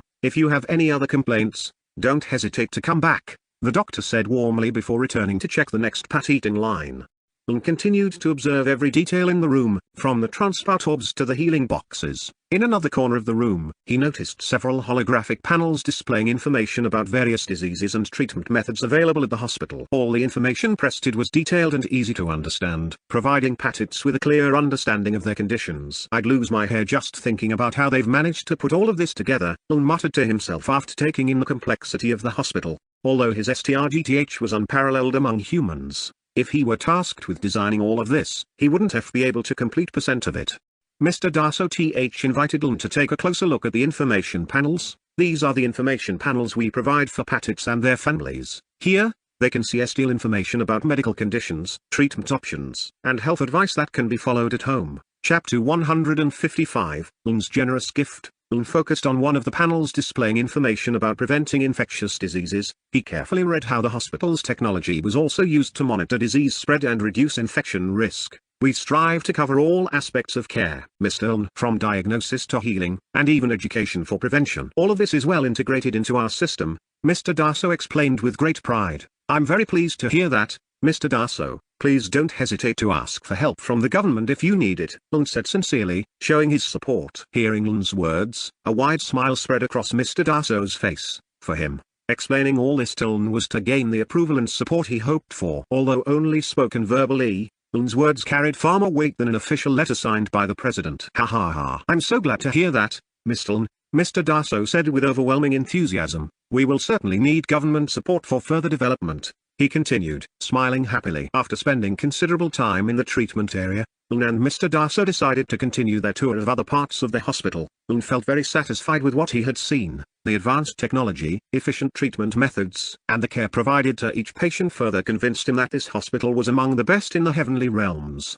Lun's next exploration was to see the hospital's various supporting facilities, such as advanced surgical machines, drugs still in the research stage, and future development plans. As a specialist doctor and deputy director, Mr. Daso explained everything in great detail, ensuring that Lun understood every aspect clearly. Until late afternoon, Lun finally finished his tour at Pertwee Hospital. He bid farewell to Mr. Daso. He felt very pleased that the resources he provided were used to build a hospital with excellent service. However, before leaving, Lun asked about Dr. Anisa, who had fainted earlier. Mr. Daso contacted his subordinates and informed Lun that Dr. Anisa was on the first floor. Upon reaching the first floor, Lun saw Dr. Anisa sitting quietly, as if waiting for someone. Dr. Anisa, who was daydreaming, felt someone watching her from afar. Sure enough, she saw someone she really didn't want to meet at this moment. Come on. You can do it, Anisa, she whispered to herself, trying to strengthen her resolve. She then stood up. With a face that began to flush, she slowly walked towards Lun, who was approaching her. What's wrong with you? Just relax. Lun spoke first. He didn't want the girl in front of him to faint again. So, sorry, sir. I fainted earlier, Anisa said with a trembling voice, trying her best to articulate each word. I wasted your time, Mr. Lun, she continued, rushing to finish her sentence. Lun observed the girl's entire body language, the way she kept her head down, her trembling voice, making him feel sorry for her. He didn't respond and stood still, giving the girl some silent time. Anisa also felt that something was wrong. She raised her head slightly and saw Lun's calm gaze. He wasn't angry nor smiling, just like an ordinary young man on the street. Sorry, sir. This time, Anisa was a bit better. She looked into Lung's eyes and bowed properly. Ha ha. Why are you so nervous? There's nothing to be afraid of, Lung said casually. Anisa felt nervous again, but she quickly adapted and said, It's nothing. Sir, I don't know either. Lung could only shake his head hearing the girl's answer. He didn't press further. He then pulled out a black pouch from his spatial storage ring. Black pouch, silver badge. 1. Exp bottle tier 5. 100 energy crystals. 100,000 gold chest. 1. Take this. By using all these items, I hope you won't be nervous when we meet again, Lung said with a small smile, handing the black pouch to Anisa. Anisa thought it was just an ordinary black pouch. She took it without hesitation and didn't check its contents. She just wanted Lung to leave and let her be alone. Lung deliberately gave her 100 exp tier 5 bottles and a silver badge. He hoped the girl would level up to level 20 and promote to tier 2. He hoped she would gain a bit of self-pride and not be so nervous when meeting someone stronger than her. Not wanting to trouble the girl further, Lung bid her farewell and headed towards the hospital exit, continuing his journey to the Origin laboratory. See you, Mr. Lung. Behind him, Anisa spoke in a relieved tone as she watched Lung's back as he walked away. She then looked at the black pouch in her hand. Curious, she tried to sense the contents of the pouch. What? Anisa shouted loudly. Several people nearby noticed her. A mother nursing her baby not far away on the waiting bench looked at Anisa with a hostile expression. Sorry. Anisa realized her foolish act, then shrank in embarrassment. She went to the doctor's lounge to check the contents of the pouch again. With his sharp hearing, Lung actually heard Anisa's surprised scream. He just ignored it. He had expected it, given the girl's shy nature. A floating island, 200 meters in length, moved at a speed of 10 meters per second, traversing the void without obstacles. The island was barren, with only a few defense towers, sturdy wooden fences, and several people standing guard, watching their surroundings attentively. They looked like a team on a mission. A middle-aged man with a large sword led the team. Behind him were 2 men and 2 women, helping him monitor the island's surroundings. Damn. Why is Lightbird Island so hard to find? Said a man in grey-black armor. His face was slightly contorted in annoyance at not finding what they were looking for. Yeah, someone mentioned in the racial chat that the Lightbird Island would appear in this area every now and then, said a woman with a magic staff, wearing a similar expression.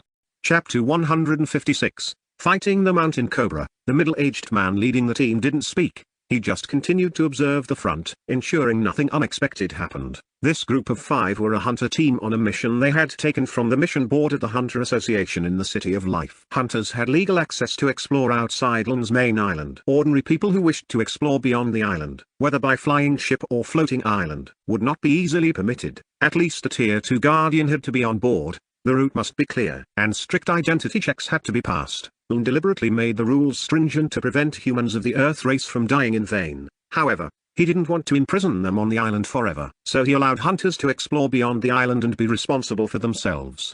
Mr. Kate, we will lose if we don't find the light bird today, said the man in black armor with a frustrated expression. The other 4 team members who heard it felt the same. They had, of course, paid a number of energy crystals to rent the 200-meter floating island they were on. They paid 500 energy crystals for 1 day and would pay 5% of the mission's outcome to the floating island's owner. The price of 500 crystals depends on the size and the number of towers or buildings on the island. The stronger the island, the more expensive the rental fee. Though it seemed expensive, it was actually much cheaper compared to renting a combat ship. Combat ships had a rental cost of at least 5,000 energy crystals per day. However, the advantage lay in the speed, which was almost twice that of floating islands, and the well-integrated defense towers. Typically, only high-ranking hunters used combat ships as their transportation in the void. Everyone, get ready. I sense the presence of a monster not far away, said a woman with a wooden bow slung across her back. She leapt onto the fence and looked ahead with a serious expression. Are you sure, Lena? Asked the team leader.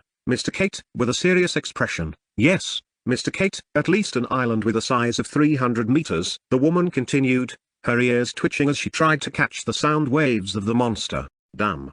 300 meters. Everyone, charge the towers, Mr. Kate shouted loudly, filled with strong concern. Immediately, all team members ran to each tower on the island. After a brief pause to check the tower's status panel, they inserted crystals into the energy fill slot. Once completed, the towers in front of them lit up with white light, indicating that the towers were now active and ready to fire. From one tower to the next, everything was done in just a few minutes. All the towers were now activated. The 5 gathered in front of the wooden fence on the island. They stood nervously, waiting to see what kind of monster they would face. Soon, in the distance, the dark silhouette of a 300-meter island appeared. The island moved quickly, and as it got closer, they could see that it was filled with terrifying creatures. Mountain cobra race. Giant cobras with rocky scales and sharp, poisonous fangs coiled around large rocks in the center of their island. Their eyes glowed red, and toxic green venom dripped from their mouths. Mountain cobra race. This is going to be a tough fight, Mr. Kate muttered as he drew his large sword. Stay focused, we've trained for this.